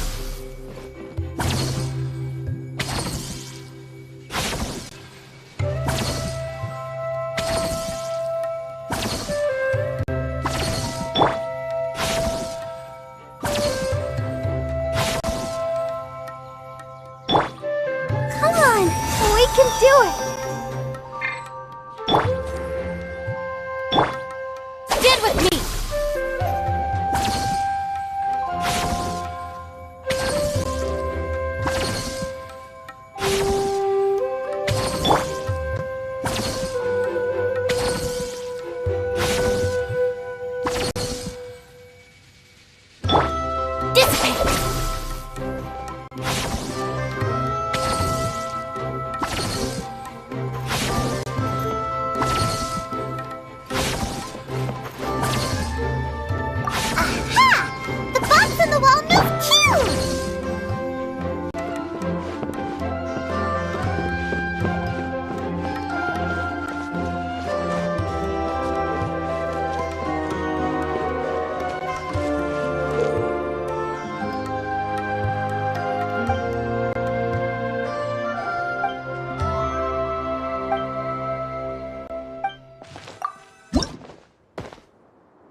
Just came out from the wall!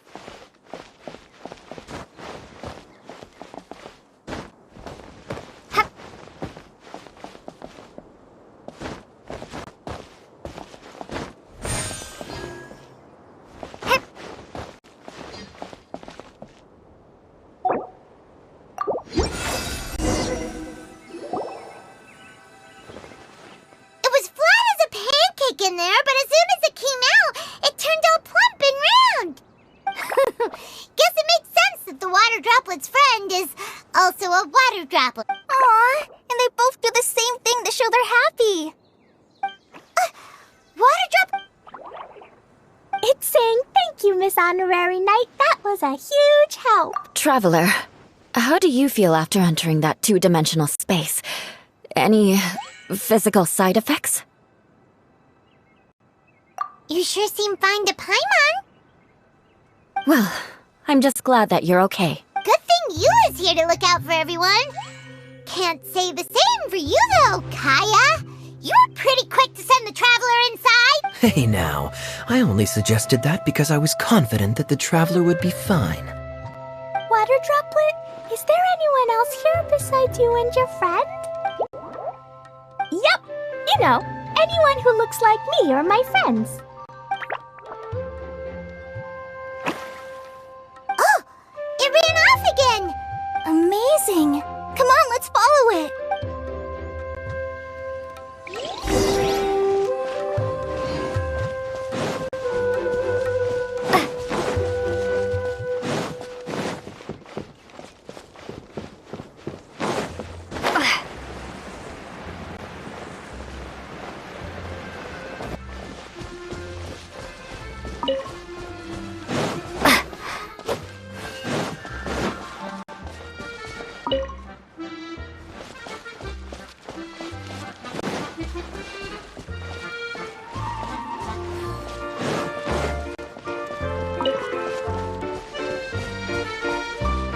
Looks like there might be a town up ahead. Huh. Maybe more people live in this domain than we thought. And maybe that's where Auntie Desert lives!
A reward on the road.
Idea, the situation is now critical.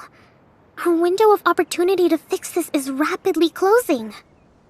I'm sure you've noticed just how much things have deteriorated in recent days. But even so... This is your home. Are you really going to let everything fall to pieces? Well, I live here, but it doesn't actually belong to me. Huh? Paimon knows that voice.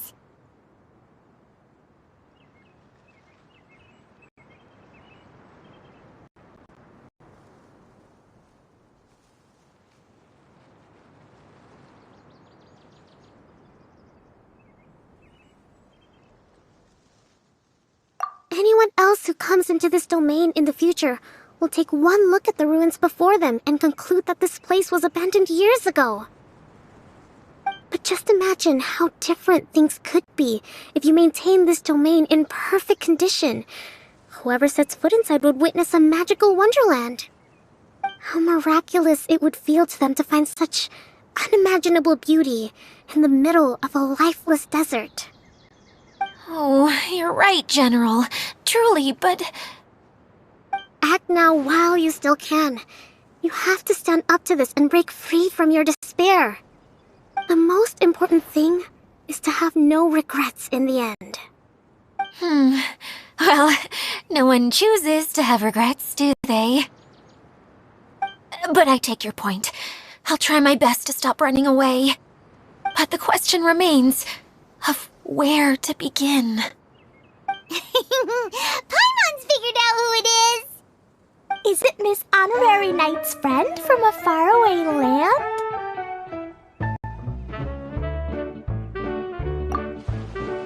A divine priestess? What's that? Is it a kind of mage?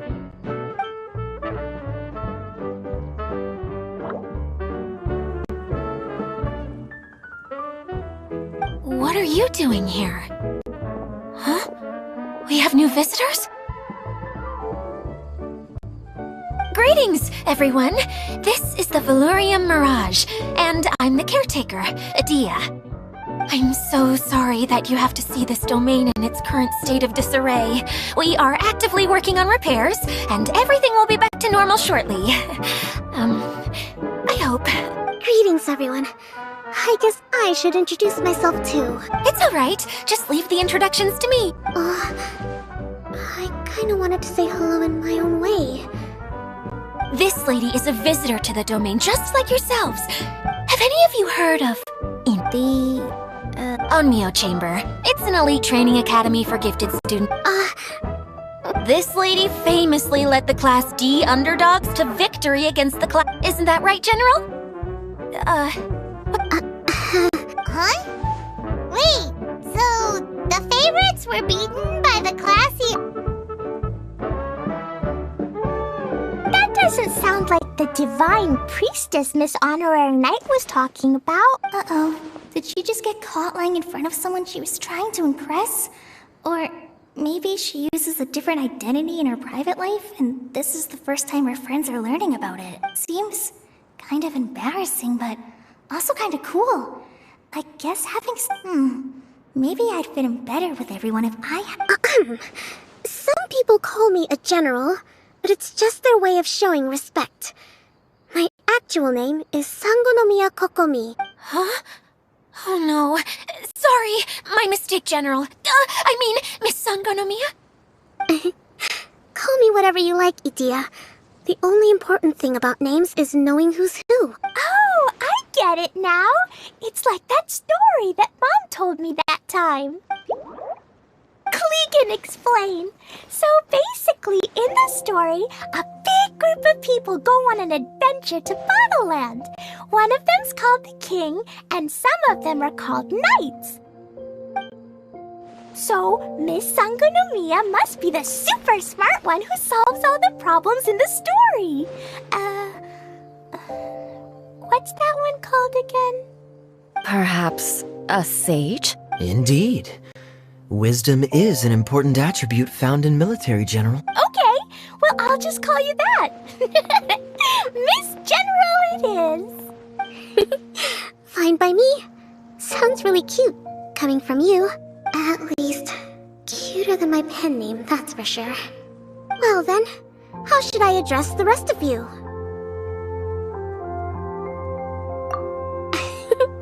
How could I ever forget you? But what about these esteemed ladies and gentlemen accompanying you? I'd be delighted if you could introduce me to them too. Wait! Klee wants a title too! Okay, got it! Klee wants to be a mage! The kind that flies around everywhere! Da-da-da! Whoosh! Kaya can be the master thief. Miss Honorary Knight can be... the knight! And Paimon will be the fairy who follows the knight everywhere! Master Thief, huh? I did like playing pirates as a child, so I suppose this is an apt role for me. And I must admit, the master part is a nice touch. Hold on a second. Are you saying the position of knight? You can be the sword master who can cut through anything and also gets to wear a super sparkly cape. That's more like it. And Kale can be... the healer. No, I don't mind. Healer is a great role. I just don't know if I'm qualified to be one. Whenever I'm thinking of titles for myself, I usually imagine myself as an adventurer or musician. I never thought I could be a healer. I mean, it feels like it should be Master Tighnari's role, if anyone's. Don't worry, Kale. You'll be the bestest healer ever. You don't talk much, but you're very kind, just like the healers in Mom's stories. You'll do fine. I heard you're good with bandages. You can patch up a wound, can't you? I can pitch a tent. Maybe you heard wrong? But I'll do my best. It's my first day filling in for Master Tighnari. This is a great idea. Once a new visitor arrives, they can assume a new identity, then add in some role-playing. Oh, we can't leave you out, Miss Adia. There are lots of characters in Mom's stories, but you don't remind me of any of them. That's perfectly okay. I already have a role here anyway, remember? I'm the caretaker. I got it! This wasn't in any of the stories, but you can be the mascot. Mascot? Klee, maybe you could think up an even better role for Miss Adia. A mascot, you say?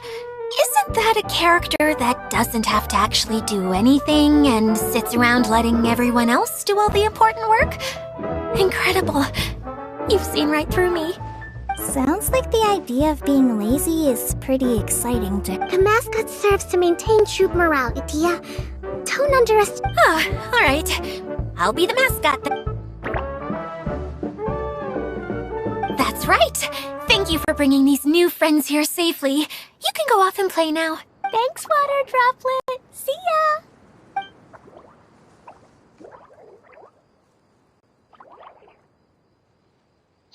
Water Droplet? Is that your pet name for it? I suppose it's as accurate a nickname as any. We keep getting sidetracked, but I believe you were saying something about being in a difficult predicament. Is something wrong with the Veluria Mirage? Oh, yes, about that. I'm afraid the entire domain has recently sustained some significant damage. It was as if the whole world was suddenly flipped upside down. A few components went missing from the core, which sustains the domain, and the impact cascaded out from there. Needless to say, many things in the Veluria Mirage have now stopped working. Just days after I agreed to let my friend's daughter come and visit too. When she gets here and sees the state this place is— Oh, so you're Mom's friend? Hi, Auntie Desert. I'm Klee. Here, I brought the magic invite, see? Huh? Wait, so... Look how dilated her pupils are. She must be very surprised. Yeah, and not in a good way. Mom's the one who sent me here. She's the strongest mage ever. She said that her friend lives in the desert. You live in the desert, so that must be you. Right, Auntie Desert? Ah, I see. So being a mage runs in the family. You're Alice's daughter! Oh, I just want the ground to swallow me up right now! Wait, that's it! I'll hide myself away in the core of the domain! Hide there until this all blows over! See you all in 100 years! Adia's really going through it. She's like a shriveled little forest fungus, hanging its head in shame. Kale? That's a harsh analogy. Where'd all that come? Don't worry, Auntie Desert. Klee's here to help you. And all my friends will help too. Just take a deep breath. And then another deep breath. Yeah, don't you worry. Lady Fix-A-Lot over here has a good track record with this kind of thing. Well, I'm useless. But it looks like that won't matter with all you capable people around. Fantastic. Don't put put yourself down, Adia. You're great too. Thanks for your encouragement. Anyway, for the time being, please talk amongst yourselves. That'll give me some time to think things through and maybe make a start on, delegating.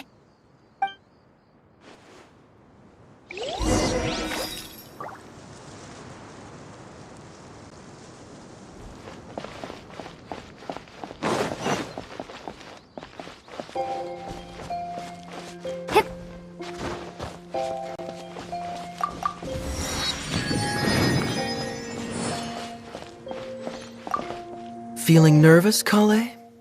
Well, it's your first time as a guide, after all. Oh no, not at all. I'm just, still settling into the role. So I was thinking about how to talk more like Master Tighnari. Well, the easiest way to imitate someone is to start with their most common turns of phrase. Oh, okay. In that case, put that mushroom down. Now, it's highly poisonous. There you go. With just a few simple words, you've captured... Anyway, what about your role? Don't you mind being the master thief? It doesn't sound like you're one of the good guys. Maybe not. Until you factor in that I only steal from the enemy. I think that's enough to make me one of the good guys. Don't you? Oh! Fair point, fair point.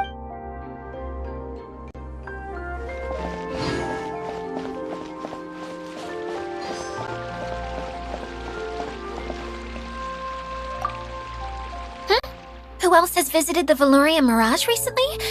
There was someone from the academia who came not long ago. A Kasharawar scholar. Blonde hair. Architect, I think. He was a huge help, and redesigned many of the buildings here. Although he was always grumbling to himself, he was extremely diligent in his work. What a kind person. I could tell that was a sensitive soul. A lot like me. Sorry. Please pretend you didn't hear that. I'm of course a very strong... After him, an aristocrat from Mondstadt showed up. Then the Miss... Unfortunately, everything here suddenly started changing before I had the chance to be a good host and show them around. Do you know where the Mondstadt aristocrat is now? If I remember correctly, he headed north after the incident. It's a pity we're having all these issues. If we could get everything working normally again, I could probably locate him in an instant. Still, not to worry. There's nothing dangerous here.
says that you're from Watatsumi Island. What's it like there?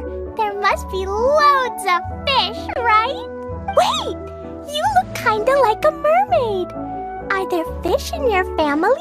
Oh, sorry to disappoint you, Miss Mage, but I'm just an ordinary human. I have lots of great stories about Watatsumi Island, though.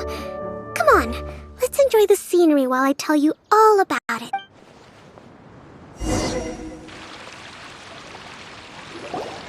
Hey, Idia! You got an update for us? We've all caught up with each other. Very well. Then please allow me, Idia, your mascot, to explain exactly what's happened here.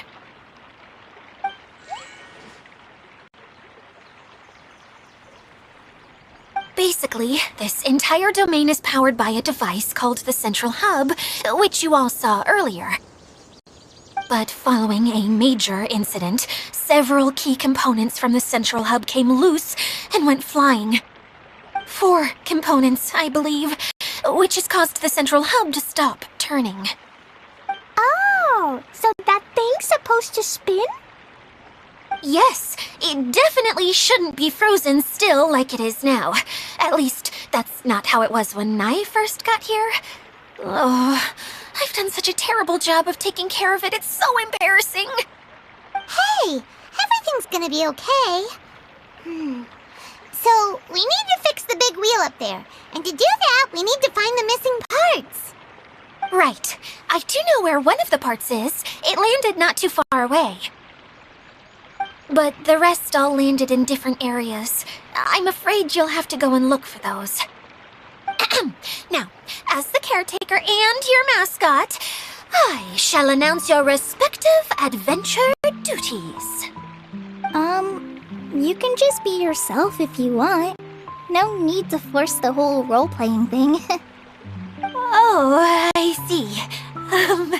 Okay, so I was thinking that maybe Swordmaster Eula and Healer Kale could investigate the Northern Zone, if that's okay? Fine by me. I was going to be looking for my cousin there anyway. I'll be your backup, Eula. I know you usually team up with Amber, so I'll try my best to fill her shoes. Oh? Well, this'll be fun. Let's see if a forest ranger can outperform an outrider.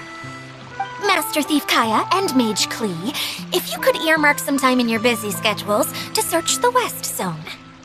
Earmark? What does that mean? It just means we mustn't forget to do it. Don't worry. We can handle that. Finally, we have our General, Miss Sangonomiya, and our Knight, the Traveler. If there's no objections, please come with me to retrieve the first component.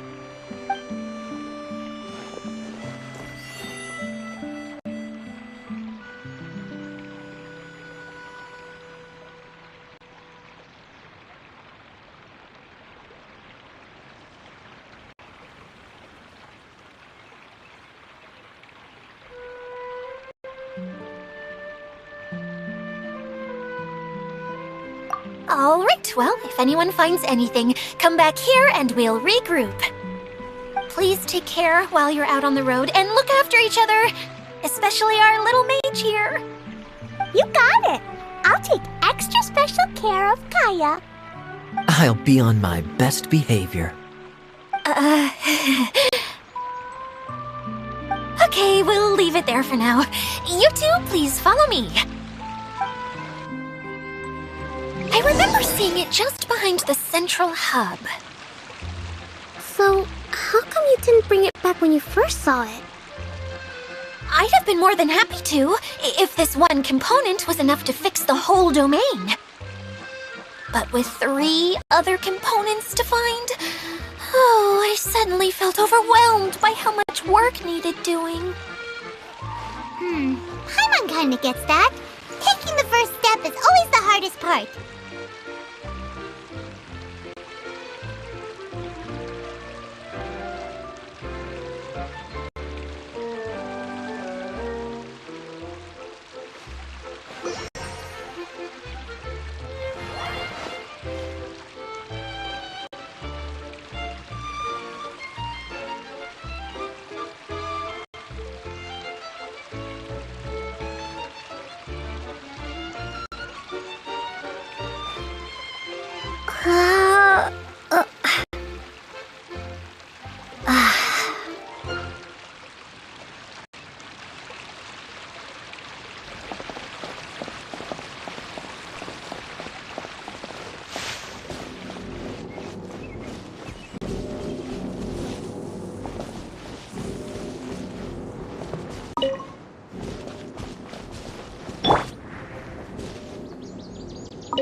Is this an answer from this world?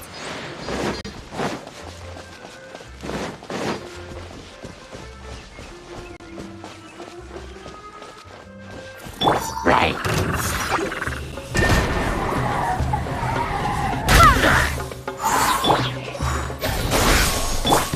Our bond is strong.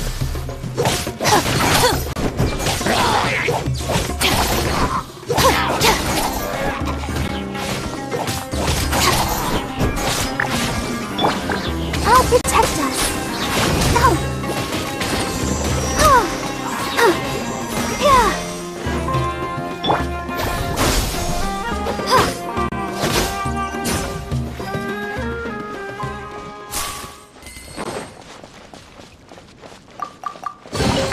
Is this an answer from this world?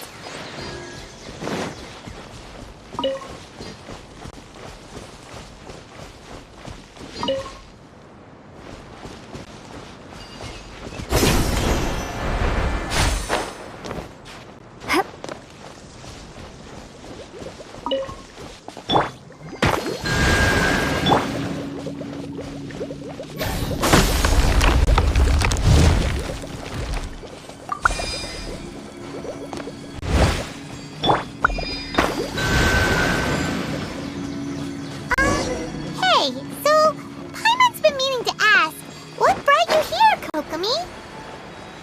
Oh,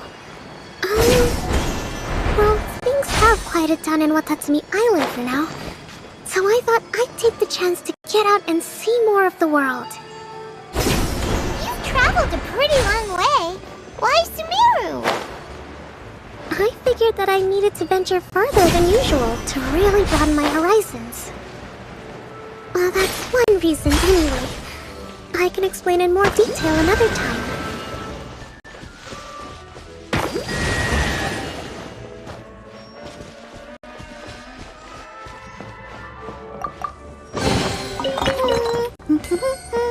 Things are going so smoothly today.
I hope the others find some.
Okay, this is the spot. Now, I'm sure you're both wondering, but where's the component? There's nothing here! Oh, where could it be? Oh, it's that lamp thingy, right? Water Droplet showed us how that works already. Yes, that's the one. There goes my big introduction. Showing people the ropes is supposed to be my job. Oh, I can't believe I'm being shown up by a Hydro-Eidolon. Cheer up, Edea. The Hydro-Eidolon can give a basic demonstration of how to use things, but beyond that, it can't communicate. That's where you come in. Your descriptions can explain everything in full, vivid detail. Paimon forgot how persuasive Kokomi can be when she really wants to. Sometimes having a genius strategist around really comes in handy.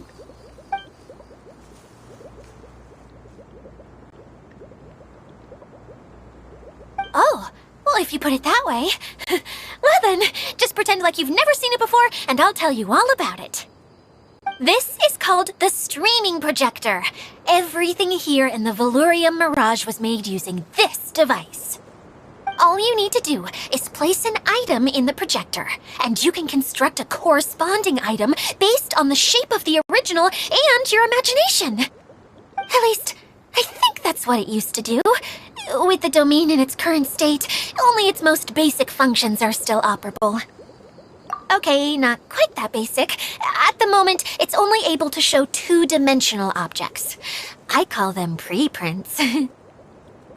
Think of it like a sort of draft or blueprint or something. So you're saying the component fell into the preprints? Yes, exactly. I'll leave you to go in and physically retrieve it.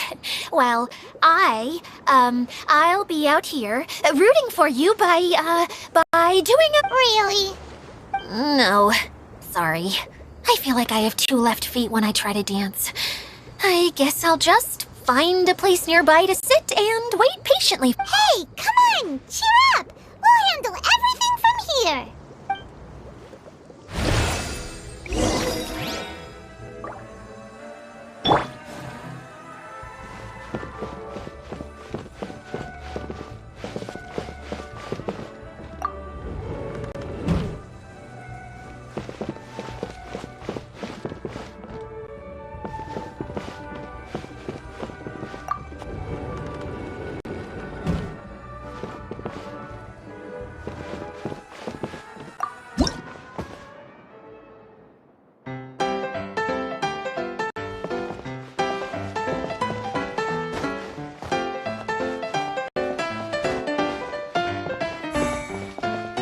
Doesn't look like the component is in here.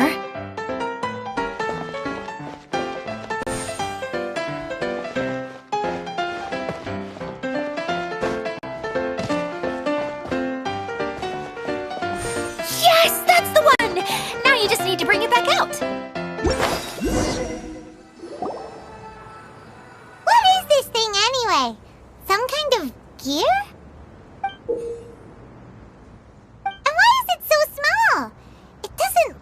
It's hard to explain, but I assure you that it's definitely one of the components. So that leaves 3 more components missing. Every journey begins with a first step. I think we're off to a good start, and things should keep going smoothly from here. You really think so? I suppose you're right. She did manage to defeat Class A at the Onmyo Chamber, after all. You don't need to keep bringing that up. Anyway, thank you for all your help. I'll take this and start trying to repair the central hub. You two may as well head back to town. Oh, why am I so clumsy? Once again, I was no help at all. The least I can do is try and handle the actual repairs.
Kokomi? I'm just a little confused. You mentioned that the water droplet showed you how to use the projector? Can you tell me a little bit more about that? I'm so curious to know what happened. Oh, sure! I see. Hey, look! The wheel is spinning now! Oh, and now it stopped again! Well, that didn't last long. It also wasn't spinning at the right speed. Before the incident, it spun much faster than that. Oh, so you saw it back when it was still working? Oh, yes. I arrived here a little earlier than the rest of you. But the incident took place not long after I entered. Like Idia said, it felt like the world was flipped upside down. Well, I don't know how else to describe it. And I certainly don't want to experience it again. No, it's no use. Seems it won't run until all the missing components are returned. For a moment there, when it started turning, I got excited. I thought that maybe the hub can work just fine without the other three. Wishful thinking is only going to lead to disappointment, Idia. Let's stick to the plan. We'll get there. Hey! Miss Honorary Knight and Miss General are here. Oh, and our mascot. You beat us! I was sure we were gonna be the first ones back. Hey, how'd it go?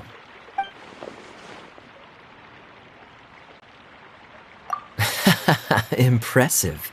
I doubt you'd find many other knights of such caliber even among the Knights of Favonius. How about our master thief and mage?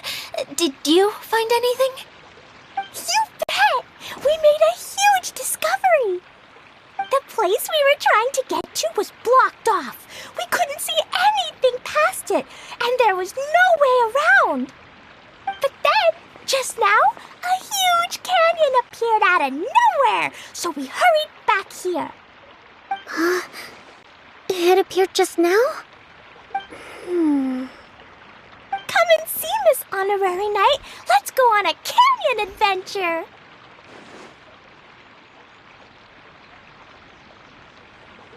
I'll sit this one out. I'm beat after trying to make those repairs. I need to take a break. Miss General, you should come too.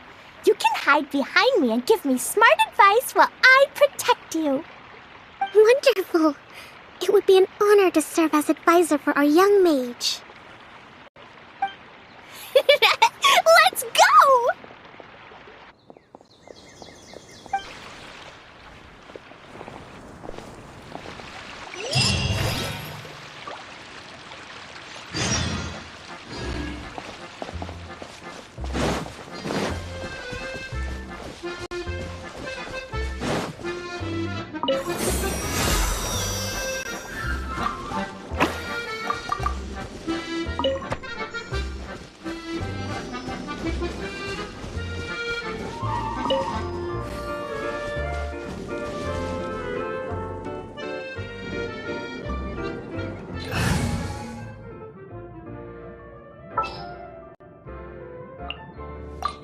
Who ate a poisonous mushroom this time?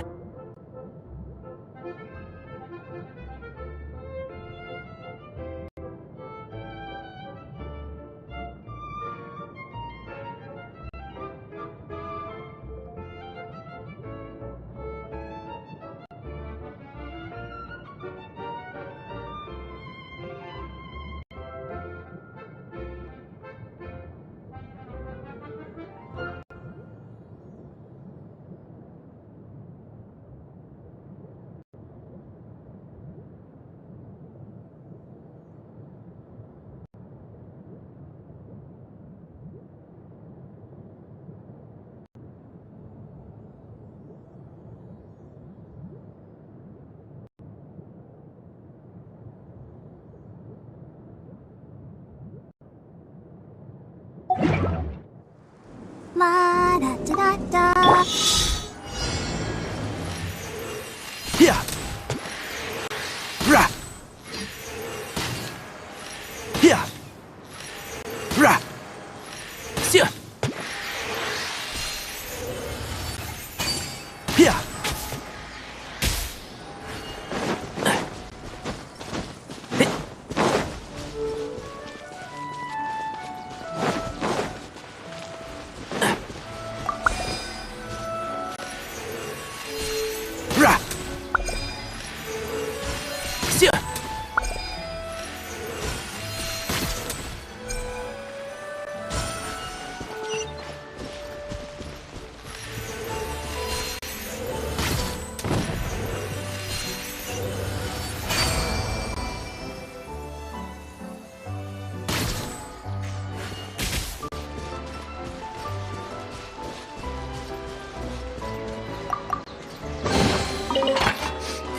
Smells like something good is inside.